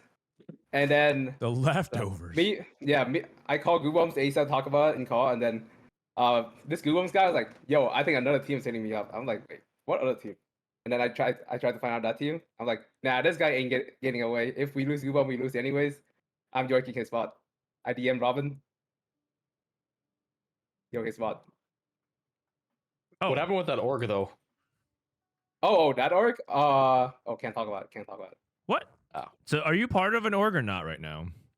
Not right now. Oh, so you're looking for a team. My teammates said they wanted to play through the qualifier first and then find an org. But now we're looking for an org though. Okay. Because they thought the offer would get a lot better since we're final 8. They just I have a question, Solus. They took forward thinking. What's up? What kind of lion leaves his own bride? Hello? True. He's right. He's right. I mean, they get kicked out once they get fucking yoinked by one of the smaller lions. That's true. I was tempted by the female lion. Oh, he was. Wait, seduced. who's the female lion in this scenario? Robin. Robin. I see. His wily ways. Curse that. But Robin. damn, Phoenix dropped a giga nuke. This guy's a beast. man. He did. I Bro, have a question. How much did you pay the enemy team to lose with 18 HP and 10 street team to stop the 1-2? I feel like Dude, what the fuck was that? We would have won anyways, right? I had such a they had odds. They had odds. They had odds, but I don't lose really bad. So chances are they're just gonna die, right? I never lose by infinite units. I think if the Golems player could beat you, then you would. No. lose. That guy was a noob. That guy was a noob. Wow. He got Zed at every round. Oh, I mean, it was that, and also I think he missed something like 5 Golden Ox levels. He was just 24 out of 28. Yeah. 32 out of 36. Multiple times. We had comp to sell our board to grief his Golden Ox stacks, or die to dragon. We had really good comps, but yeah. Wait, I think our team is really good. Yeah, so the Golden Ox guy doesn't farm free stacks often. Oh, okay. Not bad. Yeah, it's a weird team. Or it's not, when I say weird team, it's an unusual group of people. Dank memes, Robin. I don't really know much about this Kai Wang guy. How much is what's his role on the team and how has he contributed? Well, I think all 4 of us can play the meta lines perfectly fine. Yeah. I think we just have the strength of good understanding of the game, and the moment we have some comps, the other players know exactly what to do. We were talking, right, and this guy Dang said, "Oh, I got things fast." The whole call just silent. Nice. Normally we ask questions and stuff, but yeah, okay. They basically have really good intuition. Awesome. That's cool. That's actually good. I think it's really competitive. Yeah, I feel like Golems team. Oh man, someone got things fast. It's over. Really? I feel like the whole call start yapping. Wait, when I get think fast, I just take off my headset. Oh yeah, that's the biggest instigator. He's trying to do some mental warfare before the bracket. Dude, this guy just makes it, then he just starts flaming his whole team. Bro, we're jumping you at Paris, man. Hey, you guys are a good team. I believed in you guys the entire time. That's worries, so buddy. easy to say after you left and they qualified and they had to win 7 rounds in a row in the losers bracket, man. Oh yeah, we won. We lost the first one, and then we complete lower bracket run. Team Phoenix lost in their first match against TNI Saint, and then they had to win 7 rounds. No. That series was illegal, man. They just contest their own teammate 4-1. Brand 2, Nico 2, Brand 2, Nico 2, or something. Bro, I got nothing. I was the other street team player. 1, 2, 3, 4, 5, 6, 7 series in a row. I feel our spots, we got scammed almost every game that we almost lost. Like these guys just load up with like birthday present, hedge fund, forward thinking. Like how are we supposed to play the game?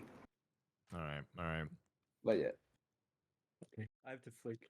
Yeah. Congratulations, Phoenix. Congratulations, everybody. Peace. Can we get some people claps in the chat for all the people that qualified? Congratulations. And I guess that's it. So this weekend, I guess the only thing I want to remind you guys is that this weekend we have the Digi Duos LAN, May 9th to 11th. Dishsoap will be there. Robin will be there. We have Skara. We have Box, Emily Wang. I'm a cutie pie. It'll be really fun. We got a lot of like the TFT influencers. So make sure you guys tune in. I'll probably take tomorrow off.